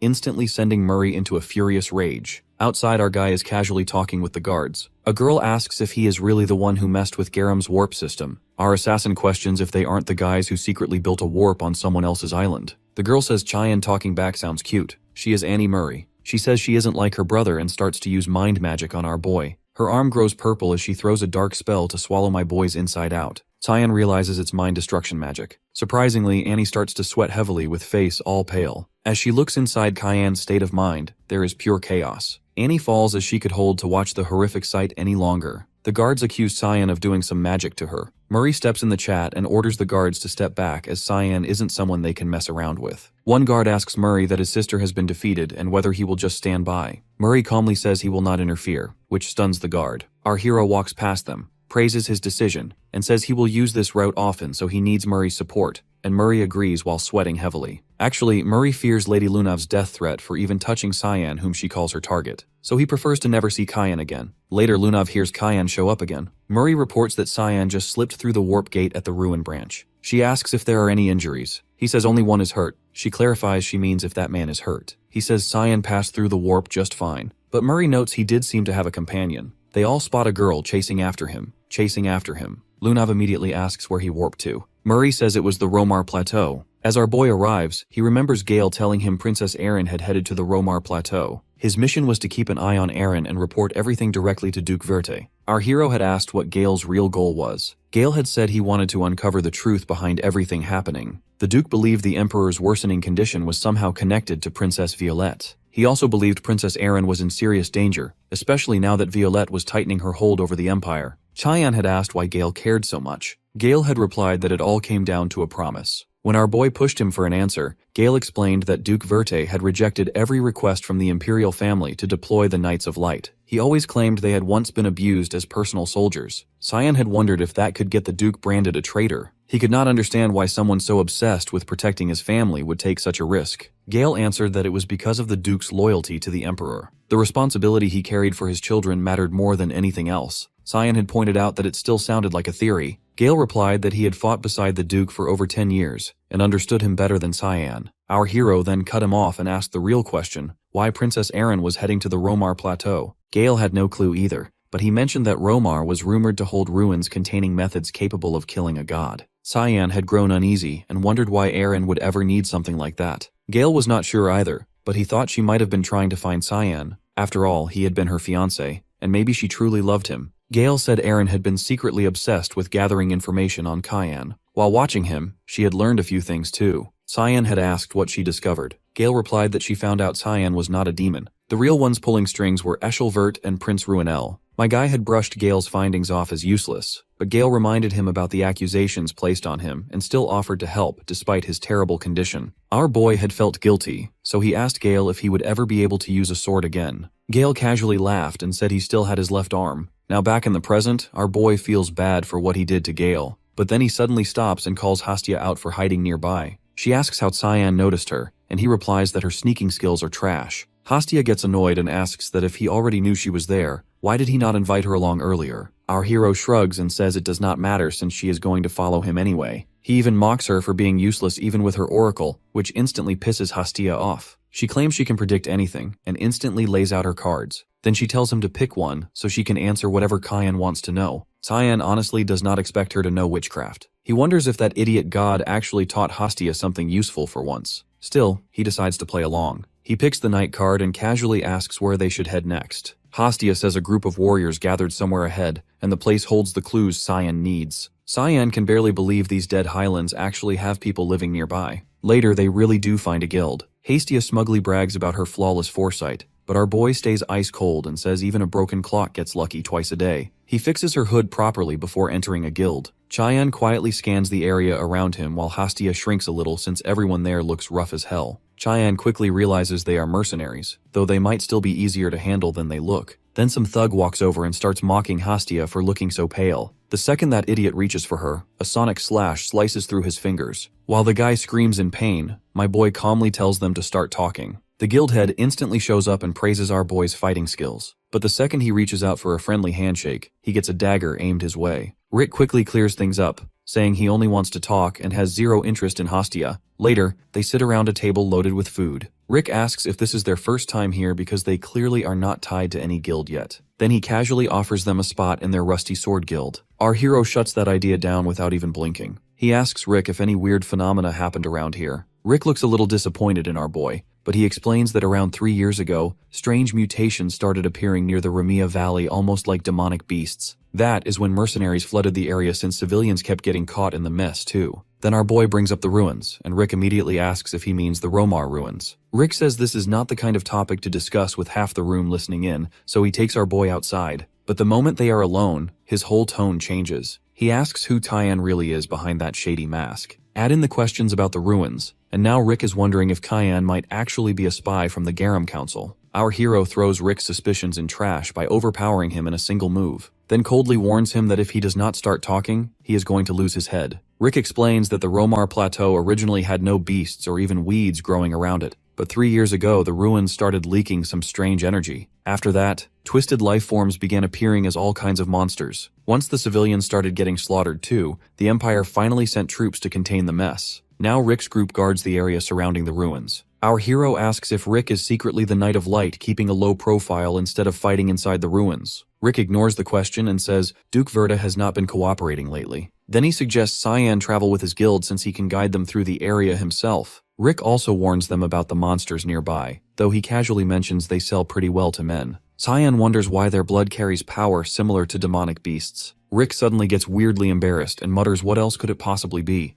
The moment he explains they boost stamina, our boy instantly makes sure Hastia does not hear that disgusting nonsense. Later, while waiting for the guild members, Hastia asks if Cyan really trusts those mercenaries. Cyan flat out says no. He only agreed because they looked easy to manipulate. Then Rick returns with the Rusty Sword Guild and introduces everyone. First is Marina, a poison assassin. The giant carrying an axe is Malbec, and the bored-looking flame mage is Alts. The whole group keeps staring at Hastia in a way that feels incredibly shady. Rick once again assures them his guild members are way more reliable than they seem. Our boy dryly reminds him that Rick himself is still coming along with them. Rick then leads everyone through a broken pathway and says it is a shortcut leading straight to the ruins. Our boy immediately catches the nasty smell of blood and becomes certain there are rotting corpses nearby. Little Hastia starts feeling sick too, so our boy quietly tells her to listen carefully. Hastia notices Cyan is using mind link magic to speak directly to her. He warns her that the moment he gives the signal, she needs to shut her eyes and ears immediately. When she tries responding, he repeats himself in a dead serious tone and warns her that otherwise she is going to puke her guts out.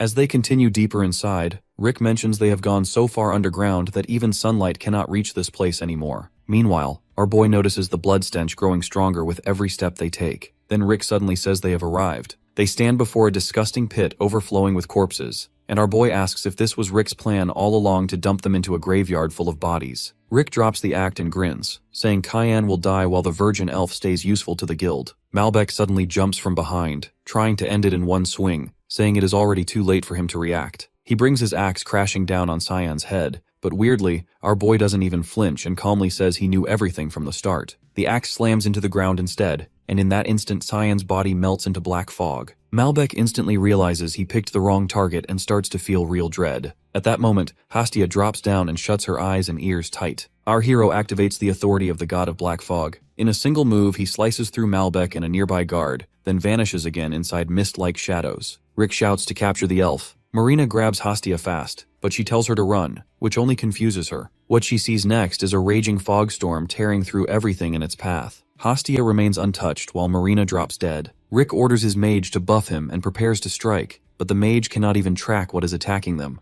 Then Cyan's blade cleanly slashes Rick's cheek. The mage's staff falls, and when Rick turns, Alts is already coughing blood after being struck down by Cyan. In seconds, Rick is the only one left standing. Our hero spares him for now, saying he still needs him to find Romar. Rick stands frozen, staring at the masked figure in swirling black fog, wondering if he somehow offended a mist god, while our boy uses the skill of shadow persona. The mist seeps inside Rick's eyes and completely controls his mind. Later, they enter the ruins and finally see the massive Romar ruins. Staring at the abandoned place, Cyan says the place may look dead now, but once it was packed with people. The rumor fits too, since this used to be a temple for the goddess of death. If she was powerful enough to kill gods, then the other gods probably kicked her out themselves. Just then, Rick asks if Cyan has any orders. Acting weirdly polite, Rick tells him to just say the word. Even Cyan looks slightly annoyed by how fake nice he is acting. Hastia whispers that the man feels completely different now, but Cyan tells her to relax since he is on their side. Our boy then orders Hastia and Rick to head back into the cave. Rick instantly complains and asks why he has to go back there again. Cyan casually replies that he does not need a reason and tells him to guide anyone coming this way somewhere else.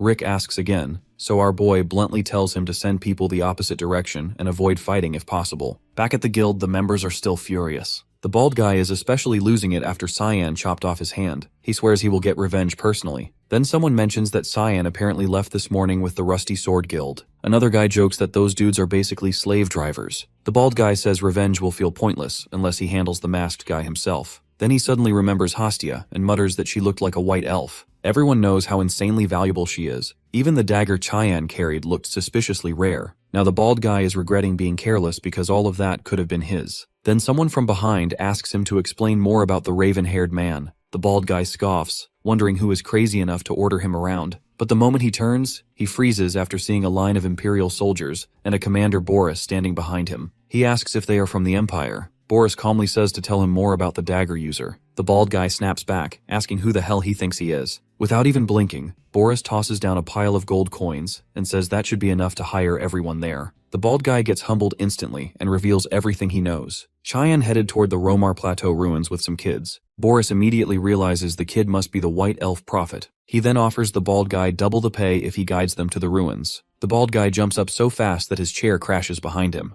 The soldiers nearly pull their swords, but their leader stops them. By now the bald guy is completely drunk on greed and rage. Grinding his teeth, he asks what exactly they need him to do, Cuts to Romar Plateau, Warp Gate. Aaron says using the warp gate surely saves time, while Reshmus shivers and complains that freezing weather is impossible to get used to. Lunav welcomes them warmly and says they should ask her for anything they need. She even adds that if bringing Senior Cayenne back takes this much effort, then it is worth it, making Aaron shoot her a cold glare. Back then, Dean Kundal asks Lunav why she plans to skip the lectures. He quickly figures out she is leaving because of Cyan, and Lunav gets surprised. Dean Kundal reveals Princess Aaron already informed him about her trip days ago, making everything click for her. He then asks what she plans to do about her classes, since she cannot dump them on her guard knight like the Garam Council keeps doing. Lunav calmly offers a deal instead. She proposes sharing part of the Warp Gate artifact owned by the Garam Council with the Ruin Council. Dean Kundal instantly realizes the rumors were real. Lunav calls it an academic exchange limited to the Ruin region, with one condition letting her leave whenever she wants. Dean Kundal thinks it over, then throws in his own condition. He says an academy instructor must accompany her. As the two keep exchanging icy stares, another voice cuts in. They seem to be getting along just fine. It is Sirika. She reminds them that this journey is her responsibility, and she hopes nobody causes trouble. She comes on Dean Kundal's order, but she is annoyed by the baby sitting on all of them. Lunav knows Sirika's weakness, but she moves along to protect her Nana. Sirika asks Aaron if she knows this place, and Aaron says she already visited it beforehand. A serious voice suddenly questions why they even came here. It is Rick, eyeing the girls and warning them to turn back while he is still being polite. Otherwise, he says he will not hold back just because they are women from rich families. The three instantly prepare to fight, but Sirika moves first and rushes Rick the moment he lowers his guard. She nearly twists his neck on the spot, making Rick surrender faster than expected. He even offers to guide them, leaving the girls completely confused. Sirika narrows her eyes and asks what kind of trick he is pulling now. Rick quickly claims this place is a nightmare anyway, so guiding them sounds safer than dying alone. Sirika senses zero killing intent from him, which only makes him look more suspicious. Still, she warns him that one stupid move will get his skull smashed in. Rick introduces himself properly, and Princess Aaron asks what exactly makes this place dangerous enough to need a guide. Rick explains that taking the wrong path here is basically suicide since the area is crawling with horrifying monsters. Cut to a monstrous vulture chasing our boy while he piggybacks Hastia. Chayan mocks the ugly beasts while Hastia panics and tells him to stop fooling around. Our boy realizes that the second he stepped into the ruins, both demonic and normal beasts rushed him together. Then a giant deer suddenly bursts out of nowhere. Cyan instantly leaps up and smashes it using his fog shadow. Next, he slices through the vultures with his fog blade before hopping onto the back of another monstrous vulture. Meanwhile below, a giant serpent and countless monsters completely seal the entrance. But my boy stays fearless. He kills the vulture beneath him and dives straight into the starving horde below. While Hastia barely hangs onto our boy and cries her eyes out, our hero blasts the door open so hard that every monster behind it gets wrecked together instantly. He yanks his dagger out of a vulture's skull and asks Hastia if she is fine. She is already unconscious, making our boy grumble that she is completely useless anyway. Then he walks toward the creatures to figure out what they really are, because they do not even resemble mutants. They carry absolutely no mana, so our boy casually tastes some blood and realizes they are just normal animals. Hastia wakes up looking disgusted at him and calls him a total brute for licking blood like that. Our boy fires back that he needs answers about these creatures, and if her precious foresight works so well, then she should try using it herself. Hastia pulls out a card and predicts that it says the creatures are not important at all. When our boy asks what that even means, she says they need to revisit the path they came from earlier. Then she points toward a strange structure hidden inside the ruins. Our boy senses faint mana coming from it, though he still doubts it is the correct route. Even so, he releases his dark energy, causing the gate to tremble violently before rising upward. Turns out the Cyan was right about it being a hidden corridor after all, and now a brand new hallway opens before them, overflowing with dense mana everywhere. Hastia proudly shows off her fancy new skill like she actually did something incredible. What she still does not realize is that the fortune teller secretly holds nasty intentions toward her, yet clueless little Hastia remains completely unaware of it anyway. Cut to the girls wandering across the same plateau, already doubting if they are even heading the right way anymore. Lunav asks Rick why they have been walking the same route forever. Rick calmly replies that no trouble has appeared yet, so obviously they are still on the correct path. Lunav tries to pressure him a little, making Rick wonder if they are starting to suspect him. Remembering Tyan's orders, he decides to quit looping around since he has already stalled enough time. Then he points ahead and says they finally reached the spot. Right before them stands the ruined entrance filled with beast corpses everywhere. Aaron wonders if somebody has already entered before them. Reshmus guesses it was the Imperial Army, but Aaron quickly points out they still have not arrived yet. Lunav casually says it was Senior Cyan. Aaron looks shocked and asks how she can even know that.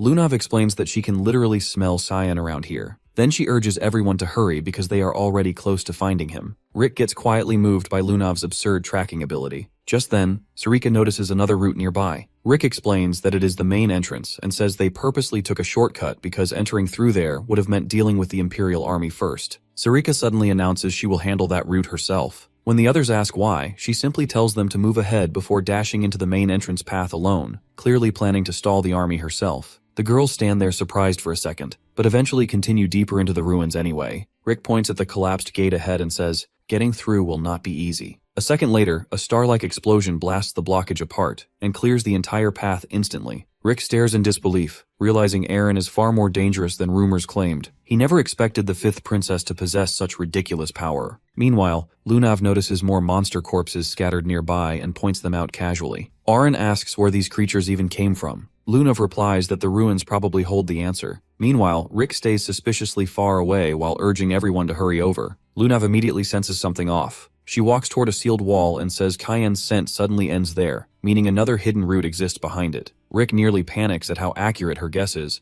but quickly insists that it is definitely not the correct path. Before things can get worse for him, a monster suddenly jumps Rick from behind, but Reshmus reacts instantly and smashes away the beast before it can touch Rick. She keeps going without hesitation, activating a bound sect technique and rushing at the monster at insane speed. Using Drain Self, she cuts straight through it like paper. Then she asks Rick if he is alright. Rick can barely process how casually the beast got erased in seconds. Eren warns everyone not to relax because more beasts are already surrounding them. Instantly, the group prepares for battle. Outside the main entrance, Commander Boris's soldiers finish preparing to move. Then Boris arrives alongside several mercenaries and announces they will assist the expedition. He asks if anything happened while he was gone. One soldier explains that the advance squad already entered the ruins earlier. Boris instantly grabs the soldier by the throat and furiously reminds him that nobody was supposed to move until his arrival. The terrified soldier apologizes, but Boris calls him a pathetic worm and demands to know who led the squad. The soldier reveals Sir Niels entered with 10 men. Boris throws him aside and orders everyone to move immediately. Even the mercenaries finally realize Boris is way more terrifying than he first appeared. At the same time, Boris feels a strange sense of déjà vu creeping over him. Something inside the ruins feels horribly familiar, and that disgusting energy leaking out makes him uneasy. Cut back inside the ruins. A soldier desperately runs through the corridor before a slash from behind instantly wounds him.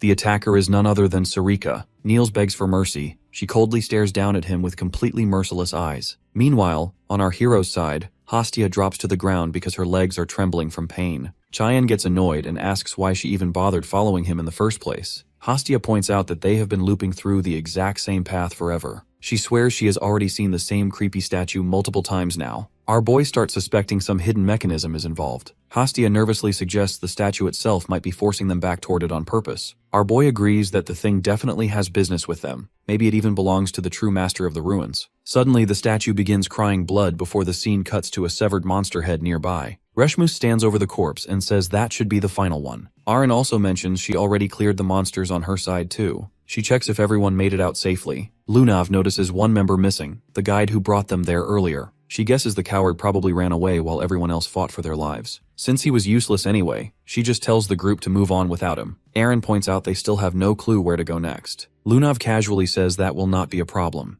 Right then, her demon Rem suddenly appears to guide them. He admits it is not fully certain, but says it can still sense a familiar energy deeper ahead. Aren and Reshmus stare in shock because the thing casually talks back to them. Eren asks how it even knows her. Rem reminds them they already met before, and that it was the one who saved Eren while she was unconscious. He smugly tells them not to forget that little detail either. Lunav proudly introduces the creature as a demon named Rem, and both Eren and Reshmus immediately think the tiny thing looks weirdly adorable. Rem jumps off her head and complains that nobody has time to fool around. Then he unleashes Void Flare. Its body twists into a monstrous form before blasting a wall apart with crimson energy in one devastating hit. Reshmus asks why it randomly attacked the wall, but Lunav realizes the creature simply created a shortcut. Rem transforms into a wolf-like form and tells everyone to follow the safe route straight ahead. The scene cuts back to our boy as the entire area suddenly starts trembling violently. Hastia instantly clings onto him, panicking that an earthquake just started. Our boy calmly says Eren's party probably entered the temple already. Then Hastia notices strange writing carved beneath the statue. Our boy realizes they are ancient texts written in a forgotten language. Hastia somehow reads the inscription aloud, praising the goddess who rules darkness and death itself, Kali. The moment she finishes reading, dark energy starts leaking from the statue. Hastia nervously wonders if this figure could actually be the goddess of death herself. Suddenly, eerie lightning bursts across the area. Hastia freaks out and asks what is even happening anymore. Our boy realizes the text worked like a hidden key that unlocked a doorway. Instantly, both of them get dragged into a completely different dimension that feels more like a strange subspace. Hastia quietly says the place feels disturbingly similar to a tomb. Water covers the ground while our boy notes that this dimension likely belongs to the goddess of death herself. Scared cat Hastia gets chills from every corner of the place, but our boy oddly feels far more comfortable there instead. Then footsteps echo through the darkness. A mysterious figure slowly approaches them and coldly asks who dared enter this place. The stranger then questions whether they are the children Eru and Aquinas. Our boy immediately guesses the stranger must be the master of the temple,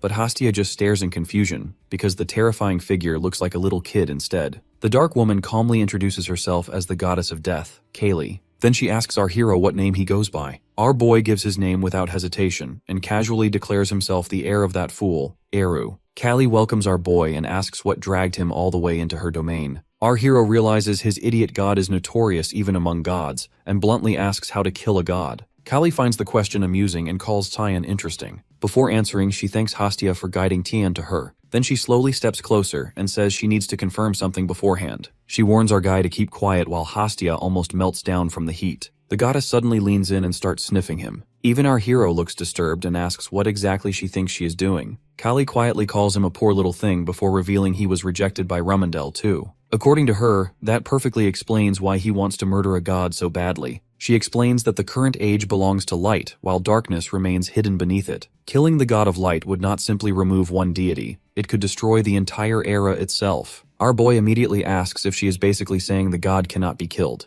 Callie replies that he is only half right. Gods do not always vanish through death alone. Both Cayenne and Hastia look completely lost, so Kaylee explains further. Through her authority of oblivion, she can erase a god from everyone's memories entirely. Once nobody remembers or calls upon that god anymore, the deity loses power and fades away, just like her own forgotten existence buried in darkness now. Our boy points out that divine authority can only be gained by serving a god, but he already carries the authority of that foolish god he follows now. Callie smirks and says that simply means he only needs her acceptance next. Then she gently lifts his chin and asks if he is willing to become her faithful follower instead. Cut to Niels barely clinging to life while Boris checks his condition. Seeing the guy barely able to speak, Boris coldly asks why he led the advance squad on his own. Niels desperately tells him to run, and reluctantly reveals that a demon is inside the ruins. Boris signals the mercenaries to spread out and investigate, but they hesitate and start questioning him instead. Boris instantly snaps and warns them to look carefully at what happens to people who ignore his orders. The next second, Niels' face suddenly swells up absurdly before exploding apart in a brutal mess. The mercenaries stare in shock and ask why Boris killed one of his own men. Boris casually replies the guy was already dead anyway. Besides, he was nothing more than disposable bait meant to distract attention for a moment. Right then, a greedy mammon suddenly attacks from the shadows and smashes straight toward Boris's face. Boris instantly summons a holy spear, stabs the creature on the spot, and violently pins it against the cave wall. The bald mercenary stares at the black monster in confusion and asks what the hell it is. Boris grimly says the nightmare is not over yet, so everyone stays alert. Then they notice a glasses-wearing demon silently watching Boris the entire time. Sarika suddenly plunges the whole area into darkness, and the mercenaries freak out when they can't see anything.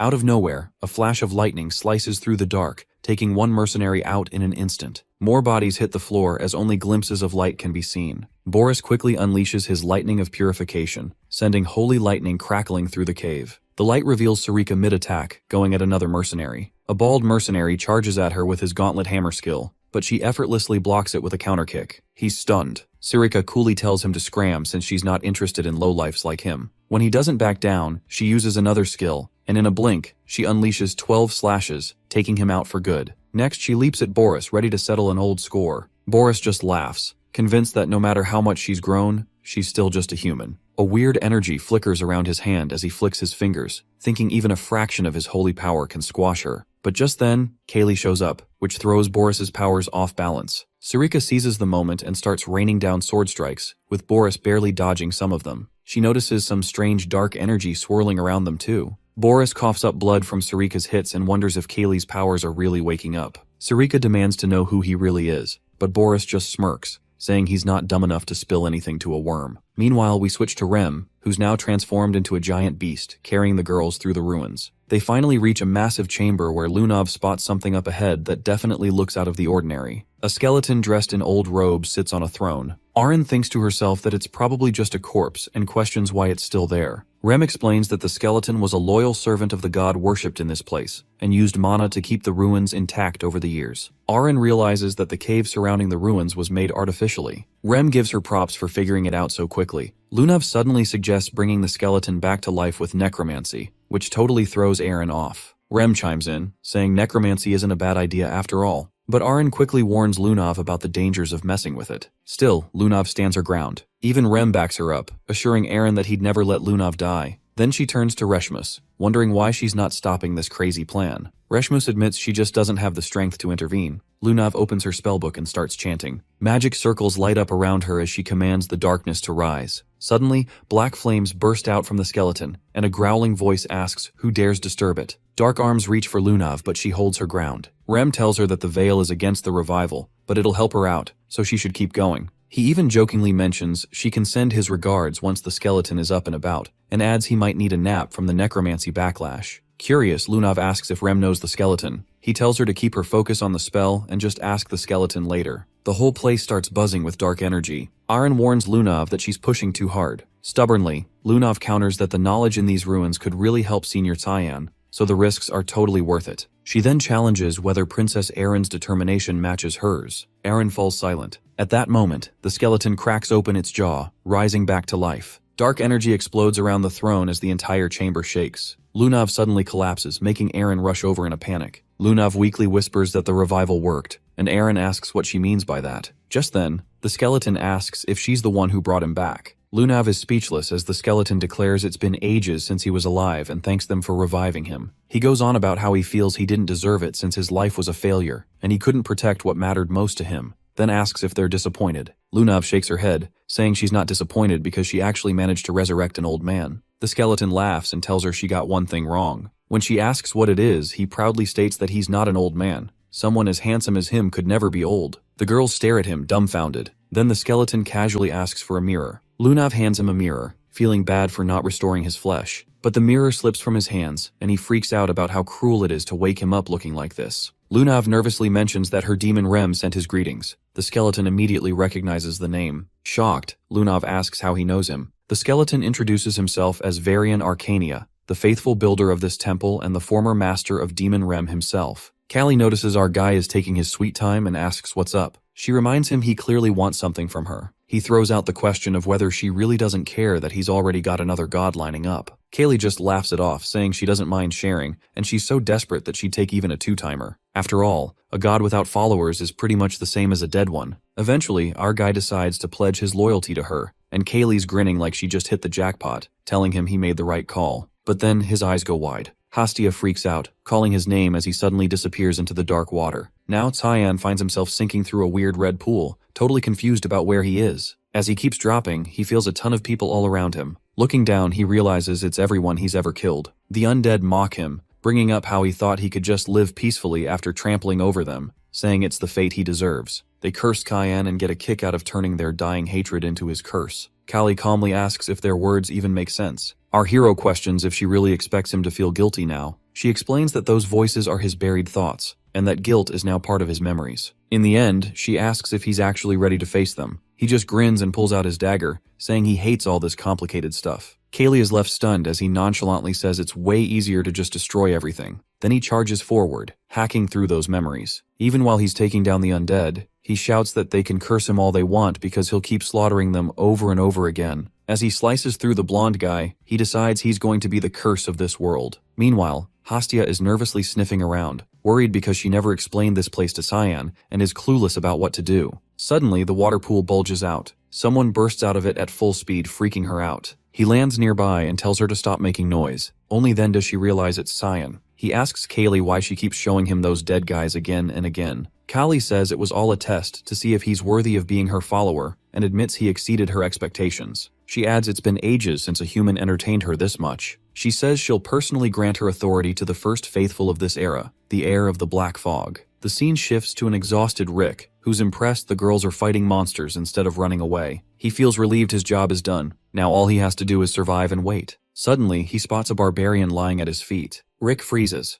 The dead bodies belong to the mercenaries from town. and he's left wondering how they ended up here in the first place. Before he can think further, something shoots toward him at breakneck speed. He barely ducks in time as 3 of them slam into the wall next to him. Looking closer, he sees they're just feathers. Rick looks ahead and realizes the pressure is coming from the battle in front of him. He thought Sarika was just an academy instructor, but her presence feels monstrous. Boris is frustrated because he's used almost all his cards, but he can't figure out how this girl is still beating him, even when he's at full power. Sarika, on the other hand, is clearly enjoying the look of misery on his face. He snaps at her to be quiet, but she just casually explains that the stronger his holy power gets, the more torture this place dishes out to him. The ruins are like a giant vortex of darkness, making him easy prey. As dark energy swirls around him, Sarika decides to finish this for good so Boris won't bother Cyan anymore. She quickly pulls out her daggers and launches a fierce attack. Boris roars that she shouldn't underestimate him and swings back hard, but then he suddenly feels a sharp pain. He looks over and sees 2 daggers already stuck in his wings before he even knew what hit him.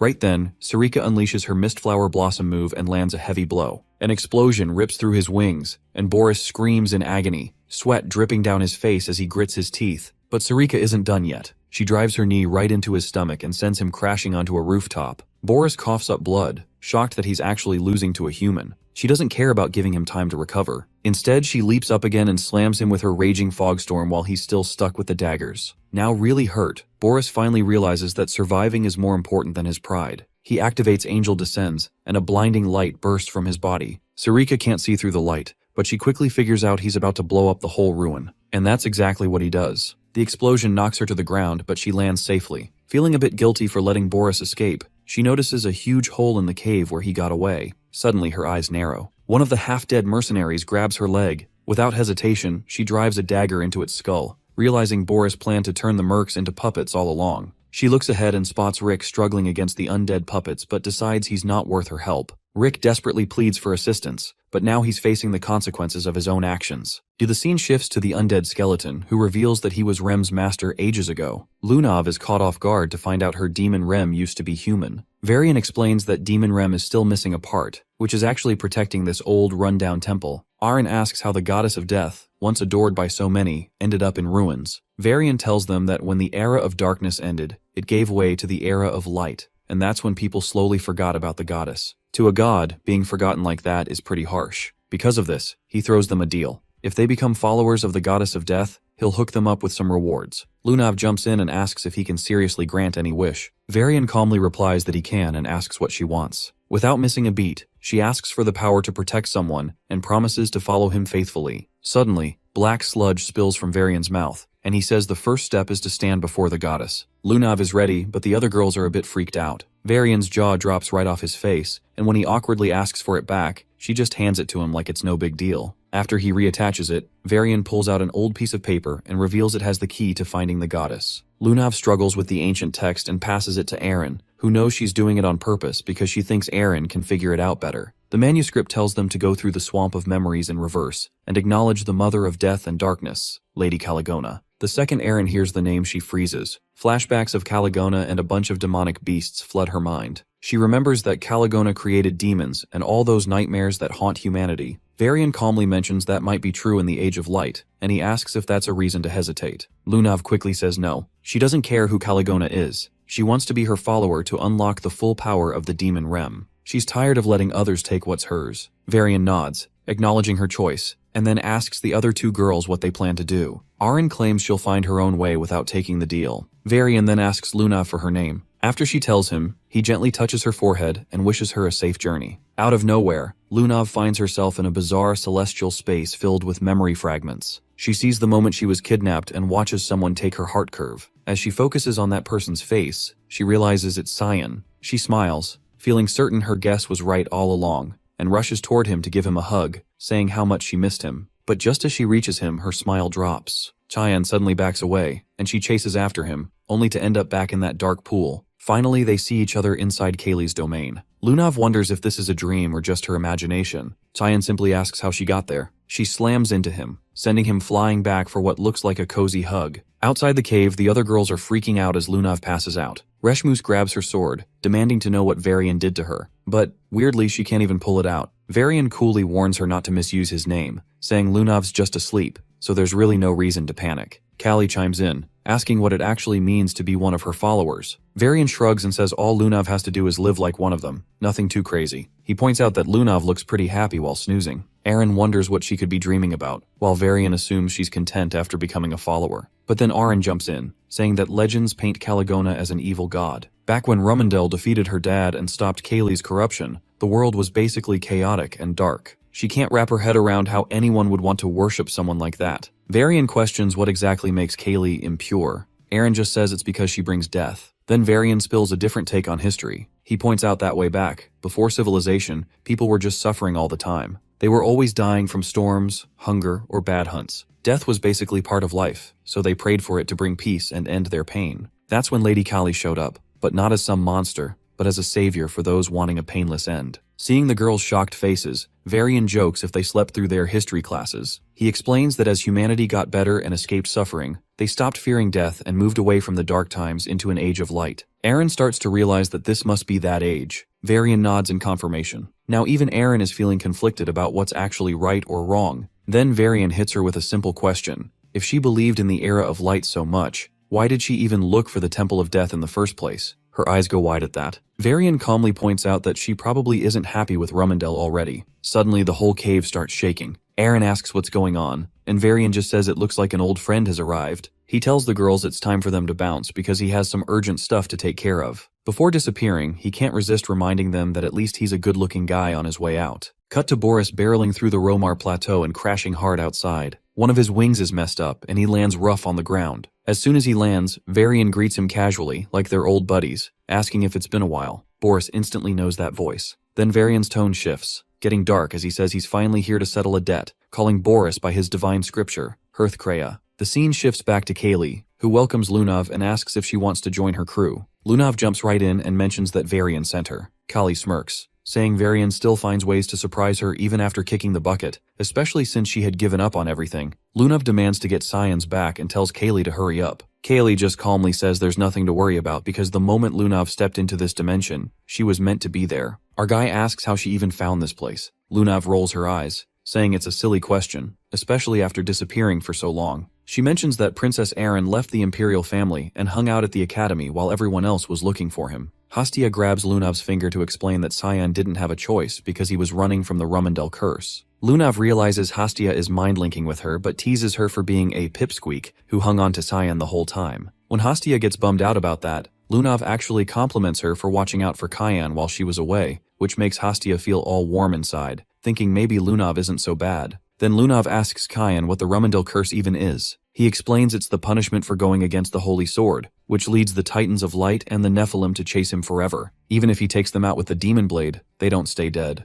Lunav gets annoyed that he's dealt with all that solo and tells him to stop taking everything on his own. She claims she's finally strong enough to help him out. Our guy awkwardly points out that this isn't exactly a problem where teamwork works. Callie laughs and calls it a lover's spat, but our guy quickly denies that. Callie's all excited about having 3 faithful followers. Our hero tells her to hand over her authority if she's done chatting. Kali explains that he already got it the moment he passed the test. Suddenly dark mist starts swirling in his hand while she explains the power lets him see anyone's memories, emotions, lives, and even wipe them from existence. He quickly realizes he can use it to erase memories about gods. Kali confirms that's literally how a god gets taken out. Without wasting any time, he uses the power on Hastia, even though she's freaking out. Dark energy gets pulled from her head before she collapses. Lunav asks what he erased, and he calmly replies that he wiped her memories of Kaylee. Callie leans in and asks if he's really thinking about killing her twice. He shrugs it off, saying he needed to test his power somehow. Then he asks when Hastia will wake up, and Kaylee tells him that she's just asleep. But he quickly realizes his power has taken a hit. Kaylee explains that her strength affects his authority, so he needs to gather more followers. Our guy admits that recruiting isn't really his thing, so she shouldn't expect much. Lunav jumps in, asking if his authority grows with more followers, and Kaylee confirms it, adding that more faith means they can take complete control of the demon realm. Lunav wonders how Kali knows all this,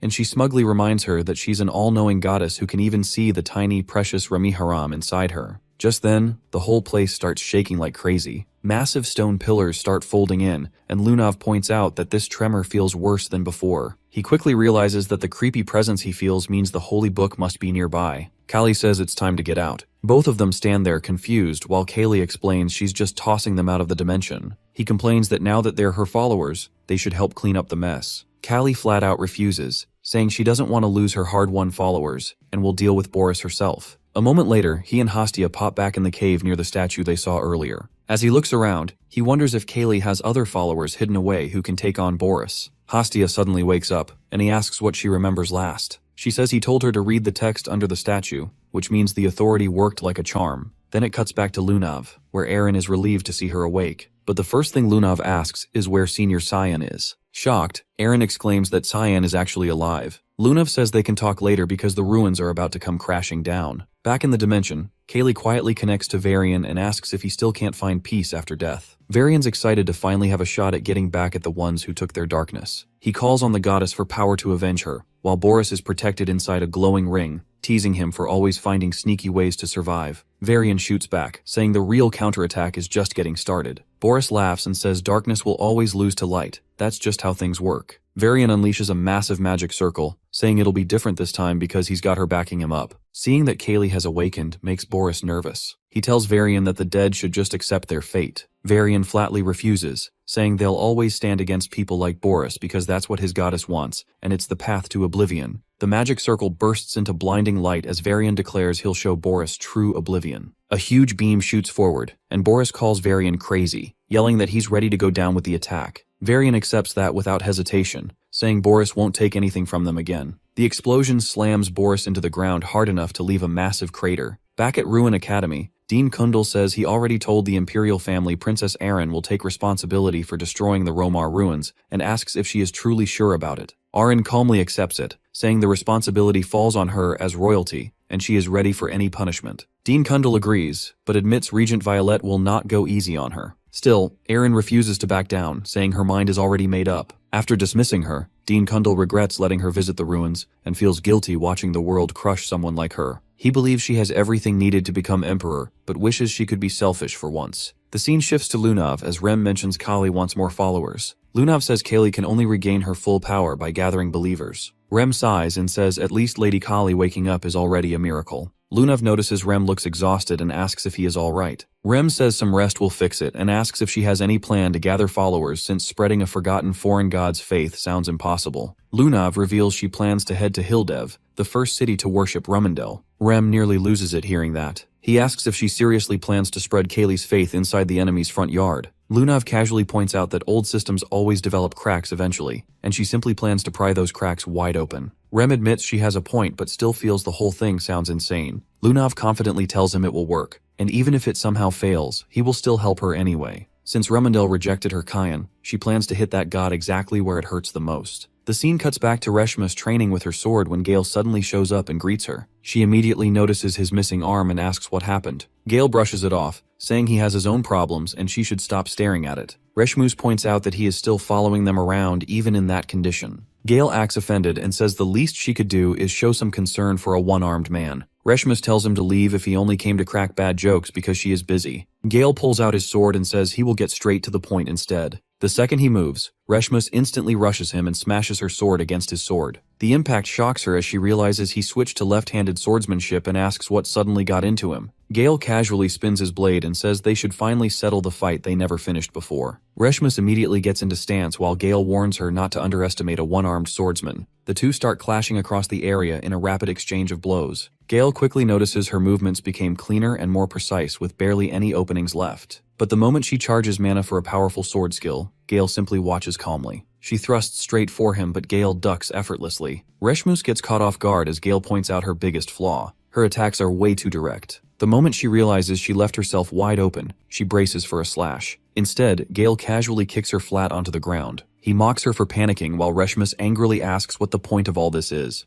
Gale explains that if he truly wanted her dead, she would already be lying there in pieces. He admits she trains hard, but with such stiff textbook swordsmanship, she will hit her limit fast. What she needs now is a proper teacher. Reshmus asks what he means, and the scene flashes back. Earlier, our hero asked Gale to personally teach Reshmus swordsmanship. He points out that Gale clearly saw her talent too. Gale wonders why he got dragged into this instead of the academy instructors. Our boy casually sits on the table and says none of those instructors compare to the best sword in the Knights of Light. Gale asks if he is saying that while Master Yulkin is still alive. Our boy casually replies that Gale will replace him soon enough. Gale asks what happens if he refuses. Our boy immediately threatens to report him to Violet as a spy. Gale calls that unbelievably unfair while our boy reminds him he is already drowning in problems anyway. Gale finally gives up and agrees, though he warns him not to expect miracles. Our boy then asks if there is any news about Boris. Gale reveals Boris somehow survived despite taking a massive injury. Apparently he has been hiding in secret while recovering inside the imperial family's offices, with nobody allowed near him. Gale points out how suspicious Boris getting wrecked and the Romar ruins collapsing at the same time looks. When he asks if our boy and Aaron were involved,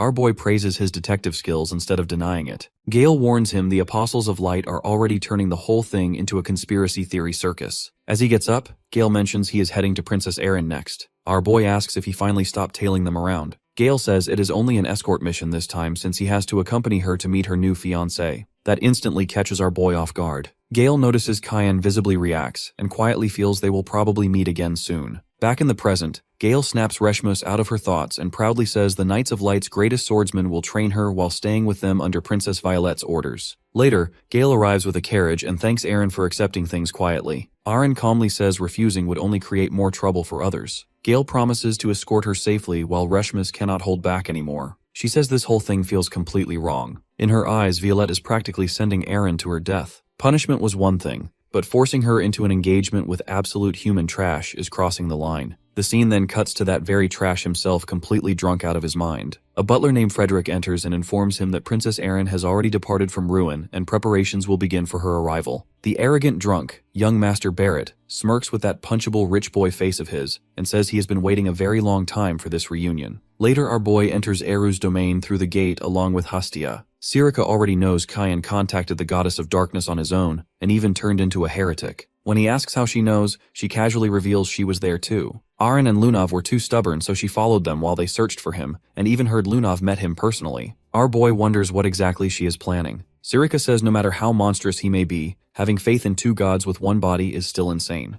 But our hero fires back that trying to kill the supreme god was already ridiculous from the start. He never had another option. If there was even the tiniest chance, he had to gamble on it. That shuts Sirika up for a moment before she tells him to sort out his own mess and points behind him. Sitting on the throne is the Goddess of Darkness herself. Callie casually announces that since her temple is gone, she will be staying here for a while and plans to make herself completely at home. Our boy is left stunned while Kaylee smugly adds that this way they can meet more often. He quickly asks if Eru actually approved this. Callie calmly says he handed over his seat without much fuss. Right then, Eru pops up behind the throne looking slightly embarrassed and insists he is only lending it temporarily out of respect for his elders. Callie instantly realizes that she is far older than Eru, and also someone absolutely necessary if they want to kill Rumendel. She asks if his resolve is still intact. Eru casually says he somehow feels the kid will actually pull it off. Callie calls him as carefree as ever before turning back to our boy. She tells him to prepare himself to end this era, but before that he better start gathering followers for the Goddess of Darkness. Unfortunately, our boy already looks doubtful about that part.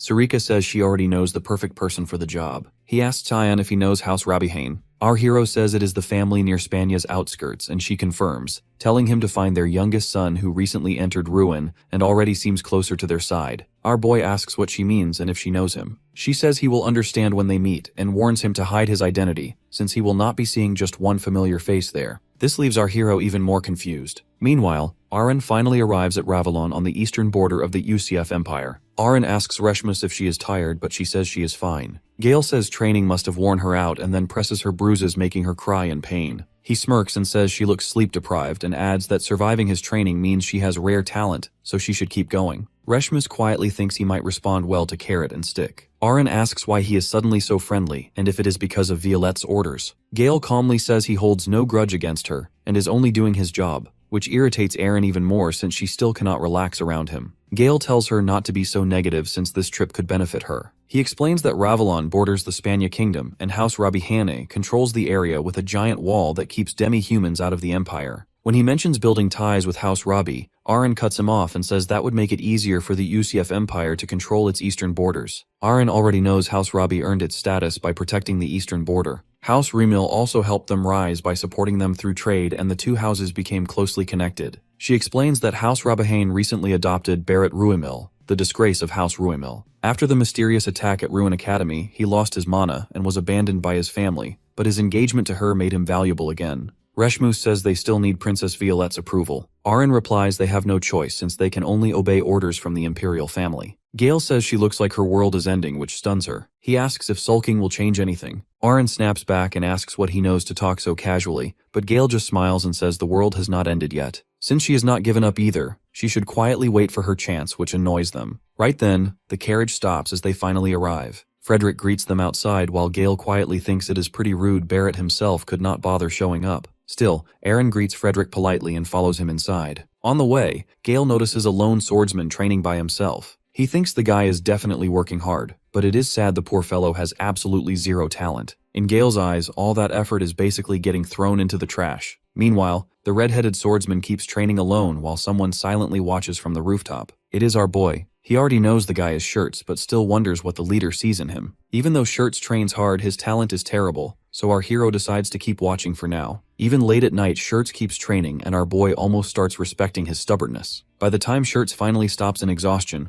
our hero casually approaches and offers a spar. He says he will even use a wooden stick to make it fair. Shirts immediately assumes his brother sent him and tells Kyan to leave if this is some joke. But before he can finish talking, a sword aura flashes right past his eyes. The slash cuts a training dummy clean in half. Shirts freezes on the spot while our boy calmly finishes his sentence. If Shirts survives the fight, he gets to live. Shirts asks what this suddenly means as he realizes Tyan is strong enough to use sword aura with just a stick. He knows there is no way he can win. Our boy tells him to quit worrying and focus on not dying. Shirts points his sword and decides running would only get him killed faster, so he says dying today is not part of his plans. Our boy reads his stance and asks what exactly he plans to do next. Shirts lunges first. One swing later, our boy snaps the sword clean in half with his stick. Shirts barely processes it before getting smashed in the neck and gut. He spins through the air while our boy mocks him for falling way below expectations. While our hero boasts a little, Shirts manages to throw out his broken sword at our hero. Our boy catches the blade with 2 fingers and praises him for at least rolling well enough to fake skill. Then the boy gets blasted far back. He lands alright and activates a magic circle called Object Explosion. Our boy grins at the sight. The blast goes off right in his face, yet he walks out untouched, asking if a 1-star spell was seriously the plan.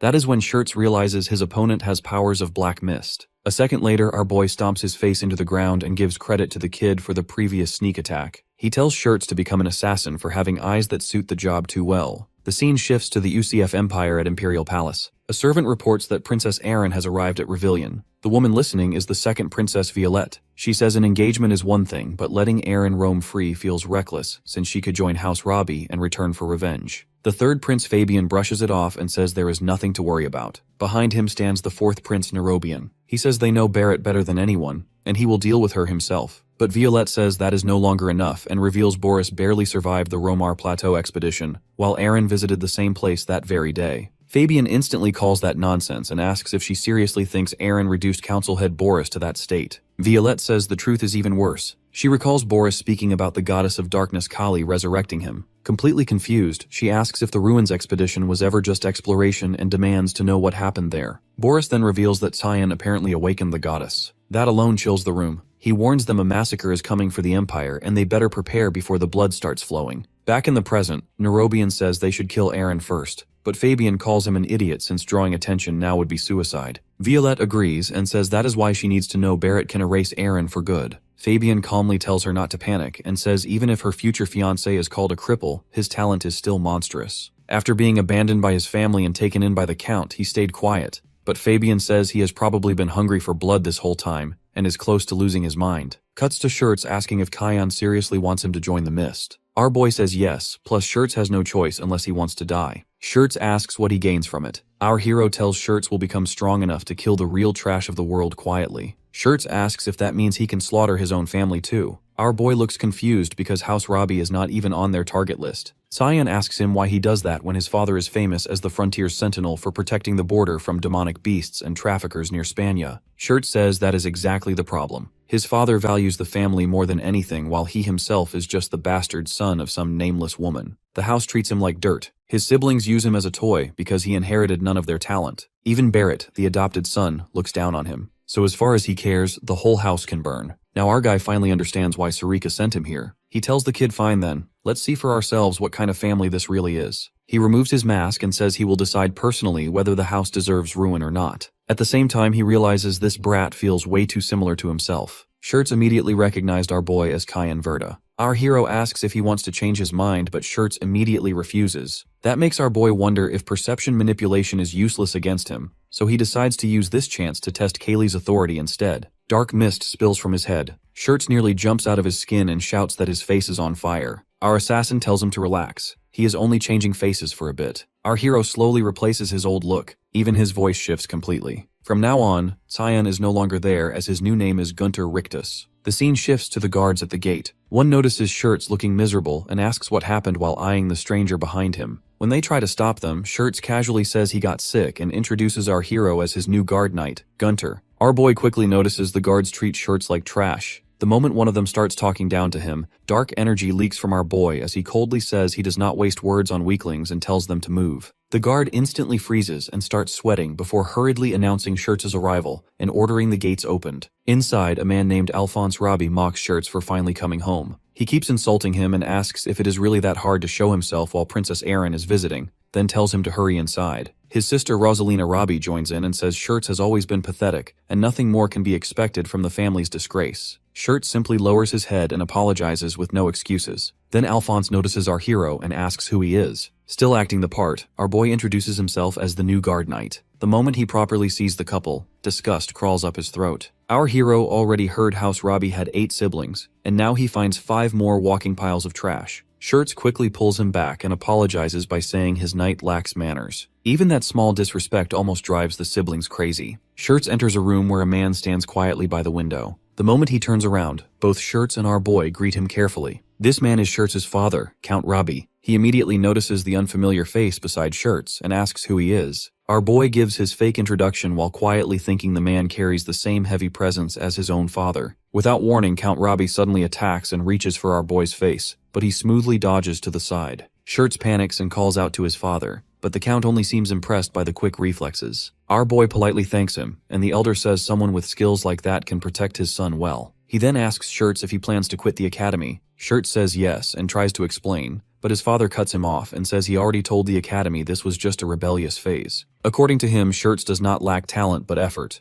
and House Robbie does not let people quit just because they were born weak. The words hit Shirts hard enough to shut him up completely. Count Robbie then dismisses them, saying the house is busy preparing for Princess Erin's arrival. Shirts asks if that means the exhibition spar is happening. Count Robbie casually replies that they always hold one during visits like this. The second they leave the room, Shirts speeds up his pace like he wants to escape the entire estate. On the way, our boy asks if the exhibition spar is basically a swordsmanship match between family members. Shirts confirms it. Cyan immediately grins and says, this sounds like a great chance to crush his siblings and finally earn some respect. Shirts instantly kills that idea as he plans to skip training and run away instead. That answer almost makes our boy snap. He asks if Shirts is really scared of getting beaten again, but Shirts bitterly says our boy already saw how his family treats him. Every spar only makes him the next joke of House Robbie. Instead of mocking him, our boy gently hugs him and quietly says things will be different this time. Then he tells him they should start preparing while waiting for the spar. A strange magic box appears in our boy's hand. Shirts immediately tries to refuse, but our boy shuts him down and says there is no other way if he truly wants strength. Later, the floor is covered with potion bottles for Shirts to drink. Cyan casually says they are all good for the body and tells him to chug them down. Shirts has never even seen potions like these before, but he drinks anyway. A second later, his eyes widen in horror, and he immediately vomits it out. Our boy nearly cries over the wasted medicine and says those potions are worth more than dragon blood. Shirts still looks confused, so our boy lifts a glowing, colorful liquid and calmly explains that if he pukes this one out too, he is absolutely dead. The scene cuts back to the family's favorite arrogant bastard. He respectfully welcomes Erin, then immediately ruins the mood with his usual smug face by saying it has been a long time since they met. Erin politely asks if he has been doing well. He flatly says no. According to him, everything went to hell because of her and her former fiancé. He became crippled, got kicked out of his own house, and only survived because Count Robbie took him in. Since then, he claims he has spent every day wishing he were dead. Erin calmly tells him that the incident had nothing to do with her or her former fiancé. Barrett instantly snaps. He smashes a pillar hard enough to crack it and roars at her to never say that bastard's name in front of him again. He says he always knew that man would eventually betray everyone. Even if nobody else saw it, he did. Blood drips from his hand as he growls that he should have killed the man himself. Knowing that bastard died on his own terms still drives him mad. Then he looks at Erin with a twisted grin and says that now she can be his new toy to torment his memory instead. A maid rushes in after seeing his bleeding hand, but Barrett curses at her and slams a knee into her stomach before she can even help. As the poor maid collapses in pain, he coldly asks how dare she interrupt him. Erin finally steps forward and orders Barrett to back off. Her hover spirit appears beside her as she warns she will not allow any more violence. Barrett laughs and says maybe all the blood rushed to his head. Maybe that is why he has been acting so recklessly lately, since he has nothing left to lose anyway. Still, he cannot help grinning at what comes next. Surely his dear fiancée Princess Erin feels the same excitement too. The scene shifts to the plains outside the Empire where Reshmus and Gale are going at each other hard enough to tear up the field. Gale fires off an abyss blast strike, but Reshmus instantly leaps away and avoids the hit completely. Gale looks impressed since she somehow keeps getting faster despite swinging around a giant claymore. Reshmus suddenly charges with monstrous force. Gale lands right in front of her and calmly blocks, thinking her attacks are too straightforward. Then he realizes too late that the dirt flying at his face was intentional. Before he can react, she slips behind him. Gale immediately understands she created that opening on purpose. Reshmus follows up with Bound Sec in one smooth move. The moment her blade swings down, Gale barely jumps in time and escapes the attack. But then he stomps straight onto her head, sending her crashing face first into the ground. Gale casually ends the training while Reshmus remains half buried in the dirt like a planted vegetable. Later, while walking together, Gale admits she has improved a lot. He asks if she plans to join House Rabi's exhibition spar. Reshmus says no, since training with him already drains the life out of her. Gale looks disappointed, but Reshmus bitterly admits she has thrown everything she has at him and still cannot leave even a scratch. Gale suddenly stops walking and says that if Barrett joins the exhibition spar, things will get ugly fast. The words drag up old memories for Reshmus. Her life crashed straight into hell because of Barrett. Gale finally understands why Erin refused to bring Reshmus with her. Reshmus looks miserable knowing her princess is about to get married off to trash like Barrett. Gale casually asks what is so bad about some scumbag marrying the person she likes anyway. Then he lifts up his heavily damaged sword,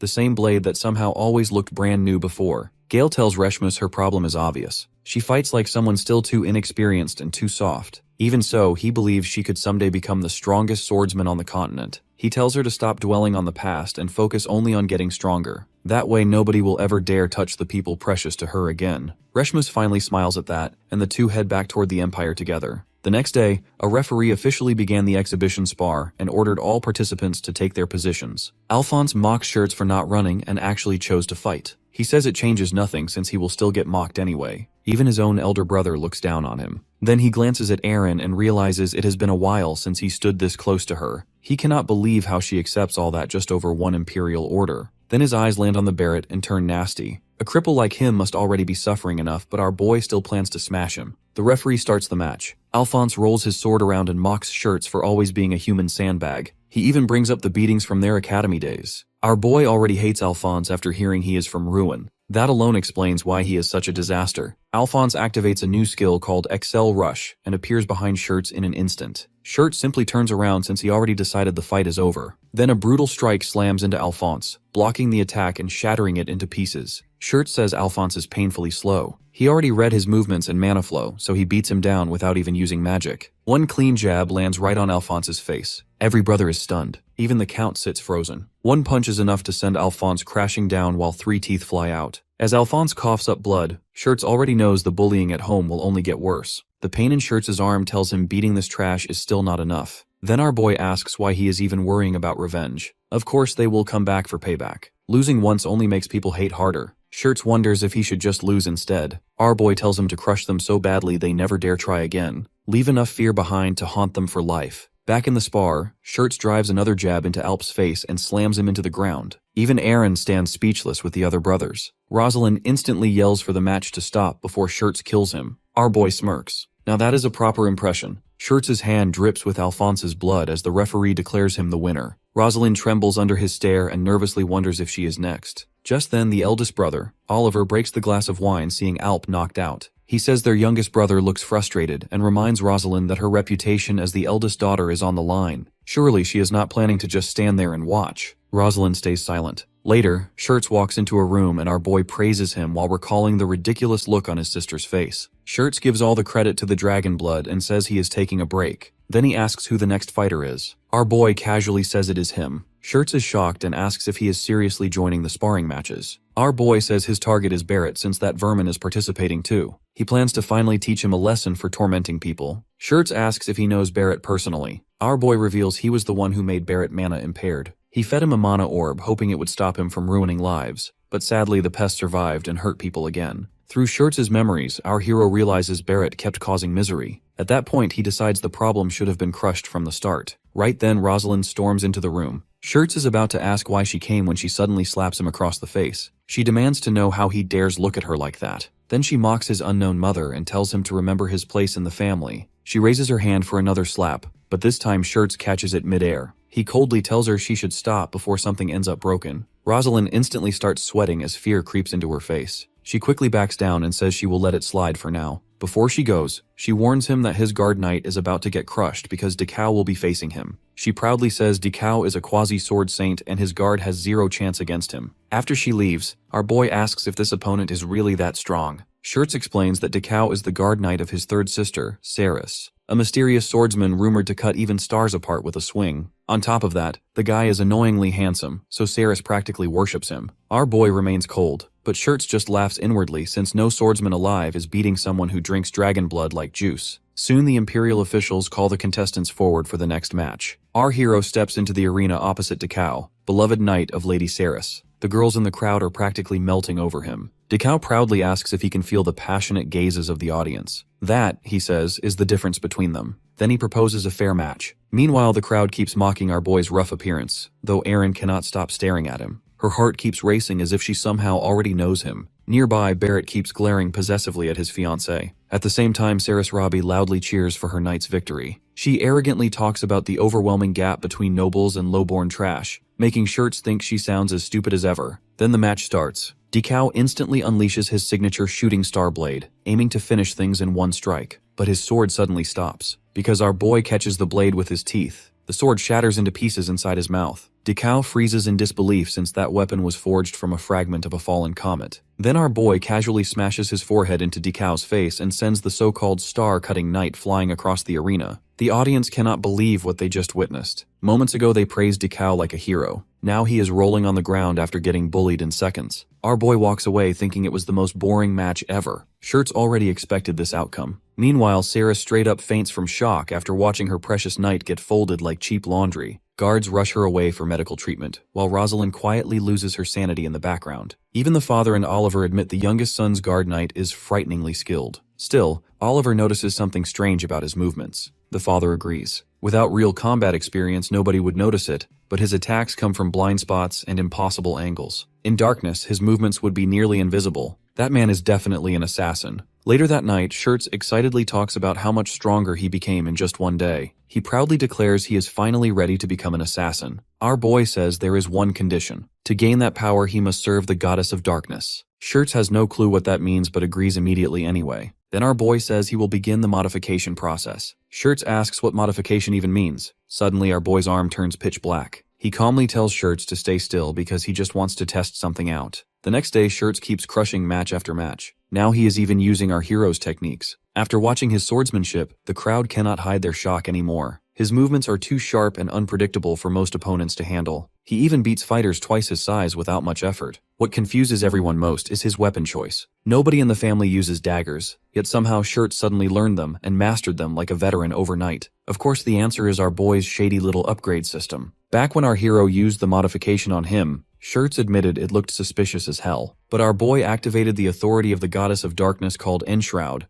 and darkness immediately started leaking into Shirts' body. Our boy realizes that if memories can be erased, they should also be manipulated. Right now, Shirts lacks combat experience, so why not temporarily shove battle skills straight into his memories? Honestly, the guy hit the jackpot by having our boy on his side. The black mist seeps deeper into him while Shirts screams in pain. Meanwhile, our boy quietly chuckles since there are not many people left who can challenge him anymore. Shirts kept winning afterward. Even his father begins enjoying the matches, though Oliver points out his next opponent will not be easy. It is the arrogant brute Barrett. The idiot looks way too excited to spar with his little brother. Shirts frowns and asks if brother Harry was not supposed to be the next opponent. Barrett casually says Harry got busy, so he came instead. The night before, Barrett visited Harry to ask for the match. Harry was lounging around with wine and girls, while casually asking if Barrett thought he was unreliable. Barrett says he simply got interested. Harry then asks whether fighting Shirts will really be fine. That instantly pisses Barrett off. He warns Harry to watch his mouth. How could he possibly lose to a weak-ass Shirts just because he happens to be crippled? The moment Barrett gets angry, Harry tense up in fear.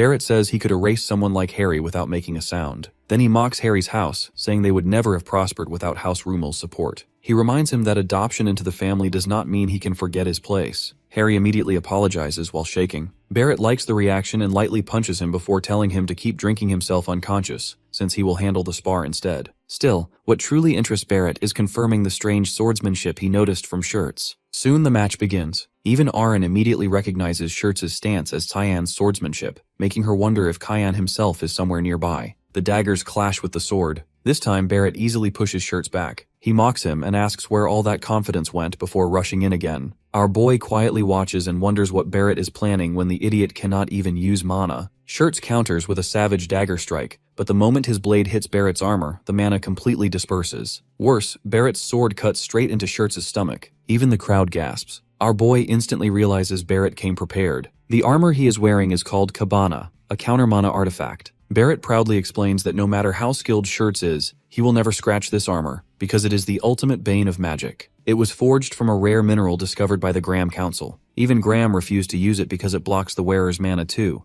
making it useless for normal warriors. But for a mana-impaired fighter like Barrett, it is perfect. He smugly asks if the armor is not fascinating. Surprisingly, Shirts starts laughing instead. That completely stuns Barrett. Shirts slowly stands while clutching his wound and says this actually makes him happy, because it means people are finally acknowledging him. That must be why Sister Rosaline kept trying to suppress him, and why Barrett needed absurdly expensive armor just to face him. Then he coldly says Barrett would never understand what it feels like to live in the gutter. Even while bleeding, he points his dagger forward and says he is genuinely delighted right now. For the first time, Barrett feels chills run down his spine. Then the bell suddenly rings. A servant rushes to the Count and reports that mummies have appeared on the eastern border. Count Robbie immediately orders Princess Erin to relocate somewhere safe. She refuses and says the people need protection first. The match gets suspended on the spot while the officials tell everyone to return home because the mummy attack has begun. Even so, Barrett glares at Shirts and promises to finish him later. Our boy gets annoyed since the fight was finally becoming entertaining before the undead ruined everything. So he decides to check out the mummies himself just to kill some boredom. Outside the Empire, the warriors quickly take formation. Ahead of them, the sand dunes violently explode apart as mummies crawl out from beneath the desert. A massive blast erupts near the front lines and hordes of undead suddenly appear. The guards instantly deploy defensive barriers, while the mages activate large magic circles behind them. Fireballs rain across the battlefield and incinerate waves of incoming mummies. From a distance, our boy watches the battle and realizes something strange. Mummies were originally found only in Spania, so why are they here? Then it clicks. In his previous life, Ravion used to be full of greenery, not endless desert. These creatures must be the reason the land became desertified. He starts wondering if the cause is somehow connected to Eshel's disappearance. Meanwhile below, Count Robbie notices our boy and asks Frederick what he discovered. Frederick reports that he investigated Gunther at Ruin Academy, but nobody there knows any man by that name. What is even stranger is that the academy students did not even know the young master had a guard knight. Robbie quietly orders Frederick to keep watching. After all, Shirts suddenly became stronger overnight, and his swordsmanship changed completely. Everything points back to that mysterious knight named Gunther. The scene switches back to Shirts, who can't believe he actually kept up with his brother during the fight. For the first time ever, he feels happy knowing he's no longer the weakling everyone used to look down on. Oliver walks over and checks if he's okay. Shirts is surprised by his brother's concern and quickly replies that the treatment was quick and the injuries are minor. Oliver hands him a proper suit and points out that he's been wearing rags, especially with the fifth princess around. Before leaving, he coldly mentions it's just for the family's dignity, but Shirts clings to the clothes like they're the best gift he's ever received. Before heading out, Oliver asks where his guard knight went. Shirts explains that Gunther left earlier because he had some business to take care of. Oliver warns him not to let Gunther roam freely since Barrett has been acting strangely interested in him lately. Still, Shirts isn't worried. He knows Barrett will be the one buried soon. Our boy slides down a wall and hits the ground, where Barrett comes over, clearly impressed by his skills. He casually mentions it's a shame for someone so talented to be working for someone like Shirts and suggests having a private chat. Our boy follows him silently as Barrett leads him downstairs into a secret room that's clearly reserved for close associates. As he opens the door, he jokes that no one would care if someone disappeared in there. Inside the room, a mountain of wine, beautiful women, and enough luxury to make anyone lose their mind. Barrett encourages our boy not to be shy and to indulge in the kind of stuff that most people only fantasize about. He proudly states that every girl there was picked specifically by him. As soon as our boy steps in, Barrett snaps his fingers and tells the girls to treat the guest with all sincerity. One of the girls immediately wraps herself around our boy and whispers for him to relax. Meanwhile, Barrett grabs two girls and heads towards a seat, mentioning they have some serious stuff to talk about. At that moment, our boy calmly activates the authority of the god of black fog. In an instant, all the girls in the room lose their heads, even the one next to him. Barrett freezes in shock while our boy effortlessly expands the darkness and activates his domain, Void. Suddenly, Barrett finds himself trapped in a never-ending dark space, with nothing around except our boy standing right in front of him. Confused, he hears our boy casually ask him what might hurt more. As our boy walks toward him, he says that killing him would be too easy since it would just leave him with a grudge. Then he reveals his face, and the moment Barrett realizes it's Cyan, his desire for revenge flares up. Cyan coldly states that Barrett's sins are too heavy for a quick death, so he's got a better plan. He'll take him out bit by bit. Barrett quickly activates his armor, shocked to see Cyan still alive. He boasts that now he can finally get back at him for messing up his mana. But our boy just gestures with one hand, and Barrett freezes up, unable to budge even a finger. Our boy glances at the fancy armor and comments on how Barrett spent a fortune on it, but it's all useless in a realm created by divine power. He calls for his dagger and, with a smirk, asks Barrett if all his wealth is enough to bribe a god. In an instant, a slash cuts clean through Barrett's arm and armor like they're nothing. Barrett can barely scream. Our guy tells him not to cry because this is just the start. Another quick slash takes off his leg, followed by the other arm. Barrett goes down, helpless on the ground, and our guy mutters that something still feels off about this whole thing. Then it hits him. Out of nowhere, Barrett finds his voice and lets out a terrifying shriek. Our guy stomps on his chest, reassuring him that he'll eventually forget this moment. That terror will just be buried deep in his mind forever. With a creepy grin, he promises to slowly tear him apart from the inside while Barrett sobs like a wreck. Meanwhile, in reality, our guy is just messing with him in his mind as Barrett keeps begging him to stop. Watching this play out, he chuckles and thinks that soon Barrett will probably wet himself just hearing Cyan's name. Then he glances over at the girls and decides they should just forget this whole place and live normal lives. So he wipes their memories too, making it all feel like just a bad dream for Barrett. After that, he casually leaves them all passed out on the floor. Later on, Shirts walks into his dad's room, and his dad comments on how sharp he looks. Shirts happily shares that Oliver bought him the new clothes. His dad nods, saying Oliver likely wanted to encourage his recent growth. He then asks where Shirts picked up such unusual sword skills, and Shirts honestly replies that he learned it all from his guard knight. His dad then reveals why he called him there. From what he found out, his guard supposedly hails from Limberstar. Even worse, Gunther has a reputation as a complete madman whose cruelty scared everyone around him. People said he vanished years ago, and some even rumored that he was dead. His dad quietly questions if a guy like that should really be allowed in their territory. The atmosphere gets pretty tense all of a sudden. Shirt starts to freak out because his dad's look turns intimidating, but he musters up some guts and sticks up for Gunther, assuring his dad that he won't bring shame to the family. After that, the room goes silent, and Shirts feels a wave of cold sweat when he realizes he just talked back to his old man. Just then, the door swings open, and Princess Erin walks in, asking if she's interrupting something. Instantly, Dad softens up and asks her how her stay was. With her sweet and calm smile, Erin thanks him and wonders if he was chatting with his youngest son. Shirts can't help but blush at her beauty. His dad quickly reminds him to keep his cool, making Shirts apologize so fast that he almost trips over his words. Erin gently reassures him it's all good and then compliments him on his sword fighting during the sparring matches, making Shirts blush even more. Then, with a hint of shyness, Erin asks if she can request something from him. Stunned, Shirts listens intently as she smiles and asks him to show her around Ravion. Later, Barrett wakes up in a bed, drenched in sweat as memories of a horrifying nightmare flash through his mind. Frederick walks over, so Barrett asks what even happened to him. Frederick tells him he passed out drunk in the middle of the street. Barrett can't remember anything and doesn't even know who he was drinking with. Frederick asks what's wrong, but Barrett's hands keep trembling as he mutters that he can't even feel his hand anymore. The scene shifts to Shirts dragging Aaron and Reshmus to the Peace Square fountain, saying wishes made there supposedly come true. Aaron casually mentions the Imperial Palace has one too, leaving Shirts awkwardly realizing he barely knows Ravelon himself. When he asks where to go next, Aaron just shrugs and says, this place already looks good enough anyway. While Cyan eats an apple, he wonders if Aaron still believes her god would do something even after going through a forced engagement. No matter how he thinks about it, he just can't understand her at all. Seeing Reshmus as her only guard, Shirts asks why Aaron avoids male knights. Reshmus explains the princess hates making people uneasy with armed guards in crowded places. She trains herself for danger anyway, and Reshmus simply respects her wish to stay close with normal people, which she's doing right now. Just then, Barrett shows up looking completely exhausted and asks if Shirts has been dragging Aaron around Revillion. Barrett calls these places boring as hell, but Aaron casually asks why he's limping. Barrett says he only sprained his ankle a little, then smugly adds that he's glad Aaron cares so much about her fiancé. That instantly annoys our boy, but he keeps quiet.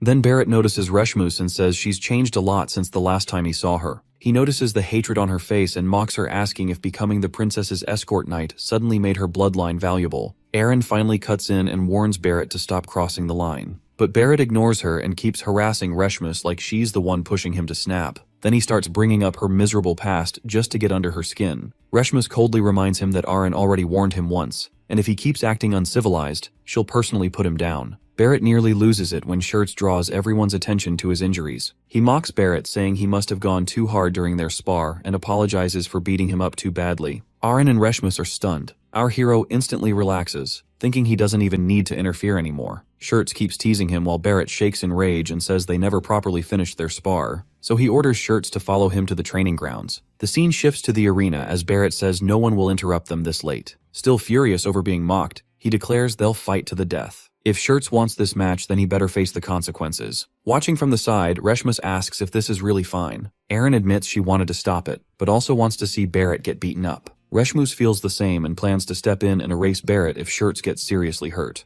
Then she looks back at Gunther and asks if he's not worried. Our boy calmly replies that Shirts clearly picked this fight because he believes he can win, so what's there to worry about? Aaron reminds him that Barrett's armaments block mana, meaning most Shirt skills won't even work against him. Cyan just smirks and asks since when people started fighting with magic alone. Right then, Shirts casually tosses his dagger onto the ground. Barrett stares in disbelief and asks what the hell he's doing. Shirts simply takes a fighting stance barehanded. That instantly sends Barrett into a rage as he asks how dare he fight weaponless against him. Barrett explodes forward with insane speed, roaring that fists alone could never beat his skills. But the second his sword swings down, Shirts drives a brutal punch straight into his stomach. Barrett instantly coughs in agony as a storm of punches crashes into him from every direction. Then the final hit lands directly in his gut and sends him flying backward. Shirts admits fighting barehanded was honestly a gamble, but somehow it worked perfectly. Barrett can't even process what just happened. He wonders what Shirts did to him because he suddenly can't gather strength anymore. Parts of his body go numb and he realizes he might actually die. Then Shirts' shadow looms over him as he asks how it feels to be weak. Looking down at his older brother, he says it feels like seeing his old self and admits looking down on someone is not so bad after all. He slowly pulls back his fist, wanting to savor the moment as Barrett begs him to stop. Reshmus realizes Shirts might kill him, so Aaron orders everyone to end the fight immediately. Our guy steps forward and asks if this is better for her since she would not have to suffer the engagement anymore. Aaron freezes, shocked he already knows. She says even without the engagement this is wrong. He still does not fully understand her but says there is no need to interfere since someone else is already moving. A figure suddenly rushes toward Shirts at full speed while shouting for him to stop. Shirts is just inches away from smashing Barrett's face in, but his fist stops at the very last second. Oliver suddenly clocks Shirts with one punch, sending him flying. Even Aaron freezes in shock. Oliver calls the whole thing disgraceful, asking what kind of pathetic fight between brothers they are putting on in front of Princess Aaron. Shirts says they are not brothers. According to him, he is just the adopted kid everyone in the house treated like trash. Oliver warns him to watch his mouth, but Shirts fires back, asking if he somehow forgot all the torment he went through inside the family. Oliver coldly replies that nobody will acknowledge him if he keeps choosing the wrong path. Then he grabs Barrett by the collar and tells everyone to pretend nothing happened today. He also warns Barrett to stop dragging the family name through the mud before politely apologizing to Aaron.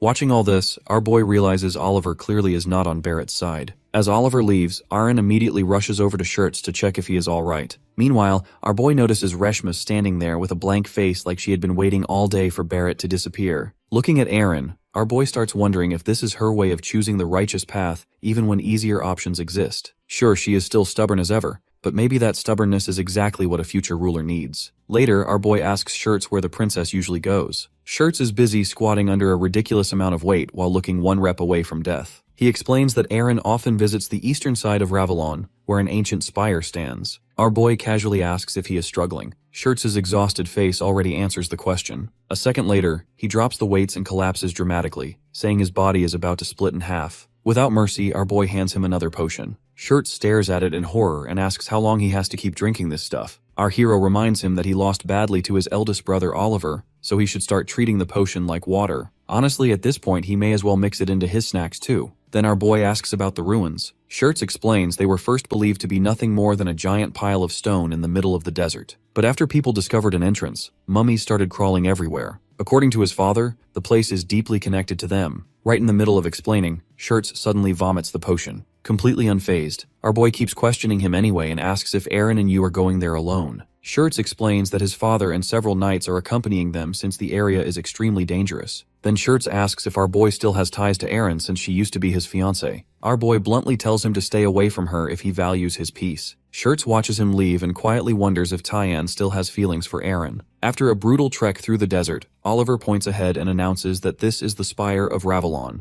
Thanks to the endless dust storms, getting any closer is nearly impossible. A one-eyed guide explains that mummy activity has exploded recently, making the place even more dangerous. Aaron and Shirts quickly realize the storms are probably why everyone connects the spire to the mummies. Thankfully, the guide creates a barrier so the group can move safely. Oliver comments that he did not expect Princess Erin to be interested in a place like this. Aaron calmly replies that ancient civilizations fascinate her. Oliver explains that many people share the same curiosity, but no one has secured a safe route because of the non-stop storms and endless waves of mummies. Shirts confidently tells Aaron not to worry, since they will protect her no matter what. Aaron simply thanks him. She asks whether they will still be safe as long as they avoid getting too close, and Shirts explains that he is only saying it just in case. Oliver notices the two chatting and immediately calls Aaron over. Then he grabs Shirts, and suddenly asks Aaron whether she would consider continuing her engagement with him instead. Completely stunned, Aaron asks if things were not already decided with Barrett. Oliver says he knows, but Barrett has gone too far. Shirts instantly starts sweating bullets while Oliver explains that he only considered Barrett because of House Rumill's request. But after today, he refuses to let him disgrace the family name any longer. Then Oliver suddenly starts praising Shirts non-stop, and our boy almost overheats from shock. Oliver talks about how talented he has become and even praises him for helping commoners on the streets. Poor Shirts genuinely starts wondering if he is hallucinating. Aaron accepts the proposal, but explains that permission from the imperial family is still necessary, since she must follow their decision. Oliver casually tells her not to worry about that and thanks her. Meanwhile, the one-eyed guide silently listens to everything. His face stays calm, but internally, the man is absolutely boiling. Back home, Shirts cannot stop replaying Oliver's words in his head. Oliver had openly said that he and Princess Erin looked good together, and even promised to speak with the imperial family himself. To make things worse for Shirts' poor heart,